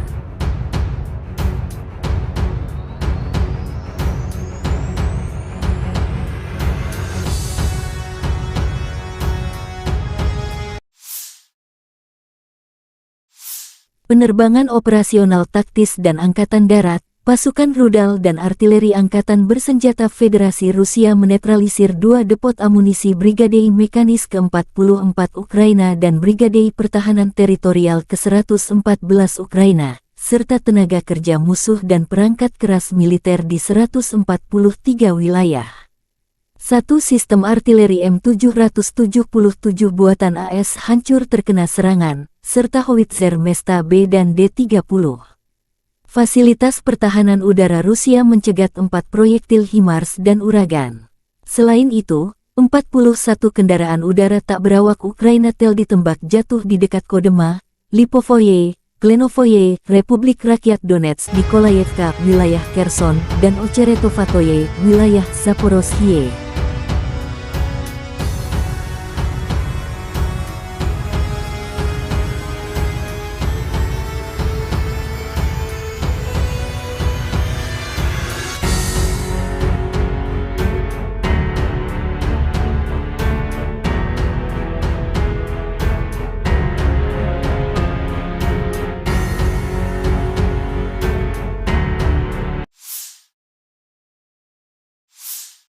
Lebih dari 20 bentrokan terjadi antara Rusia dan Ukraina pada siang hari.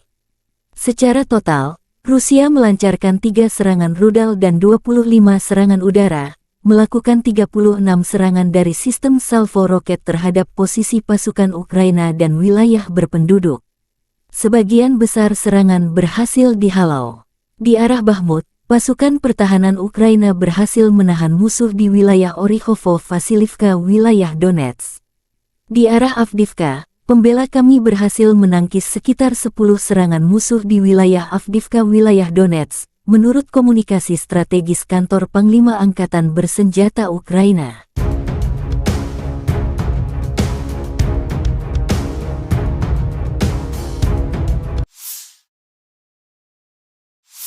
Angkatan Udara Ukraina melakukan 8 serangan di area konsentrasi personel senjata dan peralatan militer musuh.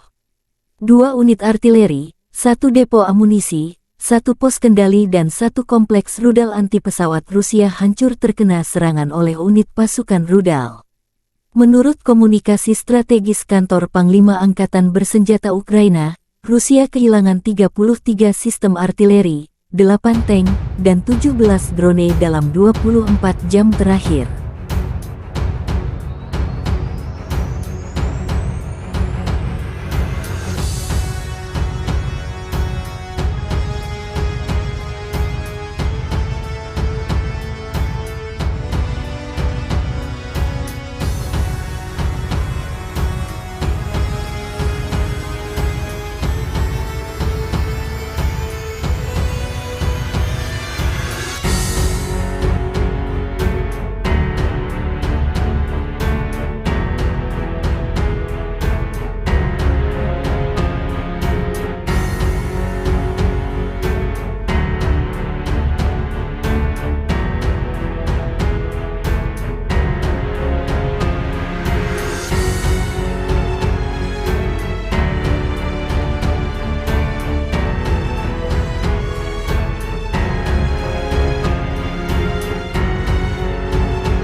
Angkatan Bersenjata Ukraina melaporkan tanggal 12 September bahwa Rusia total kehilangan 269.760 tentara di Ukraina sejak awal invasi skala penuh tanggal 24 Februari tahun 2022. Jumlah ini termasuk 550 korban pasukan Rusia dalam 24 jam terakhir.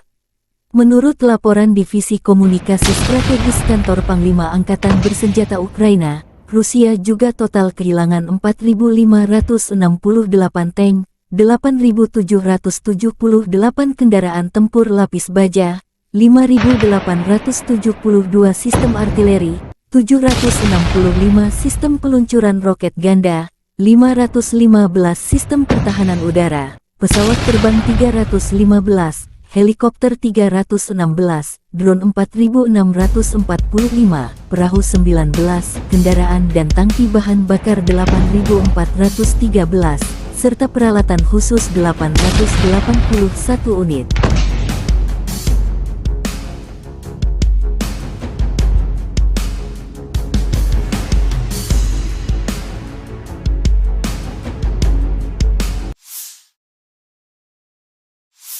Letnan Jenderal Igor Konasenkov, juru bicara Kementerian Pertahanan Federasi Rusia mengatakan, Angkatan Bersenjata Ukraina secara total kehilangan 467 pesawat, 248 helikopter, 6.669 kendaraan udara tak berawak, 437 sistem rudal pertahanan udara, 11.793 tank dan kendaraan tempur lapis baja lainnya. Juga 1.150 kendaraan tempur dilengkapi dengan MLRS, 6.346 meriam dan mortir artileri lapangan, serta 12.927 kendaraan bermotor militer khusus telah dihancurkan selama operasi militer khusus.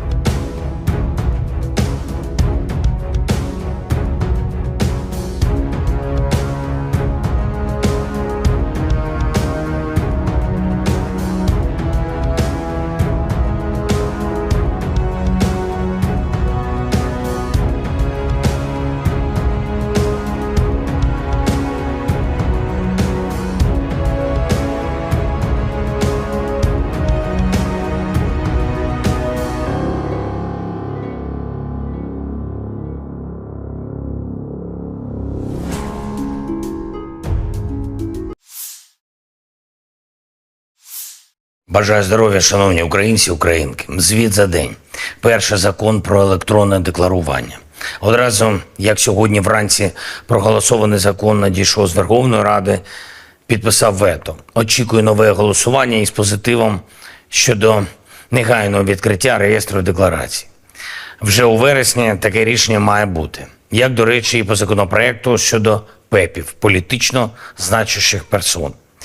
І це питання не лише політичної відповідальності парламенту, але й наших переговорів з Євросоюзом щодо вступу.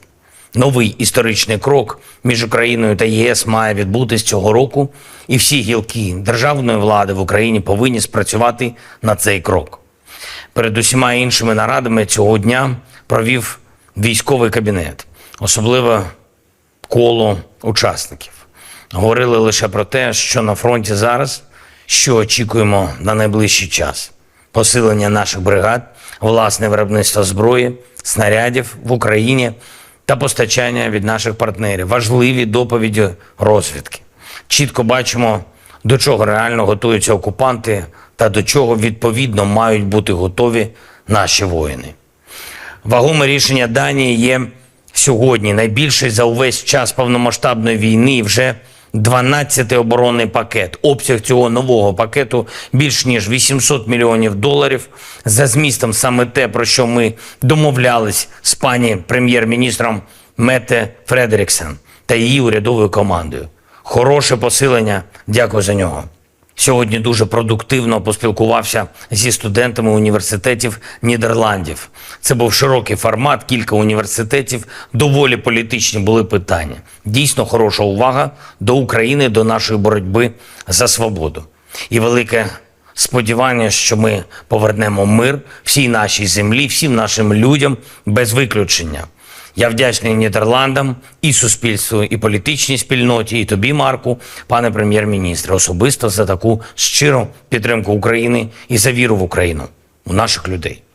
І, звичайно, наші воїни. Сьогодні є за що подякувати усім воїнам нашої 95-ї окремої бригади ДШВ, 3-я штурмова «Молодці хлопці», об'єднана штурмова бригада Національної поліції «Людь». Дякую, всі 3 бригади відзначились в боях на Бахмутському напрямку. Важливі, успішні дії. 46-та окрема аеромобільна, 47-ма окрема механізована. Дякую вам, воїни, за ваш рух вперед.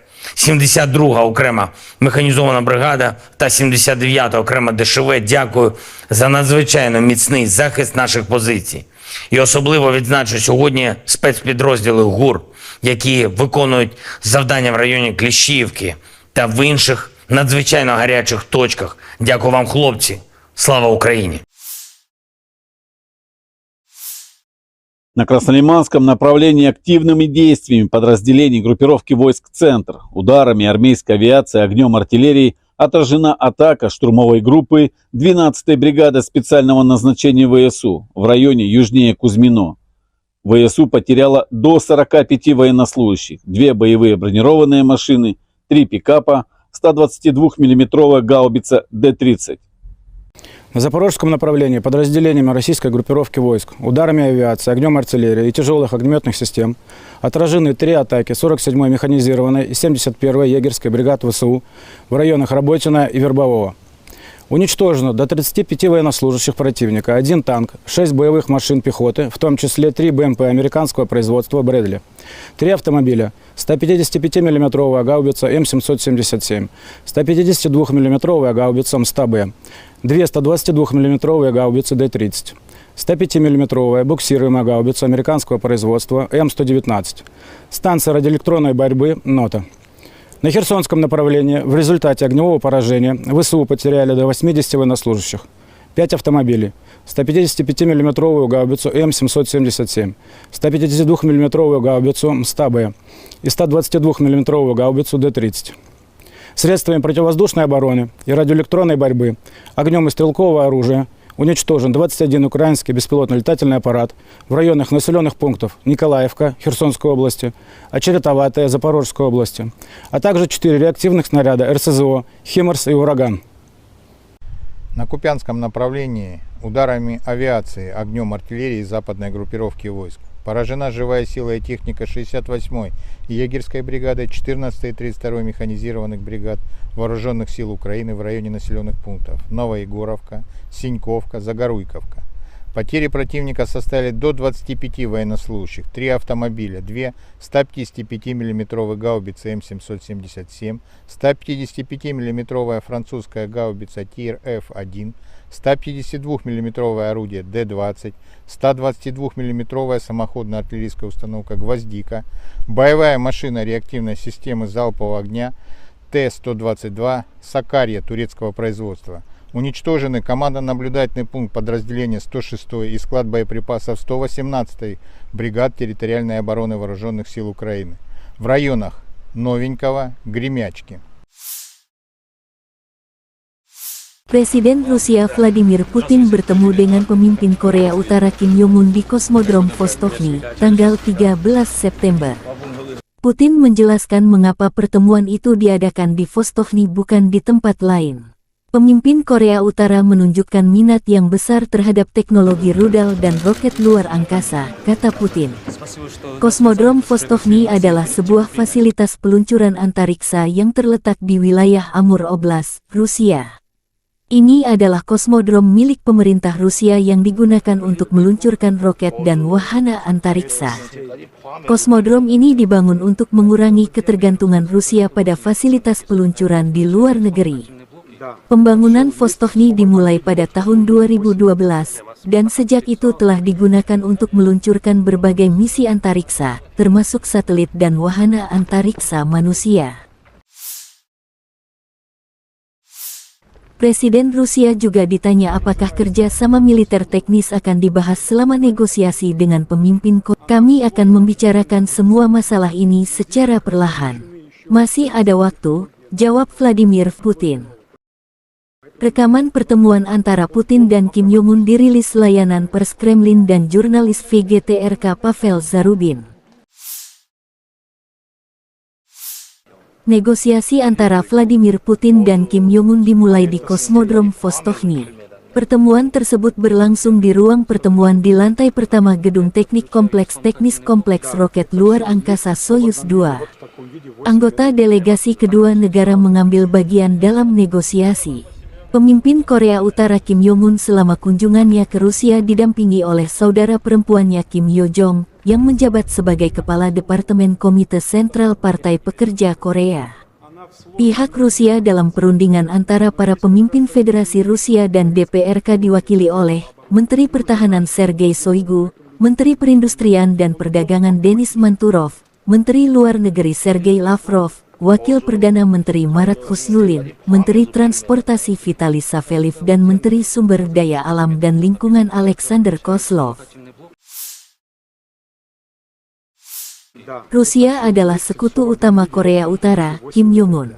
Persahabatan kami memiliki akar yang dalam. Sekarang bagi negara kami, prioritas pertama adalah hubungan dengan Federasi Rusia. Pemimpin Korea Utara Kim Jong-un menekankan hal tersebut dalam sesi jumpa pers sebelum pertemuan dengan Presiden Rusia Vladimir Putin tanggal 13 September. Kim Jong-un menambahkan bahwa Korea Utara akan selalu mendukung Rusia dalam perjuangan melawan imperialisme.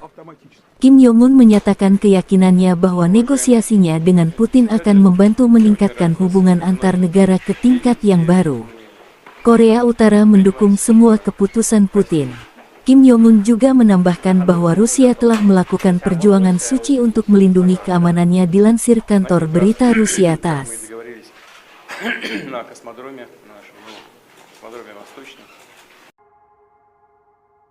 Personil militer kontingen penjaga perdamaian Rusia memastikan pengiriman dan pengeluaran bantuan kemanusiaan yang aman bagi penduduk Nagorno dan Karabakh. Kargo kemanusiaan dari organisasi publik seluruh Rusia, Palang Merah Rusia, tiba sehari sebelumnya di wilayah tanggung jawab pasukan penjaga perdamaian Rusia. Setelah menyepakati masalah antara para pihak dan memeriksa dokumen yang diperlukan, konvoi kemanusiaan didampingi oleh unit polisi militer dari kontingen penjaga perdamaian Rusia tiba di Stepanakert. Bantuan kemanusiaan yang dikirimkan kepada penduduk lokal Nagorno-Karabakh meliputi makanan, pakaian, perlengkapan kebersihan dan kebutuhan anak-anak, serta barang-barang penting. Setiap set bahan makanan mencakup lebih dari 11 kg produk. Tempat tidur tersebut disumbangkan kepada organisasi medis di Nagorno-Karabakh.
Angkatan Bersenjata Federasi Rusia melanjutkan operasi militer khusus.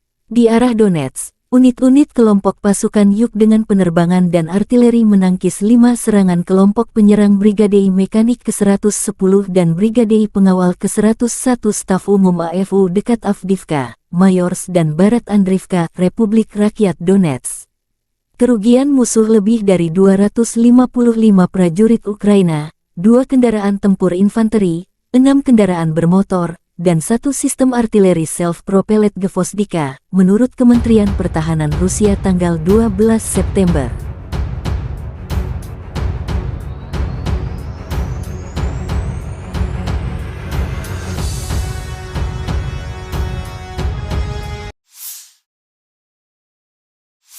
Penerbangan operasional taktis dan Angkatan Darat, pasukan rudal dan artileri Angkatan Bersenjata Federasi Rusia menetralisir 2 depot amunisi Brigade Mekanis ke-44 Ukraina dan Brigade Pertahanan Teritorial ke-114 Ukraina, serta tenaga kerja musuh dan perangkat keras militer di 143 wilayah. 1 sistem artileri M777 buatan AS hancur terkena serangan, serta howitzer Mesta B dan D-30. Fasilitas pertahanan udara Rusia mencegat 4 proyektil HIMARS dan Uragan. Selain itu, 41 kendaraan udara tak berawak Ukraina tel ditembak jatuh di dekat Kodema, Lipovoye, Klenovoye, Republik Rakyat Donetsk, Nikolayevka, wilayah Kherson, dan Ocheretovatoye, wilayah Zaporozhye.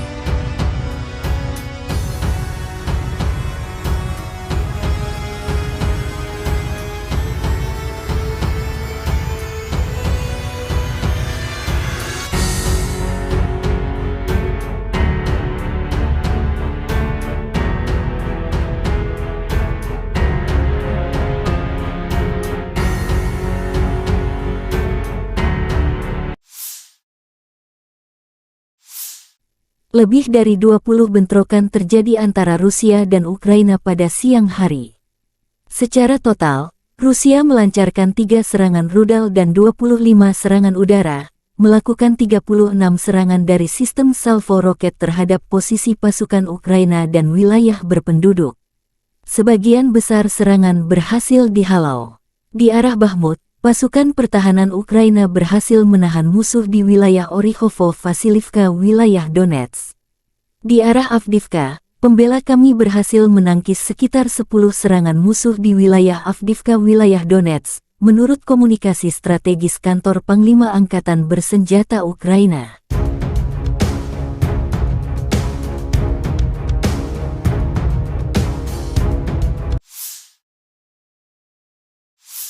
Angkatan Udara Ukraina melakukan 8 serangan di area konsentrasi personel senjata dan peralatan militer musuh.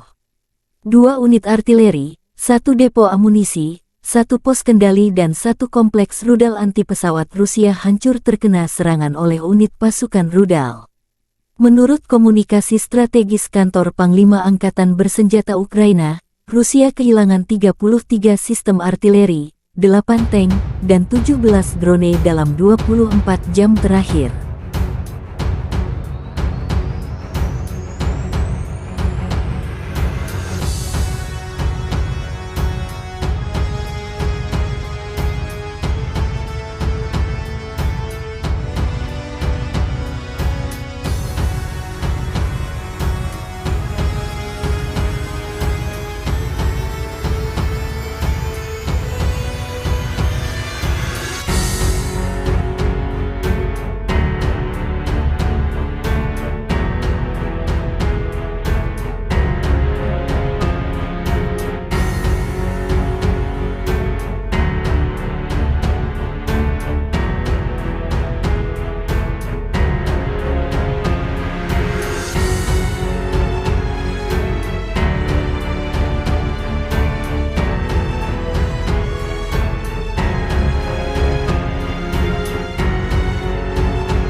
Angkatan Bersenjata Ukraina melaporkan tanggal 12 September bahwa Rusia total kehilangan 269.760 tentara di Ukraina sejak awal invasi skala penuh tanggal 24 Februari tahun 2022.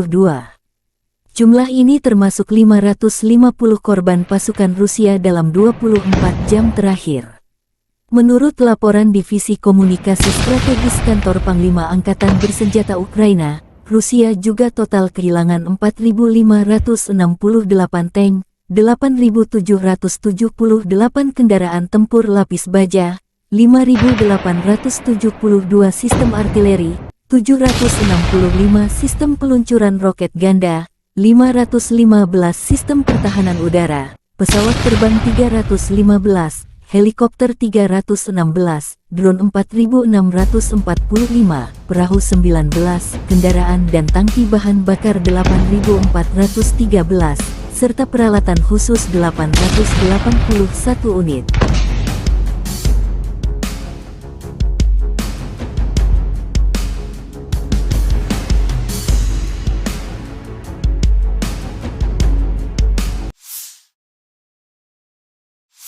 Letnan Jenderal Igor Konasenkov, juru bicara Kementerian Pertahanan Federasi Rusia mengatakan, Angkatan Bersenjata Ukraina secara total kehilangan 467 pesawat, 248 helikopter, 6.669 kendaraan udara tak berawak, 437 sistem rudal pertahanan udara, 11.793 tank dan kendaraan tempur lapis baja lainnya. Juga 1.150 kendaraan tempur dilengkapi dengan MLRS, 6.346 meriam dan mortir artileri lapangan, serta 12.927 kendaraan bermotor militer khusus telah dihancurkan selama operasi militer khusus.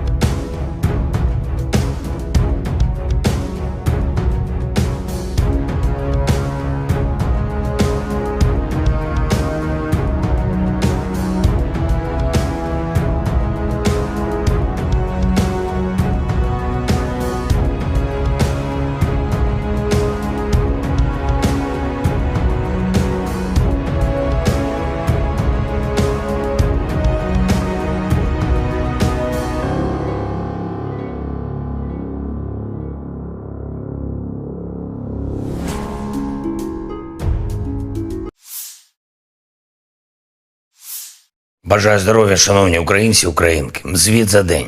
Перший закон про електронне декларування. Одразу, як сьогодні вранці проголосований закон надійшов з Верховної Ради, підписав вето. Очікую нове голосування із позитивом щодо негайного відкриття реєстру декларацій. Вже у вересні таке рішення має бути. Як, до речі, і по законопроекту щодо ПЕПів, політично значущих персон. І це питання не лише політичної відповідальності парламенту, але й наших переговорів з Євросоюзом щодо вступу.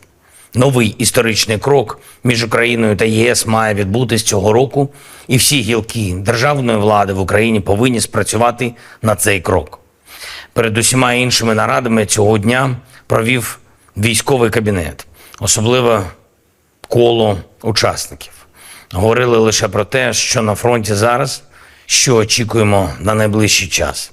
Посилення наших бригад, власне виробництво зброї, снарядів в Україні та постачання від наших партнерів. Важливі доповіді розвідки. Чітко бачимо, до чого реально готуються окупанти та до чого відповідно мають бути готові наші воїни. Вагоме рішення Данії є сьогодні найбільший за увесь час повномасштабної війни і вже 12-й оборонний пакет. Обсяг цього нового пакету більш ніж $800 мільйонів. За змістом саме те, про що ми домовлялись з пані прем'єр-міністром Метте Фредеріксен та її урядовою командою. Хороше посилення, дякую за нього. Сьогодні дуже продуктивно поспілкувався зі студентами університетів Нідерландів. Це був широкий формат, кілька університетів, доволі політичні були питання. Дійсно хороша увага до України, до нашої боротьби за свободу. І велике сподівання, що ми повернемо мир всій нашій землі, всім нашим людям без виключення. Я вдячний Нідерландам, і суспільству, і політичній спільноті, і тобі, Марку, пане прем'єр-міністре, особисто за таку щиру підтримку України і за віру в Україну, у наших людей. І, звичайно, наші воїни. Сьогодні є за що подякувати усім воїнам нашої 95-ї окремої бригади ДШВ, 3-я штурмова «Молодці хлопці», об'єднана штурмова бригада Національної поліції «Людь». Дякую, всі 3 бригади відзначились в боях на Бахмутському напрямку. Важливі, успішні дії. 46-та окрема аеромобільна, 47-ма окрема механізована. Дякую вам, воїни, за ваш рух вперед. 72-га окрема механізована бригада та 79-та окрема ДШВ. Дякую за надзвичайно міцний захист наших позицій. І особливо відзначу сьогодні спецпідрозділи ГУР, які виконують завдання в районі Кліщіївки та в інших надзвичайно гарячих точках. Дякую вам, хлопці. Слава Україні! На Краснолиманском направлении активными действиями подразделений группировки войск «Центр», ударами армейской авиации, огнем артиллерии отражена атака штурмовой группы 12-й бригады специального назначения ВСУ в районе южнее Кузьмино. ВСУ потеряла до 45 военнослужащих, 2 боевые бронированные машины, 3 пикапа, 122 миллиметровая гаубица Д-30. На запорожском направлении подразделениями российской группировки войск, ударами авиации, огнем артиллерии и тяжелых огнеметных систем отражены 3 атаки 47-й механизированной и 71-й егерской бригад ВСУ в районах Работино и Вербового. Уничтожено до 35 военнослужащих противника, 1 танк, 6 боевых машин пехоты, в том числе 3 БМП американского производства «Брэдли», 3 автомобиля, 155 миллиметровая гаубица М777, 152 миллиметровая гаубица МСТА-Б, 2 122 миллиметровые гаубицы Д-30, 105 миллиметровая буксируемая гаубица американского производства М119, станция радиоэлектронной борьбы «Нота». На Херсонском направлении в результате огневого поражения ВСУ потеряли до 80 военнослужащих, 5 автомобилей, 155 миллиметровую гаубицу М777, 152 миллиметровую гаубицу МСТА-Б и 122 миллиметровую гаубицу Д-30. Средствами противовоздушной обороны и радиоэлектронной борьбы, огнем и стрелкового оружия уничтожен 21 украинский беспилотный летательный аппарат в районах населенных пунктов Николаевка Херсонской области, Очеретоватая Запорожской области, а также 4 реактивных снаряда РСЗО «Химарс» и «Ураган». На Купянском направлении ударами авиации, огнем артиллерии западной группировки войск поражена живая сила и техника 68-й егерской бригады, 14-й и 32-й механизированных бригад Вооруженных сил Украины в районе населенных пунктов Новоегоровка, Синьковка, Загоруйковка. Потери противника составили до 25 военнослужащих, 3 автомобиля, 2 155 миллиметровые гаубицы М777, 155 миллиметровая французская гаубица ТИР-Ф1, 152 миллиметровое орудие Д-20, 122 миллиметровая самоходная артиллерийская установка «Гвоздика», боевая машина реактивной системы залпового огня Т-122 «Сакарья» турецкого производства. Уничтожены командно-наблюдательный пункт подразделения 106-й и склад боеприпасов 118-й бригад территориальной обороны Вооруженных сил Украины в районах Новенького, Гремячки. Presiden Rusia Vladimir Putin bertemu dengan pemimpin Korea Utara Kim Jong-un di Kosmodrom Vostokny, tanggal 13 September. Putin menjelaskan mengapa pertemuan itu diadakan di Vostokny bukan di tempat lain. Pemimpin Korea Utara menunjukkan minat yang besar terhadap teknologi rudal dan roket luar angkasa, kata Putin. Kosmodrom Vostokny adalah sebuah fasilitas peluncuran antariksa yang terletak di wilayah Amur Oblast, Rusia. Ini adalah kosmodrom milik pemerintah Rusia yang digunakan untuk meluncurkan roket dan wahana antariksa. Kosmodrom ini dibangun untuk mengurangi ketergantungan Rusia pada fasilitas peluncuran di luar negeri. Pembangunan Vostokny dimulai pada tahun 2012, dan sejak itu telah digunakan untuk meluncurkan berbagai misi antariksa, termasuk satelit dan wahana antariksa manusia. Presiden Rusia juga ditanya apakah kerja sama militer teknis akan dibahas selama negosiasi dengan pemimpin Korea. Kami akan membicarakan semua masalah ini secara perlahan. Masih ada waktu, jawab Vladimir Putin. Rekaman pertemuan antara Putin dan Kim Jong-un dirilis layanan pers Kremlin dan jurnalis VGTRK Pavel Zarubin. Negosiasi antara Vladimir Putin dan Kim Jong-un dimulai di Kosmodrom Vostochny. Pertemuan tersebut berlangsung di ruang pertemuan di lantai pertama Gedung Teknik Kompleks Teknis Kompleks Roket Luar Angkasa Soyuz 2. Anggota delegasi kedua negara mengambil bagian dalam negosiasi. Pemimpin Korea Utara Kim Jong-un selama kunjungannya ke Rusia didampingi oleh saudara perempuannya Kim Yo-jong, yang menjabat sebagai Kepala Departemen Komite Sentral Partai Pekerja Korea.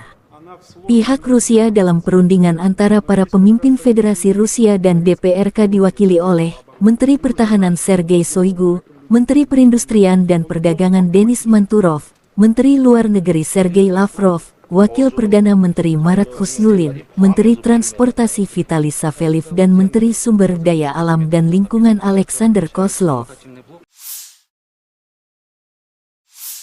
Rusia adalah sekutu utama Korea Utara, Kim Jong-un.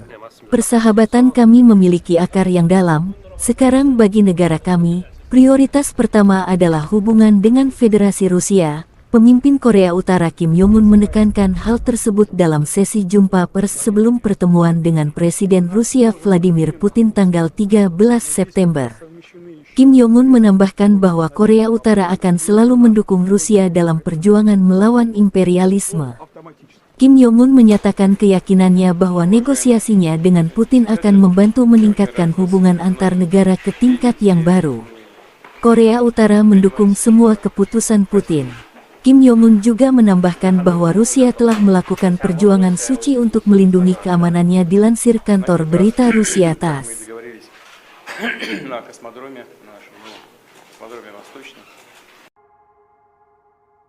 Personil militer kontingen penjaga perdamaian Rusia memastikan pengiriman dan pengeluaran bantuan kemanusiaan yang aman bagi penduduk Nagorno dan Karabakh. Kargo kemanusiaan dari organisasi publik seluruh Rusia, Palang Merah Rusia, tiba sehari sebelumnya di wilayah tanggung jawab pasukan penjaga perdamaian Rusia. Setelah menyepakati masalah antara para pihak dan memeriksa dokumen yang diperlukan, konvoi kemanusiaan didampingi oleh unit polisi militer dari kontingen penjaga perdamaian Rusia tiba di Stepanakert. Bantuan kemanusiaan yang dikirimkan kepada penduduk lokal Nagorno-Karabakh meliputi makanan, pakaian, perlengkapan kebersihan dan kebutuhan anak-anak, serta barang-barang penting. Setiap set bahan makanan mencakup lebih dari 11 kg produk. Tempat tidur tersebut disumbangkan kepada organisasi medis di Nagorno-Karabakh.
Angkatan Bersenjata Federasi Rusia melanjutkan operasi militer khusus.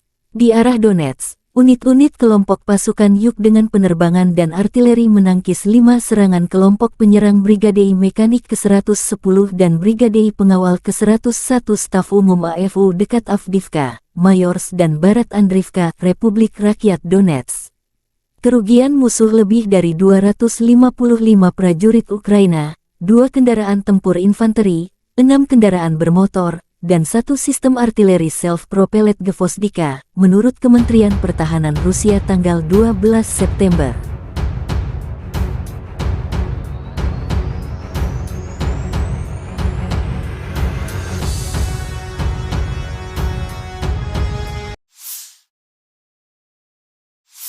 Penerbangan operasional taktis dan Angkatan Darat, pasukan rudal dan artileri Angkatan Bersenjata Federasi Rusia menetralisir 2 depot amunisi Brigadei Mekanis ke-44 Ukraina dan Brigadei Pertahanan Teritorial ke-114 Ukraina, serta tenaga kerja musuh dan perangkat keras militer di 143 wilayah. 1 sistem artileri M777 buatan AS hancur terkena serangan, serta howitzer Mesta B dan D-30. Fasilitas pertahanan udara Rusia mencegat 4 proyektil HIMARS dan Uragan.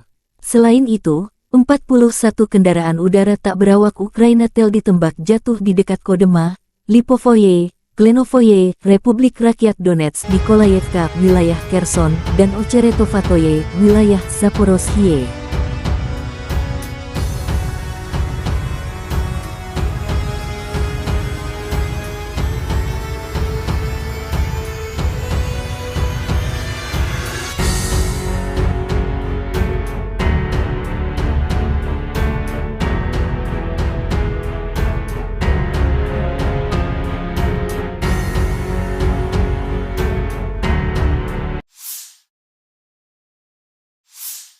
Lebih dari 20 bentrokan terjadi antara Rusia dan Ukraina pada siang hari.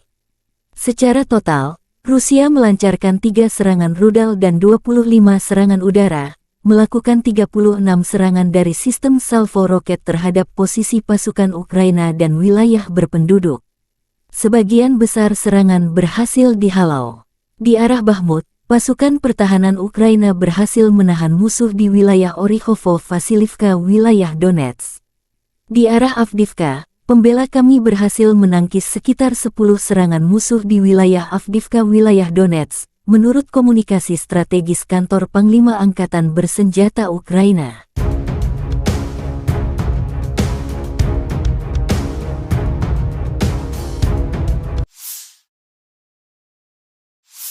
Angkatan Udara Ukraina melakukan 8 serangan di area konsentrasi personel senjata dan peralatan militer musuh. 2 unit artileri, 1 depo amunisi, 1 pos kendali dan 1 kompleks rudal anti-pesawat Rusia hancur terkena serangan oleh unit pasukan rudal. Menurut komunikasi strategis kantor Panglima Angkatan Bersenjata Ukraina, Rusia kehilangan 33 sistem artileri, 8 tank, dan 17 drone dalam 24 jam terakhir.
Angkatan Bersenjata Ukraina melaporkan tanggal 12 September bahwa Rusia total kehilangan 269.760 tentara di Ukraina sejak awal invasi skala penuh tanggal 24 Februari tahun 2022.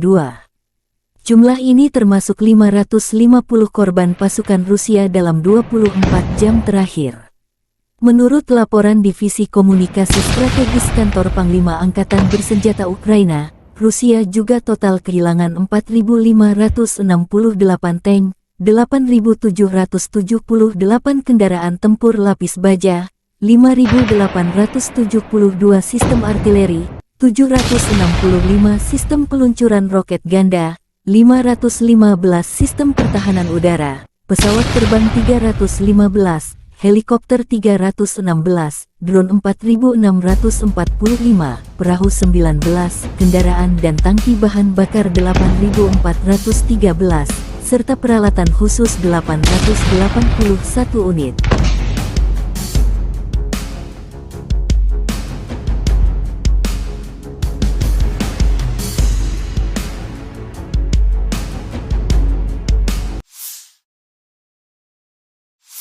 Letnan Jenderal Igor Konasenkov, juru bicara Kementerian Pertahanan Federasi Rusia mengatakan, Angkatan Bersenjata Ukraina secara total kehilangan 467 pesawat, 248 helikopter, 6.669 kendaraan udara tak berawak, 437 sistem rudal pertahanan udara, 11.793 tank dan kendaraan tempur lapis baja lainnya. Juga 1.150 kendaraan tempur dilengkapi dengan MLRS, 6.346 meriam dan mortir artileri lapangan, serta 12.927 kendaraan bermotor militer khusus telah dihancurkan selama operasi militer khusus.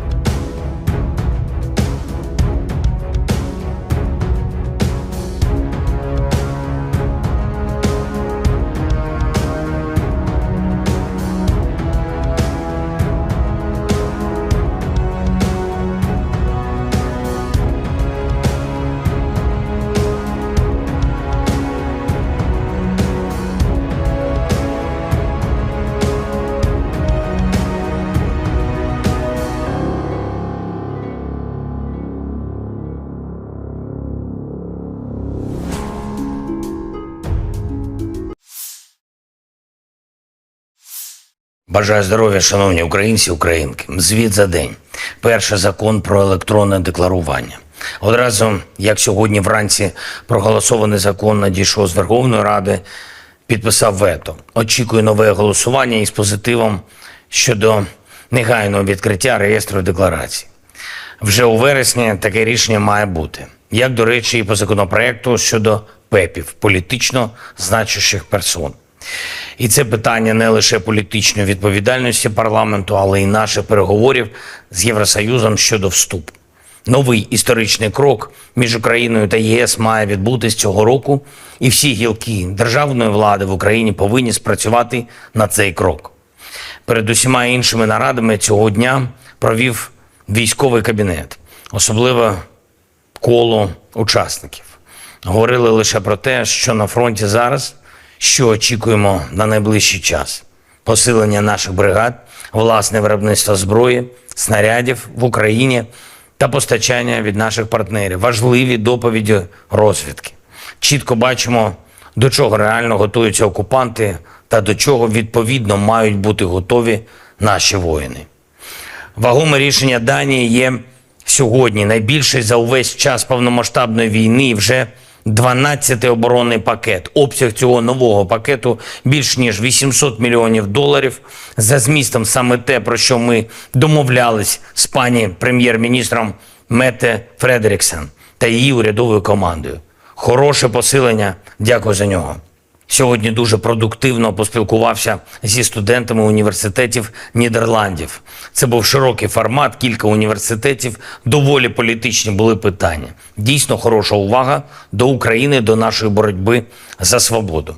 І велике сподівання, що ми повернемо мир всій нашій землі, всім нашим людям без виключення.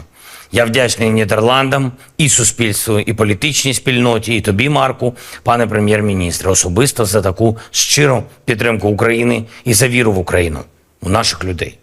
І, звичайно, наші воїни. Сьогодні є за що подякувати усім воїнам нашої 95-ї окремої бригади ДШВ, 3-я штурмова «Молодці хлопці», об'єднана штурмова бригада Національної поліції «Людь». Дякую, всі 3 бригади відзначились в боях на Бахмутському напрямку. Важливі, успішні дії. 46-та окрема аеромобільна, 47-ма окрема механізована. Дякую вам, воїни, за ваш рух вперед.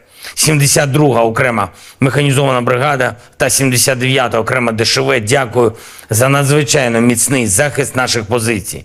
І особливо відзначу сьогодні спецпідрозділи ГУР, які виконують завдання в районі Кліщіївки та в інших надзвичайно гарячих точках. Дякую вам, хлопці. Слава Україні! На Краснолиманском направлении активными действиями подразделений группировки войск «Центр», ударами армейской авиации, огнем артиллерии отражена атака штурмовой группы 12-й бригады специального назначения ВСУ в районе южнее Кузьмино. ВСУ потеряла до 45 военнослужащих, 2 боевые бронированные машины, 3 пикапа, 122 миллиметровая гаубица Д-30. На запорожском направлении подразделениями российской группировки войск, ударами авиации, огнем артиллерии и тяжелых огнеметных систем отражены 3 атаки 47-й механизированной и 71-й егерской бригад ВСУ в районах Работина и Вербового.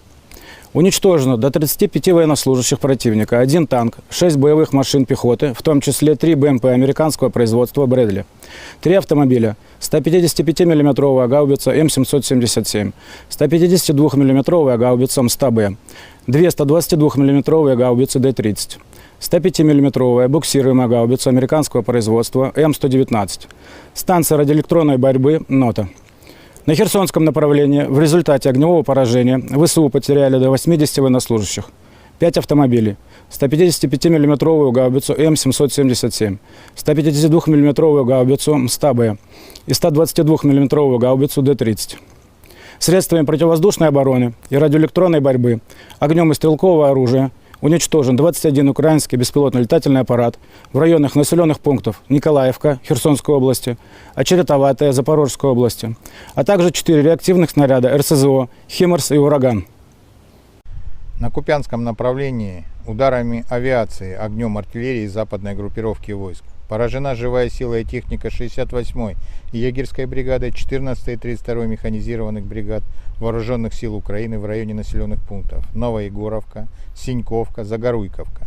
Потери противника составили до 25 военнослужащих, 3 автомобиля, 2 155 миллиметровые гаубицы М777, 155 миллиметровая французская гаубица ТИР-Ф1, 152 миллиметровое орудие Д-20, 122 миллиметровая самоходная артиллерийская установка «Гвоздика», боевая машина реактивной системы залпового огня Т-122 «Сакарья» турецкого производства. Уничтожены командно-наблюдательный пункт подразделения 106-й и склад боеприпасов 118-й бригад территориальной обороны Вооруженных сил Украины в районах Новенького, Гремячки. Presiden Rusia Vladimir Putin bertemu dengan pemimpin Korea Utara Kim Jong-un di Kosmodrom Vostokny, tanggal 13 September. Putin menjelaskan mengapa pertemuan itu diadakan di Vostokny bukan di tempat lain. Pemimpin Korea Utara menunjukkan minat yang besar terhadap teknologi rudal dan roket luar angkasa, kata Putin. Kosmodrom Vostokny adalah sebuah fasilitas peluncuran antariksa yang terletak di wilayah Amur Oblast, Rusia. Ini adalah kosmodrom milik pemerintah Rusia yang digunakan untuk meluncurkan roket dan wahana antariksa. Kosmodrom ini dibangun untuk mengurangi ketergantungan Rusia pada fasilitas peluncuran di luar negeri. Pembangunan Vostokny dimulai pada tahun 2012, dan sejak itu telah digunakan untuk meluncurkan berbagai misi antariksa, termasuk satelit dan wahana antariksa manusia. Presiden Rusia juga ditanya apakah kerja sama militer teknis akan dibahas selama negosiasi dengan pemimpin Korea. Kami akan membicarakan semua masalah ini secara perlahan. Masih ada waktu, jawab Vladimir Putin. Rekaman pertemuan antara Putin dan Kim Jong-un dirilis layanan pers Kremlin dan jurnalis VGTRK Pavel Zarubin. Negosiasi antara Vladimir Putin dan Kim Jong-un dimulai di Kosmodrom Vostochny. Pertemuan tersebut berlangsung di ruang pertemuan di lantai pertama Gedung Teknik Kompleks Teknis Kompleks Roket Luar Angkasa Soyuz 2. Anggota delegasi kedua negara mengambil bagian dalam negosiasi. Pemimpin Korea Utara Kim Jong-un selama kunjungannya ke Rusia didampingi oleh saudara perempuannya Kim Yo Jong, yang menjabat sebagai Kepala Departemen Komite Sentral Partai Pekerja Korea. Pihak Rusia dalam perundingan antara para pemimpin Federasi Rusia dan DPRK diwakili oleh Menteri Pertahanan Sergei Shoigu, Menteri Perindustrian dan Perdagangan Denis Manturov, Menteri Luar Negeri Sergei Lavrov, Wakil Perdana Menteri Marat Husnulin, Menteri Transportasi Vitaly Saveliv dan Menteri Sumber Daya Alam dan Lingkungan Alexander Kozlov. Rusia adalah sekutu utama Korea Utara, Kim Jong-un. Persahabatan kami memiliki akar yang dalam. Sekarang bagi negara kami, prioritas pertama adalah hubungan dengan Federasi Rusia. Pemimpin Korea Utara Kim Jong-un menekankan hal tersebut dalam sesi jumpa pers sebelum pertemuan dengan Presiden Rusia Vladimir Putin tanggal 13 September.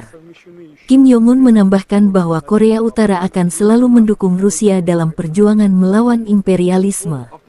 Kim Jong-un menyatakan keyakinannya bahwa negosiasinya dengan Putin akan membantu meningkatkan hubungan antar negara ke tingkat yang baru. Korea Utara mendukung semua keputusan Putin. Kim Jong-un juga menambahkan bahwa Rusia telah melakukan perjuangan suci untuk melindungi keamanannya dilansir kantor berita Rusia TASS.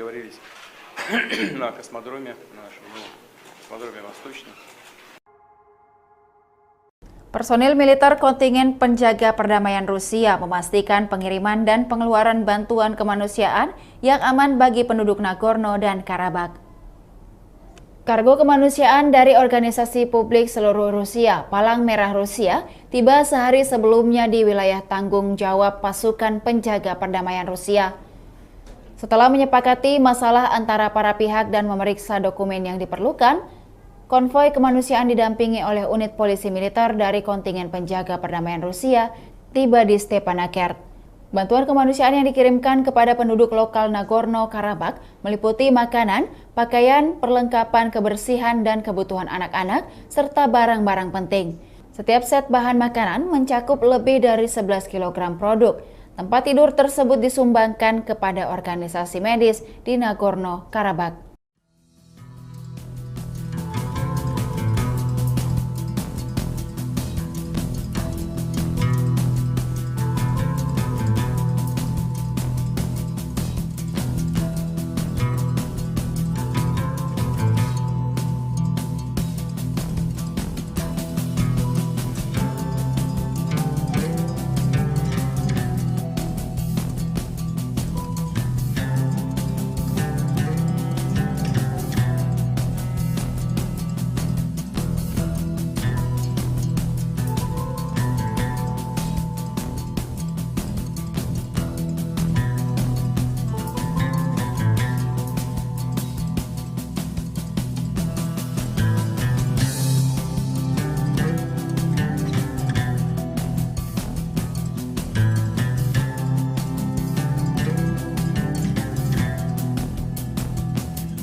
Angkatan Bersenjata Federasi Rusia melanjutkan operasi militer khusus. Di arah Donetsk, unit-unit kelompok pasukan Yuk dengan penerbangan dan artileri menangkis 5 serangan kelompok penyerang Brigade Mekanik ke-110 dan Brigade Pengawal ke-101 Staf Umum AFU dekat Avdiivka, Mayorsk dan Barat Andriivka, Republik Rakyat Donetsk.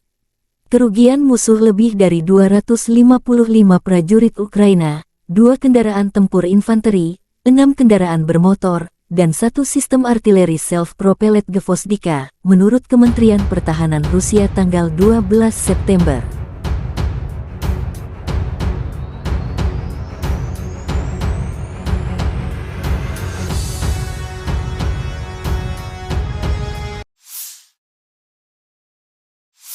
Penerbangan operasional taktis dan Angkatan Darat, pasukan rudal dan artileri Angkatan Bersenjata Federasi Rusia menetralisir 2 depot amunisi Brigade Mekanis ke-44 Ukraina dan Brigade Pertahanan Teritorial ke-114 Ukraina, serta tenaga kerja musuh dan perangkat keras militer di 143 wilayah.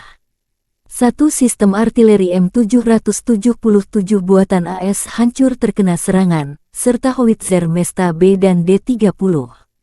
Fasilitas pertahanan udara Rusia mencegat 4 proyektil HIMARS dan Uragan. Selain itu, 41 kendaraan udara tak berawak Ukraina TEL ditembak jatuh di dekat Kodema, Lipovoye, Klenovoye, Republik Rakyat Donetsk, Nikolayevka, wilayah Kherson, dan Ocheretovatoye, wilayah Zaporozhye.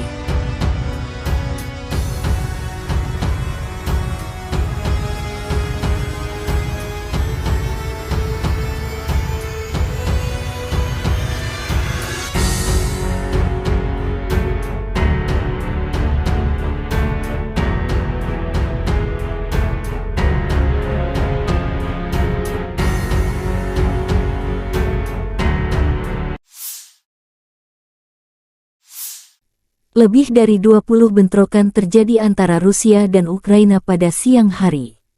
Secara total, Rusia melancarkan 3 serangan rudal dan 25 serangan udara, melakukan 36 serangan dari sistem salvo roket terhadap posisi pasukan Ukraina dan wilayah berpenduduk. Sebagian besar serangan berhasil dihalau. Di arah Bakhmut, pasukan pertahanan Ukraina berhasil menahan musuh di wilayah Orikhovo-Vasilivka, wilayah Donetsk. Di arah Avdiivka, pembela kami berhasil menangkis sekitar 10 serangan musuh di wilayah Avdiivka, wilayah Donetsk, menurut komunikasi strategis kantor Panglima Angkatan Bersenjata Ukraina.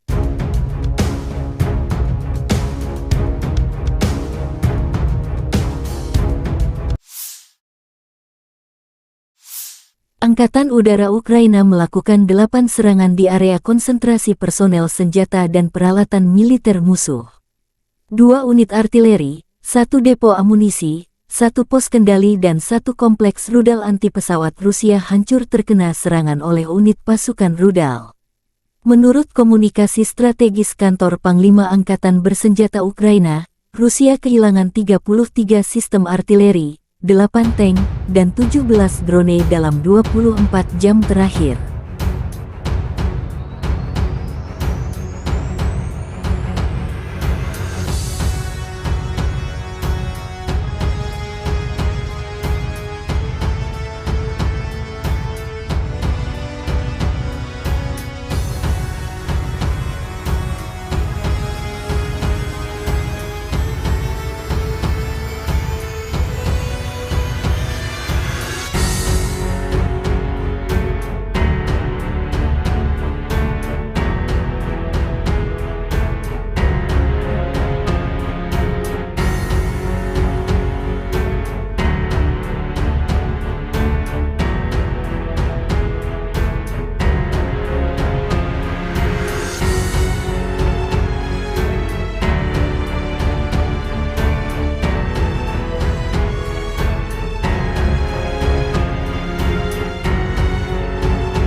Angkatan Bersenjata Ukraina melaporkan tanggal 12 September bahwa Rusia total kehilangan 269.760 tentara di Ukraina sejak awal invasi skala penuh tanggal 24 Februari tahun 2022. Jumlah ini termasuk 550 korban pasukan Rusia dalam 24 jam terakhir. Menurut laporan Divisi Komunikasi Strategis Kantor Panglima Angkatan Bersenjata Ukraina, Rusia juga total kehilangan 4.568 tank, 8.778 kendaraan tempur lapis baja, 5.872 sistem artileri, 765 sistem peluncuran roket ganda, 515 sistem pertahanan udara, pesawat terbang 315, helikopter 316, drone 4.645, perahu 19, kendaraan dan tangki bahan bakar 8.413, serta peralatan khusus 881 unit.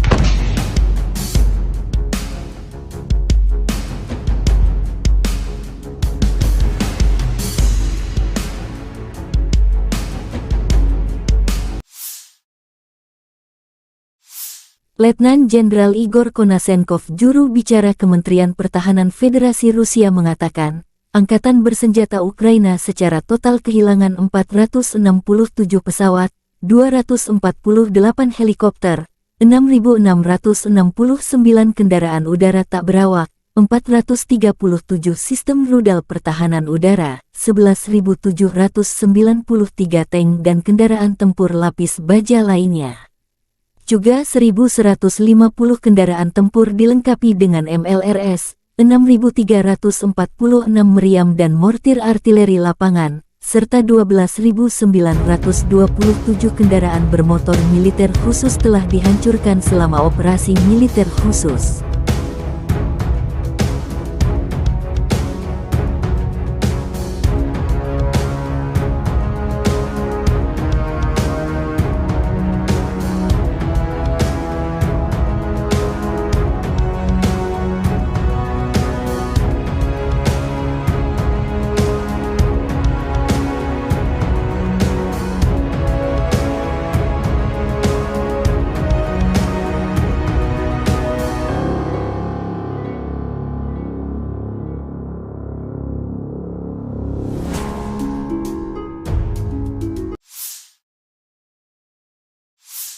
Бажаю здоров'я, шановні українці, українки. Звіт за день. Перший закон про електронне декларування. Одразу, як сьогодні вранці проголосований закон надійшов з Верховної Ради, підписав вето. Очікую нове голосування із позитивом щодо негайного відкриття реєстру декларацій. Вже у вересні таке рішення має бути. Як, до речі, і по законопроекту щодо ПЕПів, політично значущих персон. І це питання не лише політичної відповідальності парламенту, але й наших переговорів з Євросоюзом щодо вступу. Новий історичний крок між Україною та ЄС має відбутись цього року, і всі гілки державної влади в Україні повинні спрацювати на цей крок. Перед усіма іншими нарадами цього дня провів військовий кабінет, особливо коло учасників. Говорили лише про те, що на фронті зараз, що очікуємо на найближчий час. Посилення наших бригад, власне виробництво зброї, снарядів в Україні та постачання від наших партнерів. Важливі доповіді розвідки. Чітко бачимо, до чого реально готуються окупанти та до чого відповідно мають бути готові наші воїни. Вагоме рішення Данії є сьогодні найбільший за увесь час повномасштабної війни і вже 12-й оборонний пакет. Обсяг цього нового пакету більш ніж $800 мільйонів. За змістом саме те, про що ми домовлялись з пані прем'єр-міністром Метте Фредеріксен та її урядовою командою. Хороше посилення, дякую за нього. Сьогодні дуже продуктивно поспілкувався зі студентами університетів Нідерландів. Це був широкий формат, кілька університетів, доволі політичні були питання. Дійсно хороша увага до України, до нашої боротьби за свободу. І велике сподівання, що ми повернемо мир всій нашій землі, всім нашим людям без виключення. Я вдячний Нідерландам, і суспільству, і політичній спільноті, і тобі, Марку, пане прем'єр-міністре, особисто за таку щиру підтримку України і за віру в Україну, у наших людей. І, звичайно, наші воїни. Сьогодні є за що подякувати усім воїнам нашої 95-ї окремої бригади ДШВ, 3-я штурмова «Молодці хлопці», об'єднана штурмова бригада Національної поліції «Людь». Дякую, всі 3 бригади відзначились в боях на Бахмутському напрямку. Важливі, успішні дії. 46-та окрема аеромобільна, 47-ма окрема механізована. Дякую вам, воїни, за ваш рух вперед. 72-га окрема механізована бригада та 79-та окрема ДШВ. Дякую за надзвичайно міцний захист наших позицій. І особливо відзначу сьогодні спецпідрозділи ГУР, які виконують завдання в районі Кліщіївки та в інших надзвичайно гарячих точках. Дякую вам, хлопці. Слава Україні! На Краснолиманском направлении активными действиями подразделений группировки войск «Центр», ударами армейской авиации, огнем артиллерии отражена атака штурмовой группы 12-й бригады специального назначения ВСУ в районе южнее Кузьмино. ВСУ потеряла до 45 военнослужащих, 2 боевые бронированные машины, 3 пикапа, 122 миллиметровая гаубица Д-30. На запорожском направлении подразделениями российской группировки войск, ударами авиации, огнем артиллерии и тяжелых огнеметных систем отражены 3 атаки 47-й механизированной и 71-й егерской бригад ВСУ в районах Работино и Вербового. Уничтожено до 35 военнослужащих противника, 1 танк, 6 боевых машин пехоты, в том числе 3 БМП американского производства «Брэдли», 3 автомобиля, 155 миллиметровая гаубица М777, 152 миллиметровая гаубица М100Б, 2 122 миллиметровые гаубицы Д-30, 105 миллиметровая буксируемая гаубица американского производства М119, станция радиоэлектронной борьбы «Нота». На Херсонском направлении в результате огневого поражения ВСУ потеряли до 80 военнослужащих, 5 автомобилей, 155 миллиметровую гаубицу М777, 152 миллиметровую гаубицу М100Б и 122 миллиметровую гаубицу Д-30. Средствами противовоздушной обороны и радиоэлектронной борьбы, огнем и стрелкового оружия уничтожен 21 украинский беспилотный летательный аппарат в районах населенных пунктов Николаевка Херсонской области, Очеретоватая Запорожской области, а также 4 реактивных снаряда РСЗО «Химарс» и «Ураган». На Купянском направлении ударами авиации, огнем артиллерии западной группировки войск поражена живая сила и техника 68-й егерской бригады, 14-й и 32-й механизированных бригад Вооруженных сил Украины в районе населенных пунктов Новоегоровка, Синьковка, Загоруйковка. Потери противника составили до 25 военнослужащих, 3 автомобиля, 2 155 мм гаубицы М777, 155 мм французская гаубица ТИР-Ф1, 152 мм орудие Д-20, 122 мм самоходная артиллерийская установка «Гвоздика», боевая машина реактивной системы залпового огня Т-122 «Сакарья» турецкого производства. Уничтожены командно-наблюдательный пункт подразделения 106-й и склад боеприпасов 118-й бригад территориальной обороны Вооруженных сил Украины в районах Новенького, Гремячки. Presiden Rusia Vladimir Putin bertemu dengan pemimpin Korea Utara Kim Jong-un di Kosmodrom Vostokny, tanggal 13 September. Putin menjelaskan mengapa pertemuan itu diadakan di Vostokny bukan di tempat lain. Pemimpin Korea Utara menunjukkan minat yang besar terhadap teknologi rudal dan roket luar angkasa, kata Putin. Kosmodrom Vostokny adalah sebuah fasilitas peluncuran antariksa yang terletak di wilayah Amur Oblast, Rusia. Ini adalah kosmodrom milik pemerintah Rusia yang digunakan untuk meluncurkan roket dan wahana antariksa. Kosmodrom ini dibangun untuk mengurangi ketergantungan Rusia pada fasilitas peluncuran di luar negeri. Pembangunan Vostokny dimulai pada tahun 2012, dan sejak itu telah digunakan untuk meluncurkan berbagai misi antariksa, termasuk satelit dan wahana antariksa manusia.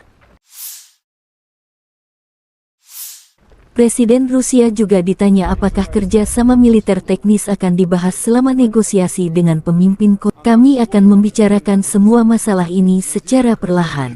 Masih ada waktu, jawab Vladimir Putin. Rekaman pertemuan antara Putin dan Kim Jong-un dirilis layanan pers Kremlin dan jurnalis VGTRK Pavel Zarubin. Negosiasi antara Vladimir Putin dan Kim Jong-un dimulai di Kosmodrom Vostochny. Pertemuan tersebut berlangsung di ruang pertemuan di lantai pertama Gedung Teknik Kompleks Teknis Kompleks Roket Luar Angkasa Soyuz 2. Anggota delegasi kedua negara mengambil bagian dalam negosiasi. Pemimpin Korea Utara Kim Jong-un selama kunjungannya ke Rusia didampingi oleh saudara perempuannya Kim Yo-jong, yang menjabat sebagai Kepala Departemen Komite Sentral Partai Pekerja Korea. Pihak Rusia dalam perundingan antara para pemimpin Federasi Rusia dan DPRK diwakili oleh Menteri Pertahanan Sergei Shoigu, Menteri Perindustrian dan Perdagangan Denis Manturov, Menteri Luar Negeri Sergei Lavrov, Wakil Perdana Menteri Marat Husnulin, Menteri Transportasi Vitaly Saveliv dan Menteri Sumber Daya Alam dan Lingkungan Alexander Kozlov. Rusia adalah sekutu utama Korea Utara, Kim Jong-un. Persahabatan kami memiliki akar yang dalam. Sekarang bagi negara kami, prioritas pertama adalah hubungan dengan Federasi Rusia. Pemimpin Korea Utara Kim Jong-un menekankan hal tersebut dalam sesi jumpa pers sebelum pertemuan dengan Presiden Rusia Vladimir Putin tanggal 13 September. Kim Jong-un menambahkan bahwa Korea Utara akan selalu mendukung Rusia dalam perjuangan melawan imperialisme. Kim Jong-un menyatakan keyakinannya bahwa negosiasinya dengan Putin akan membantu meningkatkan hubungan antar negara ke tingkat yang baru. Korea Utara mendukung semua keputusan Putin. Kim Jong-un juga menambahkan bahwa Rusia telah melakukan perjuangan suci untuk melindungi keamanannya dilansir kantor berita Rusia TASS.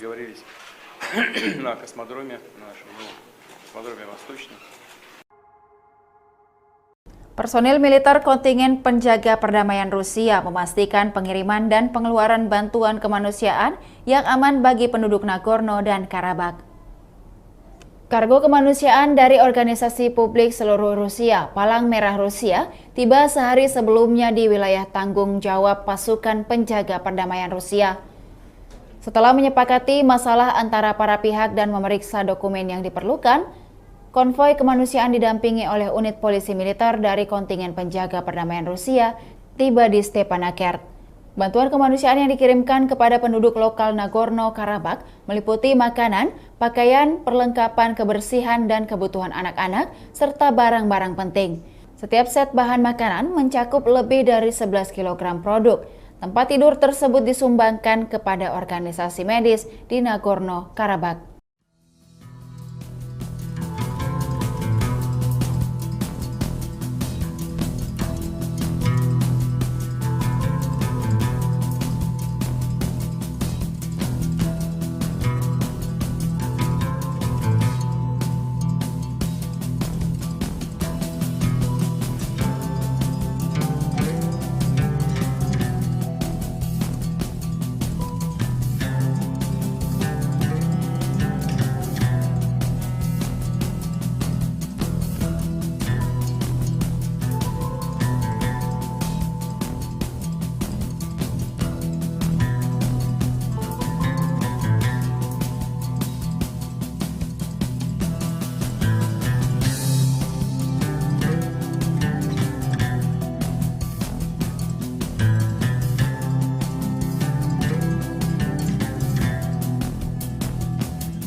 Angkatan Bersenjata Federasi Rusia melanjutkan operasi militer khusus. Di arah Donetsk, unit-unit kelompok pasukan Yuk dengan penerbangan dan artileri menangkis 5 serangan kelompok penyerang Brigade Mekanik ke-110 dan Brigade Pengawal ke-101 Staf Umum AFU dekat Avdiivka, Mayorsk dan Barat Andriivka, Republik Rakyat Donetsk. Kerugian musuh lebih dari 255 prajurit Ukraina, 2 kendaraan tempur infanteri, 6 kendaraan bermotor, dan 1 sistem artileri self-propelled Gvozdika, menurut Kementerian Pertahanan Rusia tanggal 12 September.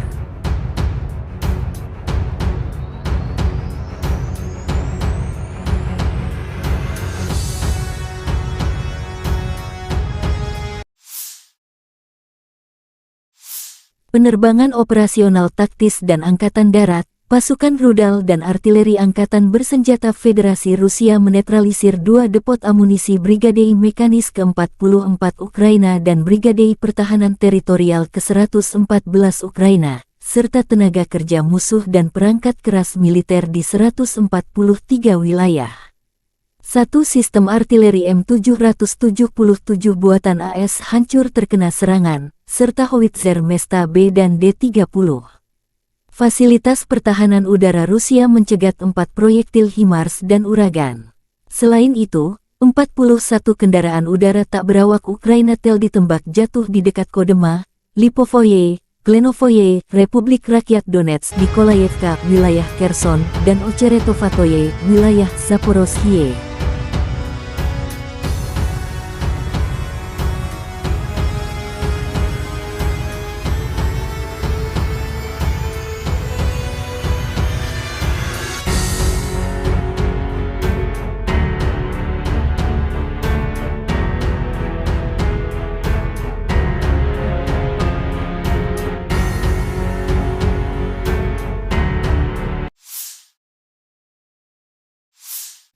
Lebih dari 20 bentrokan terjadi antara Rusia dan Ukraina pada siang hari.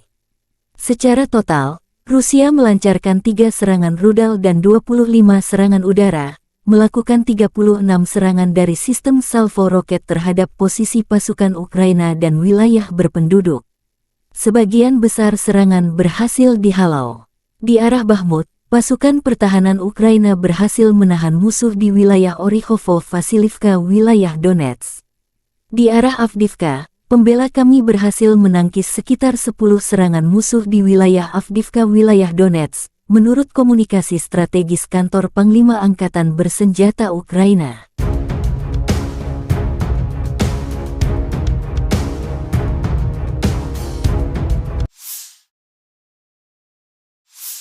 Angkatan Udara Ukraina melakukan 8 serangan di area konsentrasi personel senjata dan peralatan militer musuh.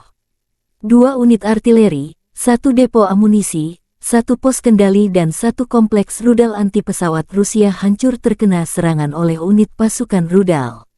Menurut komunikasi strategis kantor Panglima Angkatan Bersenjata Ukraina, Rusia kehilangan 33 sistem artileri, 8 tank, dan 17 drone dalam 24 jam terakhir.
Angkatan Bersenjata Ukraina melaporkan tanggal 12 September bahwa Rusia total kehilangan 269.760 tentara di Ukraina sejak awal invasi skala penuh tanggal 24 Februari tahun 2022. Jumlah ini termasuk 550 korban pasukan Rusia dalam 24 jam terakhir. Menurut laporan Divisi Komunikasi Strategis Kantor Panglima Angkatan Bersenjata Ukraina, Rusia juga total kehilangan 4.568 tank, 8.778 kendaraan tempur lapis baja, 5.872 sistem artileri, 765 sistem peluncuran roket ganda, 515 sistem pertahanan udara, pesawat terbang 315, helikopter 316, drone 4.645, perahu 19, kendaraan dan tangki bahan bakar 8.413, serta peralatan khusus 881 unit.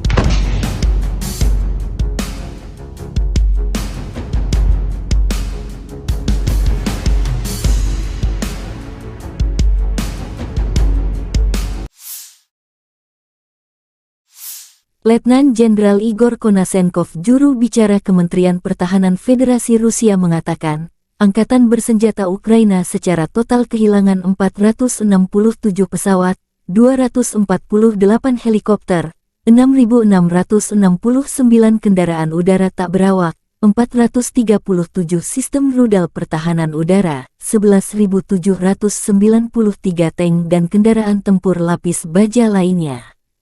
Juga 1.150 kendaraan tempur dilengkapi dengan MLRS, 6.346 meriam dan mortir artileri lapangan, serta 12.927 kendaraan bermotor militer khusus telah dihancurkan selama operasi militer khusus.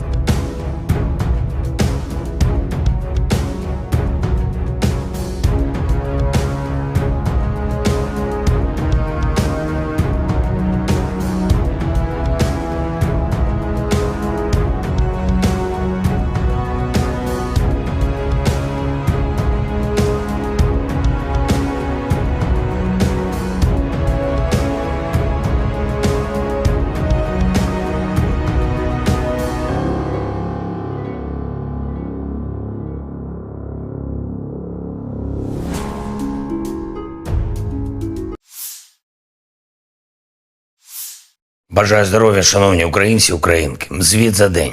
Перший закон про електронне декларування. Одразу, як сьогодні вранці проголосований закон надійшов з Верховної Ради, підписав вето. Очікую нове голосування із позитивом щодо негайного відкриття реєстру декларацій. Вже у вересні таке рішення має бути. Як, до речі, і по законопроекту щодо ПЕПів, політично значущих персон. І це питання не лише політичної відповідальності парламенту, але й наших переговорів з Євросоюзом щодо вступу. Новий історичний крок між Україною та ЄС має відбутись цього року, і всі гілки державної влади в Україні повинні спрацювати на цей крок. Перед усіма іншими нарадами цього дня провів військовий кабінет, особливо коло учасників. Говорили лише про те, що на фронті зараз, що очікуємо на найближчий час. Посилення наших бригад, власне виробництво зброї, снарядів в Україні та постачання від наших партнерів. Важливі доповіді розвідки. Чітко бачимо, до чого реально готуються окупанти та до чого відповідно мають бути готові наші воїни. Вагоме рішення Данії є сьогодні найбільший за увесь час повномасштабної війни і вже 12-й оборонний пакет. Обсяг цього нового пакету більш ніж $800 мільйонів. За змістом саме те, про що ми домовлялись з пані прем'єр-міністром Метте Фредеріксен та її урядовою командою. Хороше посилення, дякую за нього. Сьогодні дуже продуктивно поспілкувався зі студентами університетів Нідерландів.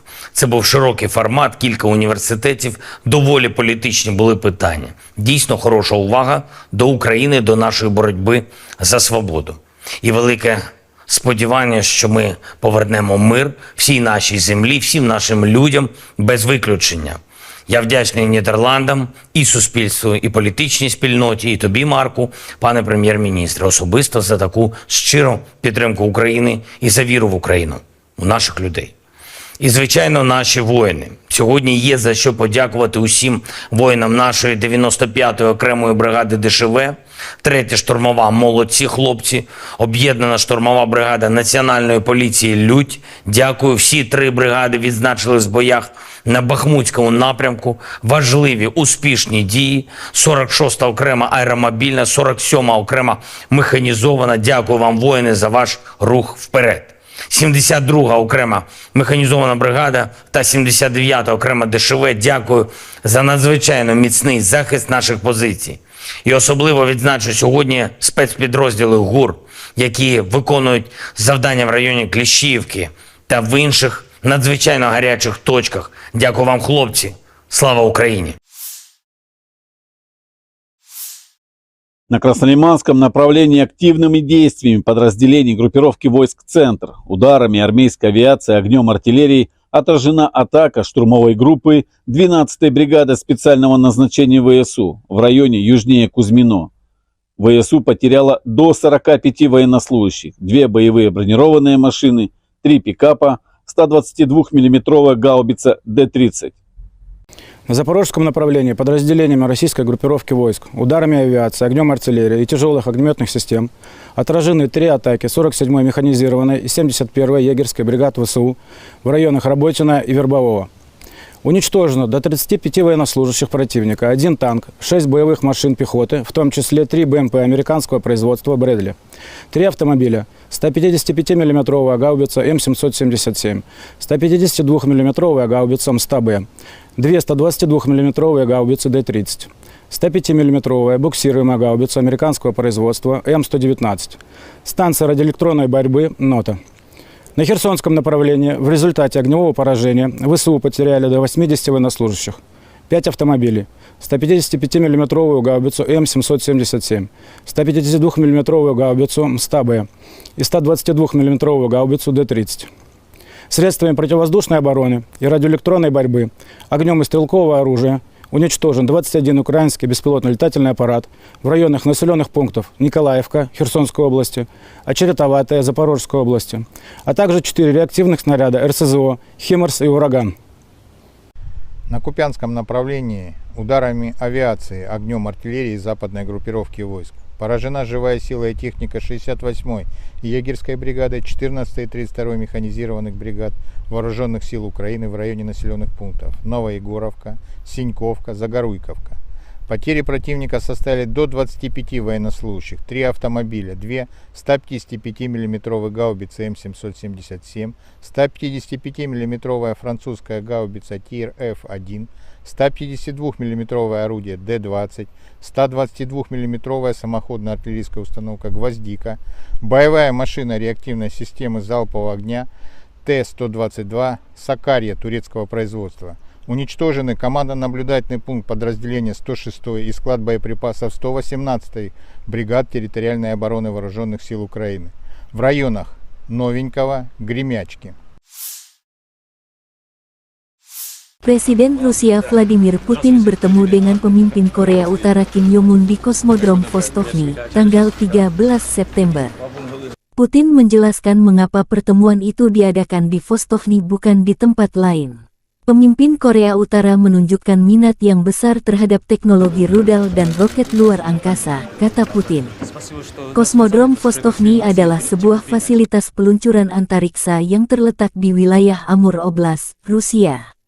Ini adalah kosmodrom milik pemerintah Rusia yang digunakan untuk meluncurkan roket dan wahana antariksa. Kosmodrom ini dibangun untuk mengurangi ketergantungan Rusia pada fasilitas peluncuran di luar negeri. Pembangunan Vostokny dimulai pada tahun 2012, dan sejak itu telah digunakan untuk meluncurkan berbagai misi antariksa, termasuk satelit dan wahana antariksa manusia. Presiden Rusia juga ditanya apakah kerja sama militer teknis akan dibahas selama negosiasi dengan pemimpin Korea. Kami akan membicarakan semua masalah ini secara perlahan. Masih ada waktu, jawab Vladimir Putin. Rekaman pertemuan antara Putin dan Kim Jong-un dirilis layanan pers Kremlin dan jurnalis VGTRK Pavel Zarubin. Negosiasi antara Vladimir Putin dan Kim Jong-un dimulai di Kosmodrom Vostochny. Pertemuan tersebut berlangsung di ruang pertemuan di lantai pertama Gedung Teknik Teknis Kompleks Roket Luar Angkasa Soyuz 2. Anggota delegasi kedua negara mengambil bagian dalam negosiasi. Pemimpin Korea Utara Kim Jong-un selama kunjungannya ke Rusia didampingi oleh saudara perempuannya Kim Yo-jong, yang menjabat sebagai Kepala Departemen Komite Sentral Partai Pekerja Korea. Pihak Rusia dalam perundingan antara para pemimpin Federasi Rusia dan DPRK diwakili oleh Menteri Pertahanan Sergei Shoigu, Menteri Perindustrian dan Perdagangan Denis Manturov, Menteri Luar Negeri Sergei Lavrov, Wakil Perdana Menteri Marat Husnulin, Menteri Transportasi Vitaly Saveliv dan Menteri Sumber Daya Alam dan Lingkungan Alexander Kozlov. Rusia adalah sekutu utama Korea Utara, Kim Jong-un. Persahabatan kami memiliki akar yang dalam. Sekarang bagi negara kami, prioritas pertama adalah hubungan dengan Federasi Rusia. Pemimpin Korea Utara Kim Jong-un menekankan hal tersebut dalam sesi jumpa pers sebelum pertemuan dengan Presiden Rusia Vladimir Putin tanggal 13 September. Kim Jong-un menambahkan bahwa Korea Utara akan selalu mendukung Rusia dalam perjuangan melawan imperialisme. Kim Jong-un menyatakan keyakinannya bahwa negosiasinya dengan Putin akan membantu meningkatkan hubungan antar negara ke tingkat yang baru. Korea Utara mendukung semua keputusan Putin. Kim Jong-un juga menambahkan bahwa Rusia telah melakukan perjuangan suci untuk melindungi keamanannya dilansir kantor berita Rusia TASS.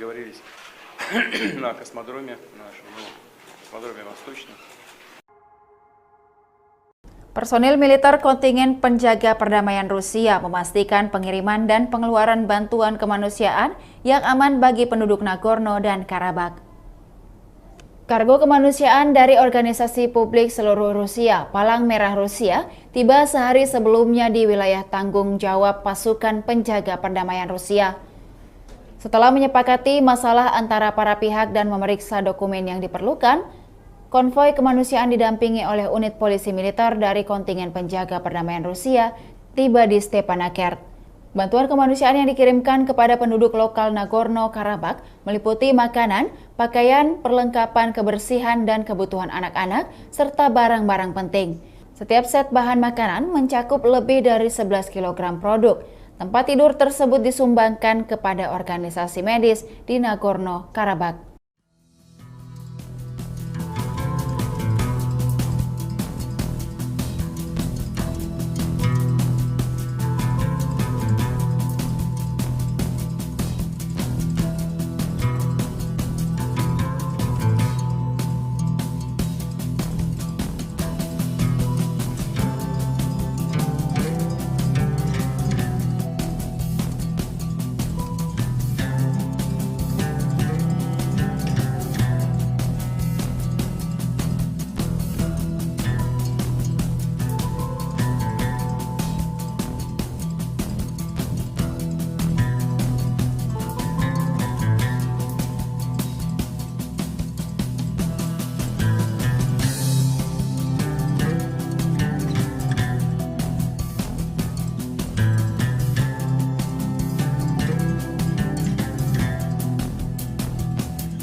Angkatan Bersenjata Federasi Rusia melanjutkan operasi militer khusus.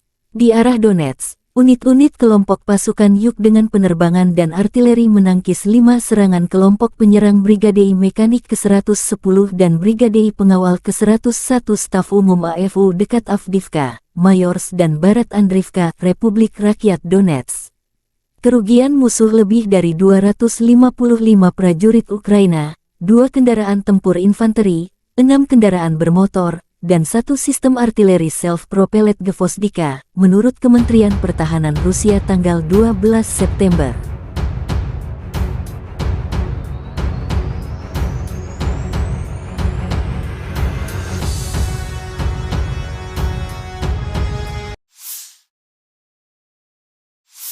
Penerbangan operasional taktis dan Angkatan Darat, pasukan rudal dan artileri Angkatan Bersenjata Federasi Rusia menetralisir 2 depot amunisi Brigadei Mekanis ke-44 Ukraina dan Brigadei Pertahanan Teritorial ke-114 Ukraina, serta tenaga kerja musuh dan perangkat keras militer di 143 wilayah.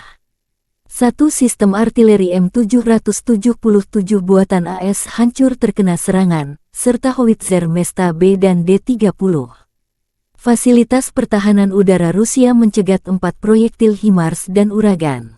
Selain itu, 41 kendaraan udara tak berawak Ukraina tel ditembak jatuh di dekat Kodema, Lipovoye, Klenovoye, Republik Rakyat Donetsk, Nikolayevka, wilayah Kherson, dan Ocheretovatoye, wilayah Zaporozhye.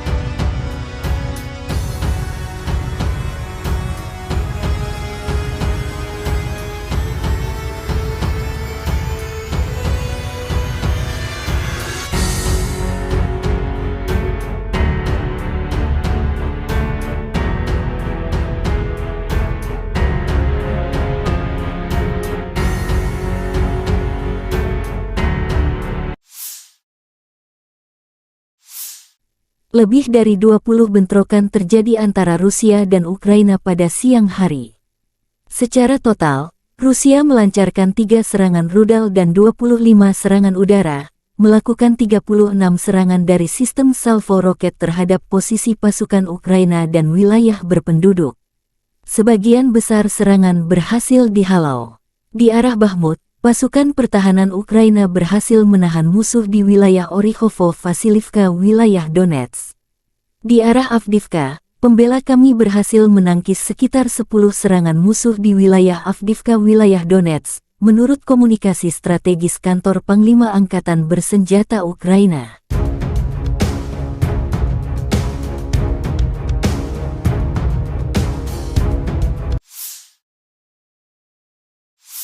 Angkatan Udara Ukraina melakukan 8 serangan di area konsentrasi personel senjata dan peralatan militer musuh. 2 unit artileri, 1 depo amunisi, 1 pos kendali dan 1 kompleks rudal anti-pesawat Rusia hancur terkena serangan oleh unit pasukan rudal. Menurut komunikasi strategis kantor Panglima Angkatan Bersenjata Ukraina, Rusia kehilangan 33 sistem artileri, 8 tank, dan 17 drone dalam 24 jam terakhir.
Angkatan Bersenjata Ukraina melaporkan tanggal 12 September bahwa Rusia total kehilangan 269.760 tentara di Ukraina sejak awal invasi skala penuh tanggal 24 Februari tahun 2022.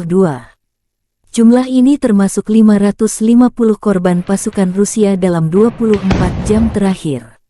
Menurut laporan Divisi Komunikasi Strategis Kantor Panglima Angkatan Bersenjata Ukraina, Rusia juga total kehilangan 4.568 tank, 8.778 kendaraan tempur lapis baja, 5.872 sistem artileri, 765 sistem peluncuran roket ganda, 515 sistem pertahanan udara, pesawat terbang 315, helikopter 316, drone 4.645, perahu 19, kendaraan dan tangki bahan bakar 8.413, serta peralatan khusus 881 unit.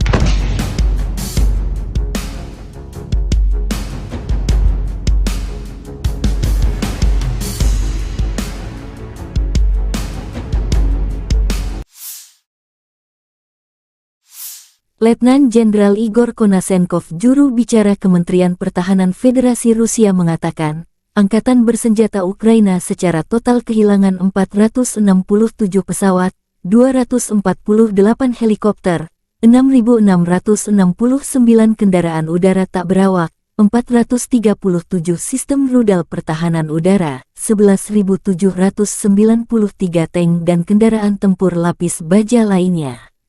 Juga 1.150 kendaraan tempur dilengkapi dengan MLRS, 6.346 meriam dan mortir artileri lapangan, serta 12.927 kendaraan bermotor militer khusus telah dihancurkan selama operasi militer khusus.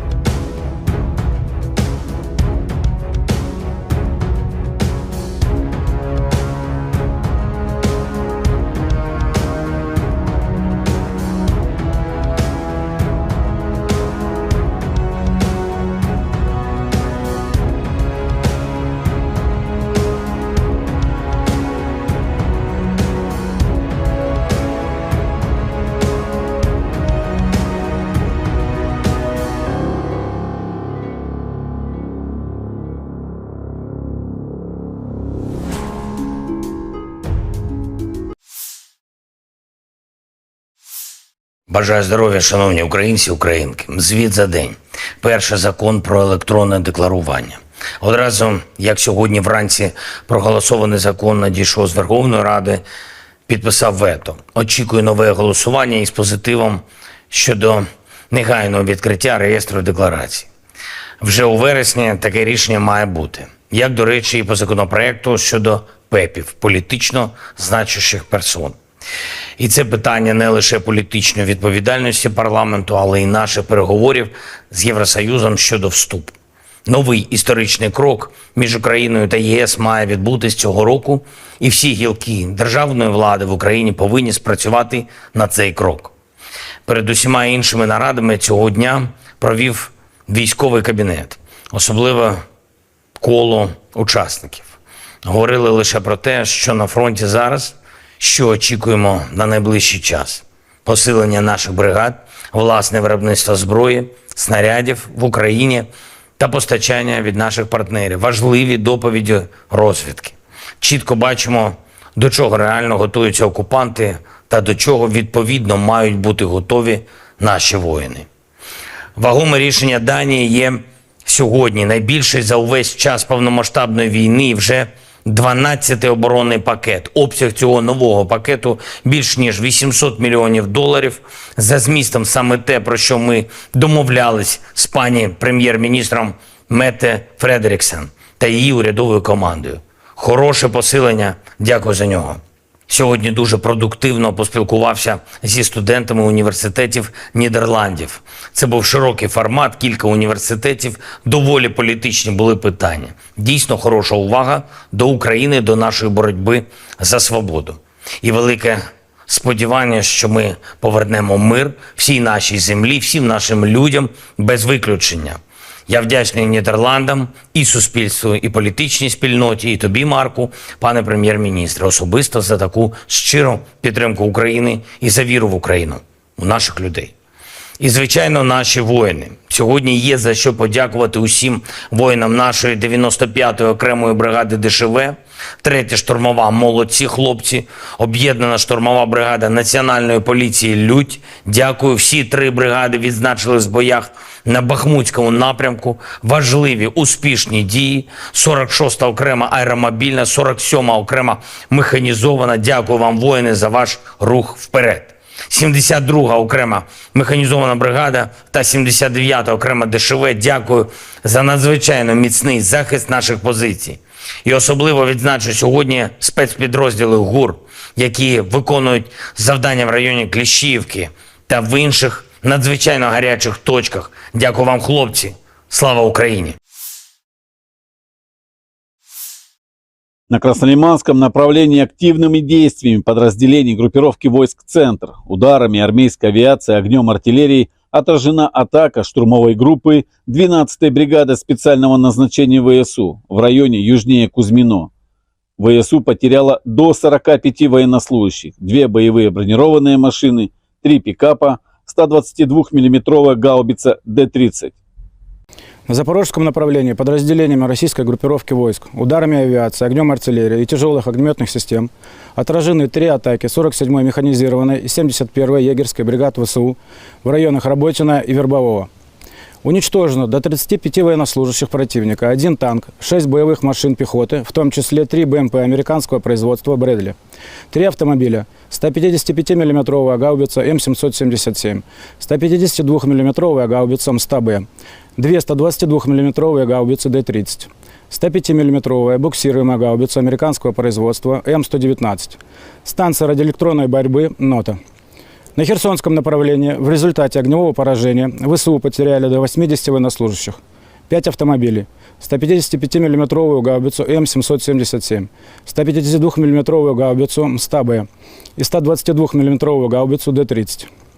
Средствами противовоздушной обороны и радиоэлектронной борьбы, огнем и стрелкового оружия уничтожен 21 украинский беспилотный летательный аппарат в районах населенных пунктов Николаевка Херсонской области, Очеретоватая Запорожской области, а также 4 реактивных снаряда РСЗО «Химарс» и «Ураган». На Купянском направлении ударами авиации, огнем артиллерии западной группировки войск поражена живая сила и техника 68-й егерской бригады, 14-й и 32-й механизированных бригад Вооруженных сил Украины в районе населенных пунктов Новоегоровка, Синьковка, Загоруйковка. Потери противника составили до 25 военнослужащих, 3 автомобиля, 2 155 миллиметровых гаубицы М777, 155 миллиметровая французская гаубица ТИР-Ф1, 152 миллиметровое орудие Д-20, 122 миллиметровая самоходная артиллерийская установка «Гвоздика», боевая машина реактивной системы залпового огня Т-122 «Сакарья» турецкого производства. Уничтожены командно-наблюдательный пункт подразделения 106-й и склад боеприпасов 118-й бригад территориальной обороны Вооруженных сил Украины в районах Новенького, Гремячки. Presiden Rusia Vladimir Putin bertemu dengan pemimpin Korea Utara Kim Jong-un di Kosmodrom Vostokny, tanggal 13 September. Putin menjelaskan mengapa pertemuan itu diadakan di Vostokny bukan di tempat lain. Pemimpin Korea Utara menunjukkan minat yang besar terhadap teknologi rudal dan roket luar angkasa, kata Putin. Kosmodrom Vostokny adalah sebuah fasilitas peluncuran antariksa yang terletak di wilayah Amur Oblast, Rusia. Ini adalah kosmodrom milik pemerintah Rusia yang digunakan untuk meluncurkan roket dan wahana antariksa. Kosmodrom ini dibangun untuk mengurangi ketergantungan Rusia pada fasilitas peluncuran di luar negeri. Pembangunan Vostokny dimulai pada tahun 2012, dan sejak itu telah digunakan untuk meluncurkan berbagai misi antariksa, termasuk satelit dan wahana antariksa manusia. Presiden Rusia juga ditanya apakah kerja sama militer teknis akan dibahas selama negosiasi dengan pemimpin Korea. Kami akan membicarakan semua masalah ini secara perlahan. Masih ada waktu, jawab Vladimir Putin. Rekaman pertemuan antara Putin dan Kim Jong-un dirilis layanan pers Kremlin dan jurnalis VGTRK Pavel Zarubin. Negosiasi antara Vladimir Putin dan Kim Jong-un dimulai di Kosmodrom Vostochny. Pertemuan tersebut berlangsung di ruang pertemuan di lantai pertama Gedung Teknik Kompleks Teknis Kompleks Roket Luar Angkasa Soyuz 2. Anggota delegasi kedua negara mengambil bagian dalam negosiasi. Pemimpin Korea Utara Kim Jong-un selama kunjungannya ke Rusia didampingi oleh saudara perempuannya Kim Yo Jong, yang menjabat sebagai Kepala Departemen Komite Sentral Partai Pekerja Korea. Pihak Rusia dalam perundingan antara para pemimpin Federasi Rusia dan DPRK diwakili oleh Menteri Pertahanan Sergei Shoigu, Menteri Perindustrian dan Perdagangan Denis Manturov, Menteri Luar Negeri Sergei Lavrov, Wakil Perdana Menteri Marat Husnulin, Menteri Transportasi Vitaly Saveliv dan Menteri Sumber Daya Alam dan Lingkungan Alexander Kozlov. Rusia adalah sekutu utama Korea Utara, Kim Jong-un.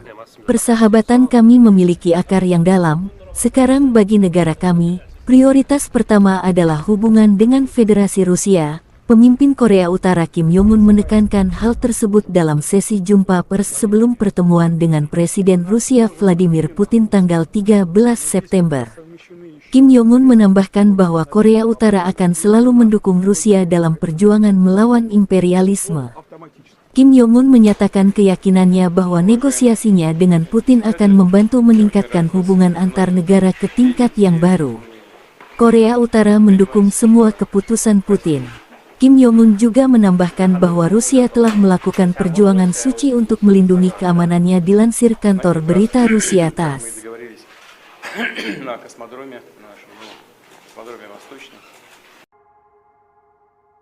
Personil militer kontingen penjaga perdamaian Rusia memastikan pengiriman dan pengeluaran bantuan kemanusiaan yang aman bagi penduduk Nagorno dan Karabakh. Kargo kemanusiaan dari organisasi publik seluruh Rusia, Palang Merah Rusia, tiba sehari sebelumnya di wilayah tanggung jawab pasukan penjaga perdamaian Rusia. Setelah menyepakati masalah antara para pihak dan memeriksa dokumen yang diperlukan, konvoi kemanusiaan didampingi oleh unit polisi militer dari kontingen penjaga perdamaian Rusia tiba di Stepanakert.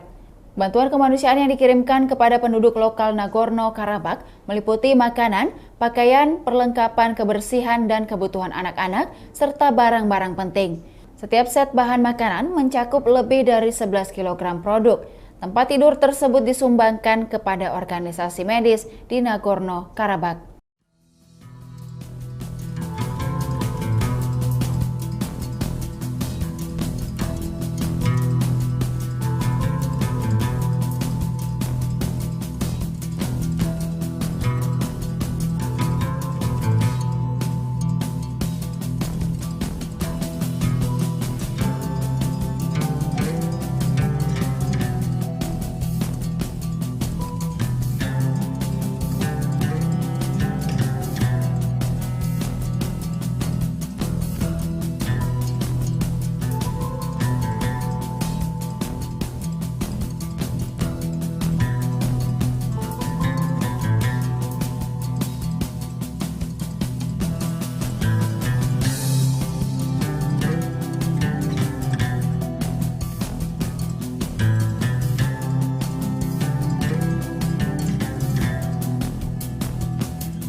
Angkatan Bersenjata Federasi Rusia melanjutkan operasi militer khusus.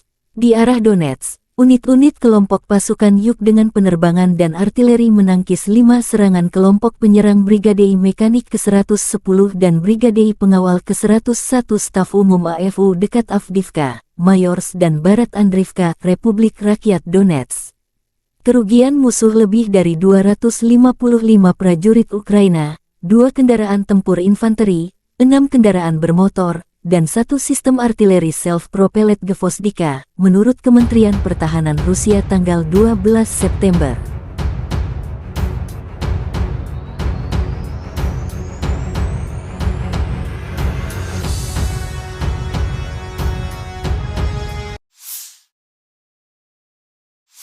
Penerbangan operasional taktis dan Angkatan Darat, pasukan rudal dan artileri Angkatan Bersenjata Federasi Rusia menetralisir 2 depot amunisi Brigade Mekanis ke-44 Ukraina dan Brigade Pertahanan Teritorial ke-114 Ukraina, serta tenaga kerja musuh dan perangkat keras militer di 143 wilayah.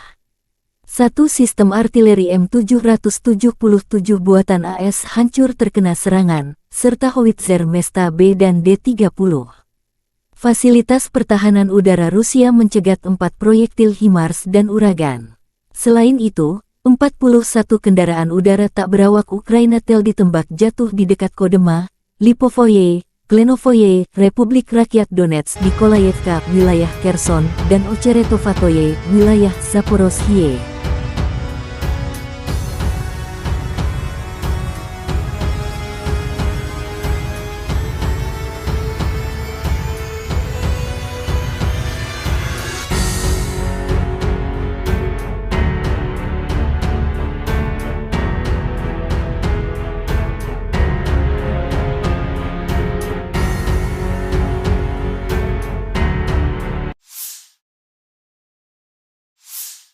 Lebih dari 20 bentrokan terjadi antara Rusia dan Ukraina pada siang hari.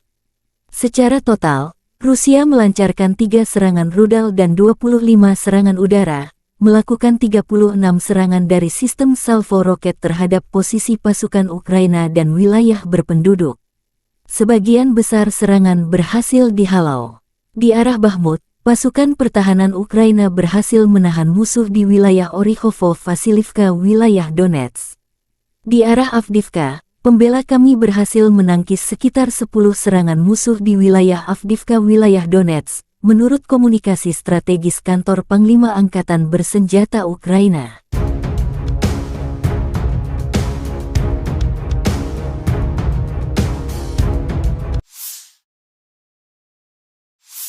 Angkatan Udara Ukraina melakukan 8 serangan di area konsentrasi personel senjata dan peralatan militer musuh. 2 unit artileri, 1 depo amunisi, 1 pos kendali dan 1 kompleks rudal anti-pesawat Rusia hancur terkena serangan oleh unit pasukan rudal. Menurut komunikasi strategis kantor Panglima Angkatan Bersenjata Ukraina, Rusia kehilangan 33 sistem artileri, 8 tank, dan 17 drone dalam 24 jam terakhir.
Angkatan Bersenjata Ukraina melaporkan tanggal 12 September bahwa Rusia total kehilangan 269.760 tentara di Ukraina sejak awal invasi skala penuh tanggal 24 Februari tahun 2022. Jumlah ini termasuk 550 korban pasukan Rusia dalam 24 jam terakhir. Menurut laporan Divisi Komunikasi Strategis Kantor Panglima Angkatan Bersenjata Ukraina, Rusia juga total kehilangan 4.568 tank, 8.778 kendaraan tempur lapis baja, 5.872 sistem artileri, 765 sistem peluncuran roket ganda, 515 sistem pertahanan udara, pesawat terbang 315, helikopter 316, drone 4.645, perahu 19, kendaraan dan tangki bahan bakar 8.413, serta peralatan khusus 881 unit.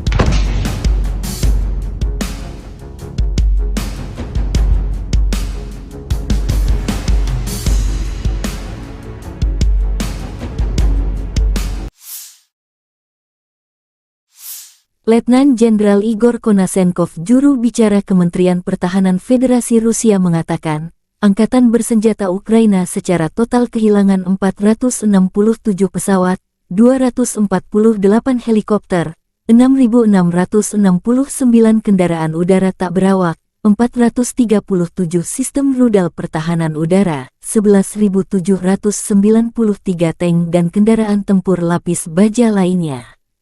Juga 1.150 kendaraan tempur dilengkapi dengan MLRS, 6.346 meriam dan mortir artileri lapangan, serta 12.927 kendaraan bermotor militer khusus telah dihancurkan selama operasi militer khusus.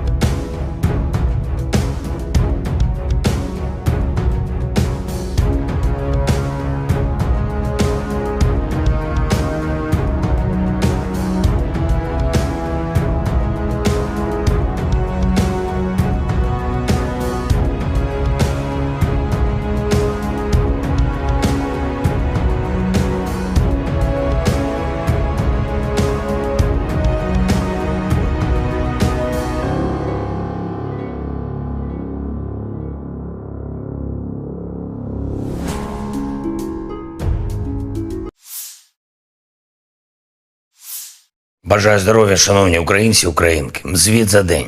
Перший закон про електронне декларування. Одразу, як сьогодні вранці проголосований закон надійшов з Верховної Ради, підписав вето. Очікую нове голосування із позитивом щодо негайного відкриття реєстру декларацій. Вже у вересні таке рішення має бути. Як, до речі, і по законопроекту щодо ПЕПів, політично значущих персон.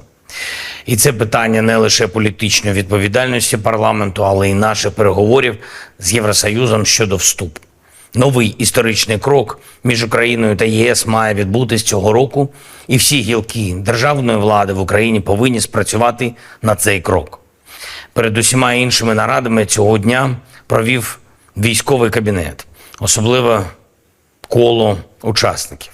Говорили лише про те, що на фронті зараз, що очікуємо на найближчий час. Посилення наших бригад, власне виробництво зброї, снарядів в Україні та постачання від наших партнерів. Важливі доповіді розвідки. Чітко бачимо, до чого реально готуються окупанти та до чого відповідно мають бути готові наші воїни.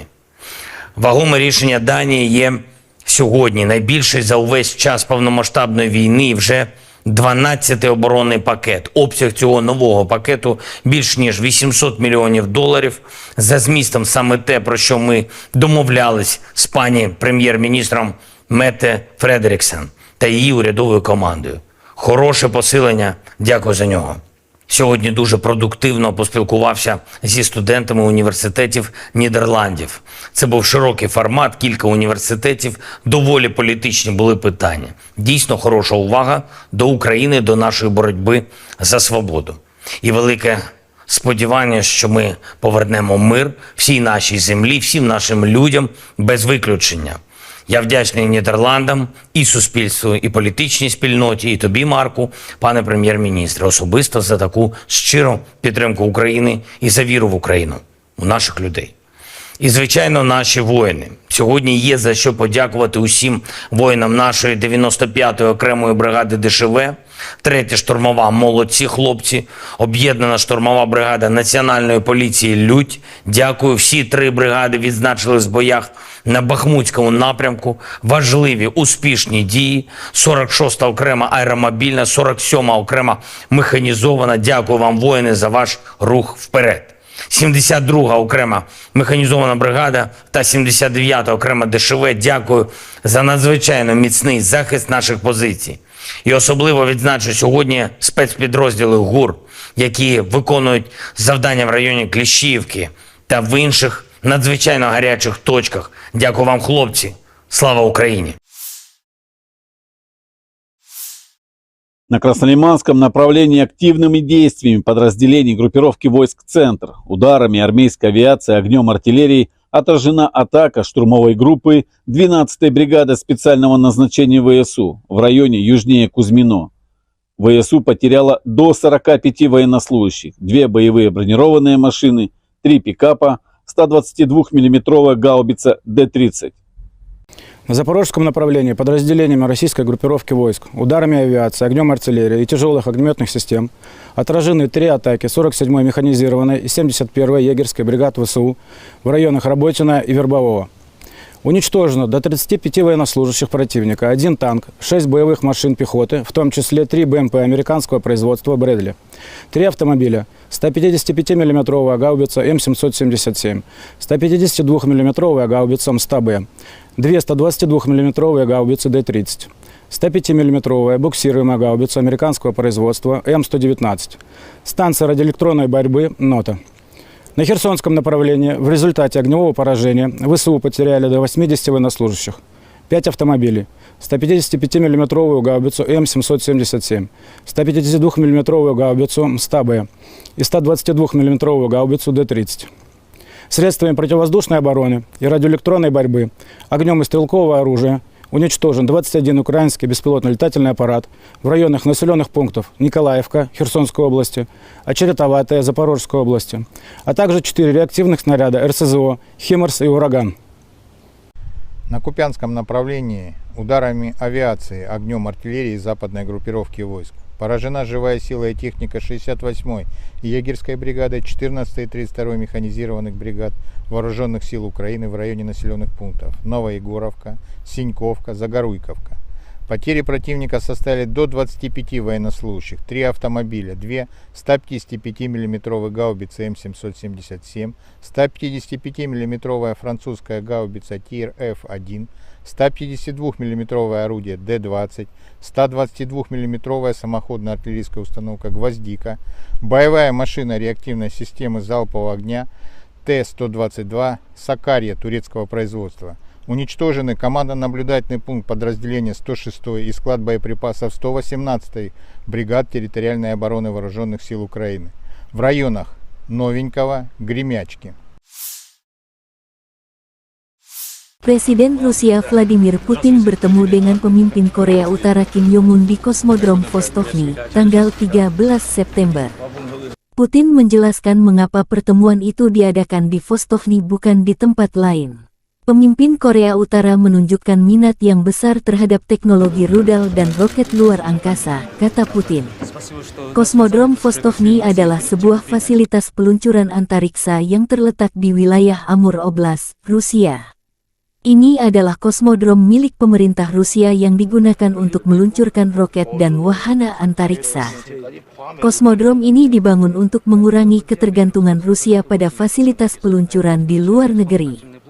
Pembangunan Vostokny dimulai pada tahun 2012, dan sejak itu telah digunakan untuk meluncurkan berbagai misi antariksa, termasuk satelit dan wahana antariksa manusia. Presiden Rusia juga ditanya apakah kerja sama militer teknis akan dibahas selama negosiasi dengan pemimpin Korea. Kami akan membicarakan semua masalah ini secara perlahan. Masih ada waktu, jawab Vladimir Putin.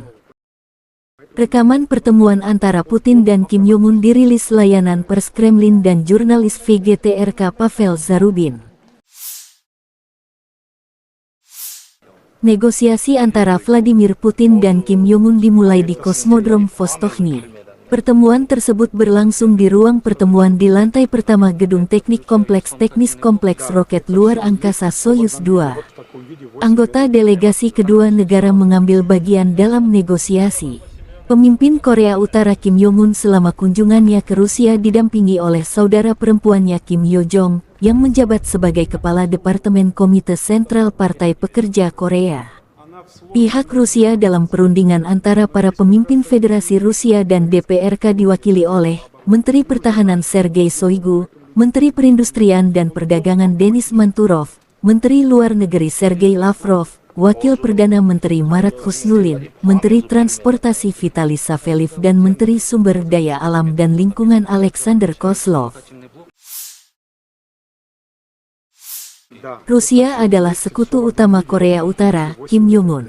Persahabatan kami memiliki akar yang dalam. Sekarang bagi negara kami, prioritas pertama adalah hubungan dengan Federasi Rusia. Pemimpin Korea Utara Kim Jong-un menekankan hal tersebut dalam sesi jumpa pers sebelum pertemuan dengan Presiden Rusia Vladimir Putin tanggal 13 September. Kim Jong-un menambahkan bahwa Korea Utara akan selalu mendukung Rusia dalam perjuangan melawan imperialisme. Kim Jong-un menyatakan keyakinannya bahwa negosiasinya dengan Putin akan membantu meningkatkan hubungan antar negara ke tingkat yang baru. Korea Utara mendukung semua keputusan Putin. Kim Jong-un juga menambahkan bahwa Rusia telah melakukan perjuangan suci untuk melindungi keamanannya dilansir kantor berita Rusia TASS.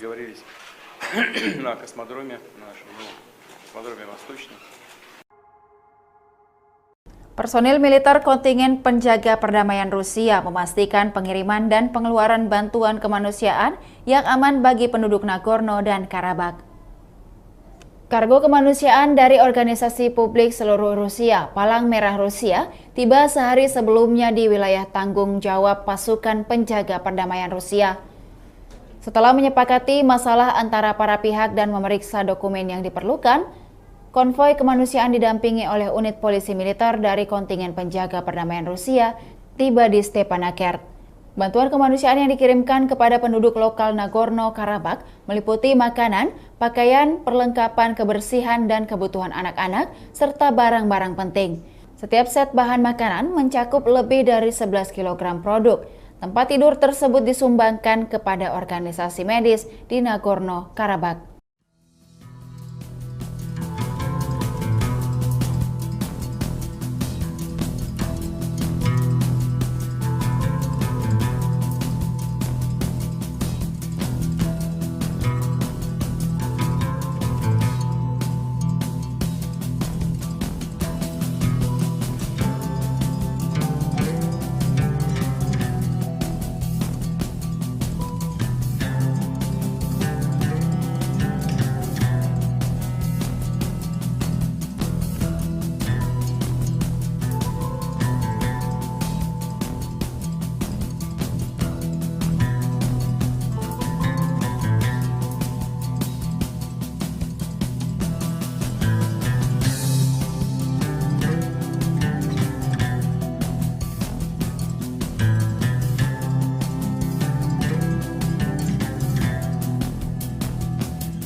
Angkatan Bersenjata Federasi Rusia melanjutkan operasi militer khusus. Di arah Donetsk, unit-unit kelompok pasukan Yuk dengan penerbangan dan artileri menangkis 5 serangan kelompok penyerang Brigadei Mekanik ke-110 dan Brigadei Pengawal ke-101 Staf Umum AFU dekat Avdiivka, Mayorsk dan Barat Andriivka, Republik Rakyat Donetsk. Kerugian musuh lebih dari 255 prajurit Ukraina, 2 kendaraan tempur infanteri, 6 kendaraan bermotor, dan 1 sistem artileri self-propelled Gvozdika, menurut Kementerian Pertahanan Rusia tanggal 12 September.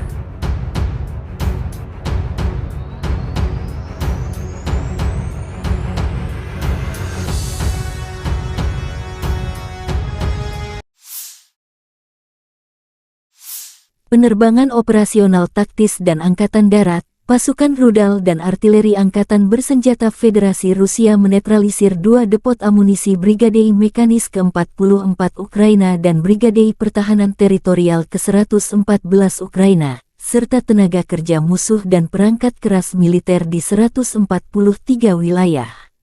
1 sistem artileri M777 buatan AS hancur terkena serangan, serta howitzer Mesta B dan D-30. Fasilitas pertahanan udara Rusia mencegat 4 proyektil HIMARS dan Uragan. Selain itu, 41 kendaraan udara tak berawak Ukraina tel ditembak jatuh di dekat Kodema, Lipovoye, Klenovoye, Republik Rakyat Donetsk, Nikolayevka, wilayah Kherson, dan Ocheretovatoye, wilayah Zaporozhye.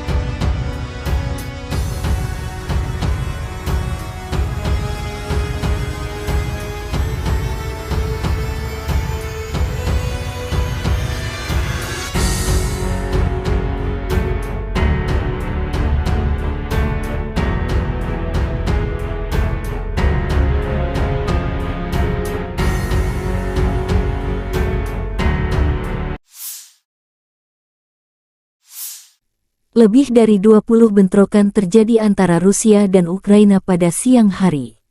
Secara total, Rusia melancarkan 3 serangan rudal dan 25 serangan udara, melakukan 36 serangan dari sistem salvo roket terhadap posisi pasukan Ukraina dan wilayah berpenduduk.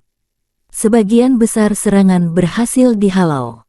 Di arah Bakhmut, pasukan pertahanan Ukraina berhasil menahan musuh di wilayah Orikhovo-Vasilivka, wilayah Donetsk.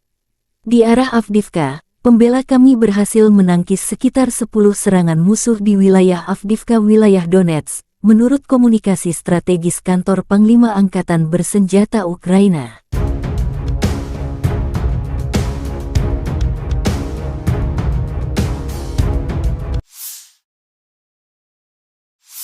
Angkatan Udara Ukraina melakukan 8 serangan di area konsentrasi personel senjata dan peralatan militer musuh. 2 unit artileri, 1 depo amunisi, 1 pos kendali dan 1 kompleks rudal anti-pesawat Rusia hancur terkena serangan oleh unit pasukan rudal.